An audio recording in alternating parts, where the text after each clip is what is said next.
Screen Directors Playhouse. Stars, Lucille Ball, Robert Cummings. Production, Bachelor Mother. Director, Garson Kanan.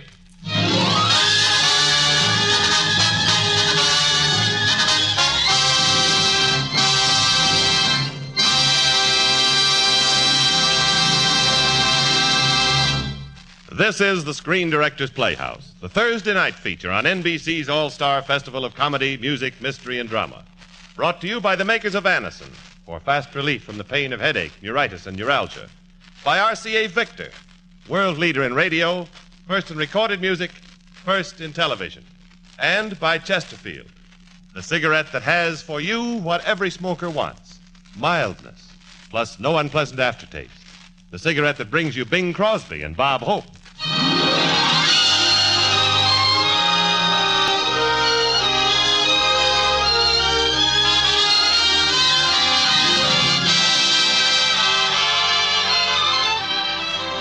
Tonight, the Screen Directors Playhouse is pleased to present a classic in comedy. Here are Robert Cummings and Lucille Ball, starring in our adaptation of a play on laughter named Bachelor Mother. But before the first act, here's a message from the makers of Anacin. If you suffer from pains of headaches, neuritis, or neuralgia, you should discover what many thousands have known for years, that Anacin brings incredibly fast, effective relief. Anacin is like a doctor's prescription. That is, Anacin contains not just one, but a combination of medically proven active ingredients in easy-to-take tablet form. Probably at some time you have received an envelope containing Anacin tablets from your physician or dentist. Thousands of people have been introduced to Anacin this way.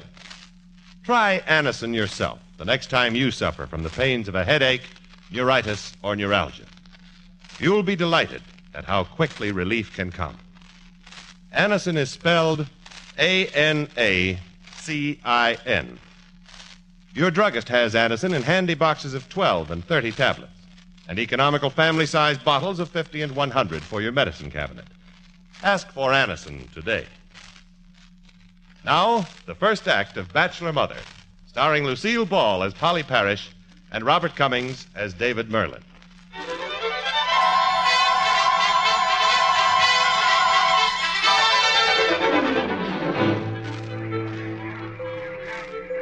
No, madam. This is the toy department. You'll find the girdles behind ladies' dresses. Come, Miss Parrish. Your mechanical duck is running down. I'm sorry, Mr. Hargraves. I was waiting on a customer. You know the rules of the toy department, Miss Parrish. A mechanical duck must be kept in motion at all times. Yes, Mr. Hargraves. Then wind it up. Remember our slogan, keep 'em quacking.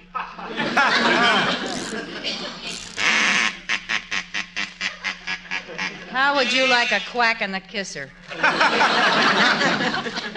Don't let Hargraves get you, Polly. He's just a floor walker. I ought to put a bee in his boutonniere. Quack, quack, all the time. Quack, quack, quack, quack. Listen to this little monster.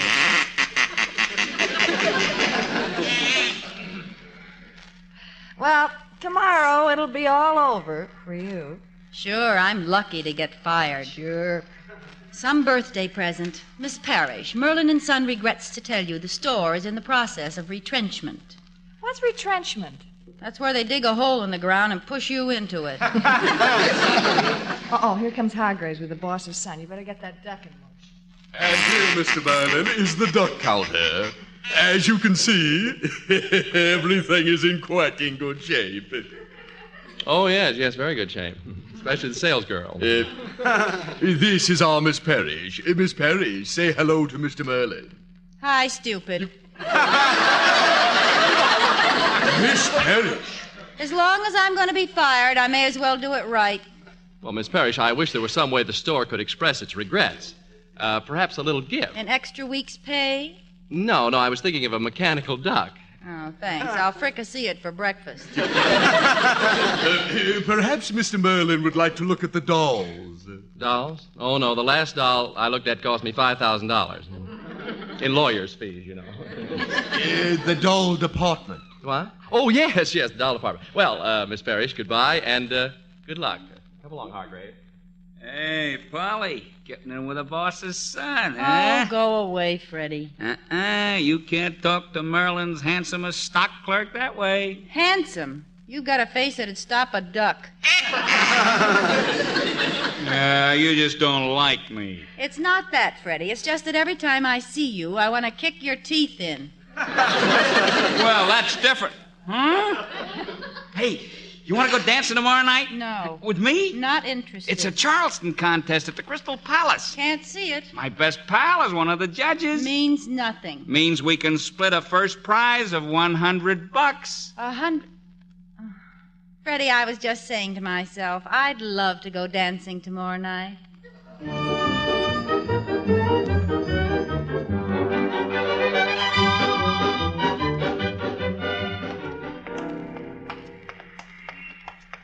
Oh, Polly, my feet are killing me. Well, here comes the bus now. Mary, look, that old lady. She just left something on that doorstep. So what? It looks like a baby. It is a baby. Well, it's none of our business. Come on, here's the bus. She's running away. Come on, we'll miss our bus. But, Mary, the bus, the baby. Oh, golly, I'll get the next one. Poor little baby.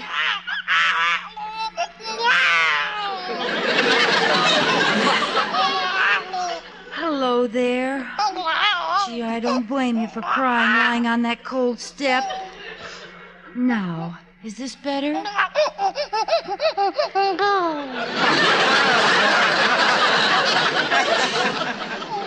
Somebody desert you? Wonder why she left you here. Well, well, step right inside. Welcome to the Atkins Foundling Home. What? Oh, I'll bet you think... Here, take the baby. Well, just come in and we'll make out the papers. My name is Mr. Michi. Please take a chair. Well, I'll take the chair if you'll take the baby. Your name, please. Polly Parrish. You spell it without a baby. And where are you employed? Merlin and Sons, but tomorrow's the last day. I've been fired. I see. And is that why you want to give us your baby? My baby? Look, I got this baby while I was waiting for a bus.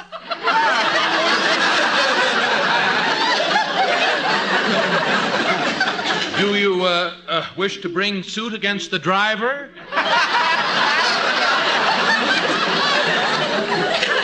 You don't understand. I was waiting for a bus and... Look, Mr. Michi, I never saw this baby before. Here, take it. Oh, very well. Give it to me. Oh, my goodness. And you still insist it's not your baby? My good man, when I want a family, I'll get one the hard way with a husband. There. Yes. We know where your mother works, and we'll get her back for you.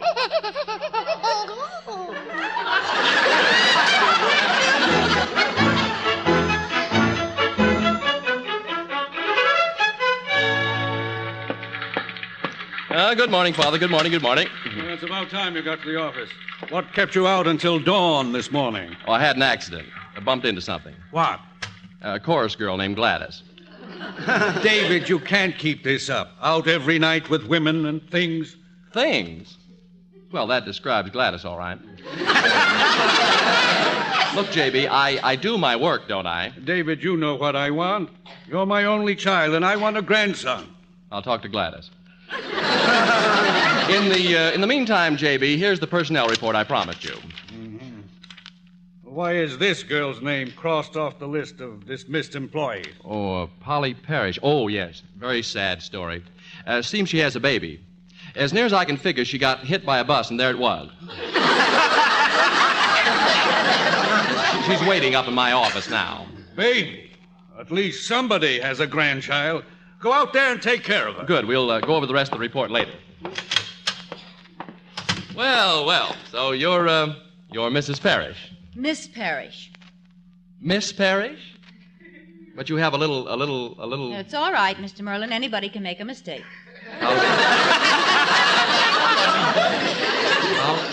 How true. Pardon me. Please send Mr. Michi in here, Miss Wagner. Now, Miss Parrish, Mr. Michi is going to do something nice for you. He is going to arrange to give you something. What? I'll give you a clue. It makes squealing noises and keeps the neighbors awake. Mr. Merlin, a television set. No, not that. It's, Oh, there's the little lady. Miss Parrish, you're going to get something you don't expect. Something personal. You lay a hand on me and I'll slug you. No, please, I understand for the records that today is your birthday. Well, happy birthday, Miss Parrish. You have your job back again and a $5 raise to go with it. Huh? What do you say, Miss Parrish? Thank you. Yeah. And when you go home tonight, you'll get your birthday present. Tonight, Mr. Michi. Tonight, Mr. Merlin. So, in the meantime, Miss Parrish, back to the mechanical ducks. And what do you say, Miss Parrish? Thank you, Mr. Merlin. May your ducks never stop quacking. Who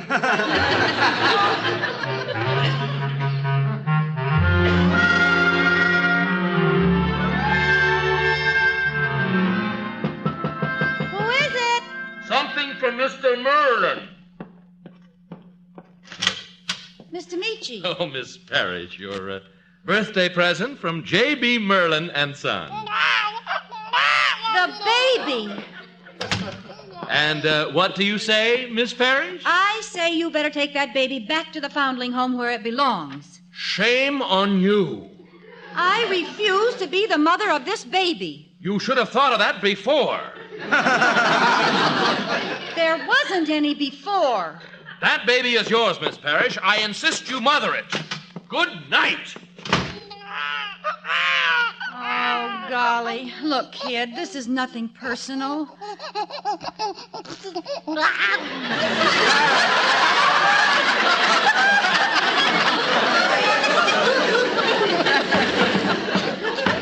Who's there? Freddie Miller, America's gift to life, love, and the pursuit of Polly Parrish. Oh, brother. Baby, I hope you don't mind hiding behind the couch. And now you just lie here for a minute and be quiet. Hey, Polly! I'm coming. Hey, Cupcake?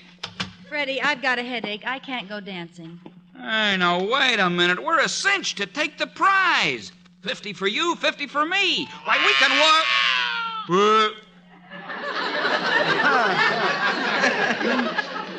Funny, I thought I heard a baby cry. Next apartment. Oh. Well, like I say, this Charleston contest is... Hey, there is a baby coming out from behind that couch. What baby? That baby. I thought you said it was in the next apartment. What is it doing here? Thin walls. Oh, darling, don't cry. I've got you now.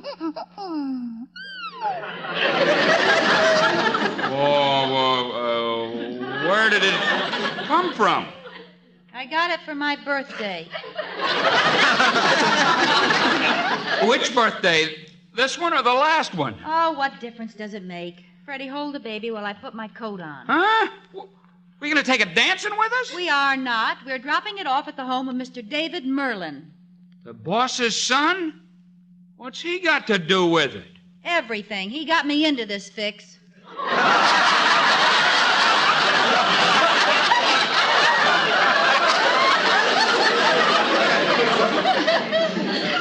I didn't know you knew him that well. I don't. We've hardly said 2 words. What that man can do with just 2 words.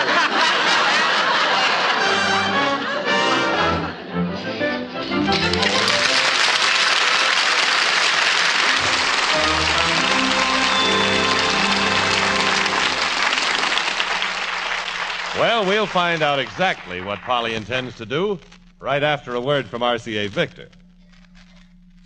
You know, when spring puts in its appearance, the ladies always seem to catch the men off guard.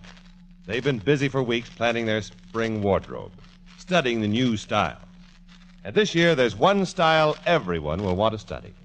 It's the better-looking in every way style of RCA Victor's magnificent new 17-inch television receiver, the Fairfield. With the Fairfield, you'll get television pictures which are exceptionally clear, bright, and steady. And you'll have RCA Victor's new picture pickup, which assures you of the best possible reception.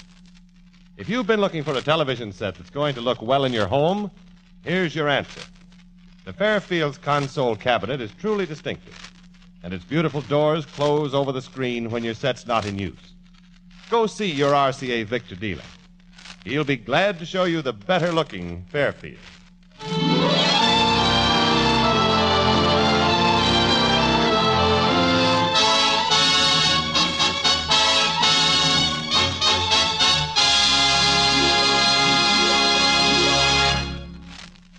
Here now is the second act of the Screen Directors Playhouse production of Bachelor Mother, starring Robert Cummings and Lucille Ball.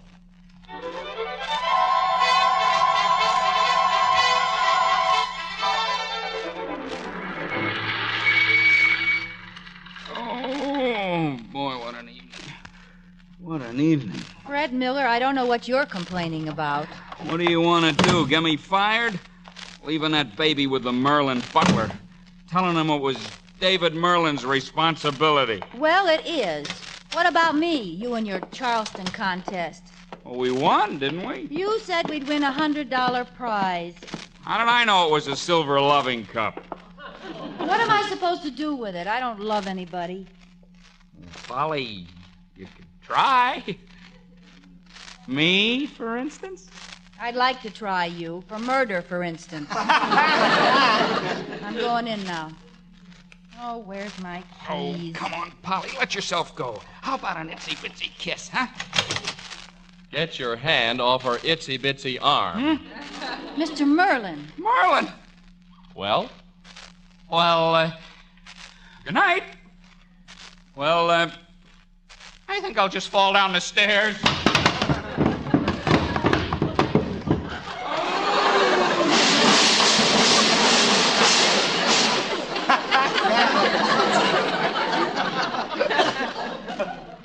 And you, Miss Parrish, what do you have to say for yourself? Who let you in this apartment?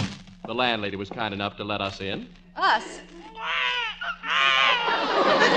Did you bring that baby back here? To its mother's arms where it belongs. Here, hold this cup. You poor thing. Are you crying because nobody loves you?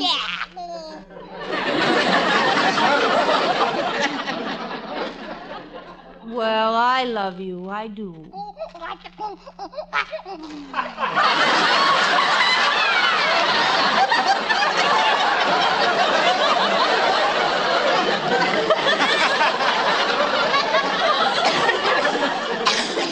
Yes, I'll bet you do. This loving cup. Charleston contest, first prize. Any mother who danced the Charleston after giving her baby away. It makes my flesh crawl. I'd like to see it crawl right out that door. For the last time, Mr. Merlin, I am not the mother of this child. Am I, baby?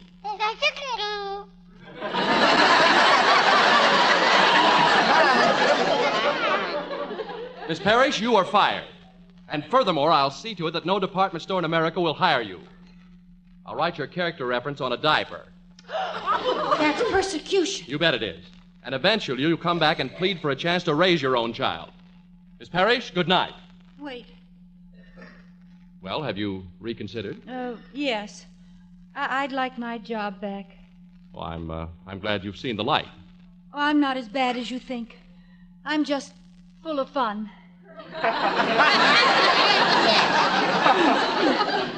Yes, that's what they said about Dillinger. There I was with a baby, without a job. No money for food. I didn't want to raise my baby on hardtack and beans. No. No, of course not. But couldn't you make the father support the child? No. He ran away with a lady wrestler. The beast. Yes. He was a piano player. Used to play boogie with one hand and beat me with the other. Daddy. No. See the scar? What scar? That's where he hit me with a flower pot. Oh, that's terrible. You ever been slugged with a pot full of nasturtiums? Oh, you poor kid. Well, don't worry about anything. Merlin and Son are now on your side. Oh, thank you, Mr. Merlin. Yes.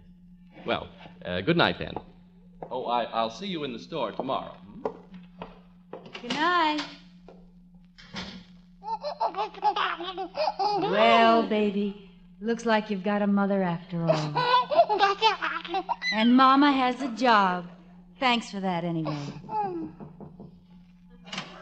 Miss Parrish, could I come in a minute? Well, I don't know, Mrs. Weiss. I was just about... Maybe you're afraid the landlady knows you have a baby. No, you see, it really isn't my... Oh, the gentleman told me everything. Oh, such a nice baby. Oh, it's just like you, it looks.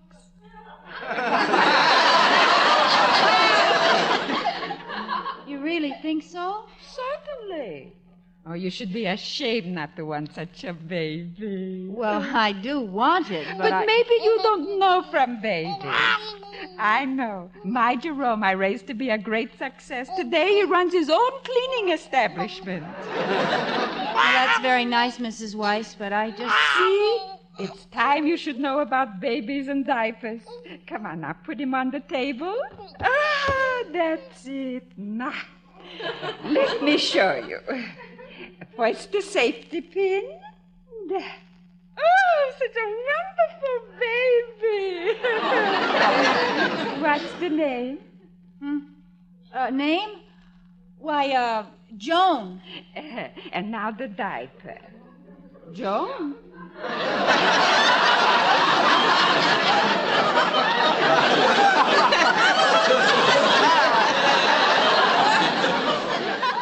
Joan, it can't be. Why not? I didn't say Joan, I said John. Hello, Johnny.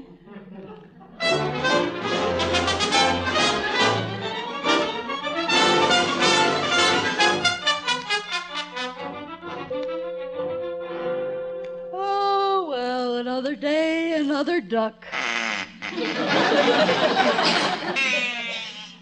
Good morning, Polly. Want to buy a duck?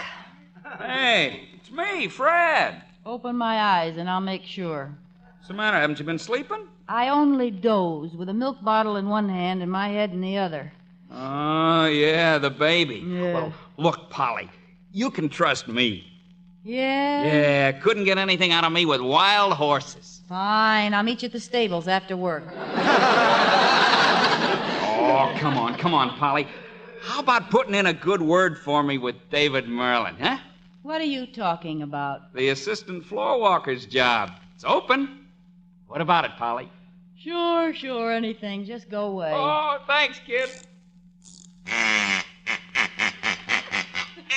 Well, Miss Parrish, and how are you this morning? I'm sleepy, Mr. Merlin. The baby's been crying all night. Oh, well, you'll manage. It's a natural instinct. So asleep. You're making it all very complicated. This is just a pose that all mothers adopt. I saw through it when I was 6 years old. Oh, how did it happen?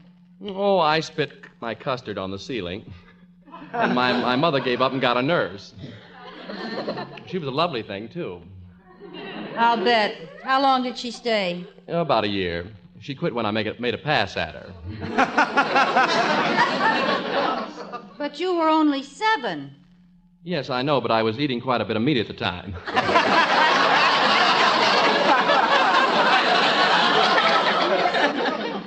Oh, I know all about children, all right. Well, I'll leave you to your ducks, Miss Parrish. I'm sure we'll be very happy together. Oh, Mr. Merlin. Oh, yes, Mr. Hargrave. It's such an honor to have you visit our department. Everything seems to be running like clockwork. Sorry I wasn't here to greet you. I was in the washroom practicing my sneer. Is there anything I can do for you while I'm here? Well, there is a question of a new assistant for me. Whom shall we promote?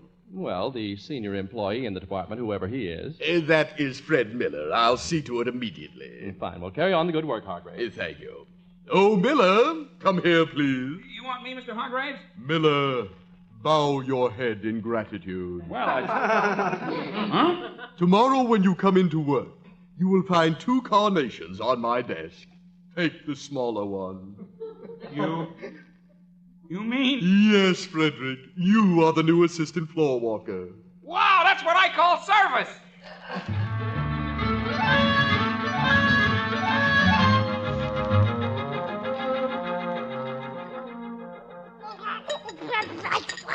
Now, come on, Johnny. Stop playing and start eating. But you have to eat. Come in. Oh, greetings, Mother. Oh, hello, Mr. Merlin. What are you doing here? I came across this in the book department. Guide for a Happy Baby. Greatest book I ever saw. Well, I'm sure he'll enjoy reading it. Come on, Johnny. Open up.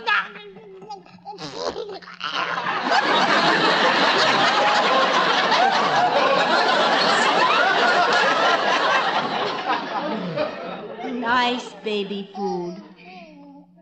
What are you doing? Now, there's a smart question. I'm playing canasta. You're feeding that baby. Well, what do you expect me to do? Send him out for a corned beef sandwich? Well, maybe you're feeding him wrong. What can be wrong? The baby opens his mouth, I put the food in, he swallows. From there on, he's on his own.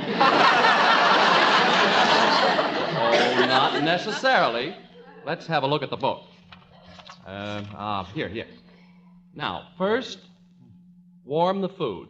That's great. Next, warm a spoon to room temperature. Oh, that's brilliant.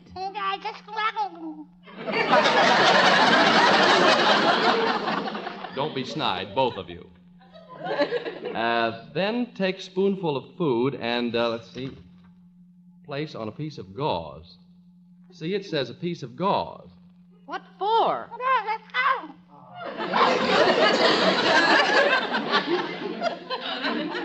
Well, for a very good reason. Let's see. Place on a piece of gauze and gently rub into baby's navel.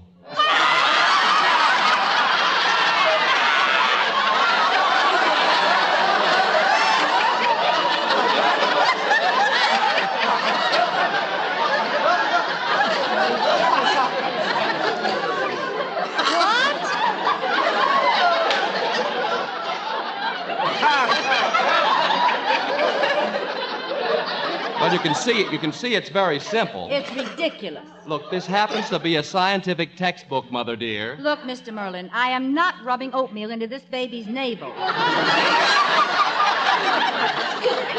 And why not? Because I happen to be an old-fashioned girl. Let me see that book. Okay, see for yourself. To relieve gas on child's stomach, take spoonful of warm oil and place on piece of gauze and gently rub into baby's navel.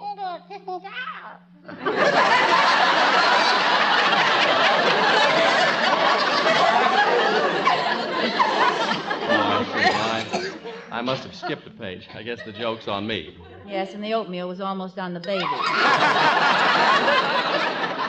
Come on, Johnny. Eat your dinner. Don't just sit there, Mr. Merlin. Do something. Well, I'll read you the book. Never mind the book. Wind this duck. Oh, very well. I'll say one thing. If there's anything I can do well, it's wind a duck.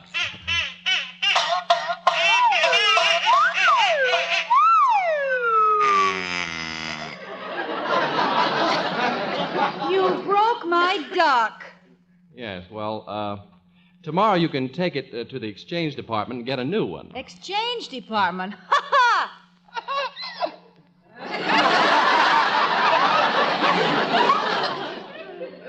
What do you mean, ha-ha? It never exchanges anything, that's all. Nonsense. I'll exchange it for you. Yes, you can get it exchanged, probably for a grand piano.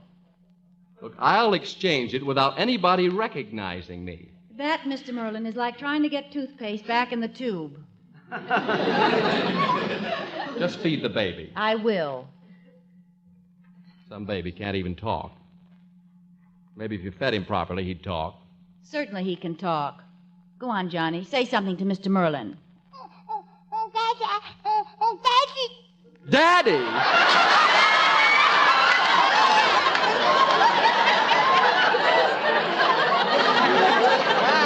Grab a spoon, Mr. Merlin. You just became a father.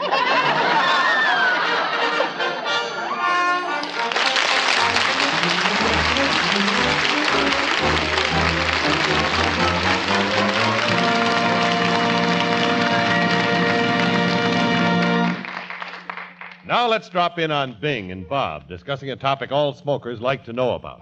Bob, do you realize we only have one thing in common? Hardly enough for a happy marriage, is it? What's that, Bing? Chesterfields, of course. We both like them, we both sell them. And we'd better get to selling them now. You know, folks, better tasting Chesterfield is the only cigarette that combines for you mildness with no unpleasant aftertaste. How do you know they're mild? Well, you just make our mildness test. You buy them, open them up, and enjoy that milder aroma. Then smoke a Chesterfield. You'll know it's milder because it smokes milder. And Chesterfield leaves no unpleasant aftertaste. That fact has been confirmed by the country's first and only cigarette taste panel. So, always buy Chesterfield. Let's sum it up musically. Chesterfield, Chesterfield always takes first place. That milder, mild tobacco never leaves an aftertaste. Oh ho, open a pack and give 'em a smell. Then you'll smoke 'em. You are listening to the Screen Directors Playhouse, the Thursday night feature on NBC's All-Star Festival, brought to you by the makers of Anacin for the fast relief of headache, neuritis, and neuralgia, by RCA Victor, world leader in radio, first in recorded music, first in television, and by Chesterfield, the cigarette that has for you what every smoker wants, mildness, plus no unpleasant aftertaste. The Screen Directors Playhouse presentation of Bachelor Mother, starring Lucille Ball and Robert Cummings, will continue in just a moment after a brief pause for station identification.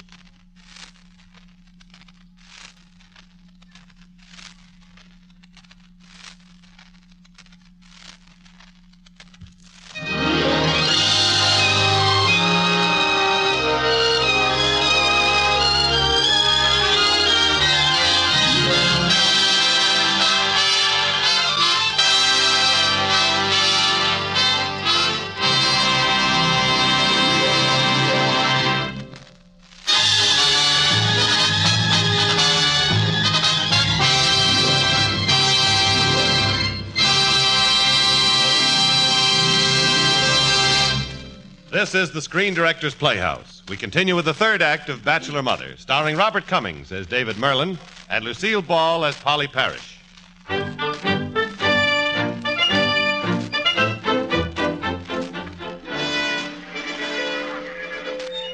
Mary, get a load of Freddie Miller, the carnation that walks like a man. From floor washer to floor walker in one horrible leap. All right, come on, break it up. No talking. No leaning on the counter. Pick that up. No leaning on the counter. No gossiping, Miss Parrish. Keep those ducks in motion. Straighten those boxes. The trouble with him is he gives everybody around him a superiority complex. Pardon me, miss. Yes, can I help? Why, Mr. Merlin. Aha, I had you fooled, didn't I? Horn-rimmed glasses, hat over my eyes. I am about to exchange that mechanical duck. Oh, Mary, he's going to exchange a duck. Just escort me to the exchange window, Miss Parrish. Do you really think you'll get another duck? I'll have this exchanged in exactly 1 minute. Well, that's what the man said yesterday, just before he threw himself down the elevator shaft. Nonsense. I'll simply be firm and courteous. Well, you can start right now. Here we are. Yes, sir. What can I do for you? I'd like to exchange this mechanical duck. Certainly, sir. What's your complaint? It's broken. Oh, what a shame. May I offer my sympathy? You can offer me a new duck. Well, we'll see about that. May I have your sales slip? Miss Parrish, where's the sales slip? I threw it away. Yeah, I threw it away. Well, in that case, I suggest you throw the duck away, too. I want a new one. Remember, firm and courteous. Oh, yes. I'd like a new duck, please. Well, suppose you have this one repaired at our expense. Oh, that would be fine. What do I do? All you have to do is take it back to the manufacturer. And where's that? The Banzai Toy Company in Yokohama. I want a new duck. Well, you're not going to get it by shouting. Or any other way, either. Look, are you not going to give me a new duck? You'll have to speak to our Mr. Carruthers. And where is our Mr. Carruthers? In the hospital with a 7-year itch. Well, that does it. I am personally going to exchange this for a new duck. Next, please. Mr. Merlin, you can't win. I certainly can win. I intend to take this duck off the counter and put it in my pocket. Shoplifter! Uh-oh. Shoplifter, thieves, store detectives! hey, let me go. Let Quiet, go. bum. Fred, don't. Trying to get away with a hot duck, huh? Frederick, is it? Why, Mr. Merlin. Yes, Mr. Merlin. Mr. Merlin. And a good thing I'm not a customer. How long have you had this job? Oh, you know, since yesterday. I was his stock clerk. Really? I've got a little secret to tell you. You're still a stock clerk. Hargraves, demote this man. Oh, no! Frederick Miller, you have disgraced the toy department. Stand at attention. I am about to rip off your carnation. Now, once again, you are stock clerk Miller. Miss Parrish, wind your duck. He crushed my carnation.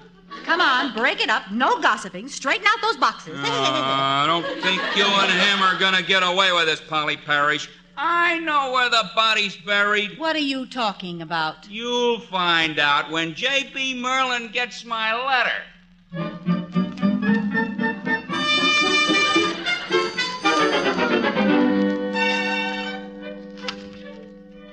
Now, let's see. Have to find a date for tonight. Evelyn. No, too tall. Mildred. No, too short. Emily. No, two big brothers. You unspeakable monster, you scoundrel. Quiet, I'm thinking. Sandra. No, Beth, maybe. My son, do you know what you've done? Yes, I've gotten stood up for the Van Everett party tonight. Can you imagine a girl who breaks a date just because somebody else asked her out? Of course, it was her husband. Look at this letter. Aren't you interested in what's in this letter? Why don't you ask? All right, what's in the letter? None of your business. Swell. See, Georgette, Edith. Couldn't you have told me? Told you what? My grandson. I'll let you know as soon as he shows up. Margie, Marcia. Perhaps you might conceivably try the mother of the baby? Baby? Oh, you mean the baby? Don't deny it. Well, why should I deny it? I was glad to help.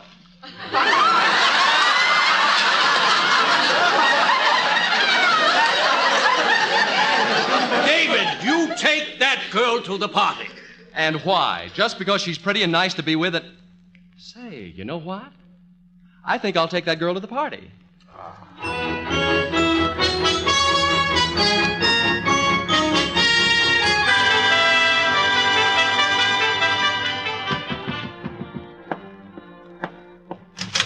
Mr. Merlin. Your duck, madam, complete with built-in quack.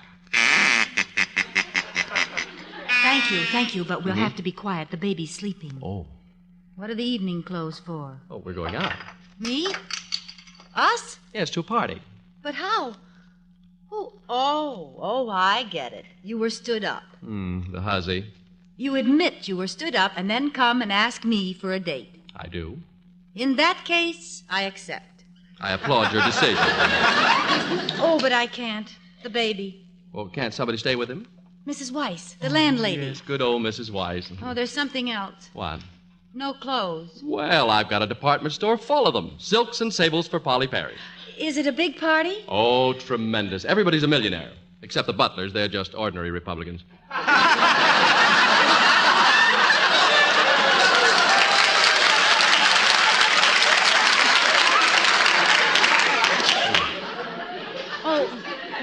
But how will I act? What will I say? What will you say? Well, you just say no to the men, and if I know the women, they won't talk to you anyway.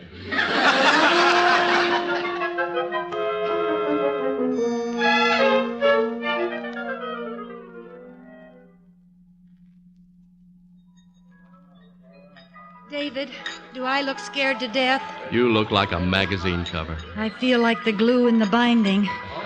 All these people. Oh, you just leave it to me. Uh-oh, here come the wolves. No, sorry, gentlemen, but the young lady is just over from Sweden. Oh. No, she doesn't speak a word of English. Oh, Sweden? Yes, but I'll be glad to tell her that you admire her. Excuse me, Drojar Jalna mate fungi? Smorgasbord. Oh, that's very funny. Yes, very funny. She says you all look like something that rubbed off of a polar bear. Well, how about asking her if she'll dance with us? Dance? Well, I'll try. Tell me, Sven Nibbling Gretchen Smetchen? Kasha Kugel Potata Latkes.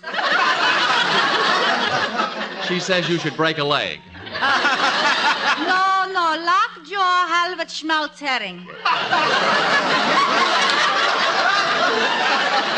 Oh, that's ridiculous. I couldn't kiss you here, not in front of all these people. 1, 2, 3, drop dead. Well, look, if you don't mind, I'm going to ask her to dance. Dance? Yeah, I like. Well, then come along, honey doll. Polly.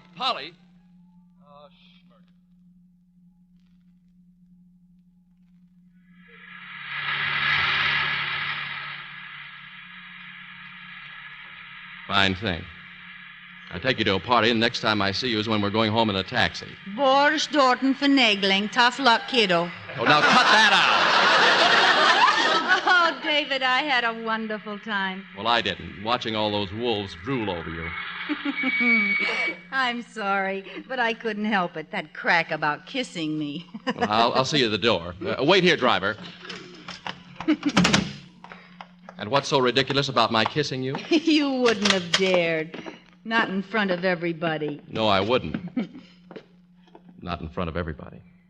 I think I'd better go in, David. Polly. Yes? I'm awfully glad you had a good time. I'm sorry I didn't dance with you. Good night, Polly. Good night. Mm-hmm. Mm.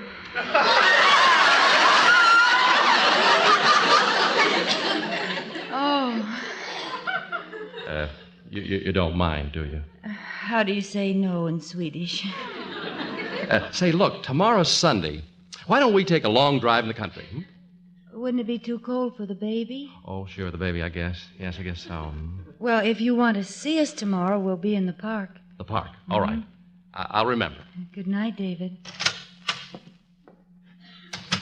Oh, you had a good time, Polly. I can see it. Oh, I did, Mrs. Weiss. How's Johnny? Waiting up for his mother. Oh, hello there. You mustn't worry about me, Johnny, because I think he likes me. But I don't think he likes you. Oh, now, don't you frown, because nobody is going to come between us. You're my fella. Good night, darling.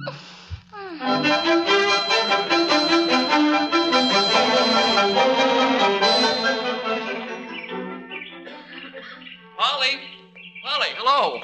David. On this Sunday of all Sundays, I thought I'd better take a walk in the park. Hello there, Johnny.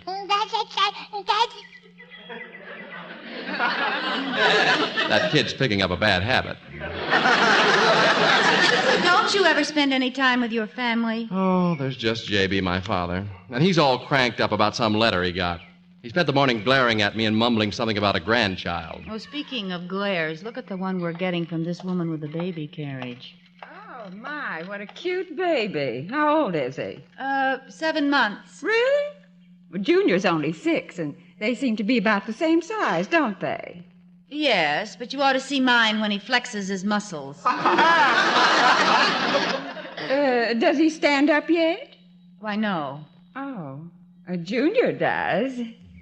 Junior can probably run the 100-yard dash. Does Junior talk? At 6 months? Of course not. This one talks. Oh, why, that's impossible. Oh, no, he babbles incessantly. I can't believe it. Would you like to hear him talk? Yes, I would. Oh, come on, baby. Say something. Say anything. I guess he's just meditating. But he did talk, didn't he, David? Oh, he certainly did. He speaks very well. He can recite the first line of Gunga Din. Heard him myself. You're a better man than I am, Gunga Din. Oh, my good man, that is not the first line of Gunga Din. It isn't? Well, I guess he isn't as bright as I thought he was. He certainly isn't. David, you can joke all you want, but this happens to be a very superior baby. Oh, I don't know. I guess it's heredity. Heaven forbid. Well, what's the matter with me? Well, what about the other 50%? That flower pot thrower. How dare you talk that way about the father of this child? Okay, I'm sorry. I don't mean to... Hey, Dad. Dad, what are you doing David, here? I followed you here. Now, look, J.B. Quiet. I know all about you. That letter. Are you Polly Parrish? Yes? And this is her little boy. A boy. Would you mind? Could I hold him? Well, of course you can.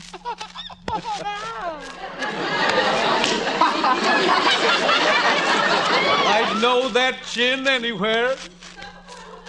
Now, look, J.B., what's so special about that chin? What's his name? John. John. Well, thanks for that anyway, you moldy reprobate. Well, that's a fine way for a father to talk. Don't talk to me about fatherhood. Oh, Polly, my dear. Is there something I can do for you, Mr. Merlin? You've already done it. Now, I wouldn't keep the baby out much longer. It's getting cold. J.B., I don't like the way you're acting. You don't like the way I... Young man, I'll see you at home. Goodbye, Miss Parrish. David, is your father usually so strange? No, I don't understand. Holy mackerel. What? You know, he thinks... Daddy.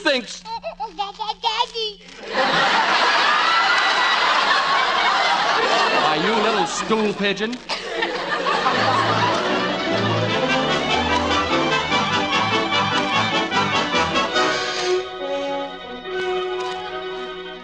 Now, Father, if you'll only listen. I don't intend to listen. I'm going to speak. For 30 years, I've been waiting. What do you think I've been waiting for 30 years? Social Security? A grandson! Well, you won't get one by yelling at me. I wish it were in my power to exchange you for somebody else. All exchanges go through the Bonsai Toy Company in Yokohama. Stop blithering. Young man, you're going to marry that girl. I will not. You're going to bring my grandson into my house. For the last time, I haven't got a grandson, neither of you. I ought to know my own grandson. Stick a set of false teeth in his mouth and he'd look just like me.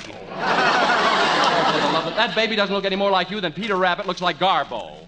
Mark my words, I'll have my grandson. I'll get him if I have to go to the Supreme Court judges. Good. Maybe one of them is the father, but I'm not. Here's what balderdash. I have a grandson.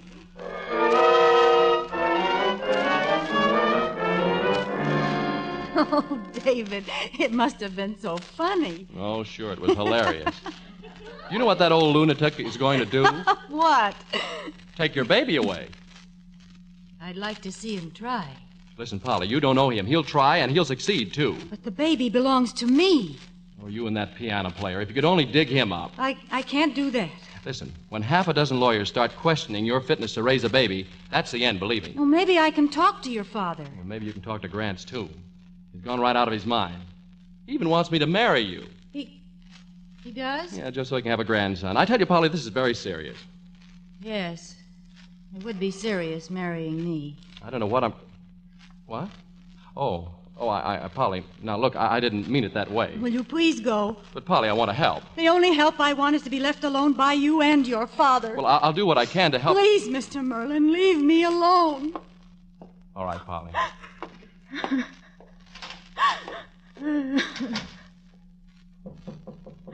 Go away. Polly, what is it? Oh, Mrs. Weiss, please help me pack. I'm going away. Away? Where? Anywhere. They're trying to take my baby away. Who? That man who was just here. Oh, he's the papa of the baby? No. Then who is the papa? There isn't any. If there was one, the lawyers couldn't take the baby. Lawyers? Oh, you need a papa? You get a papa? Who? My Jerome. Jerome, come here.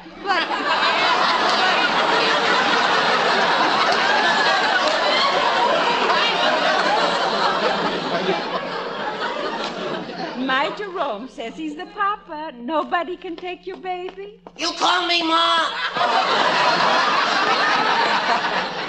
This is my Jerome. Hello. Oh, hiya. Jerome, be a good boy. You be the father of Miss Parrish's baby. Before dinner? He wouldn't hurt you. Oh, Ma, I'm hungry. Really, Jerome, all you have to do is come with me to see J.B. Merlin. You see, I have a baby that...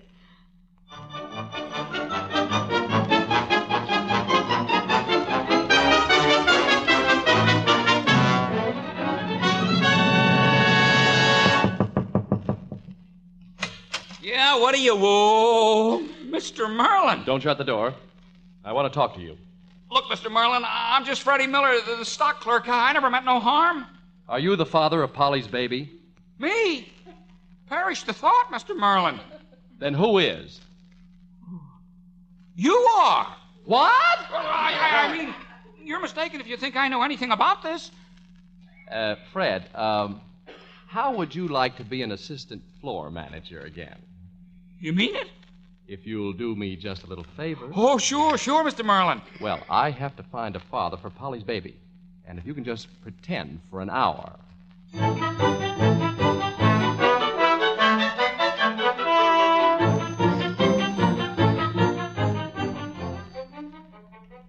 Please sit down, Miss Parrish. And you too, sir. Oh, thanks. Mr. Merlin, I think you should know the truth about the baby. What about my grandson?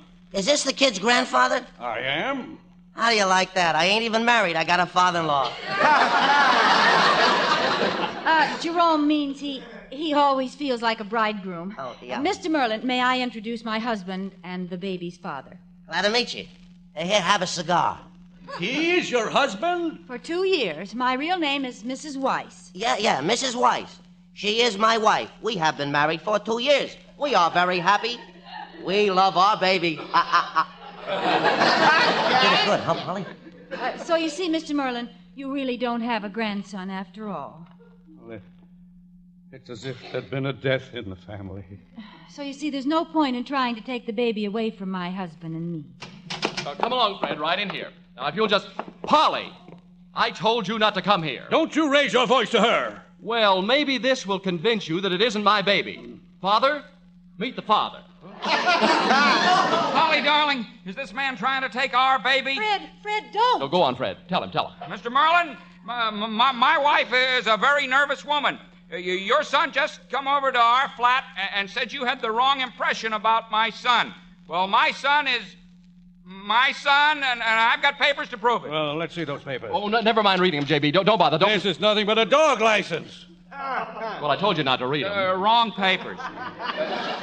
Believe me, I am the father of that baby. You ain't either. I am. Mr. Merlin, I'll bet you're getting the wrong impression of me. That baby is my grandson. You didn't fool me. Well, I gotta go now. I'm getting hungry. Oh, no, you don't. So you finally showed up, you piano-playing fiend? Oh, I couldn't get here any sooner. Mama didn't tell me. Mama didn't tell you a lot of things. David, stop this fakery and get these people out of here. Well, speak up, piano player. What have you got to say? How did it happen? Well, I'm the landlady's son. It was kind of easy.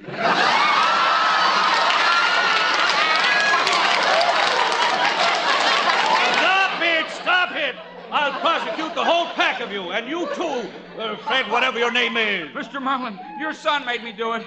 I didn't want to be the baby's father. You weren't invited to be. Oh, yes, I was. I know what I'm talking about. I already told you the truth, Mr. Merlin. In the letter, I say that David is the baby's father. I say the landlady's son is the baby's father. I say Fred is the father. I don't care who the father is. I'm the grandfather. No, wait a minute. He's the father. Now, yes, you are. You're the father. I'm the grandfather. Wait, hold it now. You're the father.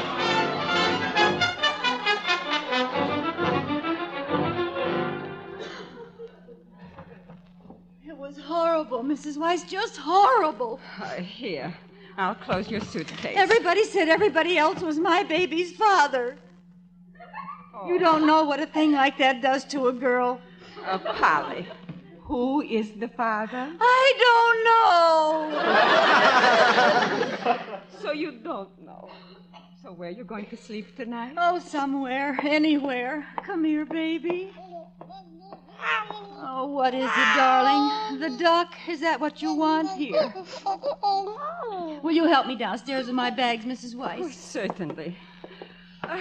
Such a mix-up. Well, at least I've got Johnny. And I'm going to keep him, too, no matter what they try. Mrs. Weiss. What is it? There, coming up to the curb. It's David and his father. Quick, into my apartment. I'll stay here. Now, don't tell them. Take the bags. Hide. Well, this is where she lives. Here's the landlady. Yes? Something? Where's Miss Parrish? Who? Polly Parrish. I don't know any lollipoppish. Parrish, my good woman, Parrish. Girl with a baby. Baby has 3 fathers. I'm the grandfather. Huh? She don't live here no more. She just moved. What? Sure. See for yourself. I will. Polly? Polly! Gone. Disappeared. With my grandchild. Well, I have to go now. Make cup tea. Is that your apartment in there? Yes. Then we'd like to step in for a minute and talk to you. Oh, it's no use. You've hounded that poor girl out of her home. How's she going to live? How's she going to feed the baby? This landlady knows. Where is she hiding that baby? Out with it! I should drop dead. I don't know. Look, I'm not interested in the baby. Where's Polly, that poor girl without a roof over her head? Oh, why didn't I marry her? Well, why didn't you? Well, I wasn't sure. The baby is practically walking and he still isn't sure. Look, will you get that baby out of your mind? Polly Parrish happens to be the woman I've fallen in love with. Well, I could even love the baby, but we've got to find Polly. Maybe she'll come back. Maybe she'll... Hey, what's that noise? Something's quacking. There, on the floor, a mechanical duck. It came through that door. Polly! My grandson. Now stay out of there. Polly. Johnny dropped his duck. Did you hear?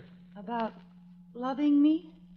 Well, I thought I was just trying to help you, and then I realized that... Polly, do you love me? That depends on the baby. Well, Johnny, does she? You see, he says yes. So do I, David. Then wait a minute. Father, I confess. I am the father of that child. I knew it. First honest words you've said. Come on, Johnny. We're going home. And Polly, I've got a surprise for you. We're getting married tonight.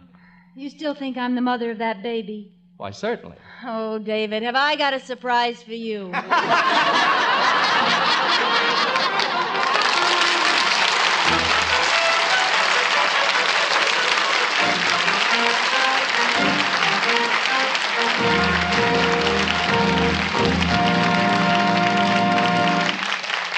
And so the story of Bachelor Mother is told. Our stars, Lucille Ball and Robert Cummings, will return in just a moment with this week's guest director. Next Thursday, the Screen Directors Playhouse brings you 2 more great stars in a screen story vividly remembered.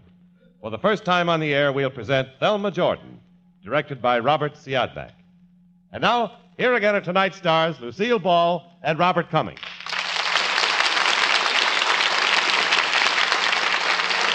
Lucy, here's where we forget the words in the script and start saying a few of our own. Then, Bob, let's start with the first word in any actor's vocabulary, director. Okay, director it is. So, ladies and gentlemen, may we introduce a very special director, the gentleman who brought Bachelor Mother to the screen. And created such other standout pictures as A Man to Remember and My Favorite Wife. And in between times, he directed on Broadway and in the Metropolitan Opera. And he wrote the fabulously successful Born Yesterday. With this, may we present Mr. Garson Kanan.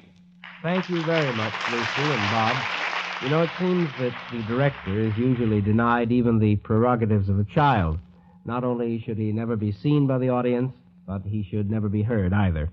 And maybe this is a good idea.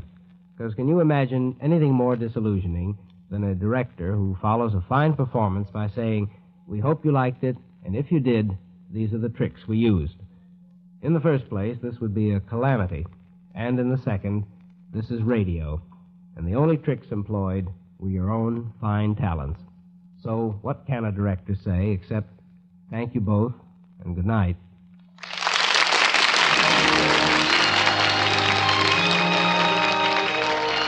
Bachelor Mother was presented through the courtesy of RKO Radio Pictures, distributors of the Howard Hughes production Vendetta, starring Faith DeMerg and introducing George Dole. Lucille Ball can currently be seen in the Columbia picture Fuller Brush Girl. Robert Cummings can soon be seen in the Columbia picture The Barefoot Mailman. This is Jimmy Wallington speaking and inviting you to listen next Thursday when we present for the first time on the air Thelma Jordan, starring Barbara Stanwyck and Wendell Corey with screen director Robert Siodmak.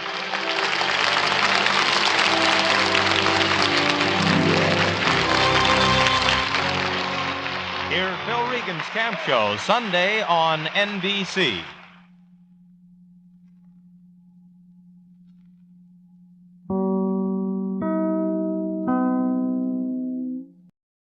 Screen Directors Playhouse stars Rosalind Russell, Fred McMurray. Production, Take a Letter, Darling. Director, Mitchell Lyson.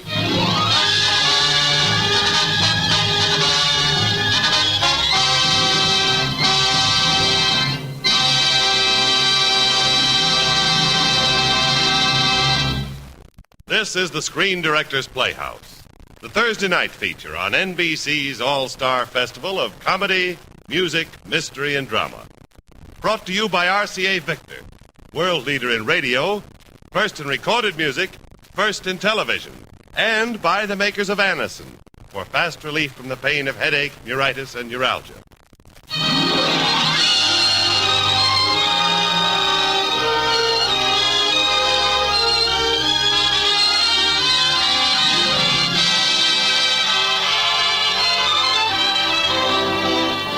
Tonight, the Screen Directors Playhouse is pleased to present a most distinctive blend of love and laughter. Here, transcribed, is our adaptation of the motion picture comedy, Take a Letter, Darling, starring Fred McMurray and Rosalind Russell in their original roles of Tom Burney and McGregor.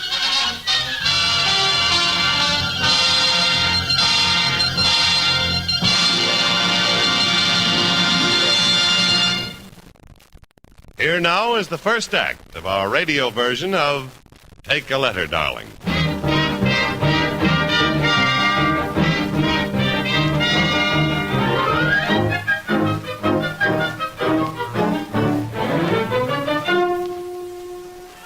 Courage, pure, raw courage, has bolstered many a man in the hour of crisis. Picture the explorer penetrating the heart of a savage jungle. The condemned man, blithely facing his firing squad. Courage, you say? But can it compare to the daring of the man who, friendless and alone, stands sturdily in a strange office, stared at by secretary and stenographer as he points half-heartedly at a letter of introduction? Is this the Atwater and McGregor Advertising Agency? Yeah. Well, I've got a letter of introduction to A.M. McGregor. Yeah? Yes, it's about a job. You? Yes, me. Oh. Hey, Maggie, get a load of the new one. The new one? Yeah. Yeah, the old one just left. Fired. Oh, kind of tough on the old one. Oh, it'll be tougher on the new one.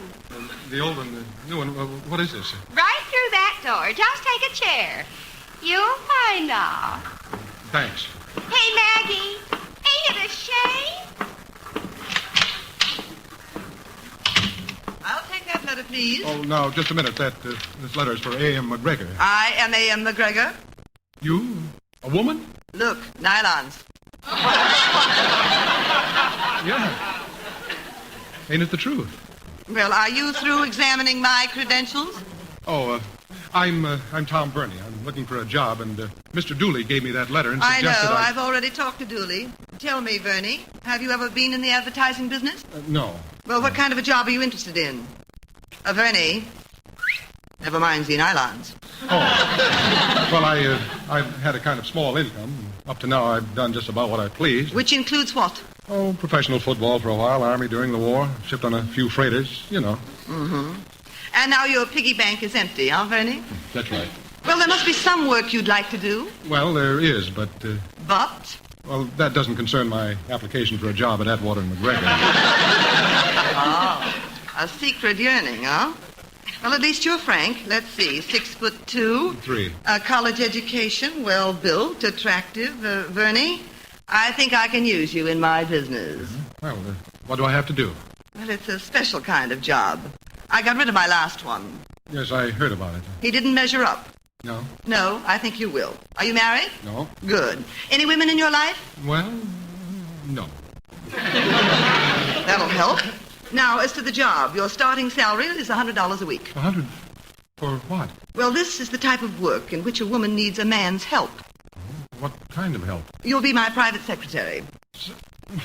I can't even type. Oh, you won't have to. Your duties will be more personal. How personal? Very personal. Give me back my letter. Bernie. This happens to be the advertising business. I think I know what you're advertising. Look. You are way ahead of me. I feel safer that way. For your information, Bernie, 4 of your predecessors went out of here on their ears for getting the ideas you've got. Oh, the old ones. The old ones. Their unusual duties gave them illusions of irresistibility. Oh? Oh? Is that all you have to say? Well, I promise I won't be irresistible. Oh. Well, you start work tonight. Oh, do you own tails? Tails? Sure, but what I'll work explain do I- later. Be ready at 9, full dress. Where do I pick you up? You don't. I'll pick you up at your place. My place. You pick me up? And don't use shaving lotion. I don't like it. Well, I usually like to put a dab behind each ear. Now, don't be cute. Welcome to the organization, and goodbye, Bernie. Well, goodbye, boss. Well, there's another one. Well, hello, Hold it, Atwater. I Mac, just hold thought it. Let's say a word. There. You did it. Got the foremast fully rigged. Atwater, you don't know how much confidence it gives me, having a partner who builds ships in a bottle. Keeps me amused. How do you like this one? It's got a pooped-out poop deck. Run along, McGregor. I'm busy. Well, if things go all right tonight, you can buy a bottle big enough for the Queen Mary. I'm gunning for the Castle Soups advertising account. Ooh, $2 million. Figure 15% of that. I'm meeting Castle and his wife for dinner. That wife of his loves you like glue in her soup. Oh, I'll take her out of action. I just hired a new secretary. Name's Tom Verney. What's he like? Oh, a St. Bernard with ingrown toenails. Well, the poor stooge. Hope he doesn't go the way of the rest of them. You know, McGregor, the trouble with those guys is that they just don't know the difference between a woman and, And a what? I don't know. What do you call yourself? A woman, Atwater. I just don't take it too seriously, that's all. That's all. McGregor, that's everything.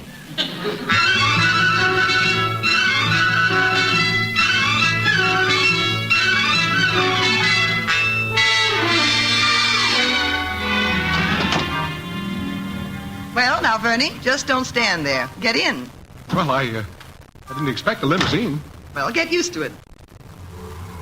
Verney? You used shaving lotion. Give me a gun and I'll shoot myself. But I told you no shaving lotion. Well, if I don't use it, my face hurts. That's ridiculous. Oh, you try shaving every day and see how you like it. I happen to be a woman. Well, I happen to be a man. That has nothing to do with it. Well, it seems pretty basic to me. Your viewpoint, Mr. Verney, is distorted. So are your legs. What? See? You're mad. Man, woman. Basic. I didn't mean it, about your legs. Well, maybe we'd better get down to business. Sure. Now, I sell advertising to men. For a woman, that presents problems. Jealous wives, that sort of thing. You mean they're jealous of you? Ah. Well, why shouldn't they be jealous of me? I guess it's just my distorted viewpoint. Go on. Tonight we're dining with Mr. and Mrs. Castle of Castle Soups. Now, I'll get the account if I can reassure Mrs. Castle that I don't have any designs on her husband. Oh, I get it. So for tonight, you are my fiancé. You mean I act like I adore you? Don't panic, Bernie. Miss McGregor. Yes? Do I get paid overtime for being in love with you? Well, in these romantic business situations, Bernie, remember, your wages are frozen, but you aren't. Well, call me out. Now, as for Mrs. Castle, give her plenty of flattery and attention. Well, Bernie, tell me, how do you like your new job? I wish I didn't have to shave. Because I don't like shaving lotion? Because I won't like facing myself in the mirror.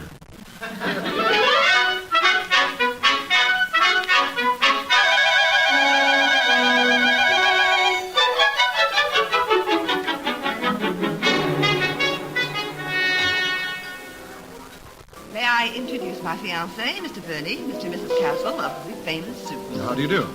Good evening, Mr. Verney. Sit down. Have a bowl of soup. Oh, thank you. Verney, you know what's wrong with this country? Well... Go on, Tom. Tell Mr. Castle of the soup business what's wrong with this country. Not enough soup? Right. What we need is soup transfusion. Soup for breakfast, soup, soda. Cyril, I warn you. Stop it, or I'll hide your can opener again. Well, isn't this nice? Darling, isn't Mrs. Castle an attractive woman? Dearest. Hey, sweetheart. Oh, you talking to me? Oh, Tom, you dropped your napkin. Oh, where?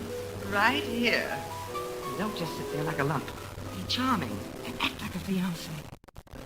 Of course, we shouldn't really talk business tonight. I just want to enjoy myself being with Tom. Say something. Darling, do you remember the first time I kissed you? What? When we sat together in a cafe just like this, and I took your hand, and then I touched your face like this. And then we kissed like this. Oh, Cyril, look at them. And then remember, darling, Oh! I kissed your ears, your eyes, your... Clam chowder. I did. I just got an idea. Cyril, I warned you. And McGregor, darling, remember the time I whispered... One more memory out of you, and I'll bust you right in the nose. Oh, Miss McGregor, you must be very happy. How does a woman win the complete devotion of love of a man like Mr. Vernon? With more clams. He is affectionate, isn't he? Mrs. Castle, a woman like yourself, a woman in the full bloom of life. You, too, must know the happiness of a true and deep and abiding love. Not without more clams in the chowder.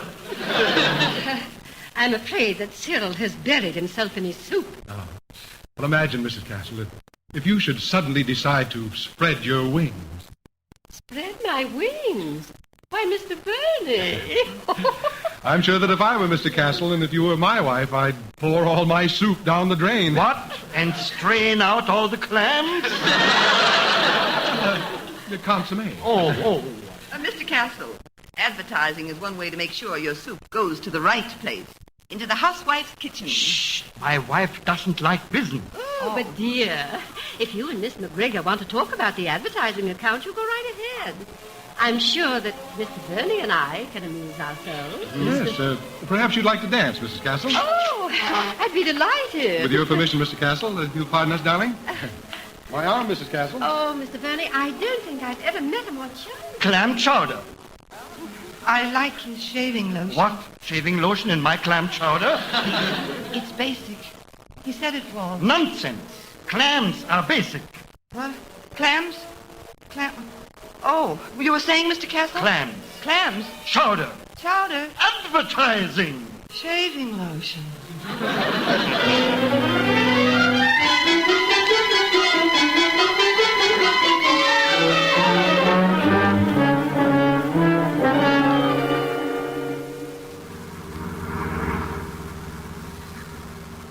Well, how'd you like my act? You overdid it. Well, that's okay. It won't cost you any more money. I'm not paying you to kiss me, Mr. Burney. Sure, but it worked, didn't it? You're taking me home after a successful evening. Contract right in your hip pocket. All signed and sealed. Contract, not your hips. The interest isn't necessary. The hips, not the contract. But thanks for your help. For what? The contract? The contract. Burney, I don't know what to make of you. Do you like your job? No. Do you want to quit? No, I need the money. Do you like me? Well, you're a successful woman, beautiful and clever. Do you like me? You're all right. Do you think you could ever fall in love with me? With you? I don't think so. Oh. Well, I'm glad to hear it. You're liable to be the best secretary I ever had. Well, here's where you live, Vernie. Good night. 9 tomorrow. Good night. Oh, are you going to call for me? Call for you? Certainly not. Oh. This is a business relationship, you know. Okay. See you in the morning. And without shaving lotion, Bernie, please. Without shaving lotion.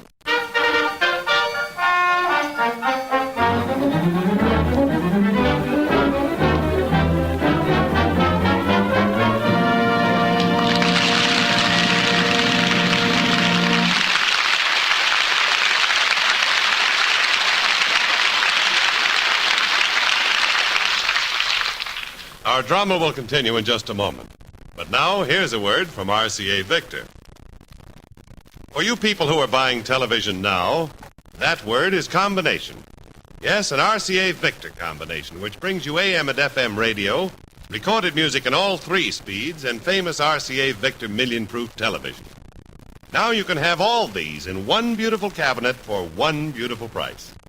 Ask your RCA Victor dealer to introduce you to the kingly RCA Victor combination, the Rutland. With its doors closed, the Rutland looks like a furniture masterpiece straight out of the 18th century.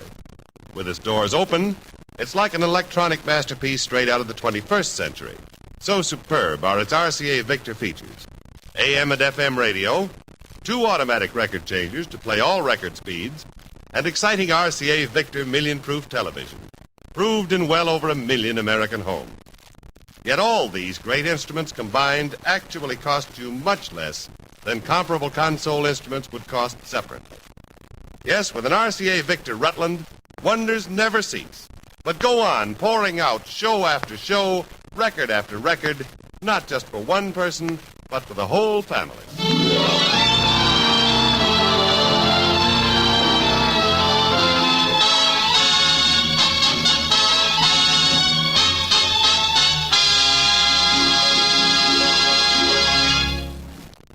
Now, here is the second act of the Screen Directors Playhouse presentation of Take a Letter, Darling, starring Fred McMurray as Tom Verney and Rosalind Russell as McGregor.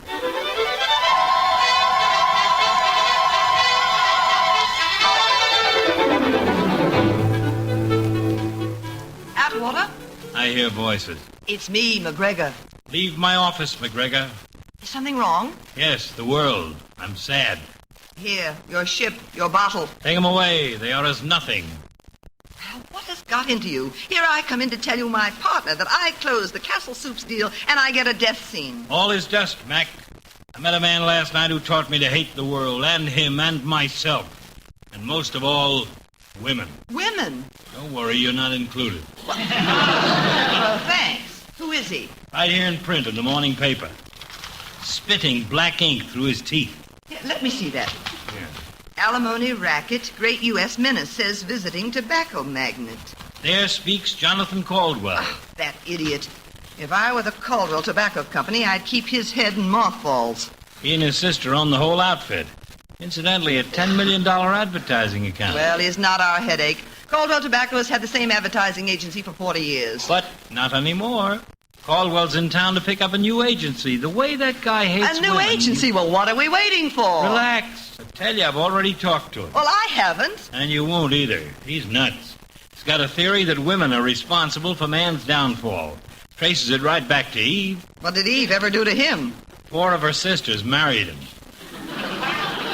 4 wives, is that all? Well, if I hated money the way he hates women, I'd be a millionaire. You will be. Look, Mac, he's paying alimony to 4 representatives of your not-so-gentle sex. It's gone to his brain. Leave it to me, Atwater. All you have to do is to get me an appointment. But he won't see a woman. He'll curse you in syrupy southern accent. Just tell him my name is A.M. McGregor. I'll take it from there. Okay, but he's going to throw you out right on your feminine intuition. That new guy, Verney, he's out there chewing the furniture for something to do. Well, send him in. Morning, McGregor. Good morning, Verney. I hear you're bored. Yeah, I've been thinking of building a ship in a bottle. Don't. You're liable to become a partner. Ah, no shaving lotion. No. You're learning. I ran out. I see. Well, there'll soon be plenty of work for you to do. I'm chasing down a new account. I'll probably see Jonathan Caldwell this morning. And at 3 this afternoon, I'll be at Francesca's dress salon. You better meet me there. In a dress shop? In fitting room 3. I'm going to have more money. Well, if this deal works out, you may get it. Hello. Yes, Atwater. You did? Well, when will Caldwell see me? I'll leave right away. Ah, here goes Eve with a brand new apple.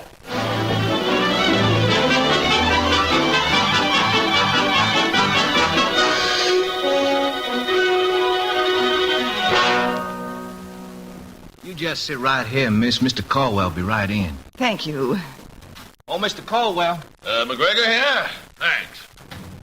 Now, where's McGregor? Here I am. You are McGregor? Just as sure as you ever corned a pone.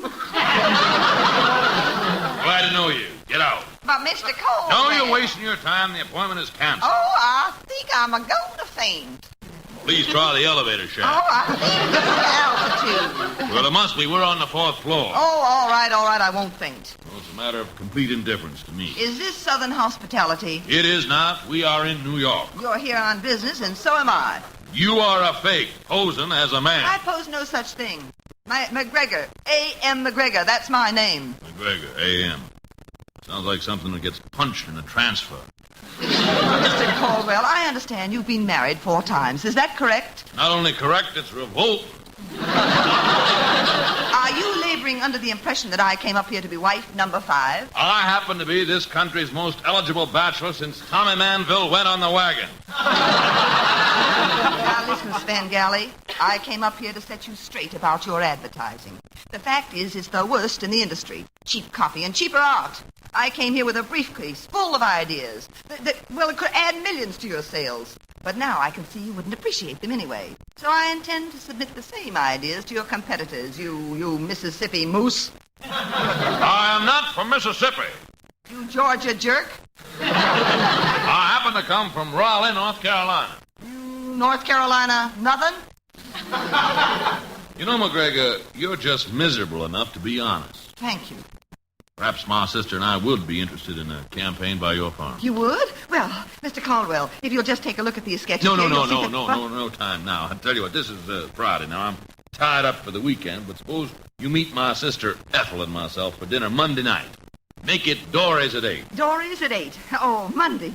You won't regret it, Mr. Caldwell. Well, I know. I couldn't possibly have a worse impression of you than I already have. Good day, McGregor.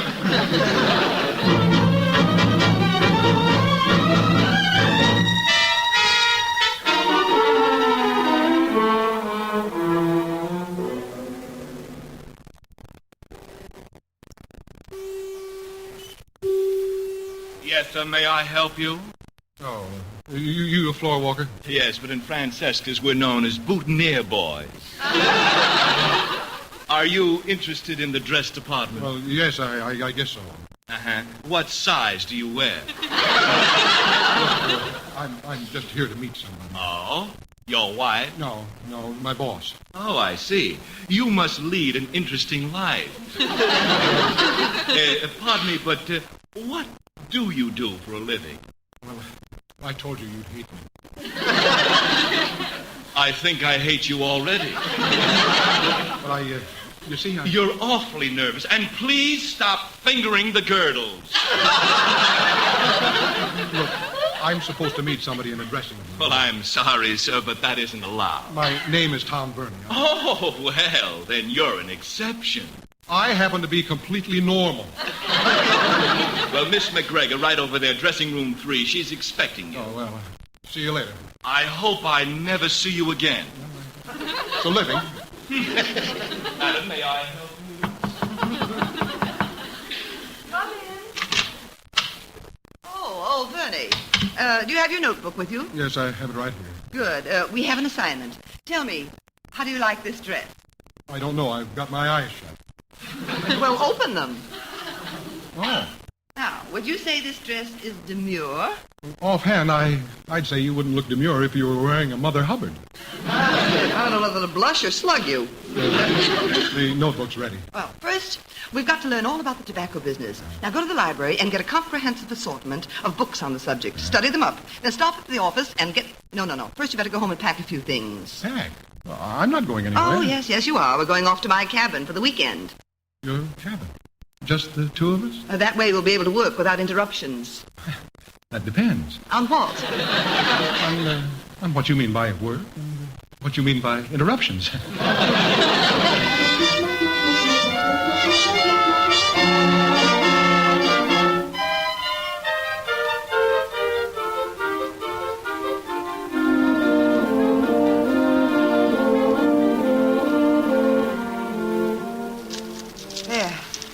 A real fireplace. Stop staring at the flames, Vernie, and grab a book. Life is a delusion. Huh? What's bothering you? A secretary on a weekend with a boss reading a book. Well, stop reading. I'm going through this personal stuff on Caldwell's life. 4 wives. Oh, they all gave him a hard time. No wonder he hates women. Well, you'll do all right. Why do you say that? You're different. The others just girls. your class. When Caldwell finds that out, he's hooked.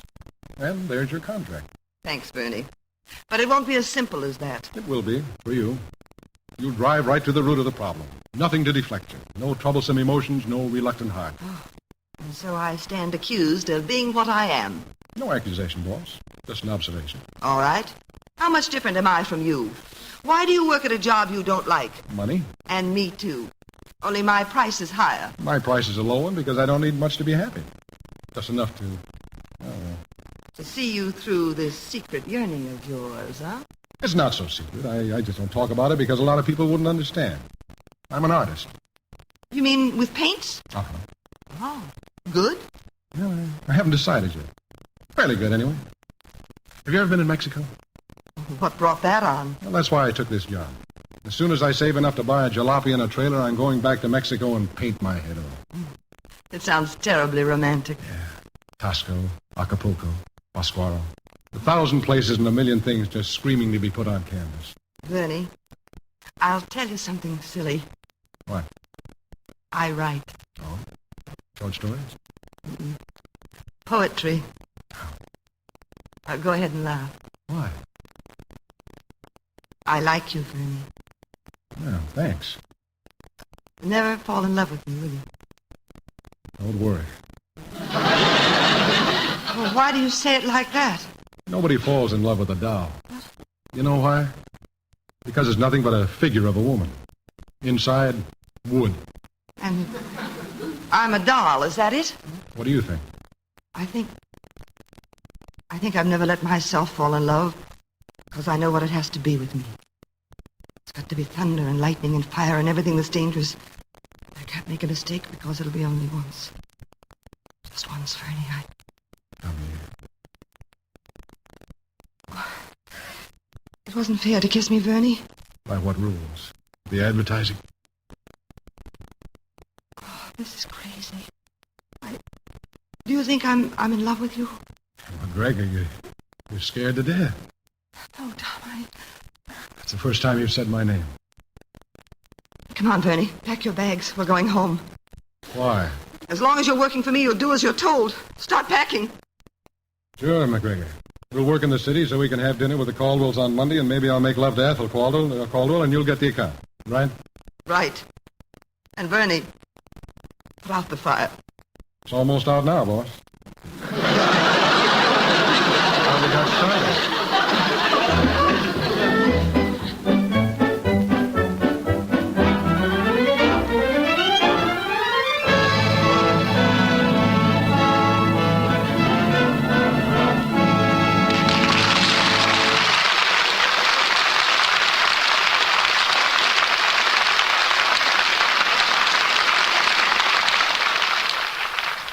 Every day you hear more and more about an incredibly fast way to relieve the pains of headache, neuritis, and neuralgia. It's Anacin. A-N-A-C-I-N. Now, the reason Anacin is so wonderfully fast-acting and effective is this. Anacin is like a doctor's prescription. That is, Anacin contains not just one, but a combination of medically proven active ingredients in easy-to-take tablet form. Thousands of people have received envelopes containing Anacin tablets from their own dentist or physician. And in this way, discover the incredibly fast relief Anacin brings from pains of headache, neuritis, or neuralgia. So the next time a headache strikes, take Anacin. A-N-A-C-I-N. Anacin. In handy boxes of 12 and 30. Economical family-size bottles of 50 and 100. Ask for Anacin at any drug counter.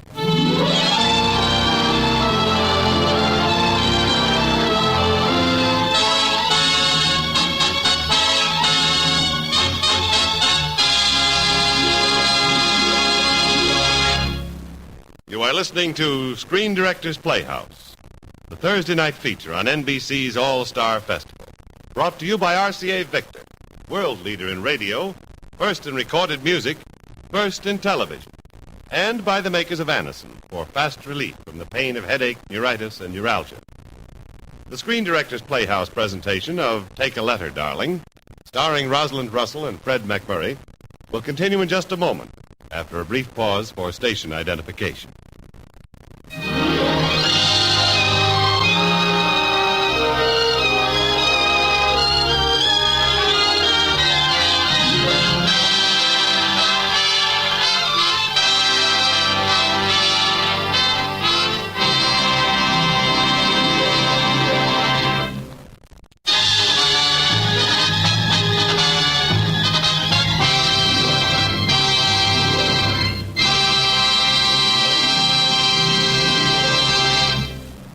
This is the Screen Directors Playhouse. We continue with the third act of Take a Letter, Darling, starring Fred McMurray as Tom Verney and Rosalind Russell as McGregor.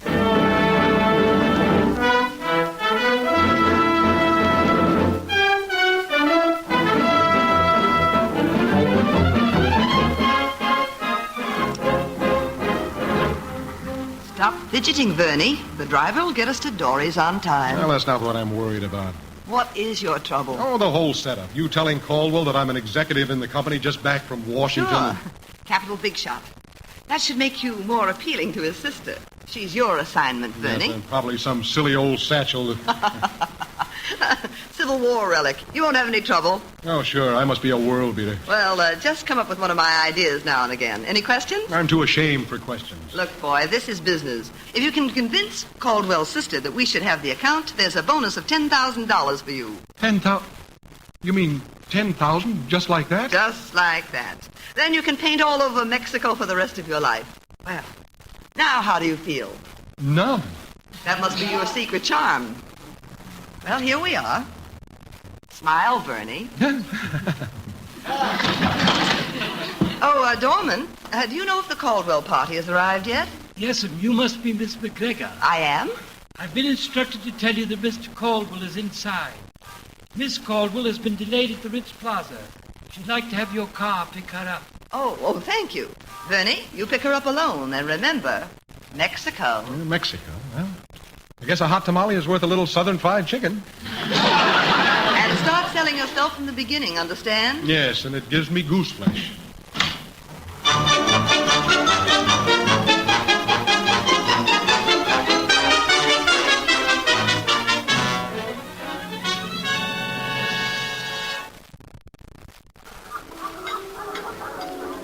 Mr. Caldwell, you're glowering. Yes, I usually glower at women. Can't you manage a nice, friendly sneer? You know what you remind me of? What? Indigestion. That's me. Heartburn with bare shoulders. Now, let me explain it this way. Women to me are like cream puffs. And I'm a man who loves cream puffs. I know they're bad for me, but I've eaten 4 of them. I've had 4 bellies. Now I'm on a diet. I represent an ad agency, not the League of Homeless Cream Puffs. Well, you look gooey enough to be dangerous. Yeah. Well, here comes Ethel. Oh, Tom Verney, and that sweet old lady beside him. That must be your sister. No. My sister's on the other side. That is your sister? Ethel in the flesh. Oh, brother, there's more flesh than dress. Johnny! Oh, and this must be Miss McGregor. Yes. How do you do, Miss Caldwell? Wonderful, just wonderful. Johnny, I want you to meet the most fascinating man, Tom Verney. Tommy, this is my brother. How are you? Glad to know you, Caldwell. Well, let's all sit down. Tommy's just back from Washington. I don't know what Washington would do without our Tommy. Verney, I feel it only fair to warn you, my felinely feminine sister is on the prowl. Well, of course I am. He's scrumptious. McGregor, I think you slipped up on those advertising layouts I told you to send to the Caldwells. I slipped up? Ethel doesn't care for them at all. No, they're not the least bit scrumptious. You see, my sister has the final word on all advertising. Oh, well, of course, Miss Caldwell. They're just rough drafts. Tommy, what heavenly shaving lotion. I'd say it was scrumptious. Yes, scrumptious, that's just the word. Oh, and Miss McGregor, don't worry about the layouts. I'm sure Tommy can straighten it all out. I'd like to straighten Tommy out. Well, I'll do my best. Dance, Ethel? Oh, I'd love to, Tommy. Excuse us, please. Tommy, tell me some more about your work. Miss McGregor, You look as if you just bit into your first oyster.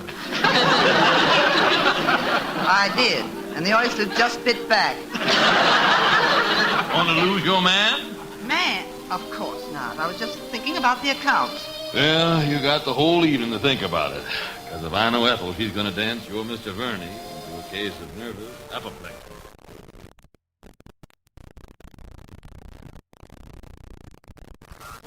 Well, now that we're all together again, Miss Caldwell, we can discuss the advertising account. I think the best I think Tommy and I'd like to dance again. You know, that's just what I was thinking.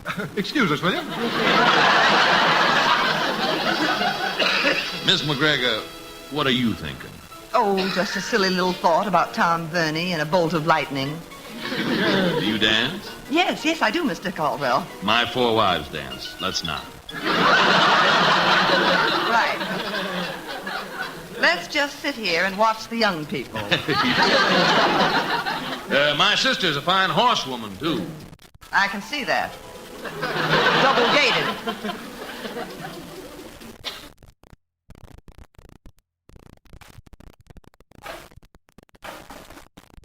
Well, here they come. The last number. The waiters can stack me on the tables with the rest of the chairs. My, how time does fly. Yes, indeed. I haven't had such a good time since I got locked in a closet. Well, girls and boys, the place is about to close. Let's all just say goodnight and try to forget. Well, we haven't even discussed the account. Now, perhaps we can do it tomorrow. Oh, sorry. I'm flying home to Raleigh tomorrow. You could take it up with Johnny, but it's really my part of the business. Well, you know, Ethel, it's too bad you and I can't settle it between us. Tommy, what a wonderful idea. You could fly down to Raleigh with me, and then the two of us could just lounge around while we mull over your idea. There will be no mulling around during business hours. And who said they were his ideas? Well, aren't they? Your move, McGregor. Well, of course they are, but Mr. Verney happens to have a very pressing business engagement in Washington. Haven't you, Verney? No. But, Verney, the president... Oh, he's catching up on his letter writing. My, what an important man. Can I call for you at your hotel in the morning? Oh, thank you, Tommy. Then we can have breakfast together. Fine. That, I'd say, almost finishes the game. Can you think of another move, McGregor? Why, I'm just tickled to death that your sister and Mr. Verney have hit it off so well. Oh, and I'm sure we're going to do much better. Just take him down there and stuff him with chitlings and soak him in shaving lotion. He's all yours. The game has ended.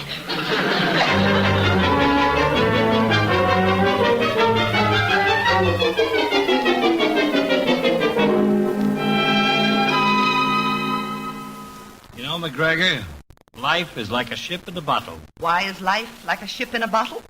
What are you asking me for? I'm no philosopher. My brilliant partner. Atwater, have you seen these Raleigh newspapers? Society romance in the making. Ethel Caldwell and Tom Verney at the races. And here, Ethel and Tom at the flower show. And here, Ethel and Tom on the lawn of the Caldwell mansion. And here, go farther with Ethel. That's an advertisement.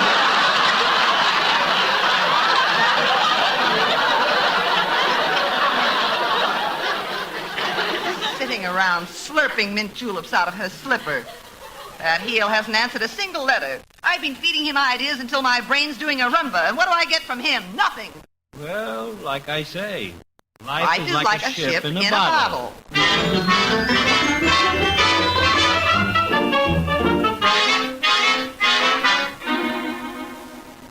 Hello, McGregor. You got a minute? Jonathan, have you heard anything from that sister of yours? Nary a word, but forget her. What about Tom? He hasn't answered a letter or a phone call in 2 weeks. Well, forget him, too. I made a decision. Oh, about the account? About you.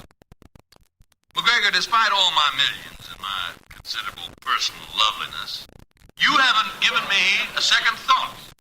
Ergo, you're a most unusual woman, being at the same time beautiful and intelligent. I'm leaving tomorrow for Raleigh, and I suggest that you come with me. Be my guest. Thanks again. I think that would solve a lot of my problems. But if you're hinting at my becoming Mrs. Caldwell the Fifth, I pass. I don't belong to the union.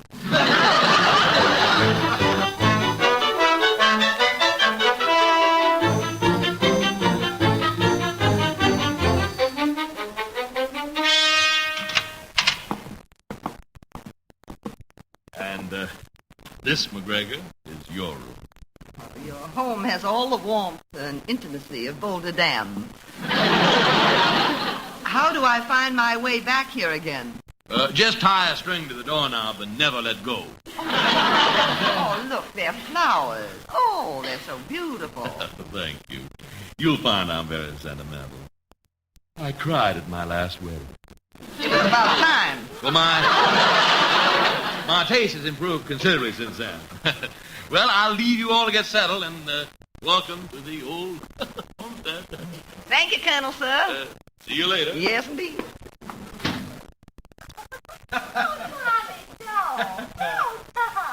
I'll meet you for cocktails, Ethel. I'll go for change. All right, bye-bye, Scrump. Why, that lead-headed fake.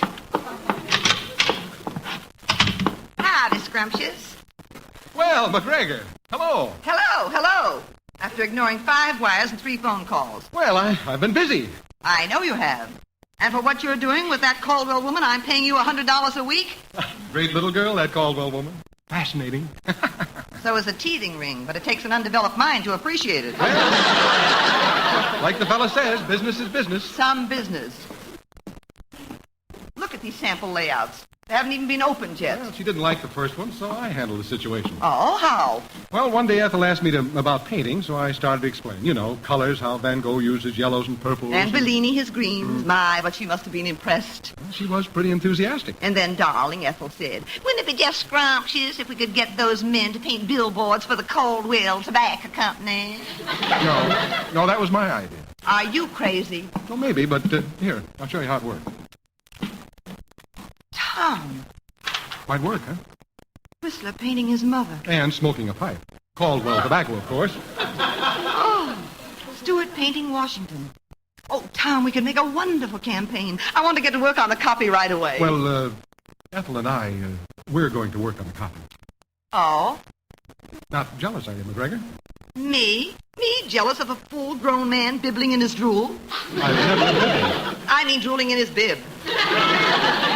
How can you talk like this in front of Whistler's poor old mother? Is that all you can say? One more thing. Well? I have to change. Cocktails with Ethel at 5. Oh, pardon me. And you too, Mother. She's jealous. She's jealous. How am I doing, Ma?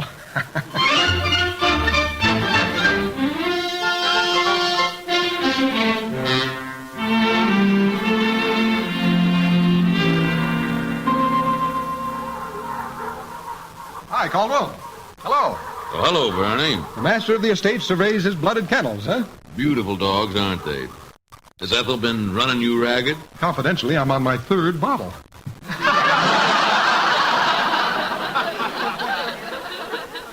Yeah, from what I read in the papers, I thought there might be a marriage in the wind. Now, hold on your storm signal. She's a fine girl, but Ethel knows I'm interested in someone else.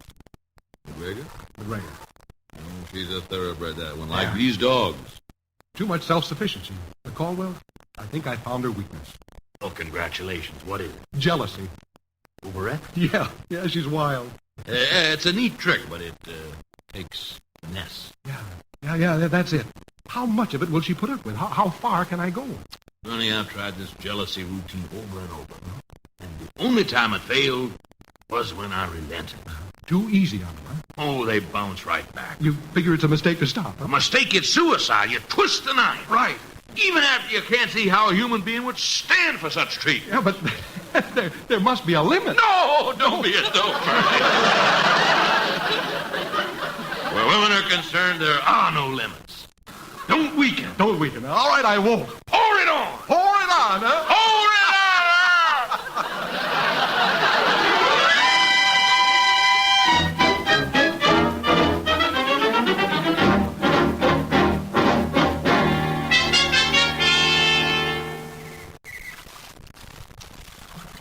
Tommy, doll, why don't you come into the pool? In a few minutes, Ethel. Oh, it's just wonderful. Caldwell, doesn't your sister ever get tired?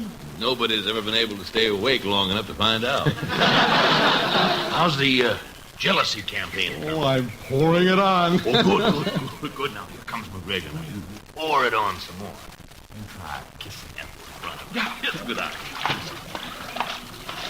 Tommy, honey, help me out of the pool, huh? Okay. There you are. Hello there. Ethel, can I kiss you?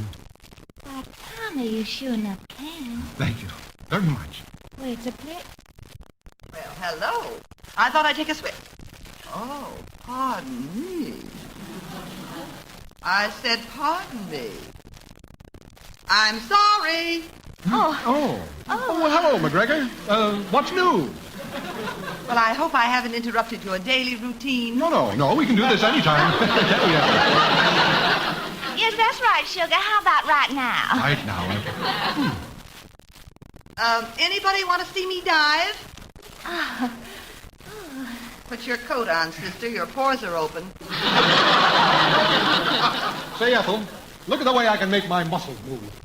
Oh, Tommy, honey, that's just scrumptious. Tommy, honey, you all are just making me too old sick to my stomach. Well, I guess Ethel and I'll take a walk. You don't mind. Two's a company. Never mind, I'm leaving. You can stay right here and admire each other's muscles. I haven't got any little old muscles. Oh, now, who are you kidding, me or that bathing suit? And Tom, when you get to the bottom of the pool, would you do me a favor? Sure, McGregor. Take a good deep breath. Come on, Tom, let's do it again. Oh, hello, McGregor. Oh, hello, Jonathan. Inspiring, aren't they? My sister's the sporting type. I can see that.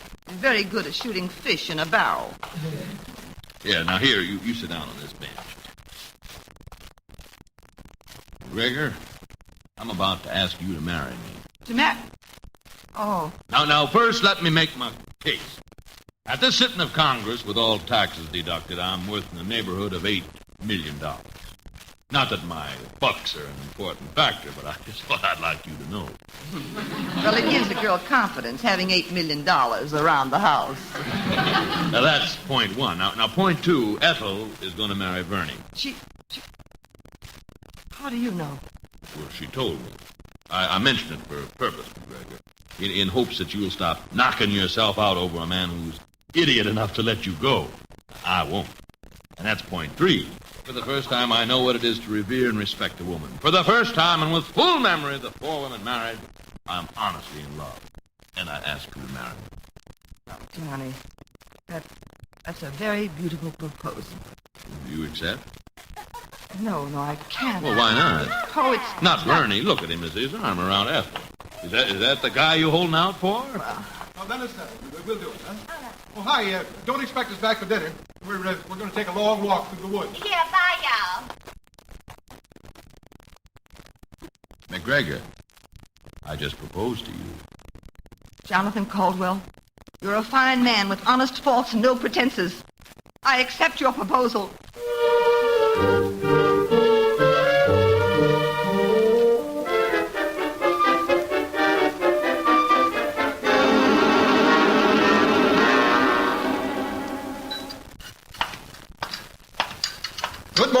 Good morning. Ah, it is indeed. Join me in a lonely breakfast, Bernie. Thanks. There's the ham and here the eggs. The girls aren't up yet, huh? Missing a beautiful morning. Most beautiful in my life. How's the jealousy campaign? Oh, I really poured it on yesterday afternoon. Twisted the knife. Yeah, all the way. Didn't we? Strong as iron. Made her steam. She's almost out of her head. But tell me, when do I stop? Well, you can stop now. How do you figure? Yesterday, McGregor agreed to marry me. She did? She... Marry you? Well, that's strategy, friend, strategy. Why, you double-crossing rat. Well, thank you. Aren't you going to congratulate me? I think I will. Here's a garland of scrambled eggs to wear in your hair. And here's the ham. What, no ketchup? Yes, here's ketchup. Pour it on, Bernie, pour it on.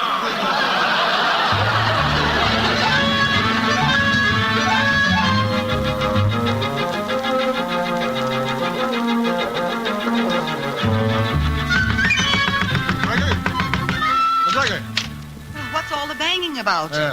Congratulations. I I hear you are now a tobacco tycoon. Thanks. May all your children be cigars. Well, what are you so upset about? You're marrying into the family yourself, aren't you? I am not marrying Ethel. She was out for some fun, and she got it. I came here to get a contract, and I got that. Last night, she signed it. Then everybody's happy all around. Well, Mrs. Jonathan Caldwell V, you owe me one thing. A check for $10,000. And I quit. You're leaving? Yeah, boy, what a stoop I've been. I honestly believed once that you'd be taking that trip to Mexico with me. It was so real that you stubbed your toe on the Mayan ruins. I did? Did you help me? I carried you. Get that for a pipe dream.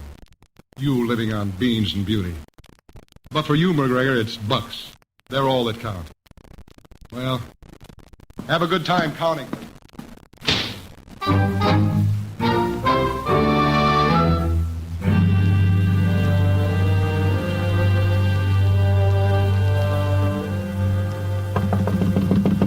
Come in.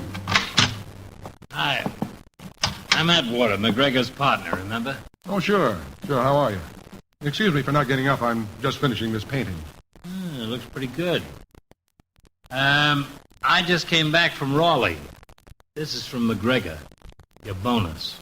Oh. Put it over there on the table, will you? The wedding's next Tuesday. Is it? Well, you got 10 grand, McGregor's got a millionaire. Hope somebody's gonna be happy. She's made up her mind. It's finished. Yeah? Funny thing.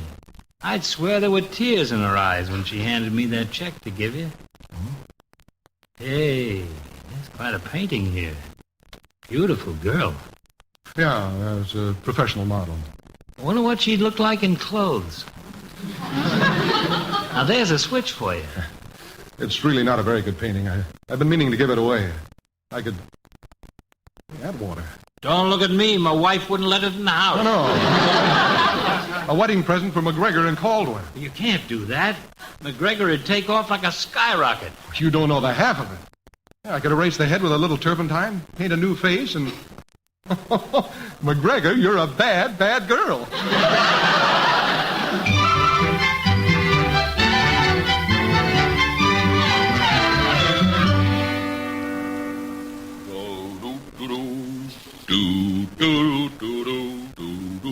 And then, darling, you'll stand here for the ceremony. Now you got everything straight? Isn't it terribly boring for you going through this year after year?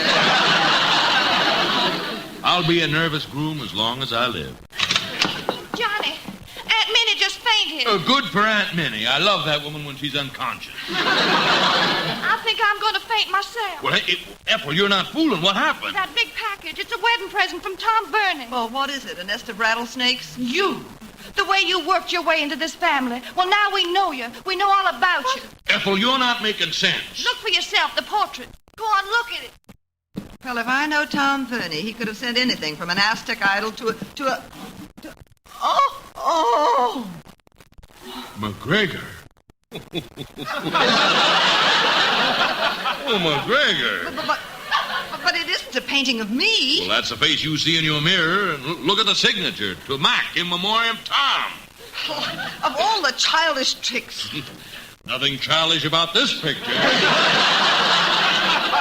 But it isn't of me. I didn't pose for it. Oh, now cut it out, Mac. I'm glad you posed for it. That picture finally made a complete woman out of you. Oh, I get it. I'm going to be forgiven. Why not? Forgiven for what? Never mind answering that one, Caldwell. You think a thing like this can draw us closer together. Well, hold on to your Mason-Dixon line, you big flub. I wouldn't marry you if you came stuffed with $1 million bills and an apple in your mouth. Now go plant that in your protection and smoke it.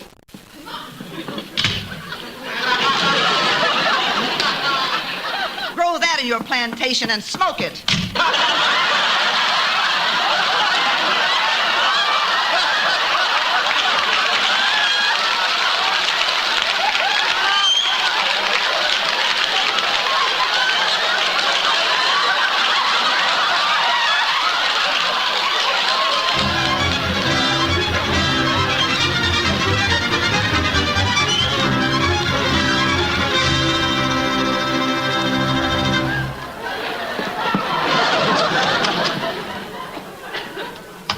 Caldwell Acres. Oh, they ought to plow it under and grow possum. McGregor! Well, how'd you like the naked truth? Tom Verney, how dare you send that portrait of all the mean, contemptible things to do? Come on, get in. I'll walk. Get in. Oh, all right. You're going the wrong way. You're going south. That's right. Oh, Beans and beauty. Tom, are there enough beans for me? Could be. Here, What is it? bottle of shaving lotion. Go on, open it. Now, dab it gently on my face. Oh, Tom, did somebody buy this for you? Yeah, your partner, Adwater. Why? There's a ship in the bottle. Well, haul anchor and set sail for Mexico. Viva Mexico! Viva McGregor! Viva everything! I'm in love!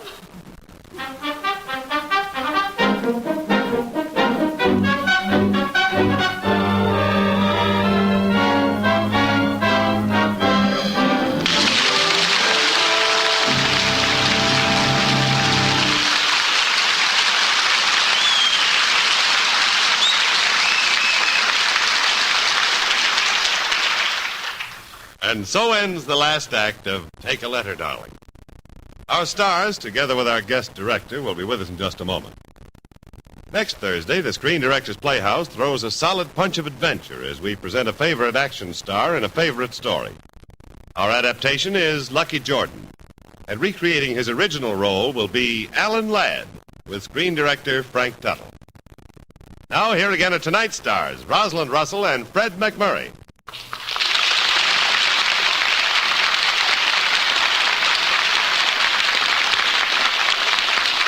Well, Fred, the show is over. We can throw our scripts away.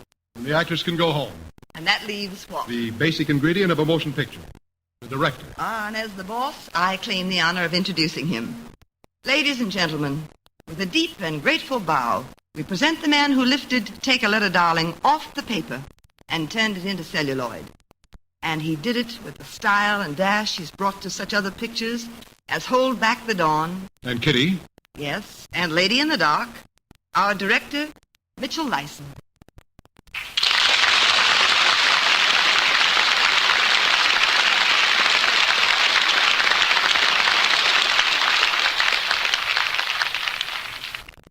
Thank you, Roz, Fred. It's always a director's prerogative to have the final word, and this is it. Once upon a time, I wanted to be a sculptor and hack away at a block of marble with a hammer and a chisel. The result, whatever it might be, certainly could never be translated into laughter and the sheer delight of comedy. So tonight, after listening to our motion picture comedy become a radio show, I'd like the director's last word to be a word of thanks for making me very glad I chose film instead of marble. Good night, Roz, Fred. Good night, everyone.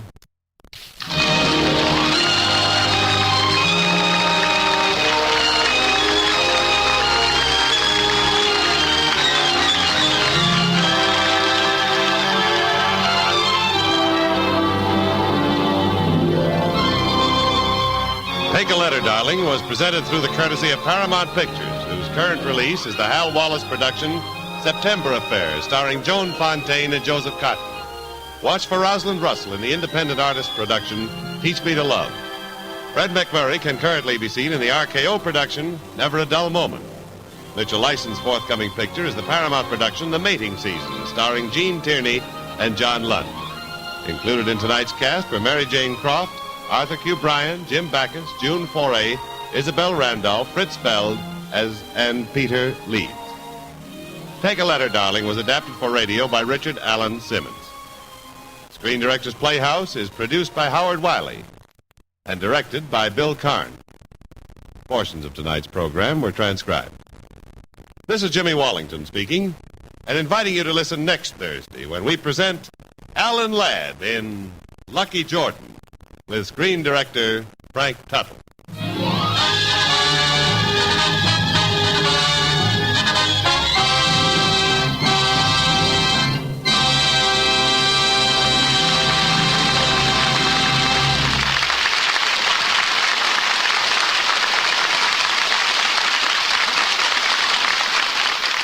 Listen again next week to Screen Directors Playhouse, the Thursday night feature on NBC's All-Star Festival of Comedy, Music, Mystery, and Drama.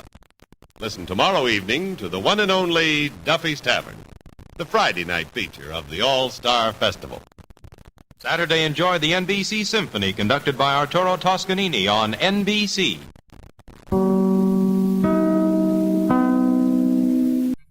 Screen Directors Playhouse stars Eleanor Parker, Hope Emerson. Production, Caged. Director, John Cromwell.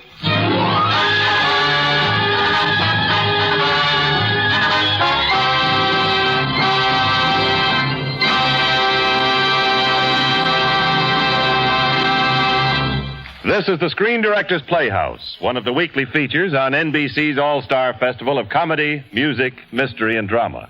Brought to you by the makers of Anacin for fast relief from the pain of headache, neuritis, and neuralgia.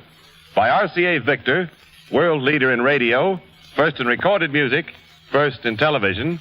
And by Chesterfield, always milder, better tasting, cooler smoking, plus no unpleasant aftertaste. And that's the biggest plus in cigarette history.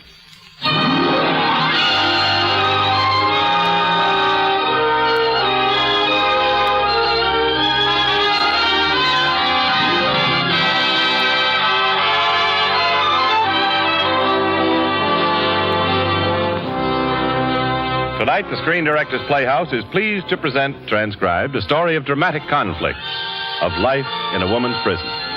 Our adaptation is the motion picture Caged, starring Eleanor Parker with Hope Emerson.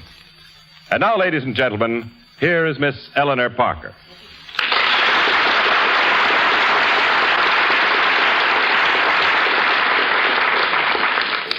Good evening, ladies and gentlemen. To fully appreciate Caged, I believe it's vitally important for me to tell you a little about the background. It is not fictional, a creation of the mind, but a shockingly factual story, witnessed by Virginia Kellogg, one of Hollywood's most talented writers, who spent months living and gathering this material in a woman's prison. A very courageous woman and a very daring expose. I'm sure you'll find tonight's presentation very exciting and enlightening. Thank you, Eleanor Parker. But before we begin, here's a word from the makers of Anacin. When we ask you to try Anacin for the relief of pain due to a headache, neuritis, or neuralgia, we're not asking you to try a new or unproved method, for there are many people listening in now who have been introduced to Anacin tablets by their own dentist or physician. You who have received Anacin this way know the effective, incredibly fast relief these tablets bring.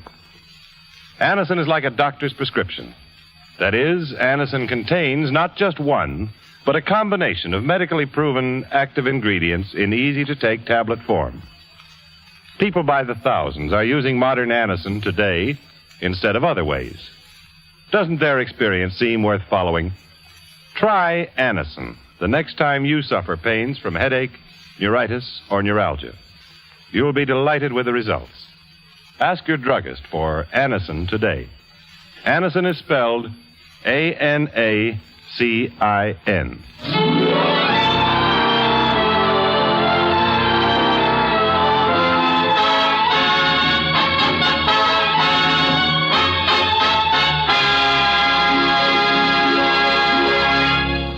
Here now is the first act of the Screen Directors Playhouse presentation of Caged, starring Eleanor Parker as Marie Allen, with Hope Emerson as Harper.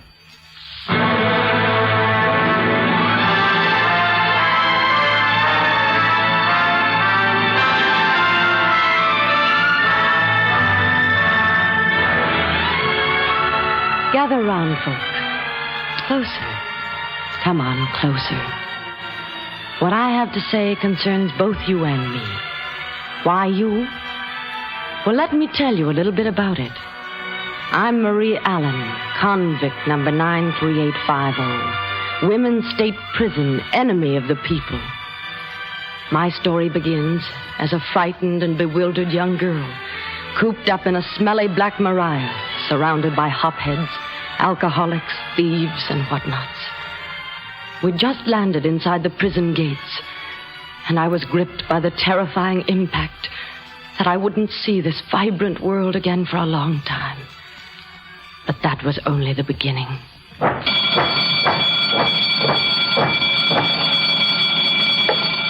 Count off. Roberts, June. Louis, Millie. Harrison, Georgia. Stop, Kitty. Joan Smoochie. Marie Allen. Alan Murray, in this cubicle, you tramp. You're new here. I gotta get some information. Yes, matron. Court says you're married. Legitimate? Yes. All valuables have to be turned over to us till you hit Freeside. Hand over your wedding ring. Oh, please, it means so much. Hand it over. That's better. Mother living? Father? Brothers? Sisters? Well, there's just my mother. She got married again. Nothing like this has ever happened to anybody in the family. In case of death, who do we notify? Death? Oh, Mom, I guess. Belong to any church? Well, we used to go. It's a church on State Street. I forgot its name, I think. In for armed robbery, huh? 1 to 15 years. The judge called me an accessory. I got to get your version of the crime, so shoot. Well, we'd only been married a couple of months. We tried to find a place to live, but everything cost so much, so Mom let us move in with her and my stepfather. Well, Tom was always fighting with Gus. That's my stepfather. He tried to find a better job, and then he got fired. Get to the crime. Well, when Tom drove into that gas station, I stayed in the car while... Then the attendant hit Tom over the head, and I ran out to help him. I guess that's why they called me an accessory. And they took back the $40. $5 less, and it wouldn't be a felony. Don't try to kid me. How old are you? 19. I'll skip the mental test. You look normal enough. Lots of them haven't all their marbles. You can take your physical. Where? Infirmary. Your number's 93850. And remember it.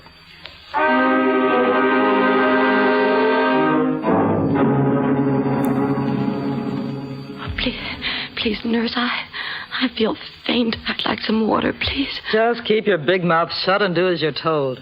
Come on, now open it wide. No drugs in mouth, teeth strong. Now hold still for blood samples. Oh. Next time you beef, I'll hook the needle. Lung cap sound, heart excited, but strong enough. Stomach. Oh. Now what's eating you? Oh, I feel a little sick. Get that way often? Yes, the last week or so. Hey, are you expecting company? Oh, I don't know. Another pregnant one. Come on, get up. Do you know who the father is? My husband. Well, ain't we getting respectable? Could he help with the expenses? He's dead. Another bill for the state. All right, get dressed and head for isolation. Isolation? Yeah, you gotta stay there until the doc examines your blood test. So, for the next 2 weeks, no mail, no visitors, no nothing. Then, if you're still in your right mind, you'll see the superintendent, Mrs. Benton.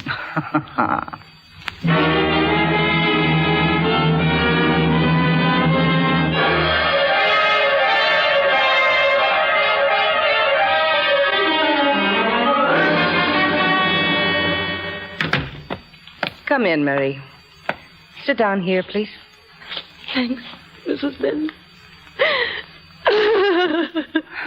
What is it? What's troubling you?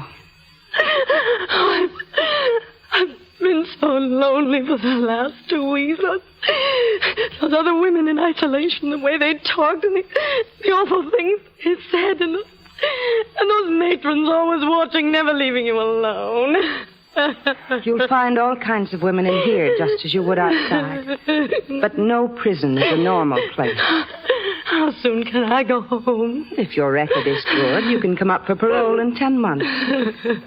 Marie, there's something I must tell you.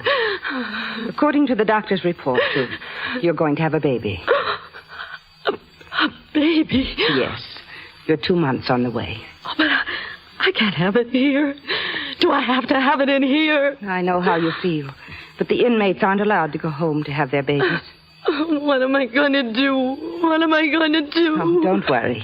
Any blood relative can take care of your child till you get out. Then my mother will take care of it, but they wouldn't let me write her. Can I write her now? Yes, of course.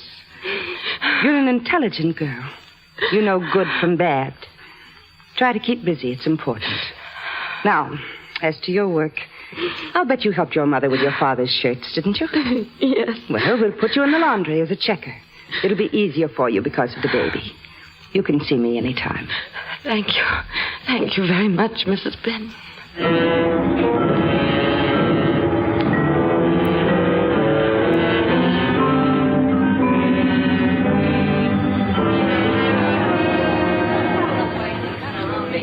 Marie? Yes, Matron Harper? Come in my room. Now, let's you and me get acquainted, honey. You may be a number to the others, but not to me. Sit in that chair. It's kind of roomy. Thank you. This is a nice room. Not like a jail. Like the furniture and stuff in here, huh?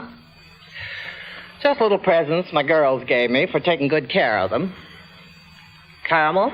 No, thank you. Cigarette? No. You know, you're going to find out that a lot of things are tough to get in here. Candy, chocolate bars, cigarettes, perfume. It's a personal service of my own, you understand. On the side, sort of.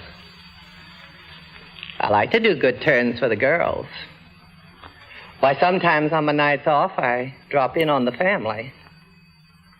I could get real news to your husband. He's dead. How about your people? What do they do? My stepfather's a mechanic, but he's not working. I'll bet they saved up for a rainy day. When you think how I can make it easier for you, you being in the delicate condition, so to speak, I can get you anything you want. I can't favor every one of the girls. Time's money to me. I see. Mom would be glad to help if she could. No, eh? Come on, follow me. We're heading for the big bullpen. All right, cut it, girls. Cut the noise. Home, sweet home, Marie. Like the big cage in a zoo, only you clean it up instead of the keepers. Brushing buckets over here. Mrs. Benton said I was going to work in the laundry. I'm boss here. Start scrubbing. But Mrs. Benton told me that... Do as you're told. Where do I begin, Miss Harper? Now you're getting hip. Here, use this lye. The soap's low. Okay, get going. Yes. Didn't you ever scrub a floor? Put your shoulder in it.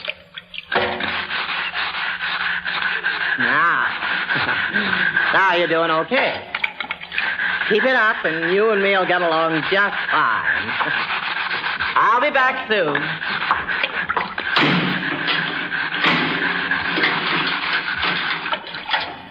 Pipe the new first. You allowed to talk to Harper. That took spunk. How much time you pulling? 1 to 15 years, but I come up for parole in 10 months. That's just a hot minute. What's your rap? Robbery. Cafe Society yet. I'm Kitty Stark. Glad to meet you. Kitty? What's the beef, Georgia? The matron said if I broke another dish, she'd report me. She refuses to believe I never worked in a kitchen. Yeah, I know. But ain't I told you not to shoot your mouth off to Harper about the servants you had and your governesses and the yacht your old man bought you? Why don't you understand? It's always been like that. Even as a child, I had no one to go to. My parents were always away. Even after I was... Take it easy, kid. Take it easy.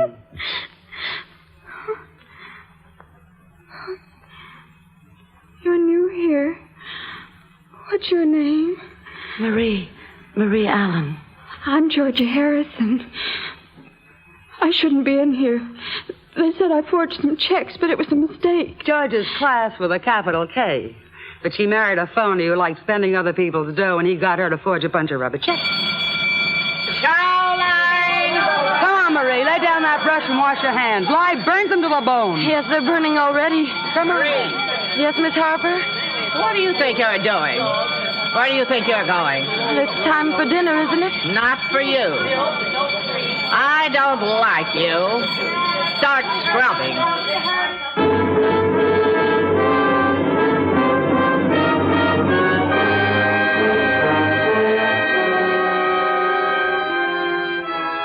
Cruel, sadistic Matron Harper. As I scrubbed the floor of the bullpen, I remembered something I'd read once. Life is for the living. Well, I wasn't dead yet, and Matron Harper couldn't make me want to die. You've got to fight for things in this world, and I was going to fight all right, to get out of this cage and see that my kid got a decent chance, a better break than I had. Yes, those were my thoughts as I scrubbed that day. But how was I to know what was going to happen? How was I to know?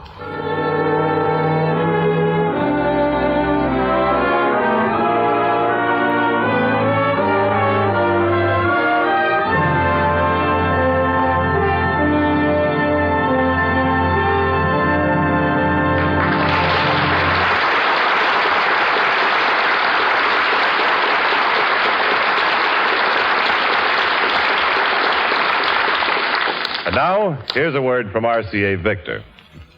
One television set in particular, the RCA Victor Regency, has more to offer than any other receiver available today. That's because the Regency highlights top performance and matches it with beautiful cabinetry. The Regency spotlights quality and combines it with value. Yes, RCA Victor has reason to be proud of the Regency because it's the finest 17-inch television console of them all. Of course, the Regency is million-proof television, proven in well over 2 million homes. And that alone is your assurance of complete satisfaction. Pictures are clear. Pictures are steady. The Regency is practical. The Regency is beautiful. It's all you've ever wanted in console television. And any RCA Victor television owner can get the RCA Victor factory service contract for expert installation and maintenance. If your set needs attention and you haven't provided for this protection through the RCA factory service contract, simply call the RCA Service Company branch nearest you.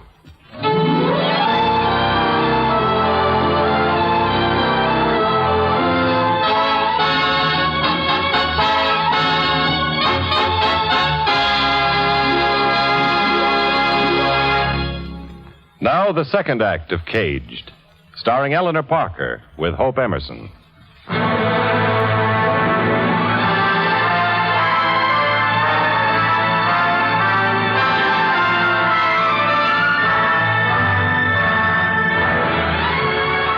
They say you can tell a person by the company he or she keeps.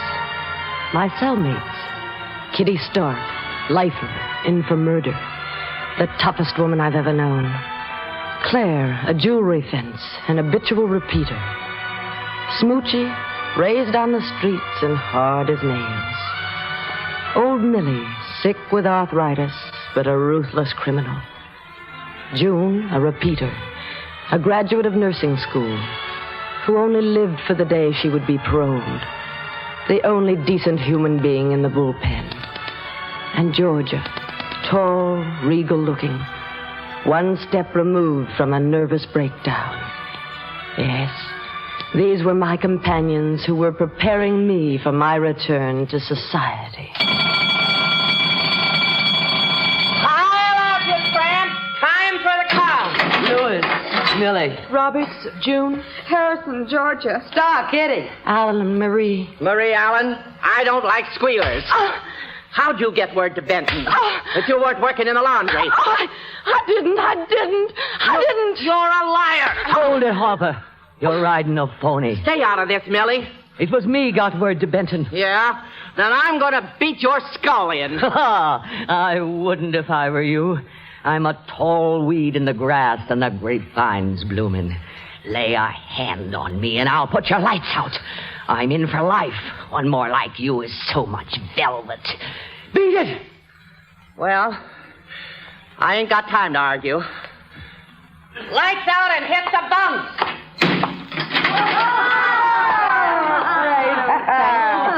Thanks, Millie. Forget it, kid. Sleep tight. Who wants to sleep? I want to talk. Hey, why do we talk about men? Now, me, for instance, I always fall in love with a guy who won't work. Last one beat me up and beat it out of town. But I got news for you. Men are important. Personally, I'd hate to see them abolished. If it wasn't for men, we wouldn't be in here smooching. Yeah, you said it. Hey, I'll bet you got some story, too, Marie, huh?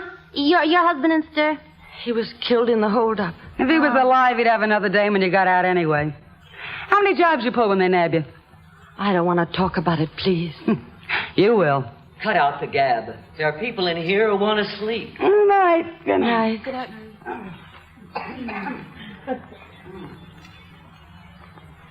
Down in the Southland, hear the train blow. Hear the train blow, dear. Hear the train blow.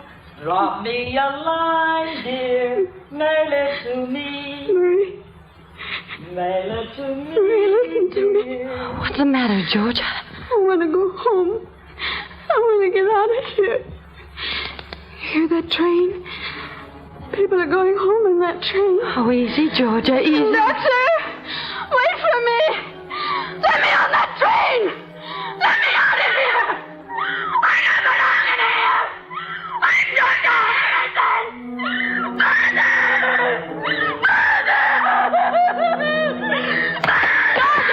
Georgia, get away from that window! Oh, grab her! Somebody grab her! I'll take care of her. She's bleeding like a pig. A cold hose will quiet her down. Infirmary! She's got an artery!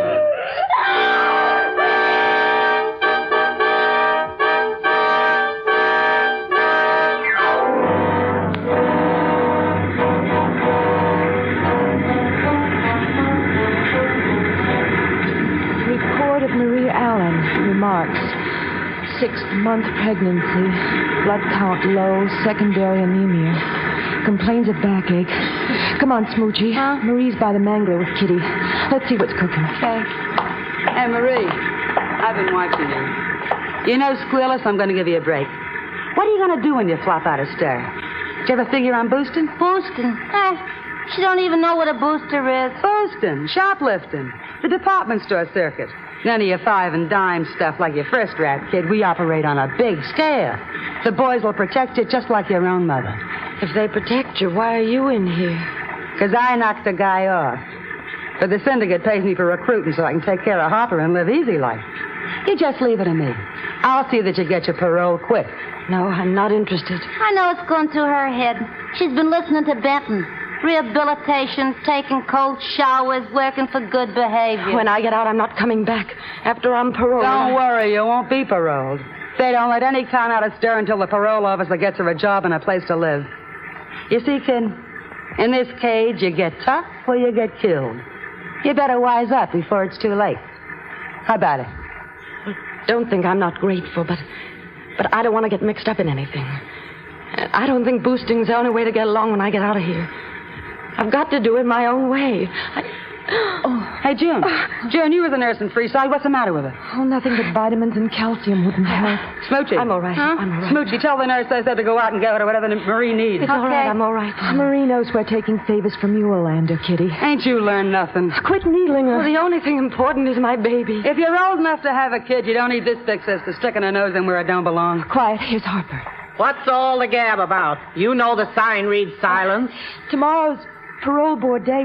Would you find out if my name's on the list? Mrs. Benton promised the moment You're on the list, June. 3:30 today. Benton's office. Be there. Oh, thank the Lord. Nice work, kid. Hey, I got some slick new perfume you can have, huh? Let me iron your dress. Try my shoes on. Oh, thanks, girls, thanks. 3:30. 3 hours away. I'd have gone crazy if I'd pulled another year. I'll be 30 soon. I'm happy for you, June. Tell me, after you got out the first time, what made you fall back in? Same thing that got me in the first time. A guy. You're lucky. Your man's dead. Don't say that. Your man's dead. He can't turn you into a 2-time loser like mine did. Even after I got out the first time, there he was waiting for me. But that's all over with. I'm starting from scratch.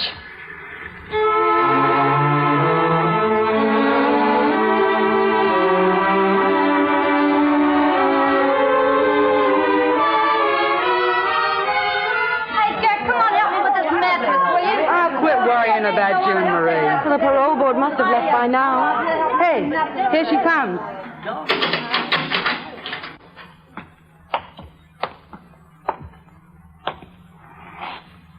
They flopped me back. They flopped me back. Kid, that's lousy. Here, June, lie down on this bunk. Leave me alone. Leave me alone. Come on, gang. How about a game of cards, somebody? Not with you, Kitty. I don't like the way you cheat. Who are you calling a crook? Well, look who's coming all dressed up like Astor's horse, Harper. The guy outside likes the way I look. Just bought himself a brand new car. Must be a truck. He's taken me to a show. Tough they flopped you back in, June. We could have double dated with his friend. After the show, he's taken me to his place. Real comfortable, if you know what I mean. Too bad you can't come along, June. You keep your snoot out of our business, will you, Harper? Good night, girls. Pleasant dreams. June!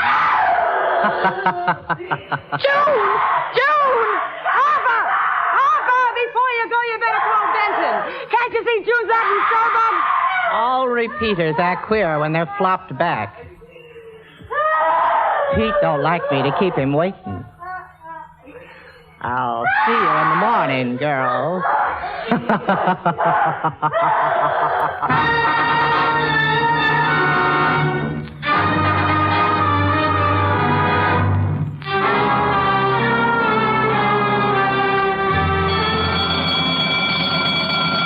Lights out! What's she shrieking about? They've been out for an hour. Hey, Marie, what's eating on you? June, she isn't in her bunk. Well, what of it? I'm worried. Oh, hit your bunk and get some shut-eye. No, I'm going to find her. Have you seen June, Smoochie? Yeah, went in the washroom a while ago. Oh, thanks.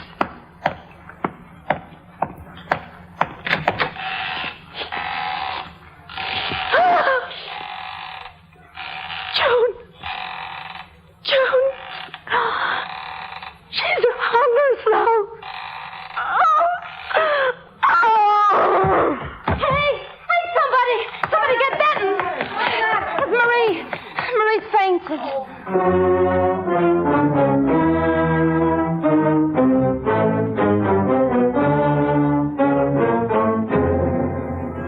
Dr. Ashton, this is Ruth Benton. I'm sorry to call you at such an hour, but I remember your offer to be a pre-consultant. The prison doctor is drunk and completely useless. It's an emergency. A premature birth brought on by shock. Marie Allen, one of our inmates. Thank you, Doctor. What are you blowing your fuse for? Kids have been delivered here before. Yes, I know, Harper, in a filthy infirmary that I have no budget to repaint. Harper, 5 inmates swear they advised you June was depressed. And you believe any bull these inmates hand you? I've asked you time and time again to watch changes in the girl's behavior. You mean to tell me you couldn't see that June was acting strangely? With 60 girls in my bullpen, my only job is to see that no one escapes. You helped to kill June just as surely as if you'd hanged her yourself. Will they investigate? I wish somebody cared enough to make an investigation. So, what are you going to do? Suspend me? I'm going to do everything I can to have you fired. You gave me 3 suspensions and you couldn't make one of them stick, remember? But this time I will. So you call the commissioner. So what? I call my friend Thornton Goodrich. He gets the commissioner on the phone and bingo, I'm back on the job again. You sit there on your bustle and think you know how to run this place. Do you know how it ought to be run? With a piece of rubber hose. Break them in 2 if they talk out of turn. Anyone who doesn't toe the mark sits in solitary for 1 month. Bread and water. One funny move from a girl and I'd clip her hair off of her head. That's the way it used to be run, and that's the way it ought to be run. Just like they're a bunch of animals in a cage.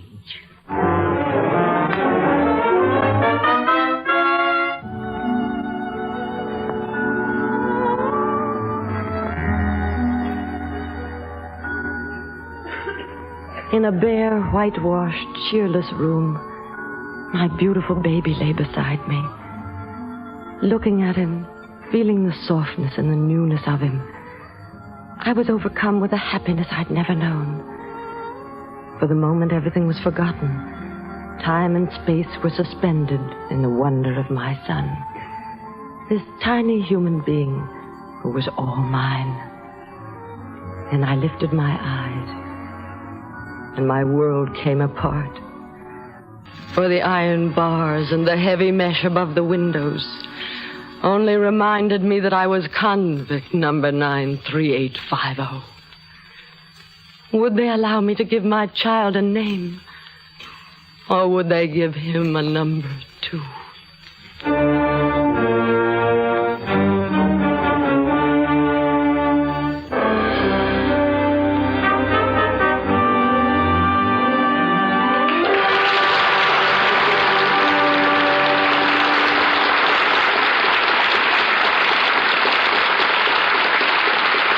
And now, here's a tip for discriminating smokers. Here's Bing Crosby with a word about vacations. Oh, Ken, when you mention vacations, it brings a tear to me eye and a lump in my throat. Poor Uncle Herbert. Well, what happened to your Uncle Herbert? Uncle Herbert loves to fish. So on his vacation, he hied himself off all alone to a secluded spot way back in the woods. Poor Uncle Herbert. He forgot his fishing pole? He forgot his Chesterfields. So, friends, take a tip from me. Whether you're packing to take off for the weekend or for that long-anticipated vacation, pack a couple of cartons of those milder Chesterfields. When you take off on a trip like that, you like to go where you want and do what you want. So take along the cigarette that gives you what you want. Chesterfield. Chesterfield gives you its famous ABCs. Always milder, better tasting, cooler smoking. Plus, no unpleasant aftertaste. Yep, the country's first and only cigarette taste panel reported, of all brands tested, only Chesterfield leaves no unpleasant aftertaste. Vacation time, anytime. Take Chesterfields with you.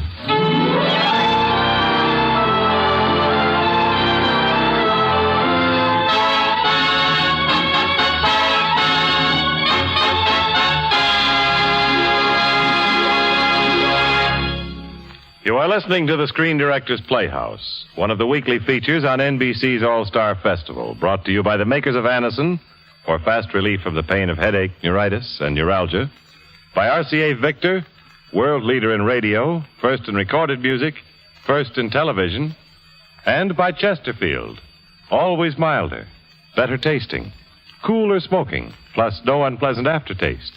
And that's the biggest plus in cigarette history. The Screen Directors Playhouse presentation of Caged, starring Eleanor Parker with Hope Emerson, will continue in just a moment after a brief pause for station identification.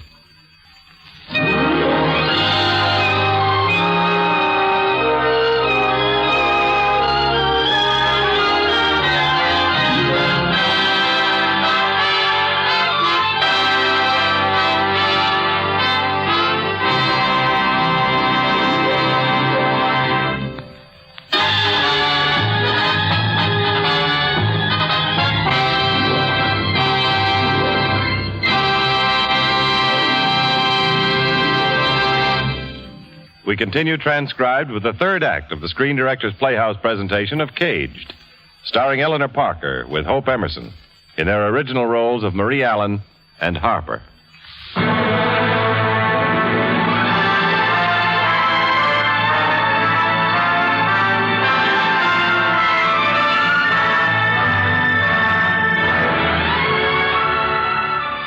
The paths of glory lead but to the grave. I wonder where the paths of trying to be honest and on the square in a jail lead. Well, you can't help but feel good when someone does you a good turn, like Mrs. Benton removing from my child's birth certificate, place of birth. Yes, this was quite a day for me. My mother was visiting me for the first time, waiting behind the meshed wire. Count off, you tramp! Stop, Mom. Millie! Mom. Millie! Marie, baby, you feeling all right now? I'm okay. How are you? Oh, ailing a bit. I hope you understand about me not writing. I mean, I ain't much of a one on writing. Oh, sure. Isn't it wonderful about your grandson? Yeah, wonderful. I'm going to call him Tommy. Oh, Mom, you're going to love him. Already he's got hair, the same color as Tom's, but he's got your eyes. I can't take the baby. What? Oh, I want to. What woman my age don't want a grandchild, but your stepfather won't have it in the house.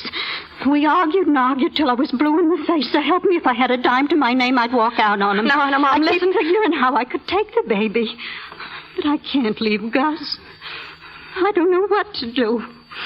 I just don't know what to do. Oh, Mom, stop crying.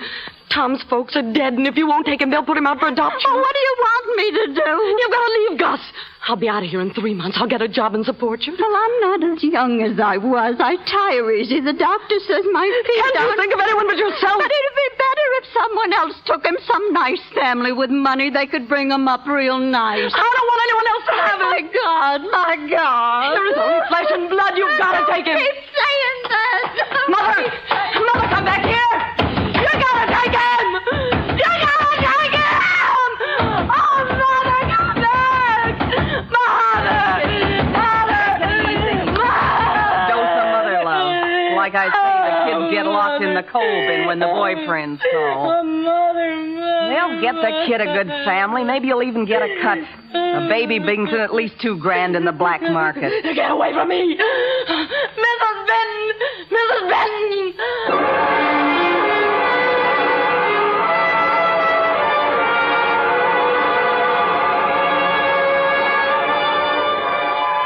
Mrs. Benton, don't let them take my baby away. Please don't let them take my baby away. You said you'd help me if I ever needed help. Well, I need it now. Haven't you got a friend? Anyone at all who just take care of my son until my parole comes through? It's only 3 months. Then I can have him when I get out. Oh, Marie, believe me, if there were anything I could do for you. Oh, please, Mrs. Benton, If I could take him myself, but I'm not allowed to. You're the only one I can turn to. We haven't any choice. You're a state charge. It's the law.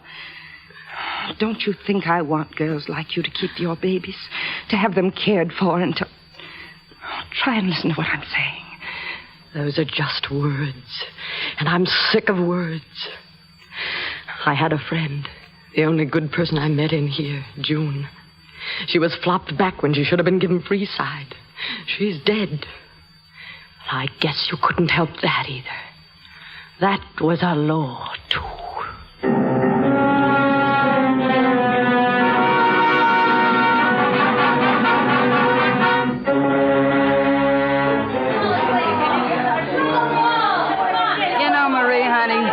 Someday you're going to find out that most people in Freeside wouldn't hand you a job cleaning out a pig pen. Now, if you listen to me and see my connection... You're wasting your breath, Kitty. I'll say. What do you want, Harper? Read it and weep. Vice Queen enters state prison today. Ellie Powell refuses to testify. If I were you, Marie, I'd get friendly with Ellie. I'm not interested. Yeah, you stay out of this. Just as long as I'm paying you, Harper, look out for my end. Them days are over. I'm not interested in penny ante stuff anymore. I'm working with Ellie from here on in. You know, Harper, someday I'm going to get my hands in your hair and I'm going to pull it right out by the roots. Tough, aren't you, Kitty? Tough enough to rip your head off, Elvira. Oh, that's a fine way to greet a friend, isn't it, Harper? Friend? That's a laugh, Ellie. Kitty Gimpy Sullivan says you're drumming up shoplifters from the inside. I got a concession. No more. While I'm in, I want no kibitzing from you. Gather round, girls. I got some presents for you. Lipsticks. Here, scramble for them. Say, you. Blondie. What's your name? Marie Allen. Why aren't you diving for the lipsticks? I like my lips natural. Oh. Pretty, aren't you? Here, I got something special for you. A rhinestone compact. Rhinestones are phony. You can have real ones when you change your type. Look, I'm a big girl, and this isn't my first year away from home. If I said no to Kitty, I'm sure not going to say yes to you. Keep your compact. I don't want any favors. Take it, Marie. But I don't want it. When Ellie Powell tells you to do something, do it. A real ball of fire. The boys are going to like her. Lay off, Ellie. She's my pigeon. Did you hear what she said, Harper? What are you going to do about it? What do you think? Line up for the count, you tramp. Oh, just the same. Louis, Millie. Joan Smoochie. Stop, Kitty. Kitty, I'm going to take you. I've been wanting to for a long time. How do you think you're going to like 2 weeks of solitary? Wait a minute. Don't take a step or I'll bash your head in with this club. Marie Allen, 3 o'clock tomorrow. Benton's office. Parole hearing. Please, repeat that again. You heard me. Not that it'll do you any good. If I were you, I'd play ball with Ellie Powell. You'll make the grade sooner.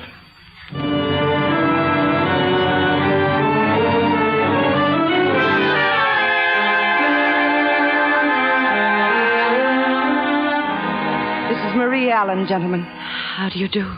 Have a seat, young lady.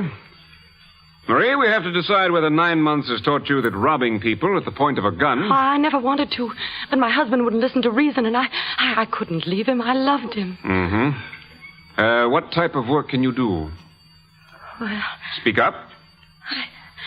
I could be a salesgirl or wait tables, work in a laundry. After all the experience I've had here... Please try to make your answers brief.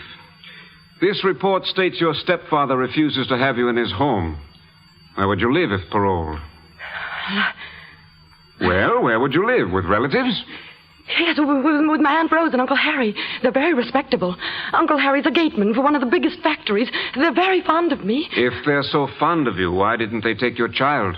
Well, a baby would have been a lot of trouble. I wouldn't be. We'll investigate them. Maybe it'd be better if I lived alone. Any place the parole officer found... Out of the question. He must make certain you have beneficial surroundings and guidance. You're hardly more than a child, only 19. A girl grows old here before her time. Marie's been married. She's seen her husband killed. She's born a baby here in prison. She's had the baby taken away from her by law. How can anyone be called young who's lived through such experiences? I've lived a lifetime and a year in this cage. And if I have to fall back in, I'll be like the others. And I'm not like them. Oh, please just give me a chance to prove it. I've paid my debt. Let me out, please. Easy, Marie. You'll never regret it, I promise you. Marie. Marie, after careful consideration, at your age, with no favorable home conditions and no beneficial influences on the outside, we feel that 10 months is too short a time to prepare you for your responsibilities outside. Parole is not granted. We'll review your case in a few months, and you'll hear from us. Parole is not granted. With no favorable... A few months, and you'll hear from us. A few months. A few months. Just like June. Only she didn't live a few more months. I've got to get out of here. Over the wall! Over the wall! Over the wall! Marie!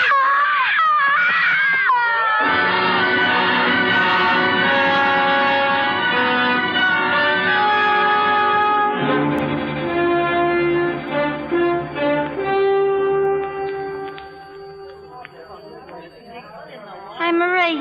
I thought a live kitten you got. Yeah, poor thing was almost frozen. I found him out in the yard. You're going to keep him? It's against regulations. Yes, I'm going to keep him. You'd think a cat that had more sense and want to come roll in here. Harper's going to pitch a doozy if she finds it. I don't care. Taking care of somebody makes you feel like somebody. You going stir nuts, Marie? This beautiful kitten needs someone to mind him, someone to look after him, watch him grow. Okay, file out, you tramp.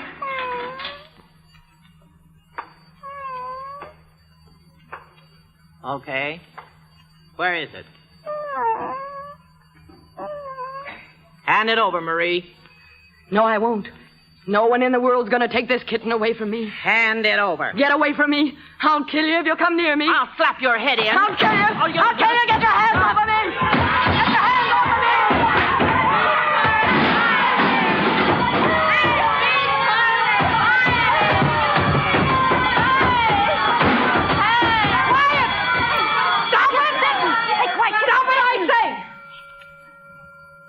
You know this is one of the most serious offenses that can happen here. I'm taking away all privileges until further notice. My kitten is dead. I want to know who started this. It was Marie Allen. She attacked me when I tried to take away the cat. Then she tried to escape. Is this true, Marie? Yes. The first time you tried to escape, I gave you the benefit of the doubt. This time you'll have to be disciplined. I'm going to put you in solitary for 3 days. All I wanted was the kitten. Only 3 days? Those are my orders. All right. Let's get going, Marie. Matron, take her to my room. No, Harper, you're not going to... Shut up and do as I say.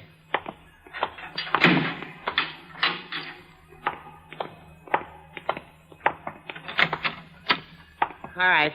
Sit her in that chair. Harper, if Benton ever finds Shut out... up. Hold her hands behind the chair. No! No! No! No! I'm going to clip you bald. Right to the skull. Then you can rot in solitary.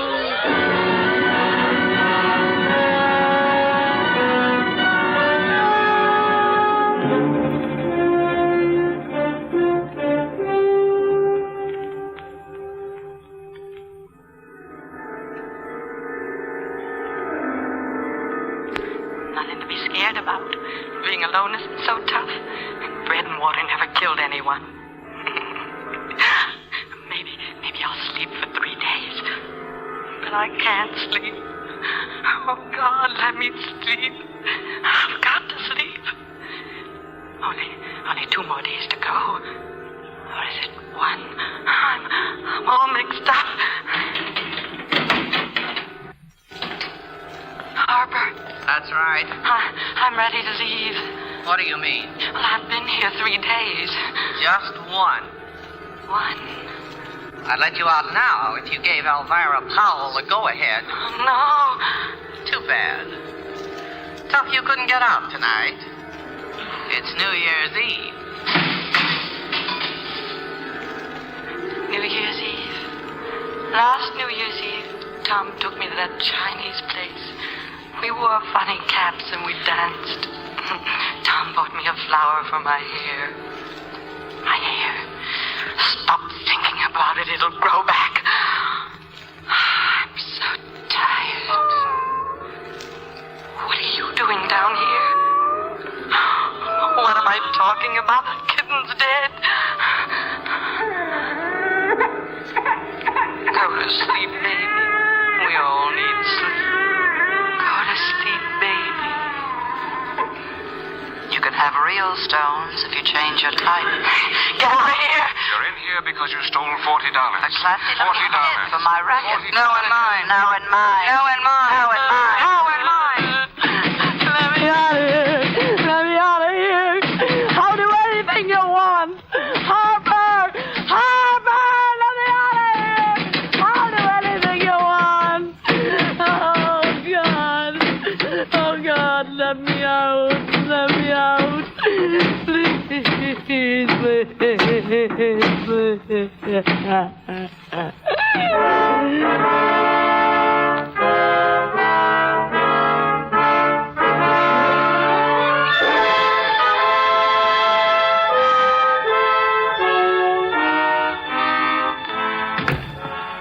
Good morning, Commissioner. Won't you sit down? The governor's madder than a turkey gobbler. Everyone's on my neck because of what you've done, Mrs. Benton. Aren't you confused? It wasn't I that gave out the ridiculous story to the newspapers that there was immorality in this prison due to my negligence. It was Miss Harper. Well, what's the idea of getting her sore over nothing at all? Well, I suppose a man would call the clipping of a girl's hair nothing at all. Well, you could have talked it over with her instead of flying off the handle. There is no place on my staff for matrons like Evelyn Harper. It's too bad all this had to happen before she was fired. Who said anything about firing her? I can get Harper to take back what she said. She can call it a mistake, admit that she was a hothead. And I've prepared some directives which we'll announce are to be put into effect immediately. Directives? Yes, in the form of a memo to you. Inmates who have been honor women will no longer be out in subordinate positions on the staff. The proposed plan to allow occasional work outside the prison when merited by selected girls is denied, as well as the proposed plan for education. You don't honestly think I'd consent to that? Why, I'd be betraying every man and woman working to free prisons from methods like yours. To insulate them from the abuses of politicians, cheap politicians. Now, let's not lose our tempers. I came here with the best intentions in the world, hoping to get together with you to let this thing blow all over. But you leave me with no alternative except to ask for your resignation. Then I'll demand a public hearing. The state allows me such a hearing, and you know it. Let the public learn how the prison is run. Fire me, Commissioner. I insist on it. I want the public hearing.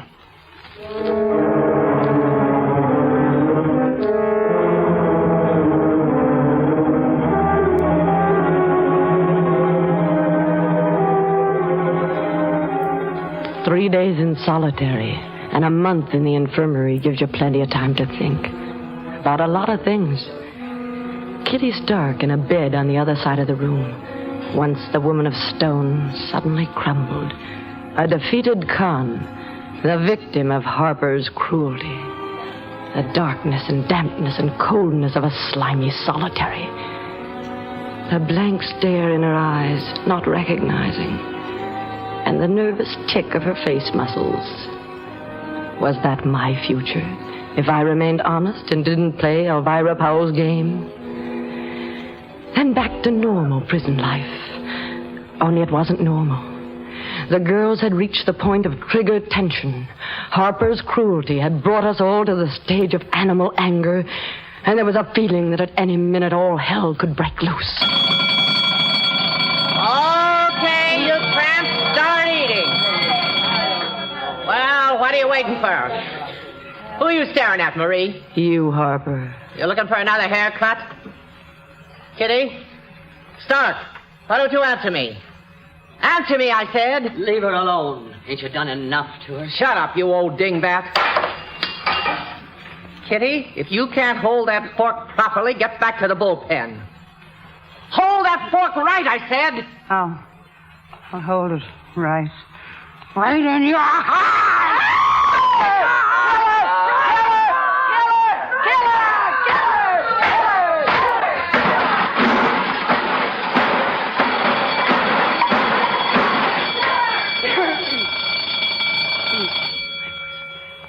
Kindly omit flowers.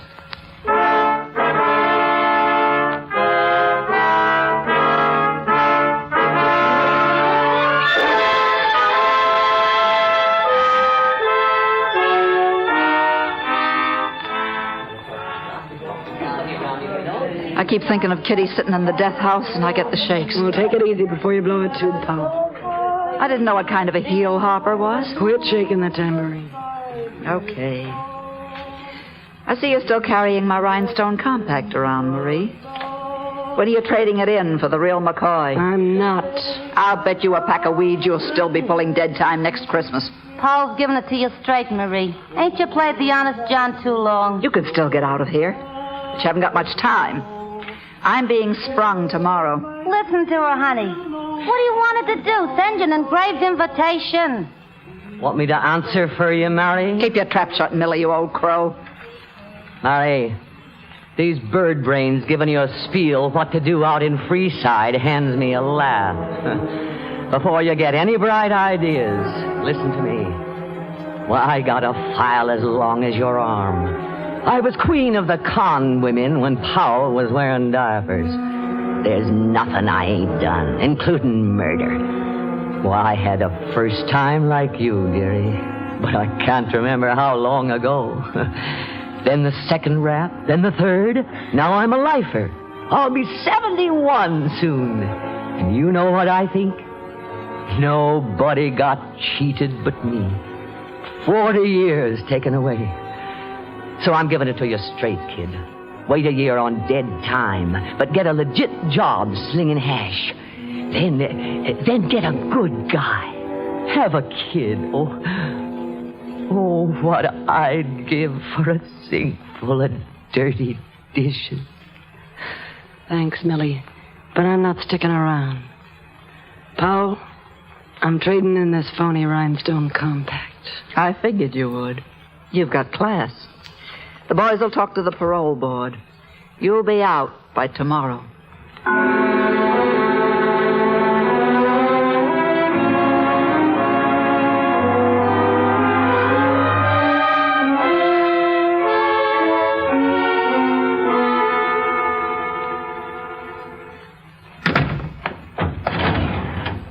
So you made it, Marie.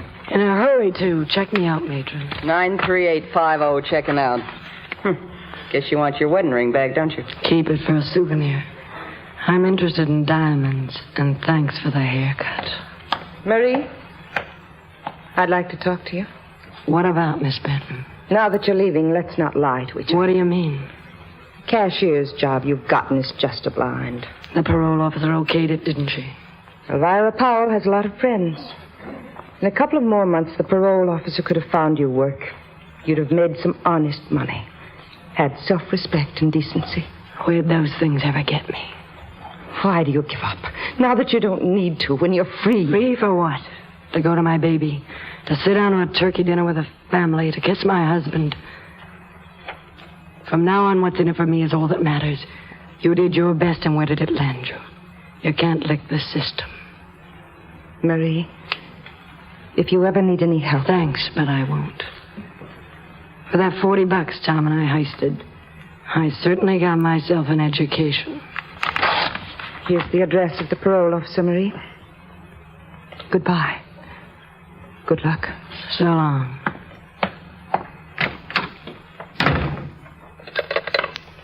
Front gate.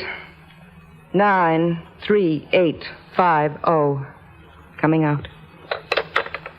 Miss Benton, what'll I do with her file? Keep it active. She'll be back.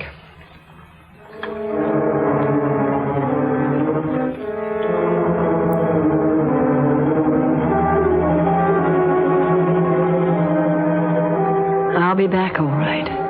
And so will many, many more like me. First-timers who graduate into second and third, and I don't know how many times. Do you know who's to blame? You. All of you out there. The crime in the beginning was all ours. But now you're to blame for refusing to open your eyes, for refusing to see, for refusing to lift your hands, for refusing to take time to investigate and do something about it. Yes, we judge you guilty. Guilty.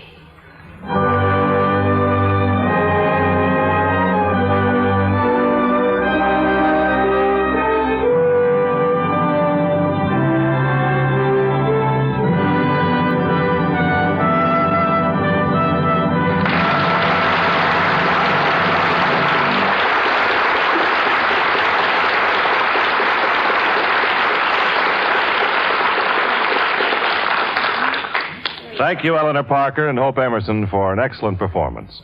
Our stars will return in just a moment. Next week, the Screen Directors Playhouse will again present another great motion picture story. Our adaptation will be Wuthering Heights, and our stars will be Dorothy McGuire and James and Pamela Mason. And now, here again are tonight's stars, Eleanor Parker and Hope Emerson.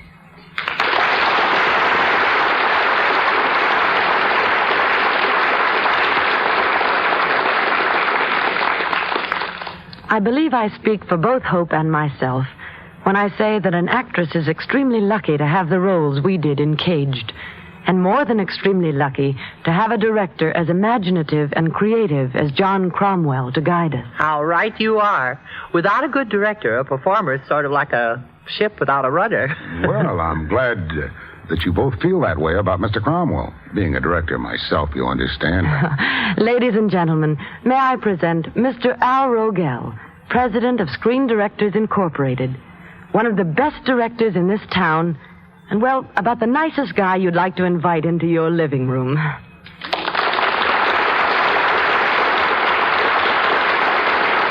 Thanks, Eleanor. I want to say this about you and Hope.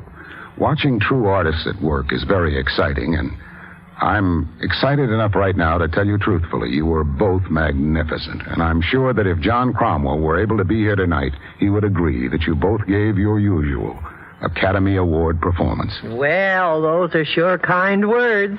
And from the bottom of our hearts, we thank you. And for the Screen Directors Playhouse, I'd like to extend a hearty invitation for you and Hope to come back again real soon. Good night. Good night. Good night, everyone.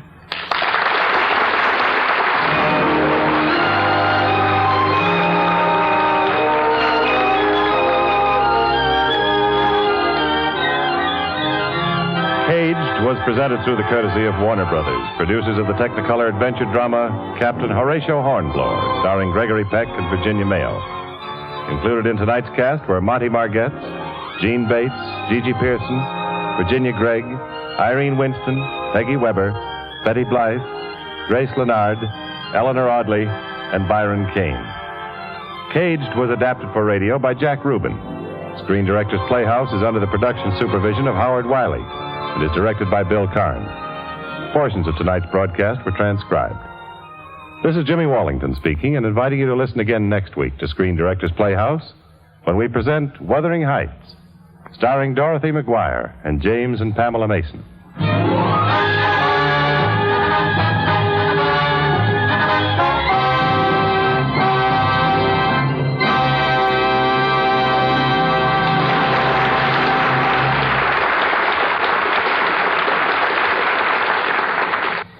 Tomorrow, hear Backstage Wife on NBC.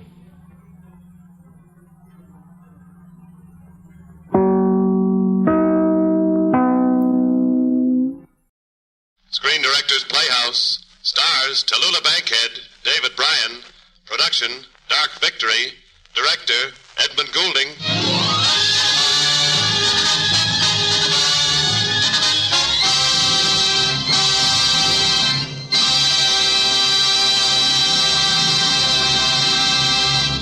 This is the Screen Directors Playhouse, the Thursday night feature on NBC's All-Star Festival of Comedy, Music, Mystery, and Drama. Brought to you by the makers of Anacin for fast relief from the pain of headache, neuritis, and neuralgia. RCA Victor, world leader in radio, first in recorded music, first in television, and by Chesterfield, the cigarette that has, for you, mildness with no unpleasant aftertaste. The cigarette that brings you Bing Crosby and Bob Hope.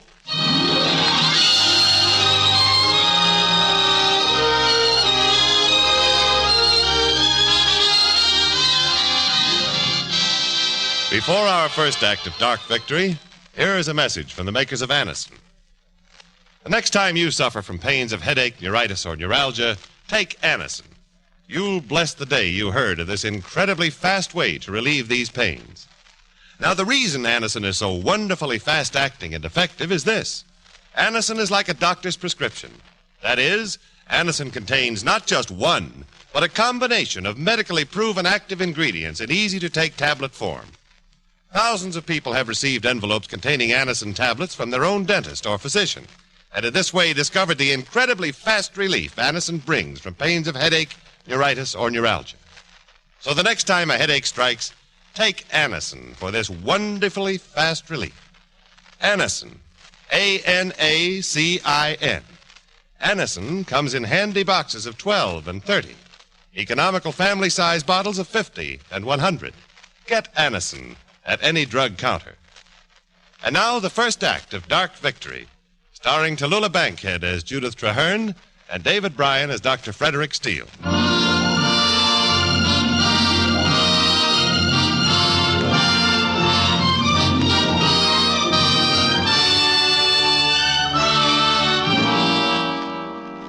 My name is Anne King. I've been in the employ of Judith Traherne for several years as her confidential and social secretary. About Judith. She was gay, independent, bright, and wealthy, with no serious love affair, no serious problem, and above all, no serious fear until... Oh, but let my records speak for themselves. It all began when Judith fell from a horse while trying to clear a steeplechase jump on her estate and complained of a severe headache. Dr. Steele, Judith Traherne is waiting outside your office. The girl is desperately ill. I've been watching her like a hawk. She's been losing ground each day. 3 weeks. You wait till now, Dr. Parson? And you don't know Judith. She's stubborn. I don't even know how I got her as far as your anteroom. She just won't cooperate. Says she hasn't time to be ill. Why, only yesterday she went to a revival of Cyrano in the afternoon and played bridge half the night. I'm sorry, but I can't see her. I'm closing down my practice today. I'm going off to Vermont and devote my time to research. I think your best bet is to get in touch with Finley. Finley's in Europe, and besides, he's no better than I am. I want you. Can't be done. I'll see you to the door. You're always talking about the obligations of doctors to humanity. Well, there's humanity waiting for you on the other side of this door. Sorry, Parsons, but if I start making exceptions, I'll be stuck here for another 9 years. Come on, Anne. This is perfectly ridiculous. I'm late. Wait, Judith. This is Dr. Steele. How do you do, Doctor? My name's Traherne. Shake. Shake. Glad to have met you, sir. Come on, Anne. One moment. How did you get those burns on your hand? Where? On your right hand, here. Between the first 2 fingers. I never noticed them until now. I see. Will you step into my office, please? I don't know why, but I will. Won't you sit down? Thank you. I haven't much time. Neither have I. Parsons tells me you're a great hunter. Well, you could hardly expect me to enter your office leading a pack of hounds. I understand you don't like to talk about your health. I don't. It's a very boring topic. But most people love it. I make my living listening to them. Then I'm afraid you're wasting your time. Oh, I'll send you a bill. I'm an only child. I weigh 115 pounds, stripped.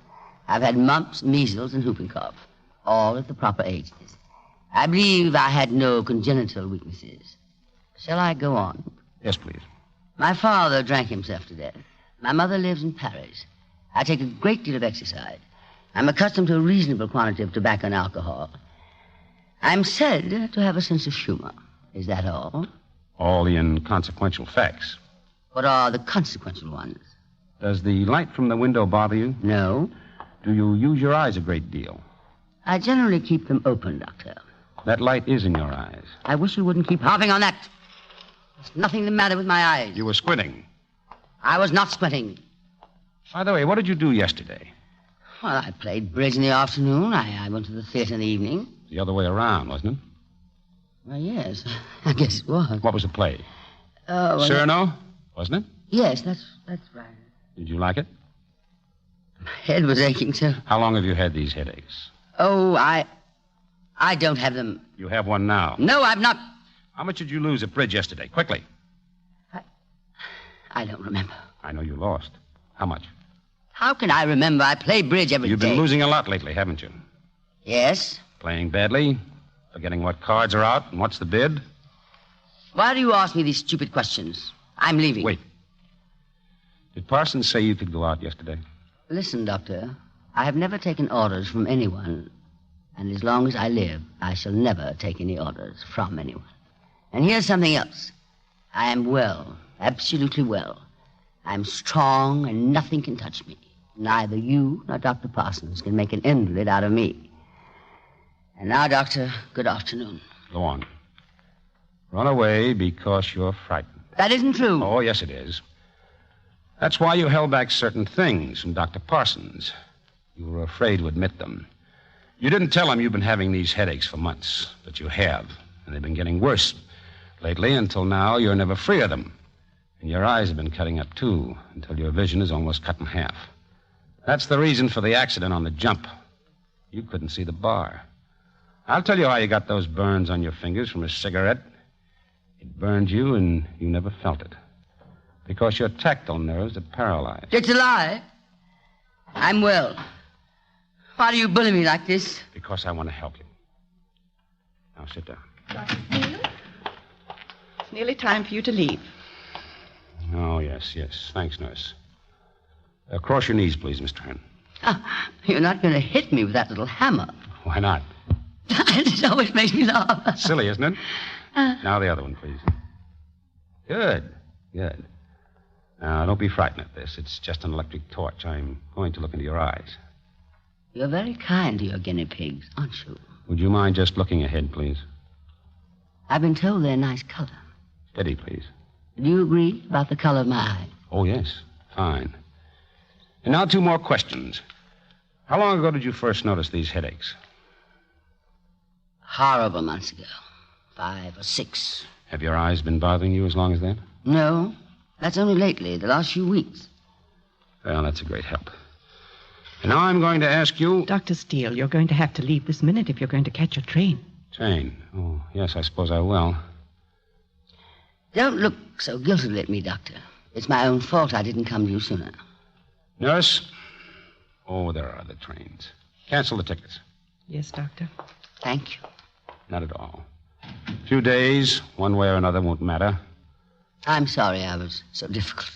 Well, I like the way you fought back at me. You've been a good sport. What's wrong with me? Is it my eyes?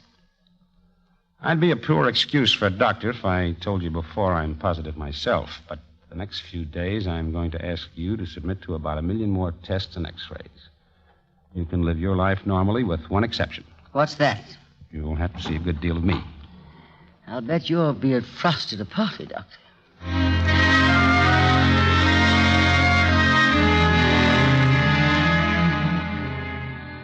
Well, Doctor, this is the day.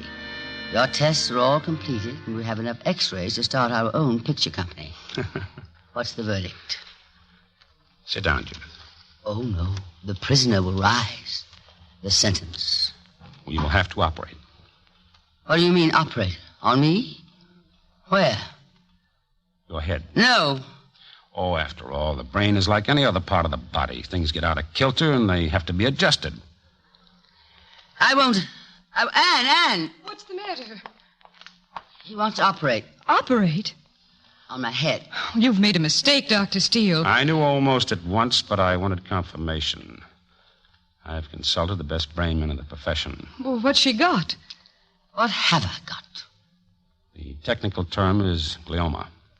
Glioma? Oh, don't listen to him. Sounds like a kind of plant. Yes, it is. Rather like a plant, a parasitic one. If it's removed... All surgeons are alike. Oh, don't get upset, Judith. You wait and... You've got to face it sooner or later, Judith. Suppose we don't talk about it anymore, huh? Come with me, Anne. Glioma?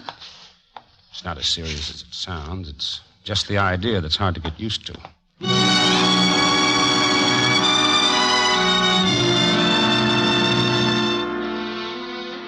I've got a nice view in this hospital room anyway. We're late. We've lots to do. Doctor's orders must be followed. Well, what first? We'll just get your things off and pop you into bed. Into that? Yes, if you don't mind. Well, give me my night things, please. Quickly, nurse. Here's a hospital gown. Not that. Can't I wear my own nightie? Am I to be operated on in that thing? How is everything? Turn your head, Doctor. And look at me. The very latest from Paris. Oh, strictly clinical. Okay, Doctor, you can turn your head now. Oh, thank you. Now into bed. I want to go home. Into bed. All right, Simon Legree. Now, here's a little pill I want you to take. Something to make you sleep. I don't want to go to sleep.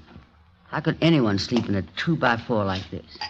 At home, I have a bed big enough for 6, and here I can't even move. You take this. Oh, all right. You know, I can't understand me. I've never given in a fraction to anyone else, and here I'm letting you push me around. Well, where do you operate, Doctor? Here or here? Well, that's my worry. How do you do it? I mean, just what do you do? You're a chatterbox, aren't you? It's very distasteful, isn't it? Oh, well, I don't care. I don't care about anything. This is such a nice bed. It's a nice room, too. Thank you, Anne. Anne, you're standing 3 miles away. Come over here, darling. I love you, Anne. I don't know what I'd do without you. I love you. Do you two like each other? Of course. Sure. I want you to like each other. I love everybody. Will they cut off my hair? Just a little of it. I don't want my hair It'll cut grow off. back.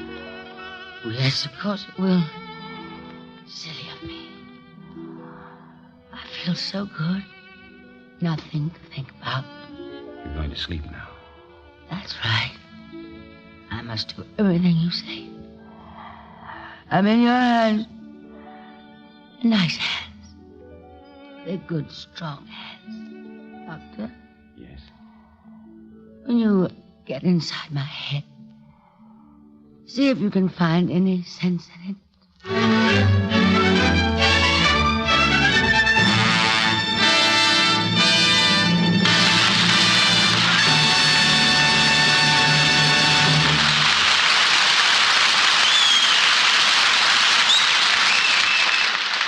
And now a word from RCA Victor.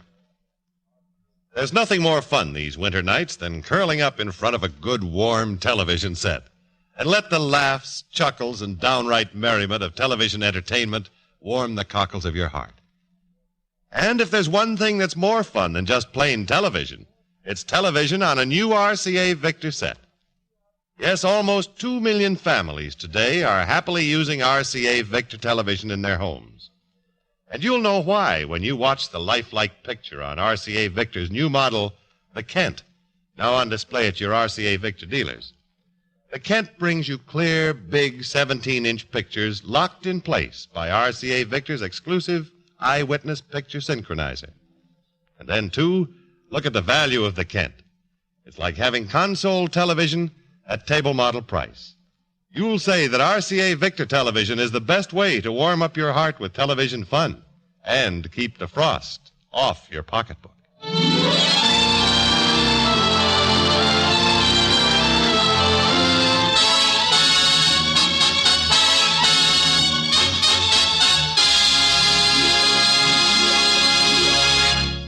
The Screen Directors Playhouse continues its presentation of Dark Victory, starring Tallulah Bankhead and David Bryan.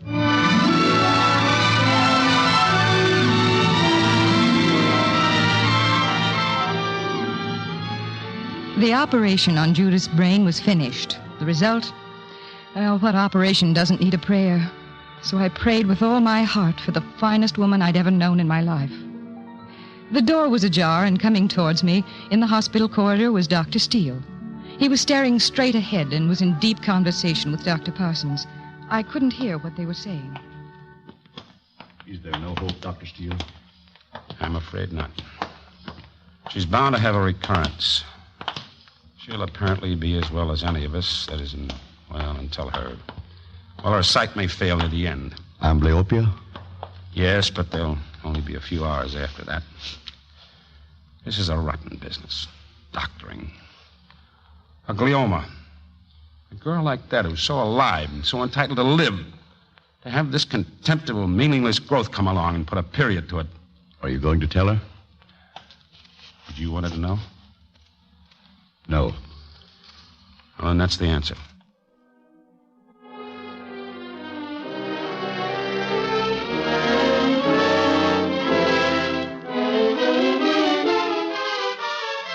Look, Anne, darling, look at my new hat. It fits beautifully, doesn't it? It's lovely. Ah, behold a new woman from top to bottom. New shoes, new stockings, new dress, new hair. Oh, doesn't the world smell nice, Anne? Everybody for miles around is thrilled that you're back with us. It's nice to be loved. Where is that New England quack? Well, I told him 5 o'clock. Oh, is that his car turning in now? Come on, darling, now tell me, do I look all right? Or shall I change my hat again? Huh? It used to be 6 hats on the floor, and now it's 12. You used to be mad, but I don't know what that doctor's done to you. You're madder still now. Now, let's not make a fuss over him in sport. Let's have some champagne. Champagne while we wait for him. He said I could, darling. Have one, Anne. To me, to life. May we never be ill again. Well, look who's here. Sorry I'm late. I was at the hospital and I had to, Never mind that. We're not interested in medicine here. Sit down, won't you? Have a drink. No, thanks. I'm having one. You said I could. Thanks for everything again. My drink, my horse, my first day. Have you been a good girl? No. I thought not. Why? Oh, I just knew you wouldn't be. I knew you could never be. You mean a good girl? Well, I am. Anne, see if it's come. Hurry up, darling. All right. Why are you so grumpy, Doctor? You say I'm always grumpy. Oh, I've been good until today. I've been your slave.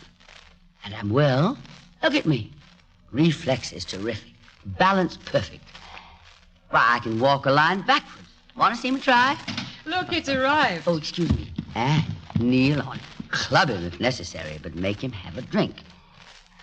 Get that look off his face somehow. Oh, you did that, Doctor. Aren't you proud? I don't want to drink.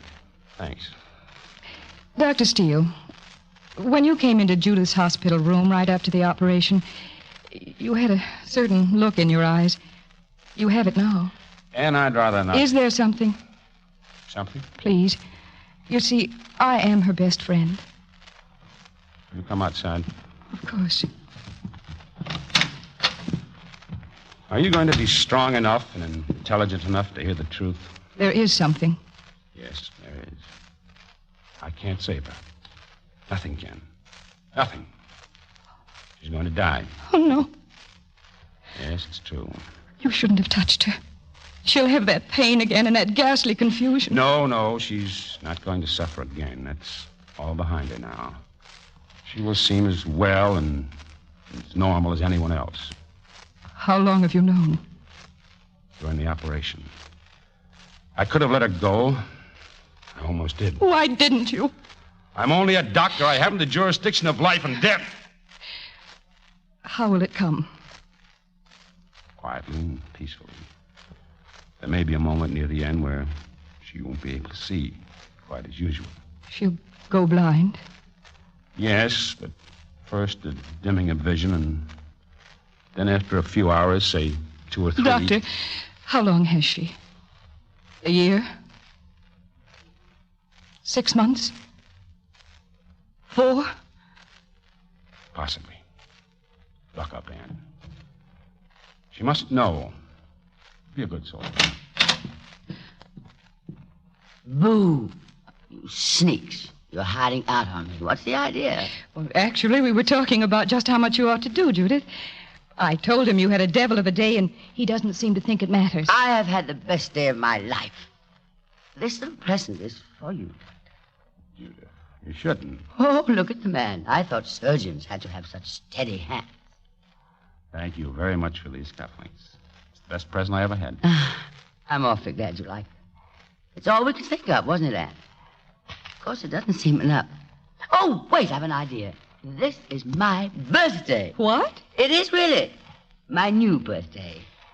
Every year on this date, we'll meet. Just us 3 pals, huh? We'll meet and we'll have a party. Oh, let's go. We have a date.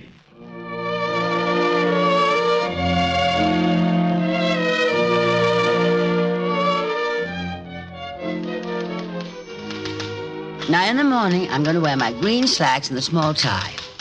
I'll wear the big hat for lunch. He'll like that. I've got to look my best, darling. If ever little Judy had to knock them for a row of pins. Do you think we ought to dress for dinner tonight? Oh, yes, let's be dashing, darling. Just as you please. What's the matter with you, Anne? Nothing. I've got to get through these bills. It's the 10th of the month. Forget them. Anne, you will put on your best dignity, won't you? Help me keep dignified. Judith, look at me. I am looking at you. You're in love with Dr. Steele. Yes. Mm-hmm. I thought so. What about him? Has he given you any encouragement? Not a ripple on the water. Drives me crazy. But when I just think of him, when I think that if I hadn't fallen off that horse, Anne, it's awful. But it's wonderful. Life's a different thing. For the first time in my life, I get up in the morning with something to live for. He's very fine, isn't he, Anne? He's worthwhile, isn't he, Anne? But if he's given you no sign, how do you know? Well, it's just to be hoped for. Time will tell. Oh, he's so sweet to me, Anne. And he didn't go away, you know. That's one sign, Dr. Watson. Don't be against me. I'm not. Will you do something for me? Of course. I was just thinking that you might take advantage of any lull in the conversation tonight just to, mention what a good wife Judith would be and an ideal mother. And, well, don't you think I would be? The best. Keep both fingers crossed for me. One day it'll happen to you, Anne, and then you'll know. It's a grand and glorious feeling. I'm going to my room and change now.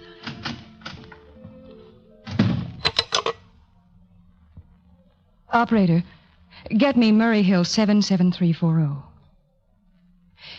Hello, Dr. Steele. This is Anne. It's important that I see you right away.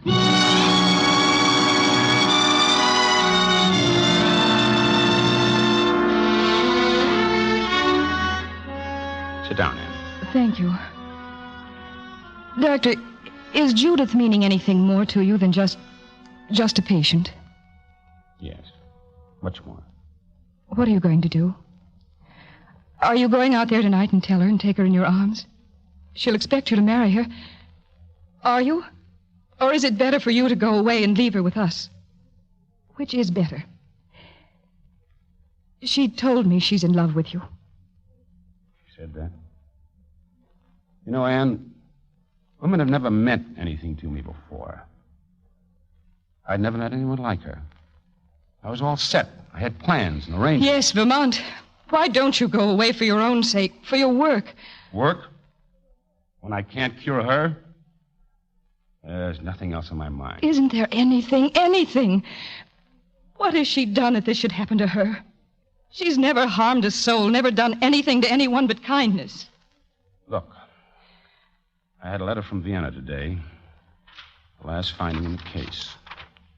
Not a chance in the world. I don't know where to look next.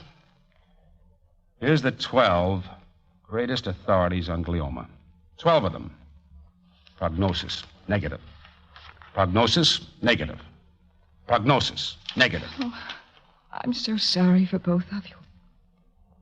But you couldn't marry her. Do you know what marriage would mean to her? A home, children, plans for the future. Could you do that to her? The great thing for her is to never know. Well, could you watch her growing happier every day with this thing creeping up behind her back? Could you stand that? It isn't a question of what you or I could stand. The only thing that matters is that she should be happy every hour. Could it be a long engagement? And all my life I've told people what to do. Now, and what shall we do?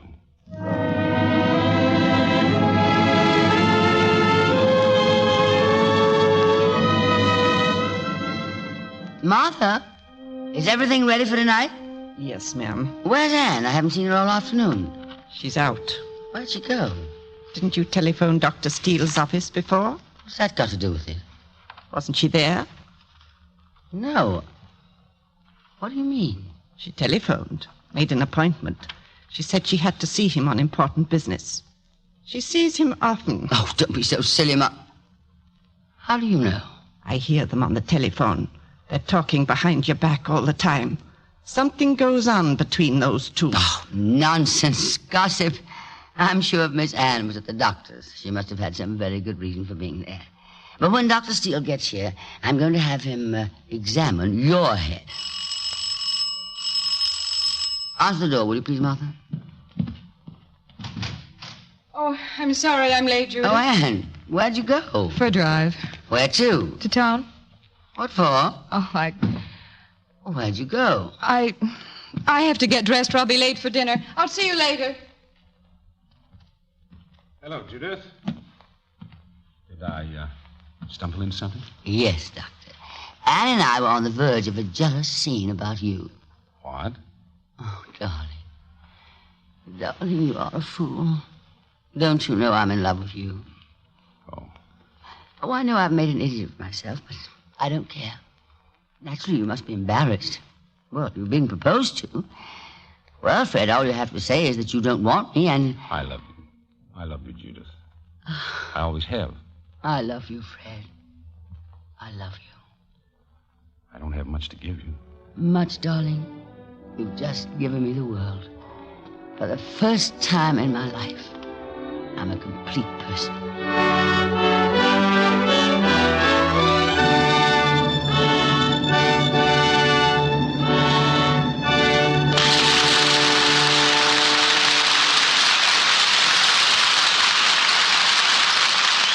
Let's take time out for a message from Bing Crosby and Bob Hope.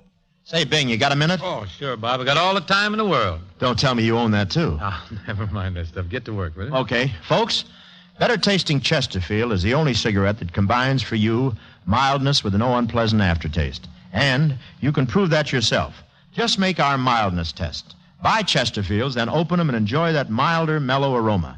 Now light one up, and you'll know Chesterfield's milder because it smokes milder. And Chesterfield leaves no unpleasant aftertaste. That fact has been confirmed by the country's first and only cigarette taste panel. Yes, mildness and no unpleasant aftertaste are what you and I and every smoker wants. Hurry up, Dad. Here comes the music. Chesterfield, Chesterfield always takes first place. That mild tobacco never leaves an aftertaste. So open a pack, give 'em a smell, then you'll smoke 'em. You are listening to the Screen Directors Playhouse, the Thursday night feature on NBC's All-Star Festival, brought to you by the makers of Anacin for the fast relief from the pain of headache, neuritis, and neuralgia, RCA Victor, world leader in radio, first in recorded music, first in television, and Chesterfield, the cigarette that has, for you, mildness with no unpleasant aftertaste, the best cigarette for you to smoke. The Screen Directors Playhouse presentation of Dark Victory, starring Tallulah Bankhead and David Bryan, will continue in just a moment after a brief pause for station identification.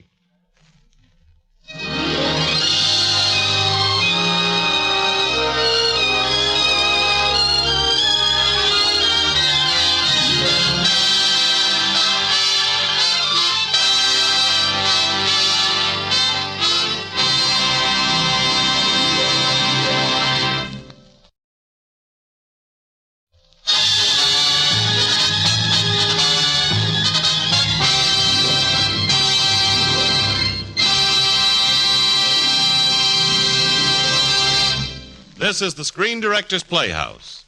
We continue with the third act of Dark Victory, starring Tallulah Bankhead as Judith Traherne and David Bryan as Dr. Frederick Steele.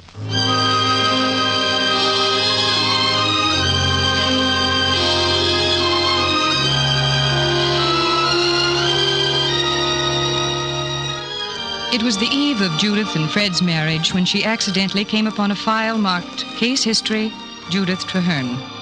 She opened it and read a letter addressed to Dr. Steele from a brain specialist in Vienna.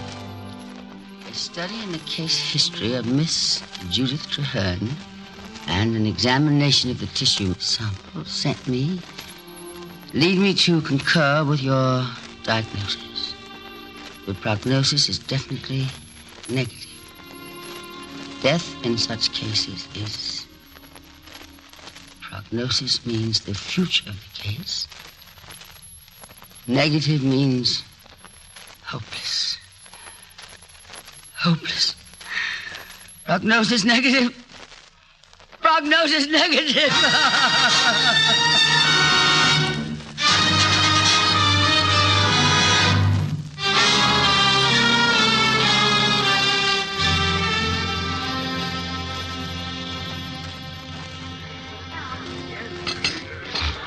I'm sorry I'm late, darling. I had a consultation. Well, you look lovely. Have a drink, Fred. No, thanks. Waiter, another one for me. You should try one someday. I will. Perhaps on our wedding day. Ah, our wedding day. What's the matter? Matter? Could anything be? Oh, here comes Anne. Oh, if I'm late, I'm terribly sorry. Don't be sorry about anything. Sit down. Join the party. We're playing games. Hide and seek. You can play, too. Puss in the corner. What are you talking about? I don't know. If you like, I'll leave. You two dear friends probably have a lot to talk over. My two dearest friends. Have a cocktail, Anne. I'm going to have another. Yes, I'll have a cocktail. Oh, they're fine, fine. They deaden the brain. You know about brains, Doctor? They loosen the inhibitions and make the tongue wag. You should both have one. Judith, are you quite well? You should know how ill I am. Am I well, Doctor? Shall we order? Waiter! Why don't you tell me what this is all about? Why don't you tell me? Why didn't you tell me? Waiter! I think I'll have a large order of prognosis negative. What do you mean? You know. Œuf sur le plat. Prognosis negative. Do you know what prognosis negative means, Doctor? Explain to her. Or have you? A few months of pretending you're well, then blindness, then... So long, my friends. Wait, Judith. We can't talk here, but Oh, yes, we can. It was a question of humoring the patient, huh? Pet her. Give the poor darling everything she wants. The time's so short. Marry her if necessary. Now I know why you went to his office that day. It was to beg him to marry me out of pity. You're both so kind. Thank you very much. Judith, you're wrong. Don't touch me, please. Judith, what else on earth could we have done? You could have told me the truth. I can take it.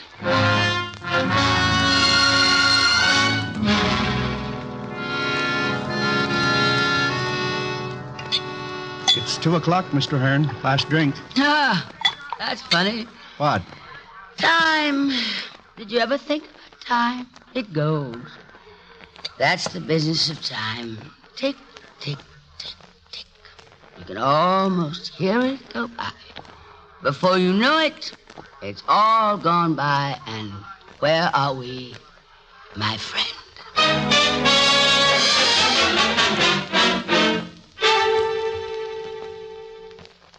Hello, Michael. Congratulations on your winning the all-around jumping cup. No, thanks. You're an excellent stable foreman. The mare's got bronchitis. Can't possibly last the night. There's a tragedy for you. Jessica's girl has bronchitis and can't possibly last the night. Jessica's girl is a horse. Poor Jessica's girl. Why don't you put her out of her misery?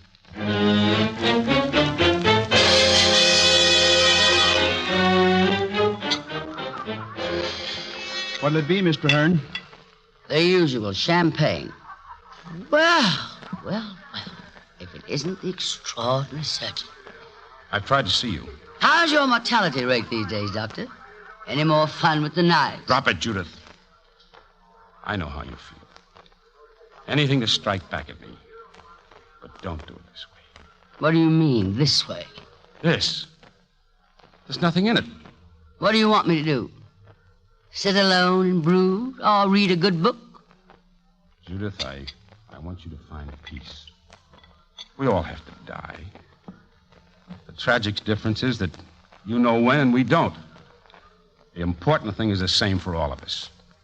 To live our lives so we can meet death when it comes. Decently. Beautifully.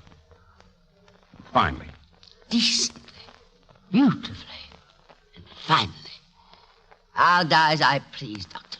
Leave me alone.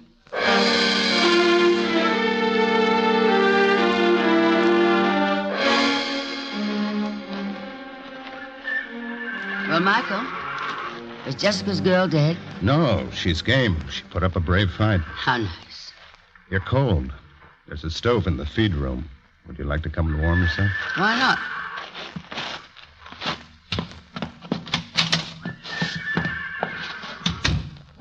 The first cold is always the bitterest. The first and the last. Talk to me, Michael. What'll I talk about, Miss Judith? Oh, anything. Just talk. There's something about the way you ride a horse that puts my heart in my mouth. Can I say something to you, Miss Judith? Go ahead. I told you to talk. You've been going too hard, night and day. You can't do that and keep on with your jumping horses. It's terrible hard on you. I was hoping that in the state you were in, you wouldn't ride tonight. Silver cup isn't worth it. I wanted that cup. I had to show the gentry that I still have what it takes. You sure have. Keep on talking, just as one human being to another. What's there to say? Are you afraid to die, Michael? I wouldn't want to die while you're alive. Oh, Michael, you're making love to me. You invited me to talk to you as a man. It's as a man I'm talking. Surely I'm better than some of them that's playing around with you. They're afraid of you. I've heard them talking. They'd go after you, but they're afraid. I wish I was in their boots. Do you, Michael? Come here to me. The nights I've laid awake thinking of you. The things I wanted to say to you ever since the first time I saw you. Say them, Michael. We're Say behind. Well, you belong to me and no one else. Oh, no. Let me go, Michael. You're afraid. No, but... So, I'm only a stable hand. It isn't that. It isn't that. You just can't go on this way. Tonight it would be you, and after tonight, what? You again or someone else. And so on until the last hour. No, Michael. I can't die like that. Die? What's this crazy talk about dying? Well, I'm going to die in a few months, Michael. Does that frighten you? Heaven forgive you for saying a thing like that. Yes, heaven forgive me. When it comes, it's got to be met decently, beautifully, finely. Doesn't it? Doesn't it? I'm all shot, Michael. I'm shot.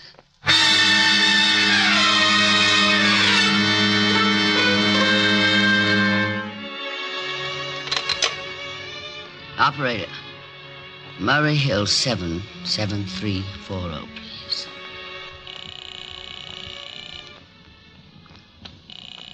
Is that you, Judith? Yes, Anne. Oh, it's very late. I was afraid something had happened. Oh, no. But you should be asleep, Anne. You've lost a lot of sleep. Where did you go after you left the club? To the stables. I've been with Michael. Michael? Uh-huh. Don't worry. Anne, I was saved. Of course, for what I was saved is not quite clear. Whom were you calling? It doesn't matter. There wasn't any answer.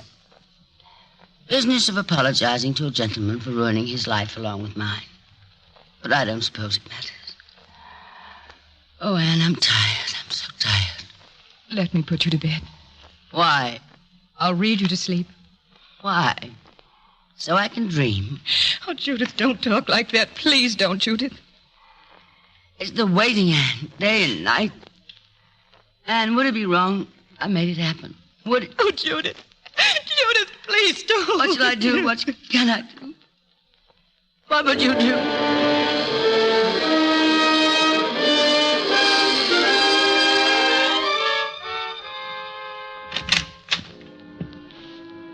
Hello, Doctor. Judith. Look here, I'm sorry. This is a fine time to be visiting your apartment, isn't it? Well, I hope you are not operating tomorrow. No, I'm not. Would you care for a drink? No, thank you. Can you ever forgive me? There's nothing to forgive. The things I said to you. It's good to say things. Sort of gets them out. You said you wanted me to have peace. Where is peace? Within yourself, Judith. I've tried to do the things I said I would. Tried to carry it through to the last empty boast. But tonight, darling, there's been no one but you. Oh, how good it is to call you that. Darling. I couldn't go on. You bitter toward me. Please don't think of me that way. I love you, Judith. Yes, I believe you. It isn't just pity. I take back every unkind thing I said to you. Oh, Fred, help me. I've been so stupid. I've crammed every minute so full of waste. Now there's so little time. Don't know what to do. I'm afraid. So good and right and strong. It's all right now. It's all right, Judith. If you'll only let me see you sometimes. You're going to. Every day. I'll show you what peace I can. You're coming with me to Vermont. Am I? No. It wouldn't be fair to you. We'd only have... Forever. Will you marry me, Judith? Married? Oh, wouldn't it be marvelous if we could? A real wedding. Giving away church bells and champagne. A white frock, orange blossoms, and a wedding cake. Well, that's one thing I won't have missed. And you're giving it to me. I can never love you enough.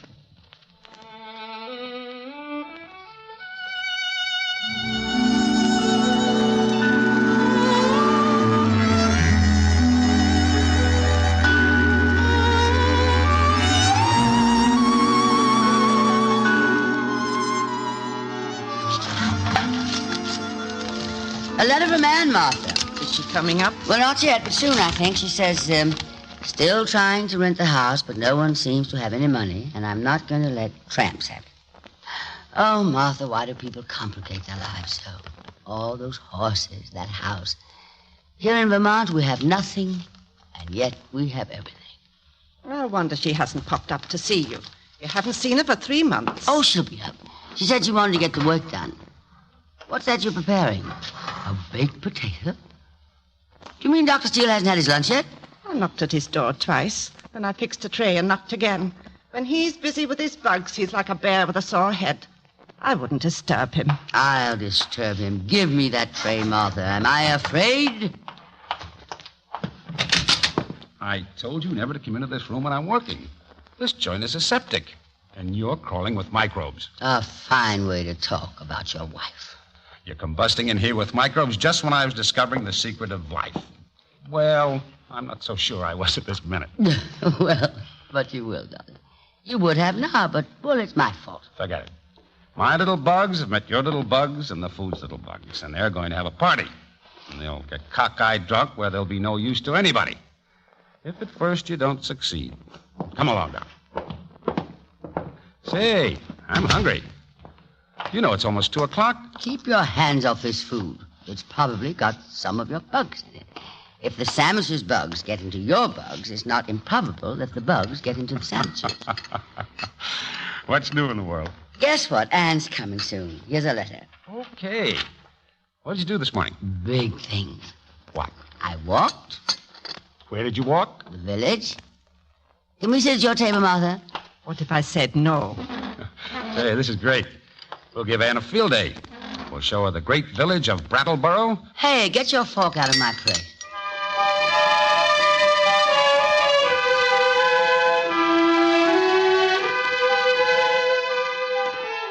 Hello, Martha. How are you? I'm first rate. It's good to see you, Miss Anne. You're looking a little peaked. No, we'll fatten her up. A little country gravy. Oh, the house is perfect, Judith. Where's your lab, Doctor? Back here. Come on. Coming. Don't let her in, Freddie. She's got bugs, too. Let's unpack for her, huh? Oh, my, but it's impressive. How's it coming, actually? Fine, I think. Someday in my lifetime or some other man's lifetime, we'll have a cure for glioma. Fred, is there any chance for her? No. Oh, I'd so hoped. Don't hope. But all this lab. May say mothers someday. That's all, Anne. I can't make an appointment for a miracle to happen. Does Judith fully realize? Yes. Oh, I can't believe it. She couldn't bear it. No one could. Secretly, she must believe. All my life, Anne, I've seen people suffer and seen them die. But I've never seen anyone like her. From what deep well she draws her courage, I can only wonder. I'd have cracked without her. She's beyond words. You saw her. She laughs and sticks out her chin. She can take it. But she can't always. No one could. Oh, there must be bad moments when she thinks... She doesn't think. It's forgotten. That's our pact. We never mention it. And you mustn't either. I'll try.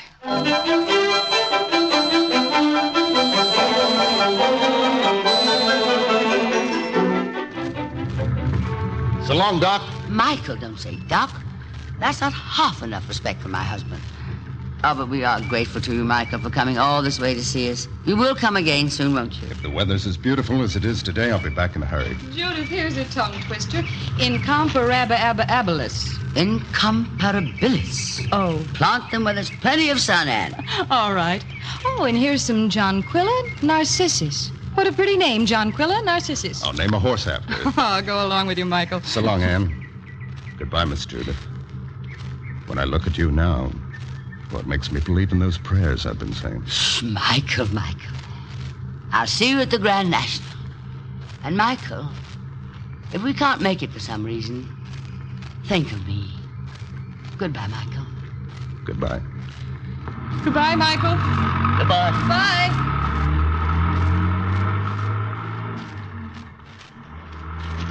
Come on, Anne, darling. Come on. We'll start our spring planting. We'll start... Anne, you notice how dark it's getting? Why, Judith. It's getting darker by the second. How dark it's gotten. That's funny. I can still feel the heat of the sun. Oh, no. Judith. Anne. Judith, it isn't true. There are clouds. The sun has gone. It's all right, Anne. It's all right. If the ladies' gardening group can adjourn for a moment, I've got some news. We're going to the Big Bird. We're going to New York. They just read me a wire over the phone. I'll be over and show it to you in a second. Oh, Judith, you can't. Don't tell him. Maybe it isn't anything. This is great news. What happened, darling? Here, Judith. Read the wire. Fisher sent it to me from Philadelphia. Well? Oh, nice. How nice. Is that all? Oh, will you read, Anne? I never could read your handwriting, darling. Of all the profound understatements. Dr. Frederick Steele, wild with excitement over your latest report. Biological tests convince me you may be on the right road with isolation. Isolation, see? You choke off the oxygen. Oh, no, you two wouldn't understand. Believe we should present material at board meeting in New York tomorrow. Please wire. My enthusiastic congratulations, Fisher. Oh, it's wonderful, darling. Isn't it, Anne? Please excuse what seemed my lack of enthusiasm, darling. I was bowled over for a minute. Sure. Don't I know? I'm in the clouds myself. I wired Fisher I'd meet him at 10 in the morning. Oh, did you? It means driving to Mills Junction to catch the 440. I'm going to the house to get things moving. Martha's packed for you, but I can't even find my socks. Fred? No, Anne. What are you going to do? I don't know. I don't know. Nothing. But you can't go. No. Well, you can't let him go. Say, I'd gladly stay with you and help you plant those bulbs. I wouldn't mind even being late. Except this board convenes just twice a year. Would you want me to stop that, Anne? Oh, Judith, you can't send him away without knowing. Anne, please, darling, please go on planting the flowers as if nothing had happened now, dear Anne. Please, please. I know what's best.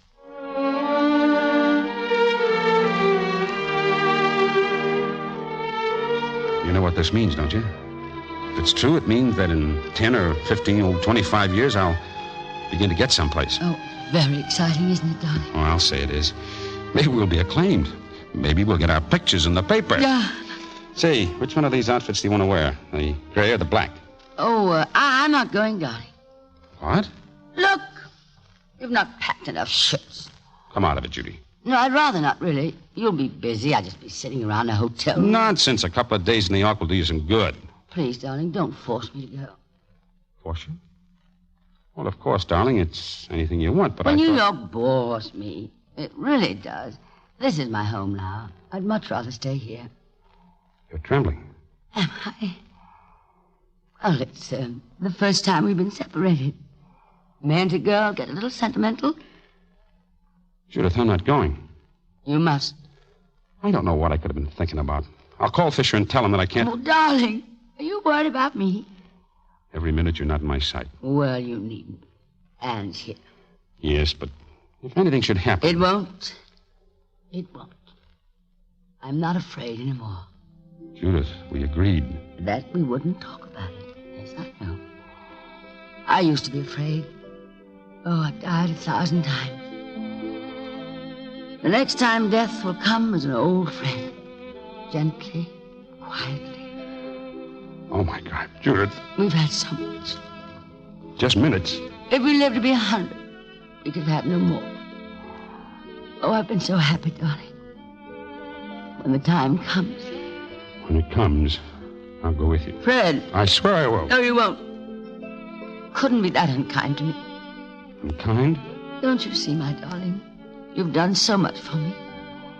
You've given me the bravery I needed. Do you understand how much that's going to mean to me? Mayn't I, in return, know that I've given you the bravery to go on living? I couldn't live without you.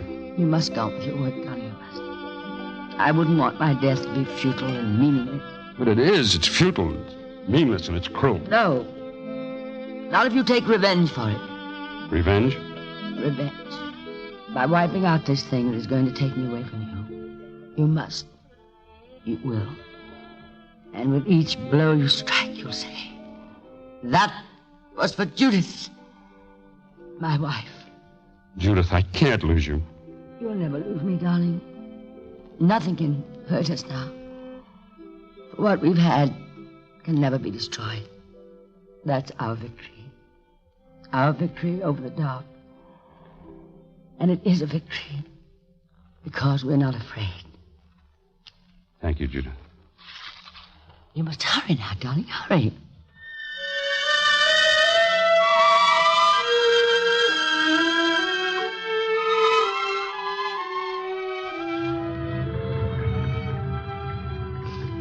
Come and say goodbye to the old boy, Anne. He's off. Judith. Please, Anne. So long, Anne. Take care of everything. I will, Fred. Now, hurry, darling. Hurry up. You've got to drive like mad. Goodbye, darling. I'm going to be awfully lonely. No, don't tempt me. Get going. Hurry home. Hurry home. Now, Anne, have you planted the hyacinths yet? Yes. No, I don't know. Oh, I'd like to help you with them. They're his favorite flowers.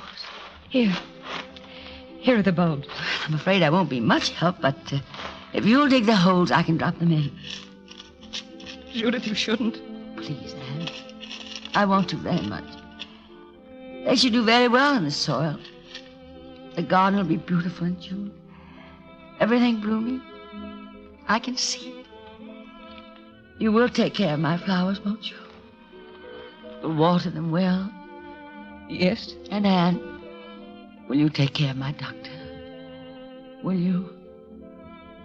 You know what I mean, Anne? Oh, Judith, please. He'll need someone. He mustn't be alone. It's so much worse for him than me. That's really true, darling. I'm the lucky one. I'm the lucky one. All I'll miss is growing old, getting sick, tired, and worn out. Promise me you'll never leave me. I promise. Don't cry, Anne. Don't cry. I'm awfully happy.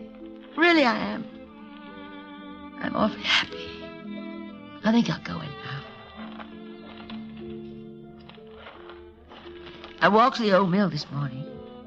Very beautiful with the new leaves on the trees. Why don't you walk down there and watch the sunset? Oh, do you think I'd leave you? Please don't understand. No one must be here, no one. I have to prove to him that I can do it alone. Maybe it'll help him over some bad moments in the future to remember it. Be my best friend, Anne. My best friend. Go now. Judith. Judith.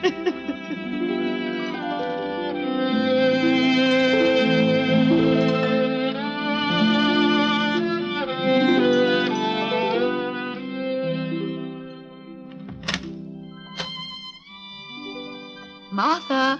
What is it, Miss Judith? Martha, I'm going to lie down for a while. I don't want to be disturbed. Very well. Shall I draw the blinds? No, thank you, no. Just do one thing for me. Hand me his pillow. Here, Miss Judith. Place it over mine. There. Thank you, Martha. Now cover me up. Are you all right, my child? Oh, yes. Yes. I'm fine.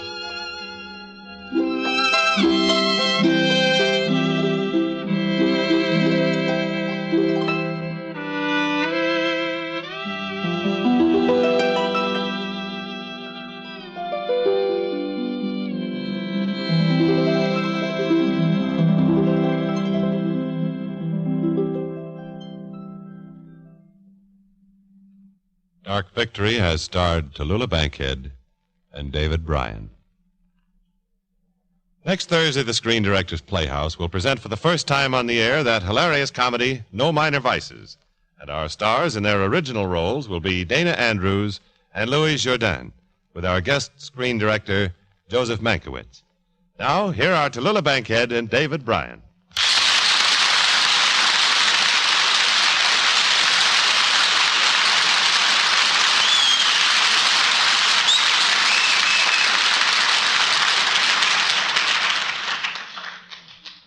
Hello, darlings. This is the moment I've been waiting for.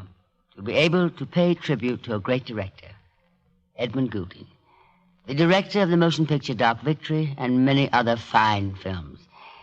Anytime you see a movie in which you miss the credit, it's very easy to tell an Edmund Goulding production, because it always bears an individual touch and mark of distinction. Tallulah. I'm not reading from the script this time, Eddie. This is from the heart, darling. I'd like to say that I wholeheartedly agree. I've seen many of your pictures, Eddie, and you're a credit to the industry. Thank you, Tallulah and David, for your kind sentiments. In Dark Victory, there was the problem of glioma. Well, we in America in true life are faced with many more problems. And the answer? Tonight in many cities, mothers will be out ringing doorbells to remind their neighbors of the March of Dimes. Those who are contacted will welcome this reminder to contribute to this worthy cause. For you who live where no such efforts will be made, I offer this suggestion. Give, and give generously to the March of Dimes. No matter how little, no matter how much, just give. Give as much as you can afford. Give more than you can afford. Give your car fare. And thank God you can walk home. Good night, darlings, and God bless you.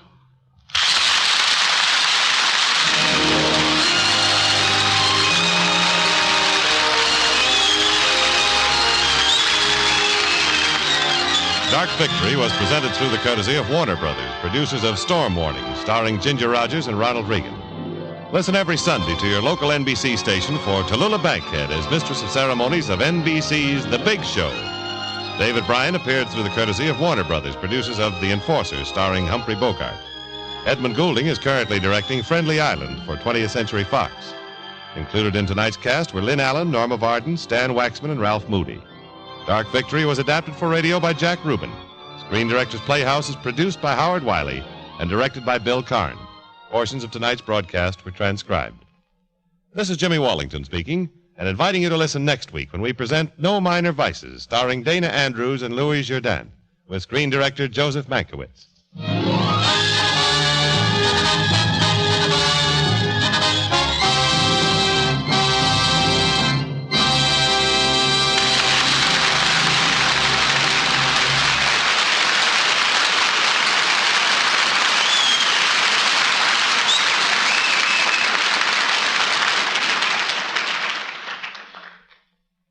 William Bendix lives the life of Riley tomorrow night on NBC, the National Broadcasting Company.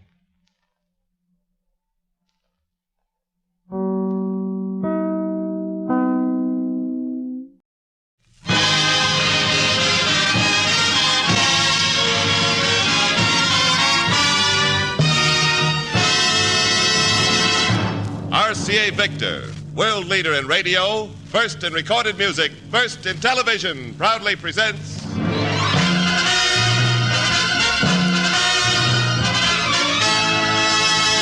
Screen Directors Playhouse, star Miss Olivia de Havilland, production The Dark Mirror, director Robert Siodmak.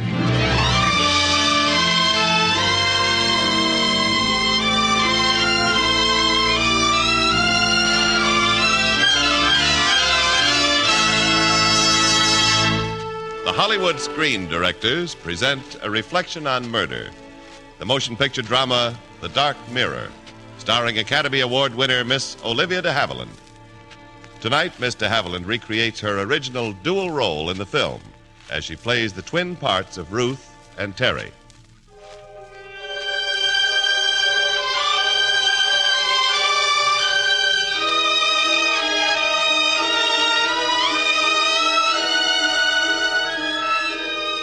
In a fashionable Fifth Avenue apartment, Dr. Frank Peralta was murdered, stabbed in the back. The only evidence of disorder was a shattered mirror. Arrested on suspicion of murder was Miss Terry Collins, Dr. Peralta's fiancée, and her identical twin sister, Ruth.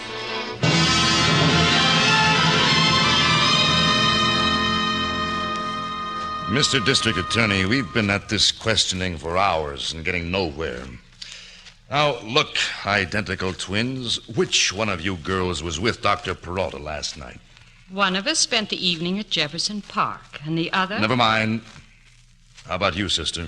One of us stayed home. But which one did which is what I'm asking you. Which one did which? One of us... That's what I've been hearing for hours. One of us spent the evening at Jefferson Park, and one of us stayed home.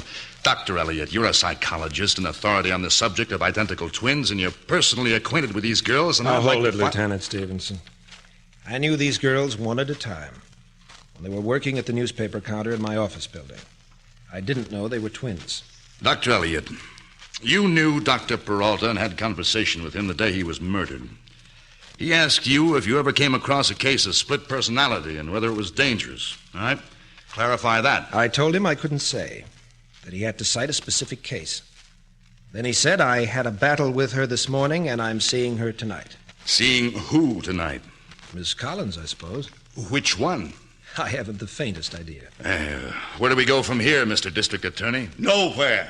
You haven't a witness that can tell one girl from the other. I wouldn't have a chance in court. Young ladies, one of you is a murderess. You've killed a man in cold blood. The other is an accomplice. But the law forbids the indiscriminate prosecution of more than one person in order to make sure of one guilty one. I have no words adequate to express my contempt for both of you. Now get out. We're free? You're free. Goodbye, Lieutenant. Au revoir, Miss Collins. All right, sit down, Doc. I'm a peculiar guy.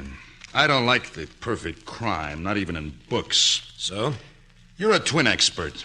Do you know anything, whatever, about these two dames that would give me a chance to begin work? Oh, sure. The crime. You don't just suppose anyone could commit a murder, do you? You're going to have to be very patient with me. Just what do you mean by that? Character, personality. Not even nature can duplicate character, even in twins. One of the Collins girls could, and one couldn't commit murder. That's all there is to it. Doc, do you often interview twins? Often. But not for the police. Yeah. Well, you like one of those girls. Now, suppose she's innocent, living with a killer. And one of them killed once with a knife. Don't you think there's a chance she'll kill again? Her sister, if she ever became nervous about her? There's no doubt about it. I'll never ask you the name or proof. It's out of the question, Lieutenant. I'm not a detective. Besides, I didn't say I was in love with the girl. I simply said I like her. But how do I know she wasn't the one who did it?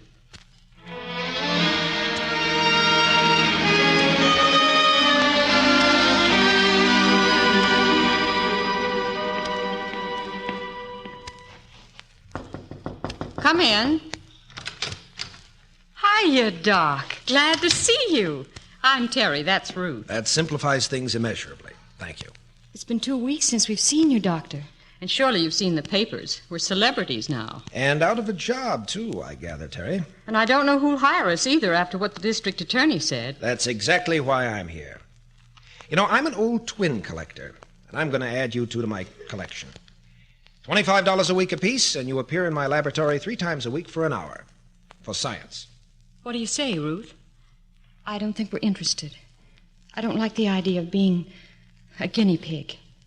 I don't want to press you, but if you're afraid... We have nothing to be afraid of, Doctor.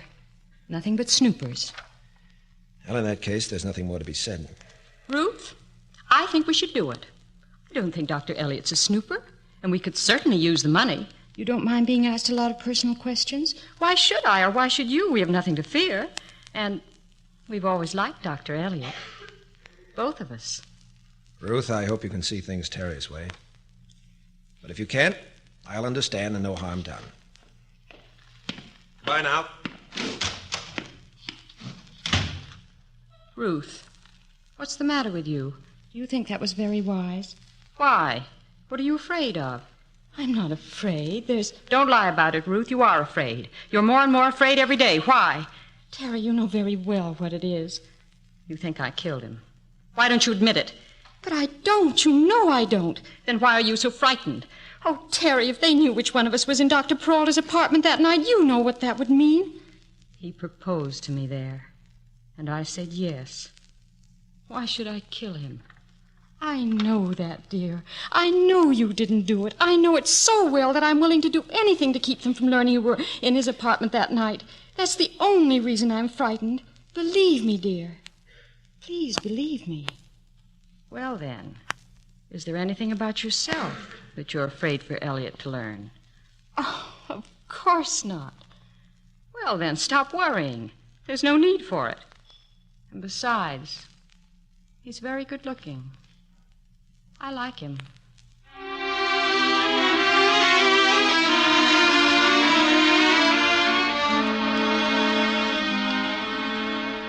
After all the tests we've made in this laboratory, Terry, I believe I can tell you and Ruth apart. Well, you're the first one who ever could. Who do you like best? Ruth or... Naturally you, Terry. Let's get down to business again. Now, these are pictures of ink blots. Just blobs of ink and the paper folded over. Tell me what you see in the blots. Why? That's just another way of examining personality. This blot looks like a lamb. Under its front paws are 2 men, face down, with their arms outstretched. It all seems symbolic of something. The lamb looks so innocent, but it has 2 men under its paws. Symbolic of what? The Lamb of Death?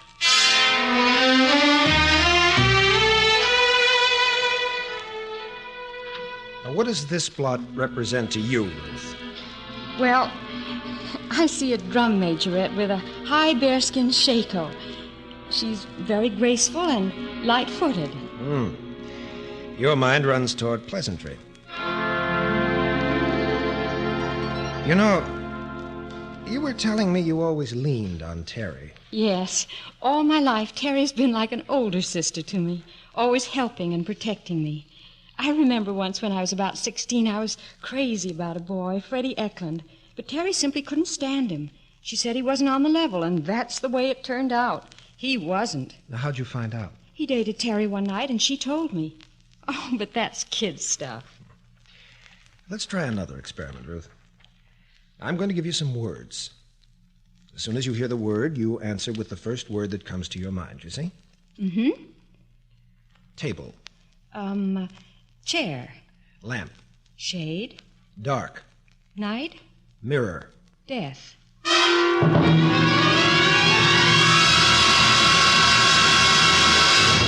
But Ruth, how could you have said it? When he said mirror and you said death, it proved you were scared. I didn't know. It just popped out. I don't understand. But I do. I understand some of that mumbo-jumbo, and it's a dead giveaway that it's still in your mind and that I had something to do with it. I'm not afraid of him. I can do that stuff 24 hours a day and beat him at it every time. It's you I'm worried about. But, Terry, I think you're wrong about Scott Elliott. He isn't trying to use me. He's pretty grand, you know. You're falling in love with him, aren't you, Ruth? Oh, you keep saying that to me all the time. Of course not. Well, don't.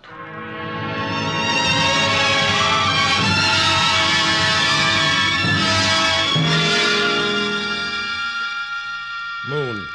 Beans. White. Black. King. Queen. Death. Mirror.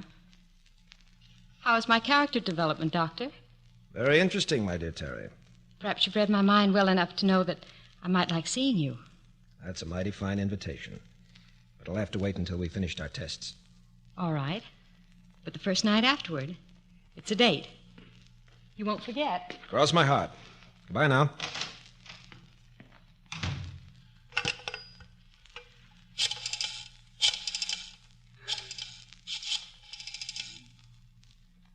Detective Lieutenant Stevenson, please. Hello, Scott Elliott, Lieutenant. I have some news for you. One of our young ladies is insane. Very clever, very intelligent, but insane.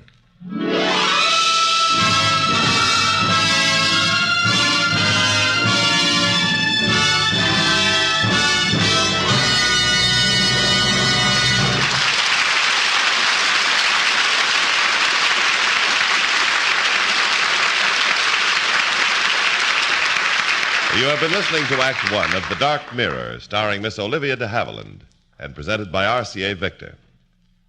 Nowadays, the most popular American sport next to baseball is the television boasting contest. Well, when you own RCA Victor's superb new 16-inch console, the TC-167, you'll win all such contests hands down. For this magnificent set is a champion on count after count. Its aristocratic cabinet, its built-in antenna, its phonojack for attaching any record player, its glorious RCA Victor Golden Throat tone. As for the giant 16-inch pictures, they're RCA Victor's finest, which means the world's finest. When you unveil this RCA Victor champion to your awestruck neighbors and accidentally tell them the price, they'll think you're an investment wizard. For the suggested list price of the TC-167, slightly higher in some locations, is only $399.95 plus federal tax. And the returns on that investment, daily entertainment through years of that matchless performance synonymous with RCA Victor Television. America's first, America's finest, America's favorite.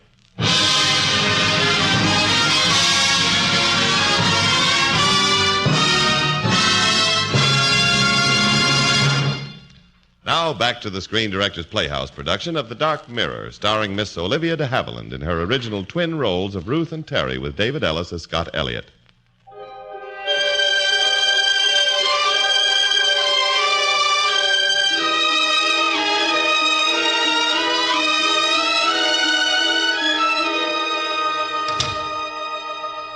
Ruth, did you spend the evening with Dr. Elliott? Why, Yes. I warned you to stay away from him. He's trying to pump you. Oh, I'm sorry, but I can't help but think he's pretty trustworthy. Ruth, it's getting late. Why don't you go to bed, darling?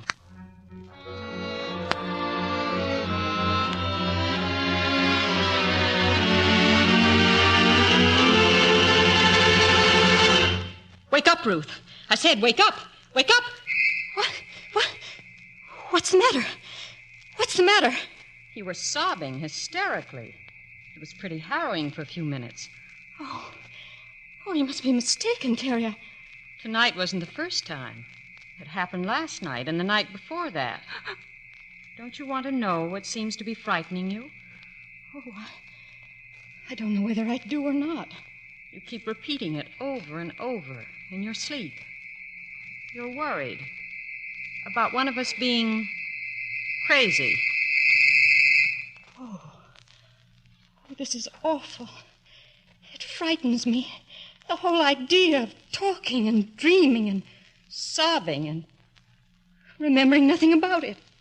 Well, it can't be very pleasant. But it's really not so important. Just bad dreams. Oh, I don't know what to say. The night before last, you jumped out of bed screaming someone was putting the lights on and off. Darling, the lights were never on. Oh, something's happening to me, and I don't know what it is. I don't understand it. I'm worried about you, Ruth. I must watch you more closely before something dreadful happens to you. Oh, I'm so scared. I don't know what to do. There. Just remember I'm with you. And I'm always going to be with you, no matter what happens.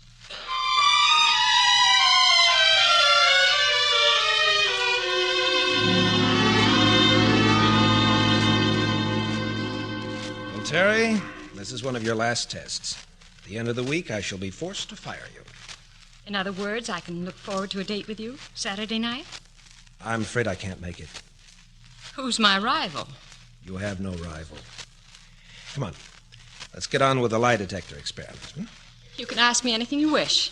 I have nothing to fear. I know that. You ready? Ready. Now, Ruth was telling me about a boy you knew in Ohio with whom she was in love and you didn't care very much for. Oh, Freddie Eklund. Why? What did she say? She just said you told her he wasn't on the level and proved it. Was she complaining? Oh, good heavens, no. She looks upon you as her big sister. Did she tell you that I knew him first? No, I don't believe she did. Well, that's the truth of the matter. I met him first and introduced him to her. And he didn't care in the slightest for her, and I knew it. And then he started going around with her, without her even dreaming for 1 second that it was actually me that he was interested in. Now I know the answer.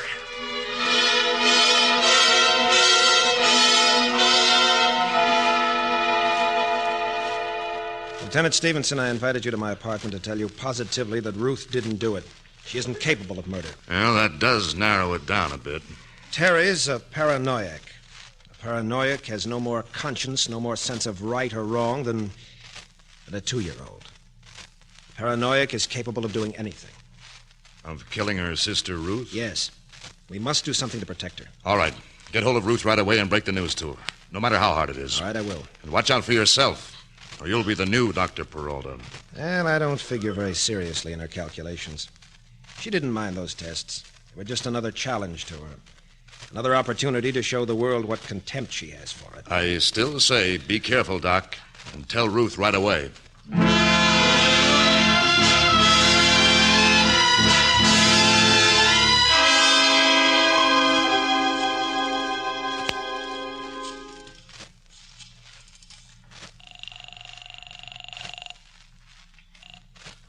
Hello? Hello, Ruth. Hello, Scott. How are you, dear? Ruth, are you alone? Yes. Why? Well, I don't want Terry to know. But I want you to come to my apartment as soon as possible. It's vitally important. I'll be right over.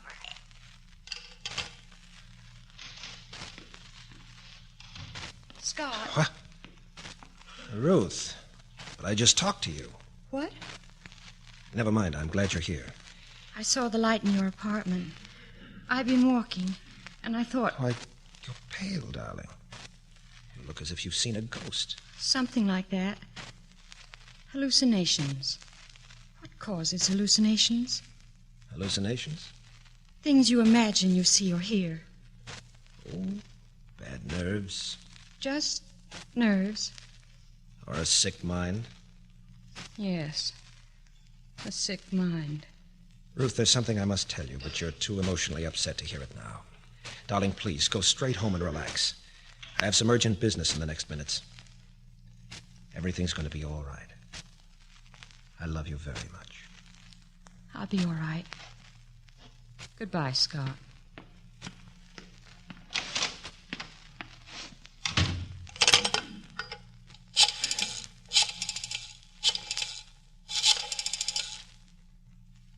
Lieutenant Stevenson, please. Lieutenant, Terry Collins will be in my apartment in the next few minutes pretending to be Ruth Collins. I don't have time to explain. All I know is that I'm going to play the role of a human booby trap. Stick by your telephone.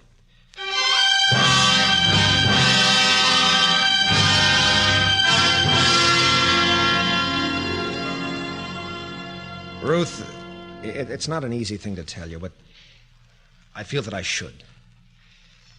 Terry's not well. She's sick inside. And she needs your help. Sick? How? She's paranoid. She's twisted inside. That's absurd. I called you tonight because I want you to talk to her, Terry. I want you, as the nearest and dearest to her, to persuade her to go to her doctor and put herself in his care. And if I refuse to insult her with such incredible rot? But you mustn't. I can't tell you how important it is that she get this care immediately, Ruth. And if Ruth refuses? If you refuse, Terry, and you are Terry, I'm afraid I'll have to tell who killed Frank Peralta and why. There's nothing you'll be able to do about it. Whatever you guess. I'll remind you anyway.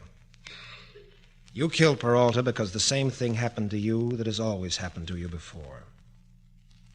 Remember Freddie Eklund, the boy Ruth loved, who didn't want any part of you? Well, Dr. Peralta was in love with Ruth without even knowing she existed. How interesting. He romanced you and finally asked you to marry him. He didn't know there were twins. All he knew was that every now and then the girl at the newspaper counter brought him a warmth that he missed at other times. And that's what puzzled him. That's why he asked me about a split personality. You weren't aware of this until that night in the apartment when he spoke of this curious difference from time to time. Then you knew it had happened again. It was Ruth he was in love with, not you.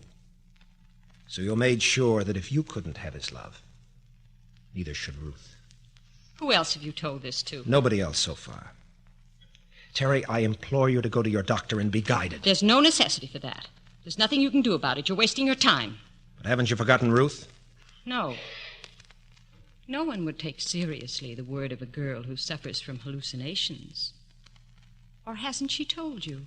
Just a minute. What do you mean by that? Excuse me. I must kill him. Hello? Oh, yes, Lieutenant Stevenson. I've got to kill him.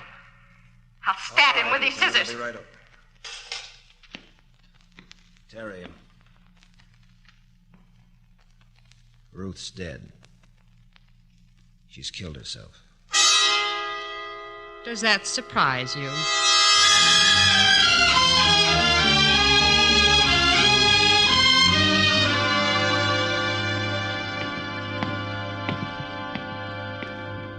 I'm sorry, Doc. The body's inside that room with the medical examiner.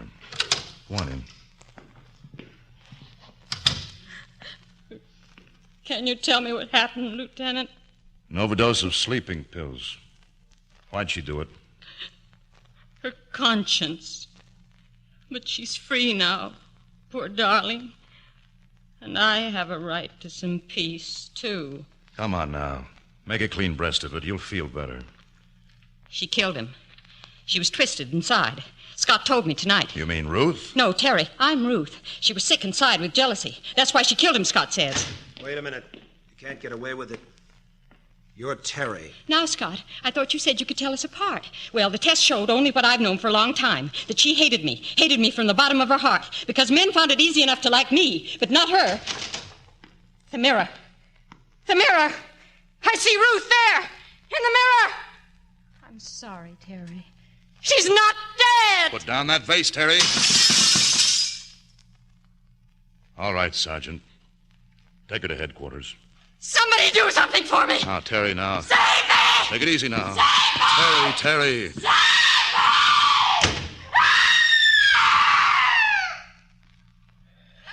I'm not at all surprised that she smashed the mirror. I'm sorry I had to fake Ruth's death, Doc, but well, it was the only way I could get Terry to open up. Under the circumstances, Lieutenant, I forgive you. Scott, was the mirror me? The reflection was. That's what twins are, you know. Reflections of each other. Everything in reverse. What are they going to do with Terry? Don't worry, darling. She'll get the best that modern psychiatry can offer. Someday, who knows? Someday, Scott. There will be a someday for Terry. I know it. I know it. And we'll be waiting for her, darling. You and I.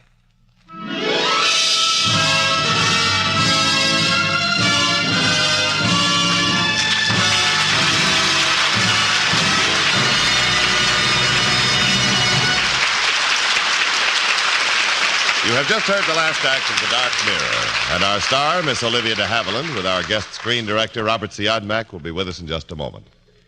Ever hear of Hollywood astronomy? It's stargazing. Folks come out here and can't get enough of seeing stars. Stars in the street, stars in the stores, stars everywhere. But I've found myself an even better pastime, star listening. Something you too can do. Hear all the greatest stars in the musical firmament on RCA Victor 45 records.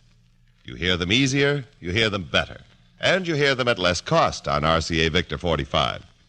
You hear them easier because it's so much easier to play 45 records. They're so small, only 7 inches across, and the center opening that fits around the record changer mechanism is big. Naturally, the records are a pushover to put on. After that, one touch of one button gives you up to 50 minutes of music. And don't forget the easier storage of 45 records. Tuck them in with your books on ordinary bookshelves. RCA Victor 45s sound better because every note of music is recorded in the quality zone of the record. No distortion. And finally, the low cost will amaze you. A complete record player to plug into your present radio, Victrola phonograph, or television set for as little as $12.95.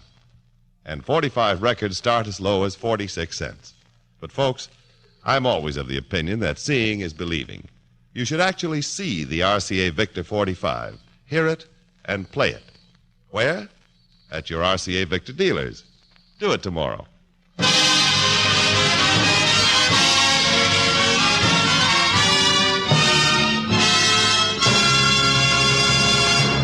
Next Friday, another great star sounds the saber clash of high adventure on the Screen Directors Playhouse. Our story is The Fighting O'Flynn, and recreating his original role will be Douglas Fairbanks, Jr., with screen director Arthur Pearson. Now, here again is tonight's star, Miss Olivia de Havilland.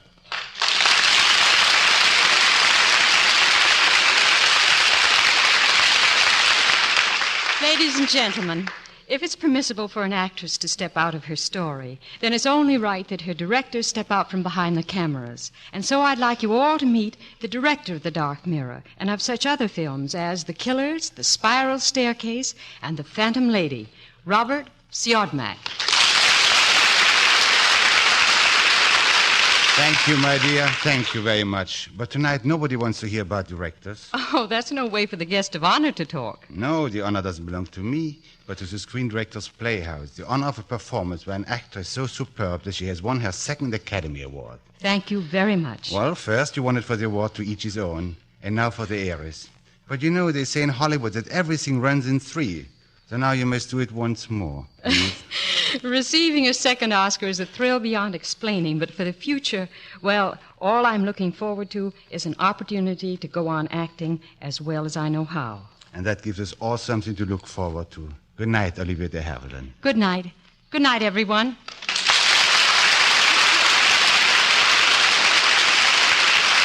And good night to you, Miss Olivia de Havilland and Robert Siodmak. Remember next Friday, Douglas Fairbanks in The Fighting O'Flynn with screen director Arthur Pearson, brought to you by RCA Victor, world leader in radio, first in recorded music, first in television. Nunnally Johnson's The Dark Mirror was presented through the courtesy of Universal International Pictures, who soon will release One Way Street, starring James Mason, Marta Torin, and Dan Duryea. Miss Olivia de Havilland is currently starring in Paramount's The Heiress. Robert Siodmak's latest production is the Universal International picture Deported, starring Marta Torin and Jeff Chandler. Included in tonight's cast were David Ellis, John Daner, Francis X. Bushman, Helen Andrews, and Frank Barton. The Dark Mirror was adapted for radio by Jack Rubin, and original music was composed and conducted by William Lava. Screen Directors Playhouse is produced by Howard Wiley and directed by Bill Karn. This is Jimmy Wallington speaking and inviting you to listen again next Friday when RCA Victor presents Screen Directors Playhouse, star Douglas Fairbanks, production The Fighting O'Flynn, director Arthur Pearson.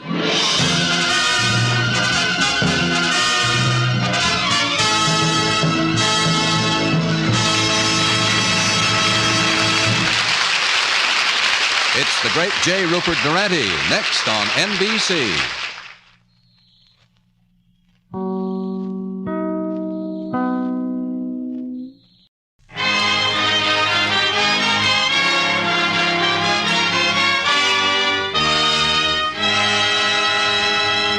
RCA Victor, world leader in radio, first in recorded music, First in Television proudly presents...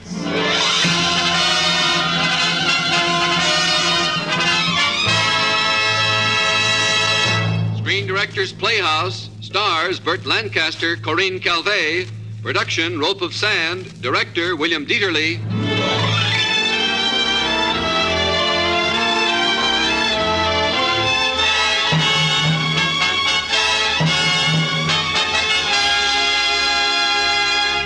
The Hollywood Screen Directors present An Action in the Desert. Tonight, transcribed for the first time on the air, the motion picture adventure drama Rope of Sand, starring Burt Lancaster and Corinne Calvé in their original roles of Mike and Suzanne.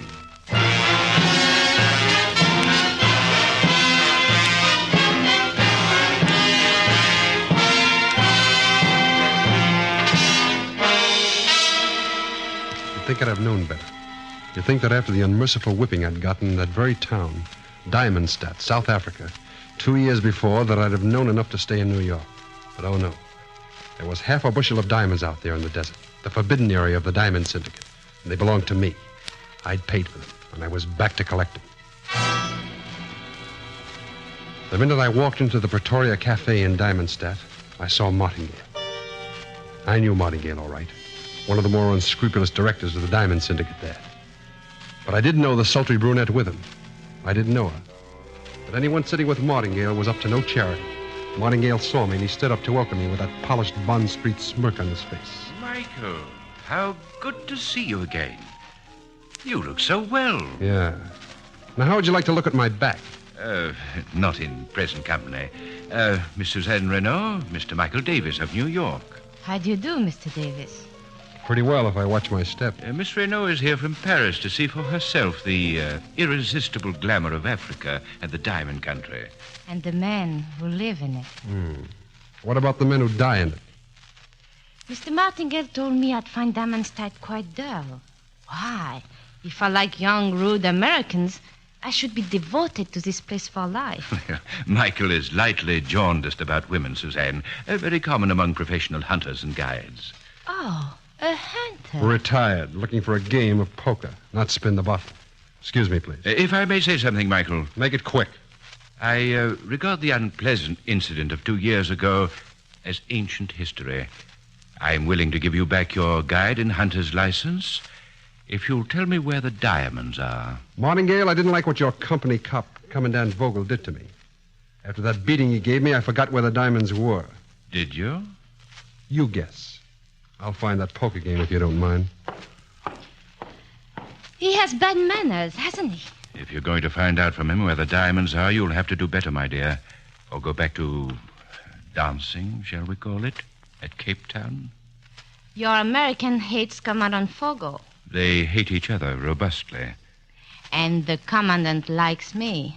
Davis is your business now, Suzanne. Men are my business. And playing one against the other is often good for business. Excuse me. I think I will watch Mr. Davis play cards. Good luck, Suzanne.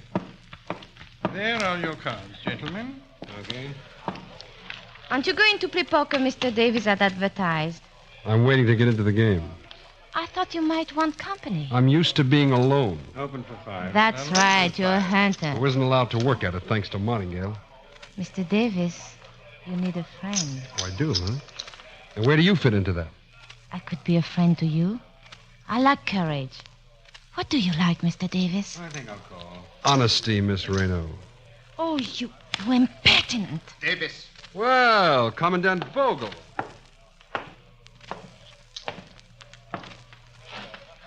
Davis, you will apologize to Mademoiselle at once.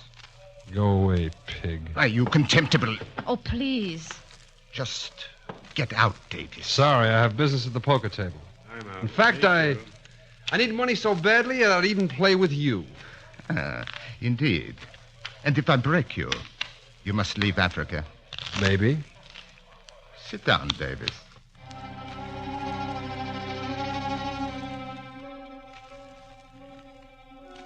He was good, but not good enough. By midnight, I'd played and bluffed and then outluckied him out of $2,000. Then at midnight... More chips here, and I want a fresh deck of cards. By 2 a.m., it was all over. All right, Vogel. You win. I'm broke. Then join me in champagne. Champagne, please, all around here. Not for me, Paul. But, Suzanne. The lady says no champagne. I mean, not here. Not here, mon commandant. My car is outside, mademoiselle. Thank you, Paul. Good night, Mr. Davis.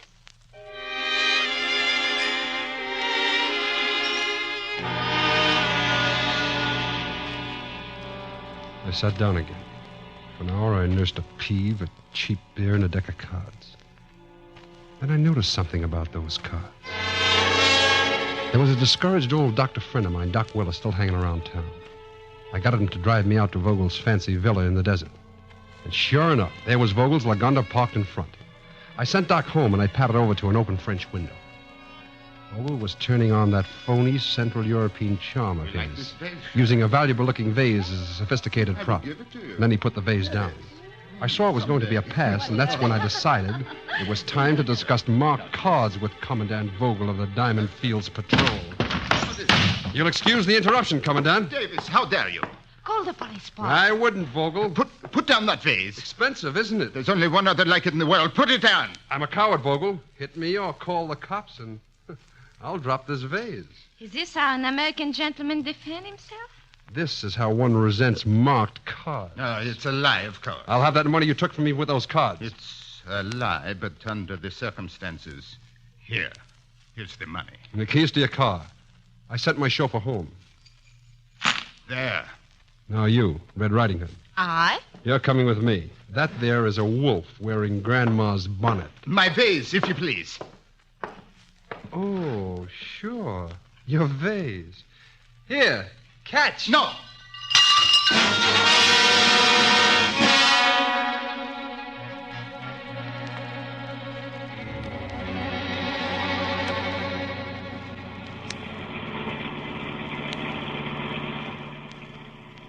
My? Don't crowd me when I drive. Well, I'm cold. It'll blow on your hands. I'm still cold. Now listen, just a minute. Now get this straight. I didn't come after you. No. I came after my dough. You just happened to be there. Is that all? That's all. You like honesty. So do I. All right. You asked for it. Oh. Well, that was probably a mistake. Oh, no, Mike. Believe in me. Tell me what happened 2 years ago. You wouldn't be interested. I want to be your friend. Well, I was stupid enough to let an Englishman I was guiding wander into the prohibited area, the diamond fields. I went in after him, in the heat, in the desert, in the killing sun. I found him all right, dead, lying in half a bushel of dull pebbles that didn't even glisten in the sun. Diamonds. He'd scratched a fortune in diamonds out of the sand there and died. I left him there because just then my horse keeled over dead, and I figured that finished me, too. Oh, I don't know how many days I wandered in the desert, but one of the things I hate Vogel for is finding me out there, taking me back in his patrol tractor. I must have battled about the diamonds, because back here, Vogel went to work on me. The diamonds, Davis. Where are the diamonds? The whip again. The diamonds, Davis. Tell us where the diamonds are. We'll whip you to death. And the whip again and again. Oh, Michael. Yeah, beating like that does something to some men. It makes them stubborn. I wouldn't talk. You've come back for the diamonds. I paid for them. 100 lashes and then some. Now Vogel hates you more than ever. How long do you think Martigan can hold him back? Until he's sure I won't lead him to the diamonds. Mike, you're alive. Be satisfied. Go away. I won't leave here until I get what I paid for. Oh, please, Mike. If not for yourself, please, then for me. I don't know if you mean that much to me, Suzanne. Oh. Yet. I understand. Take me home, please. I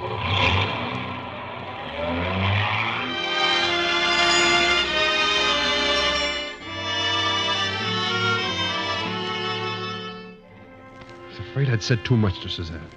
I got busy. Doc Willis told me about one of Vogel's men, a patrol tractor driver named Thompson. hating Vogel, liking liquor, and interested in $1,000 and in making Vogel look bad. I found Thompson, considered him reliable, and gave him a few simple instructions. Well, that's it, Thompson. Have you got it straight? Got it. Let's hear it. At 10 tonight, I go out and patrol. 10:05, you stop me tractor and knock me cold and take me off track and drive away into the diamond fields. Yeah. That'll fix Vogel all right. And I'll get what I've already paid for. A big hatful of diamonds. Yeah.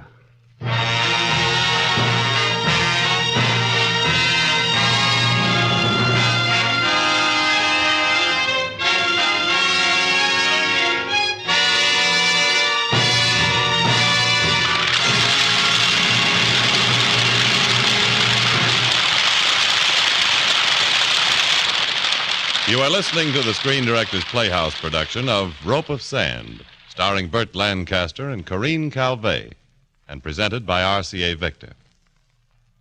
What Shakespeare is to writing, what Babe Ruth is to baseball, what the Alps are to mountains, that's what RCA Victor is to television. Right now, all the world and his wife are visiting their RCA Victor dealers to see the perfect television set for their homes and budgets among the 14 stunning new models for 1950. There are 10 inches, 12.5 inches, and 16 inches, from table sets to complete home entertainment consoles, in a wide variety of cabinet styles and finishes. They all carry the privilege of buying the exclusive RCA Victor factory service contract for tailor-made installation and service. And, of course, they all give you that matchless performance and dependability and lasting delight synonymous with the name RCA Victor Eyewitness Television. America's first, America's finest, America's favorite.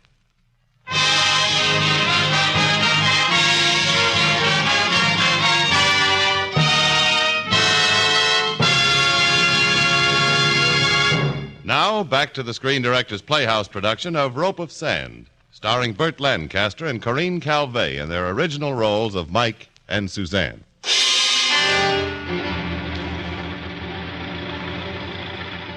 At exactly 10:05, the roar of Thompson's patrol tractor came over the dunes.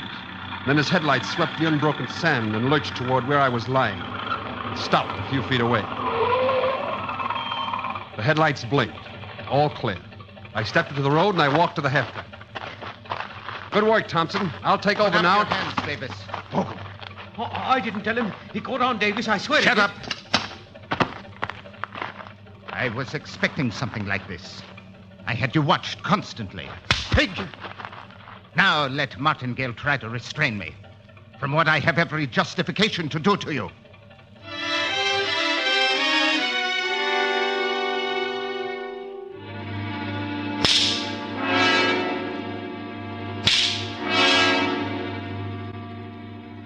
Untie him.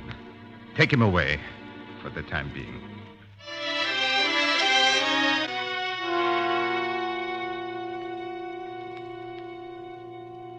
Mr. Martingale, is he all right? Recuperating nicely for the next beating. No, you mustn't. You'll kill him. I can restrain Vogel no longer, Suzanne. Make him stop beating Mike and I'll tell you where the diamonds are. You don't know. I'll get Mike to tell me. I promise it. You're in love with him. Stop, Vogel, and I'll find out what you want to know. I shall speak earnestly to the Commandant. You, my dear, may go in and soothe your American. Thank you.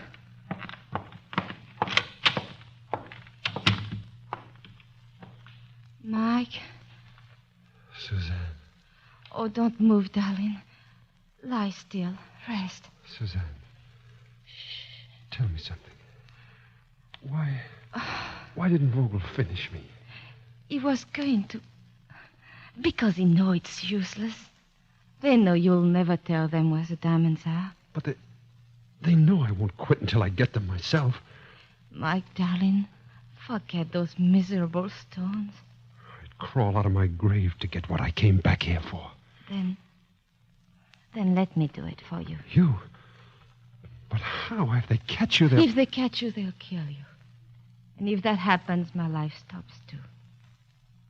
Vogel loves me and Martingale trusts me. I can get a pass into the diamond field. Just tell me where the diamonds are and let me do the rest. Darling, I don't want them to kill you. All right to come in, change those dressings. Come in, Doc. You know Suzanne, Doc. I know Suzanne. Think about what I told you, Michael. I will. Take good care of him. Yeah.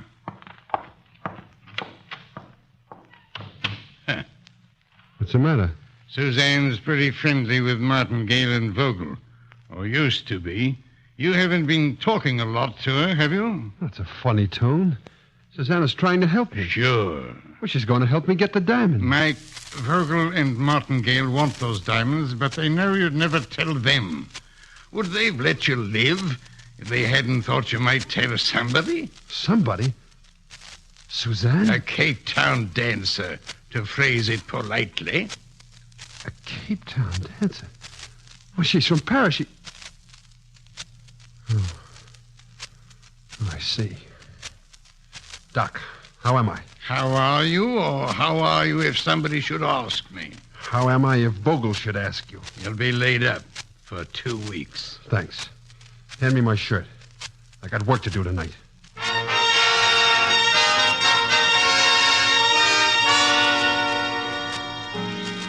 Here's the map, Suzanne. When you come to the dry spring, there'll be the skeleton of my horse. And that's it. Believe me, Mike, this is the best way. Don't let anyone get hold of that map. I won't. Good luck, baby. Take care.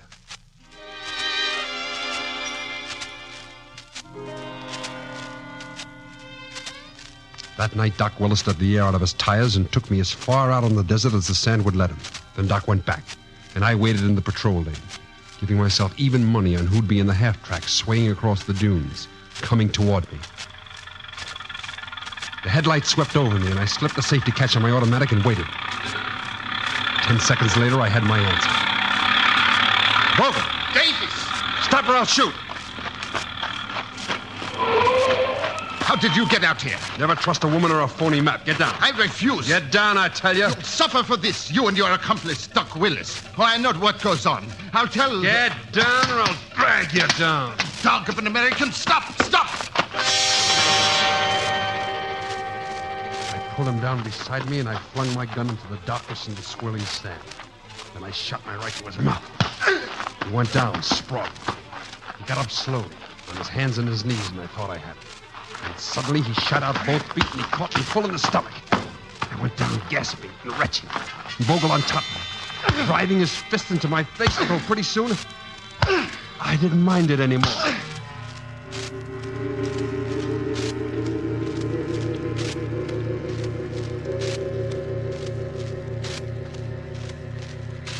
I couldn't have been out very long. A few seconds, maybe. But then I heard something. The half-track. Headlights falling across me and moving. Vogel was going to run me over. I strained and I struggled to do something. At the last moment, I twisted lengthwise between the wheels and caterpillar treads and lay there petrified, while the 4-ton machine roared 6 inches over my head.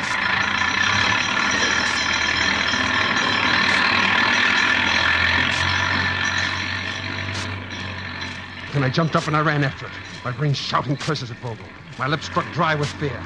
I caught hold of the tailboard and I pulled myself up into the half-track, and I picked up a shovel just as Vogel stopped his machine and turned to face me. Davis, don't! Beg me. Beg me not to break your legs and leave you here to die. Don't hit me with that shovel. Don't hit me. Plead with me. Plead with me. Please, please, I beg you. I beg of you. Get out. Yes. Don't leave me here like this. Come back. Come back.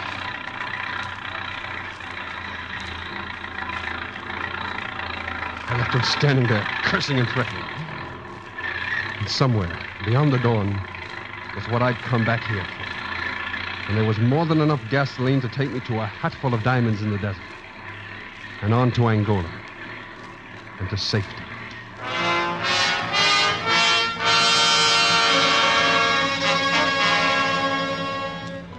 Well, I had my diamonds. And a bitter taste in my mouth. In Angola, I stayed drunk for a week to forget Suzanne and her treachery. I came out of it slowly. And something in the paper blew all the fumes out of my brain. The picture was Suzanne, and the lines read, Suzanne Reynaud, dancer, held for the murder of Dr. Francis Willis in Diamondstaff. Suzanne murdered Doc Willis. Well, she didn't have a motive. But Vogel did.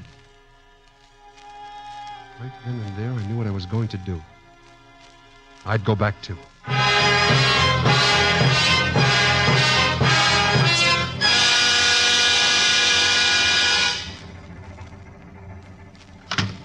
Morning, Gale. Vogel. Oh, back in Diamondstadt to stay, Michael? Vogel. You wouldn't dare shoot both of us, Davis. Or even one of us. I've come to make you an offer. Very simple. The diamonds for the girl. It appeals to me, Vogel. Does it appeal to you? Possibly. And sign this paper I brought, Vogel. Let me see it. You're a most durable fellow, Michael. Persistent, too. I will certainly not sign this outrageous paper. Why not, Commandant? It says that Suzanne Renault is innocent of the murder of Dr. Willis. She is not innocent. I was questioning her and Willis in my office about your escape, Davis. Willis made an uncomplimentary remark about her. She seized the paper weight. Sign the paper, Vogel. Or you will shoot, eh? Sign it. Now, Vogel, I urge you to sign the paper. And allow me to deal with Michael later. No. He's telling us about the diamonds, Commandant. Very well. Give me the pen. There. But wherever you go with her, I'll follow you. And now, let's all have a friendly smoke. Martingale got up and offered Vogel a walnut humidor, mockingly. Cigar, Commandant? Vogel reached in and came up with a gun, fired first.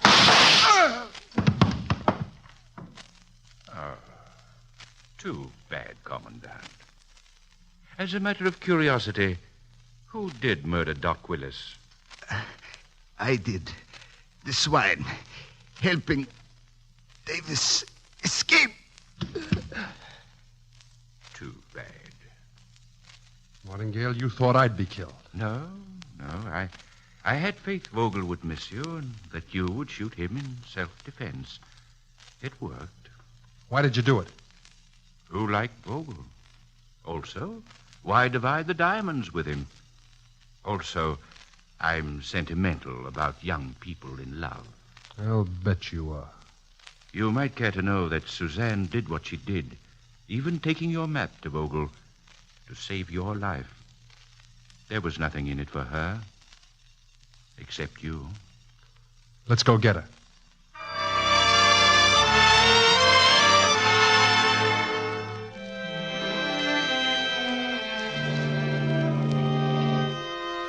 Goodbye to Africa, Mike. Irresistible Africa. Yeah. Mike, you do love me, don't you? If you tried to get away from me, I'd follow you till I wore the earth smooth. Until I got what I came for.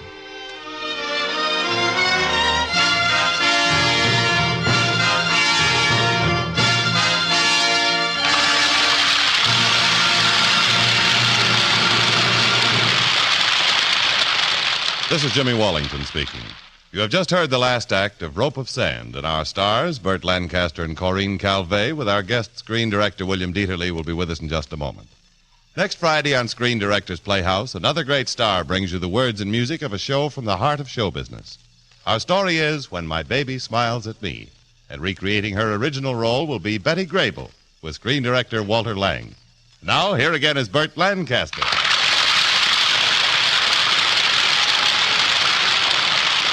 Say, Bert, is it true that your name, Lancaster, indicates that you're descended from a branch of the royal family of England?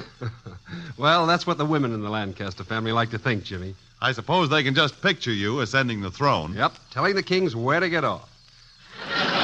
But why bring up this king stuff, anyway? Well, I'll tell you, Bert. I've been saying that RCA Victor's new 45 RPM automatic record changer and records are fit for a king. And you're the closest thing to a king I've been able to dig up. I don't like that dig up, Jimmy. But I'll play along anyway, out of admiration for the 45. Then tell me, sire, you've been a collector of records all your life. How did you happen to shift from the conventional 78 RPM records to the 45? I didn't shift, Jimmy. I was shifted by the power behind the throne. Ah, your wife. My wife. I'll bet 2 bits she first fell in love with the 45 records because they're so tiny you can store 150 of them on 1 foot of ordinary bookshelf, thus leaving a little room in the house for the people. I can see that you have a power behind your throne, too, King James. Yes, haven't we all? Say, what model 45 did your queen buy? The complete phonograph, the Victrola 45. For only $29.95. That's right. Well, you'll soon make that up by what you save on purchases of 45 records. You know, they cost from 25 to 50% less than conventional records. Soon? Well, I made it up in the first 6 weeks in 2 days. Say, you're really interested in economy, aren't you, Bert? Well, I named my dog Cash. Oh, then you'll appreciate a special 45 value even more amazing than the usual one. Right now, Bert, in celebration of the first birthday of the 45 system, RCA Victor dealers are offering a special first anniversary album of 10 top records by artists like Perry Como, Freddie Martin, and Vaughn Monroe, with each Victrola 45 purchased for the usual price of the Victrola 45 alone, only $29.95. Now, Bert, wouldn't you call that a bargain fit for a king? Even better than that, Jimmy. It's fit for a queen. Don't miss this Royal 45 birthday bargain at your RCA Victor dealers now.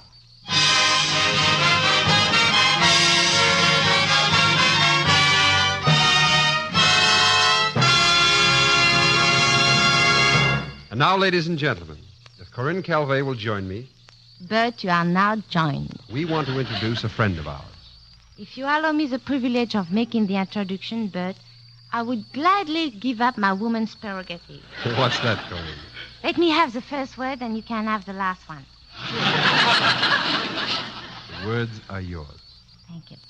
Then I would like you all to meet one of the world's outstanding directors. I was very proud to have been directed by him in Rope of Sand.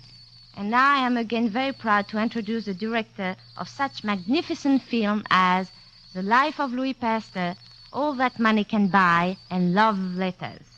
Ladies and gentlemen, our director, William Diddley.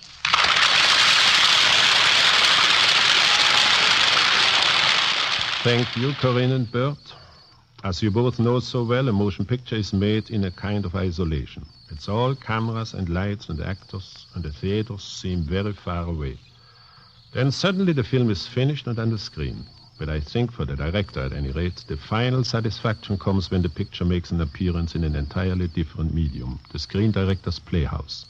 Your splendid performances made that possible tonight. And now, Corinne and Bert, I shall steal that last word from both of you. Good night, and good night, everyone.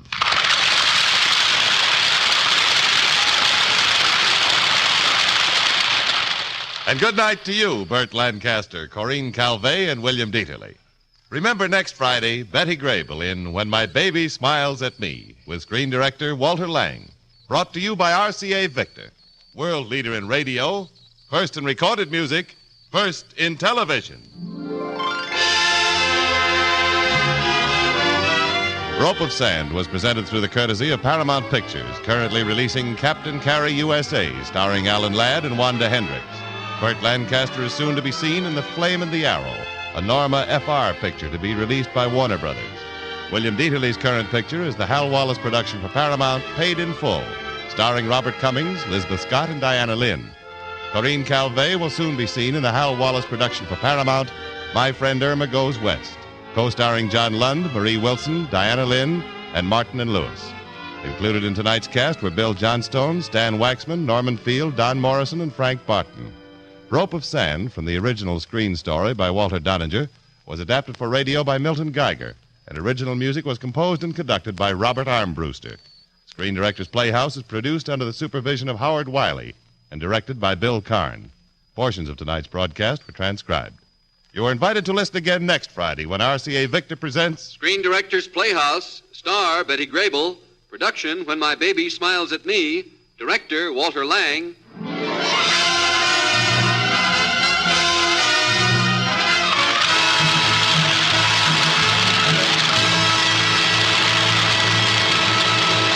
Stay tuned for Jimmy the Great Rupert Naretti on NBC.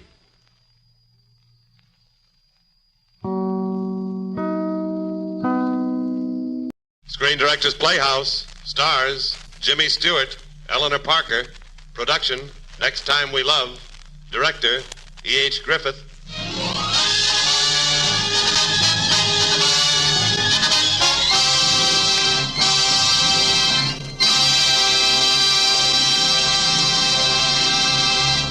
This is the Screen Directors Playhouse, the Thursday night feature on NBC's All-Star Festival of comedy, music, mystery, and drama.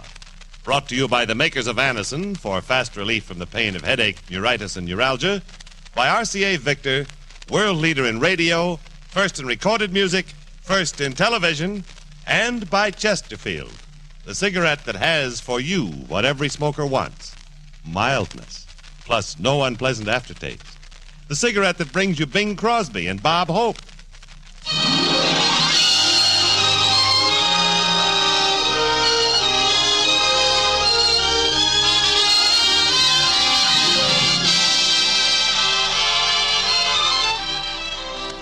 Tonight, the Screen Directors Playhouse is pleased to present a love story as everlasting as time. And here are 2 Academy Award nominees to recreate their original roles, Jimmy Stewart and Eleanor Parker.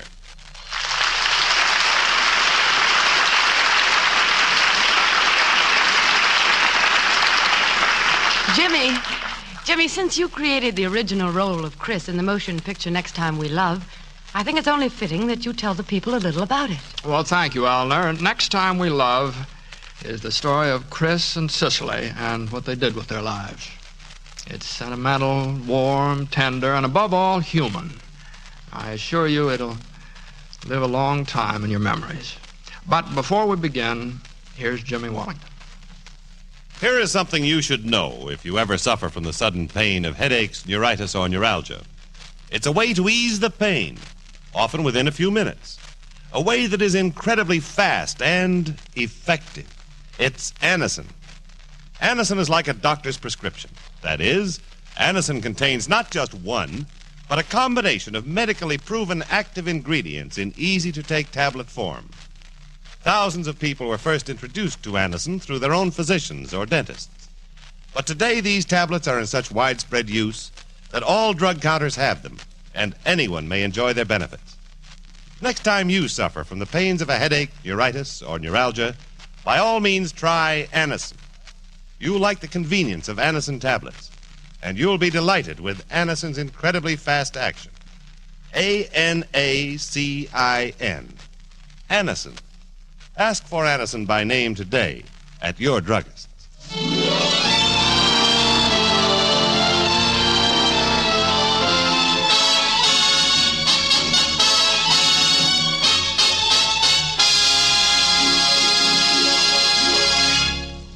Now, here are Jimmy Stewart as Chris and Eleanor Parker as Cicely, and the first act of Next Time We Love.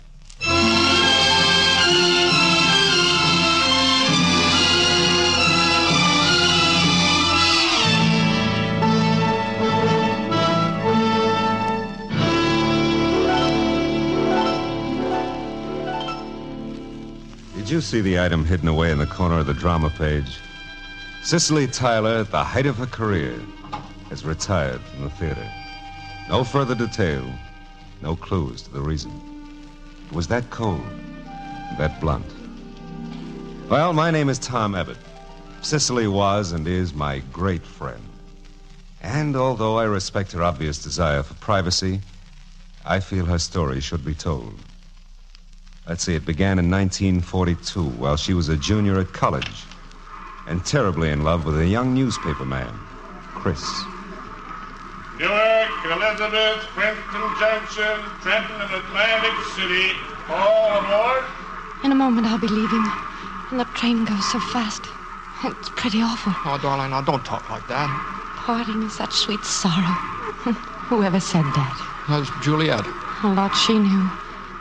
It'll be weeks and weeks, won't it, before we... No, but you'll be busy. Oh, yes. Junior prom, little boys from Princeton, rehearsals at the Merchant of Venice, and student council. Well, anyway, it's just one more year after that. Time enough for you to meet girls who've already gotten started. Newspaper women and artists, and, well, not just college girls. Yes, and time enough for you to meet a lot of college guys who have lots of time over weekends. And I don't mean that any more than you meant what you told me. Oh, but, Chrissy, if you did meet a girl you didn't have to wait for, I'd understand. What would you understand? Well, it doesn't seem fair to you, that's all. A girl away at college is such a useless person to be in love with. Oh, darling, you're very sweet and understanding about my problems, but do you mind very much if I just go on loving you and do without the artist or the newspaper woman or whatever she is? If there was one, I'd come right up and scratch her eyes out. Well, that means you, dear. Here, up the steps you go. Goodbye, Chris. Well, I suppose there's some satisfaction in doing what's sensible. Yes, particularly when there isn't much choice. Yeah? You ought to do what I do. When you get up in the morning, you should say to yourself, every day and every way, I'm getting sensibler and sensibler. Yeah? Oh, bye, Chris. I love you. Cicely? Cicely, what would happen if you didn't take this train? Well, it wouldn't matter if you wanted me to stay. Come on, jump, Cicely. Here in my arms. Oh, darling.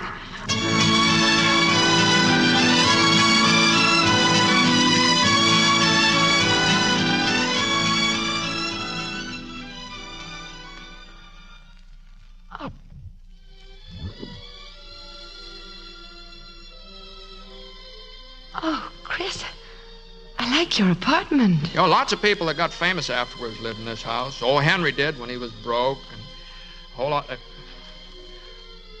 Cicely, what's the matter? You're shaking. No, I'm not. Oh, my darling. Say you're glad, and I'll be glad. Or say you're sorry. If that's true, I'll send you back to college in the next train. I'll think of some excuse that'll be all right. Oh, I'm glad. But what made you decide not to take the train? You asked me not to. No. I mean, what made you say yes? Oh, I made up my mind long ago I'd say yes.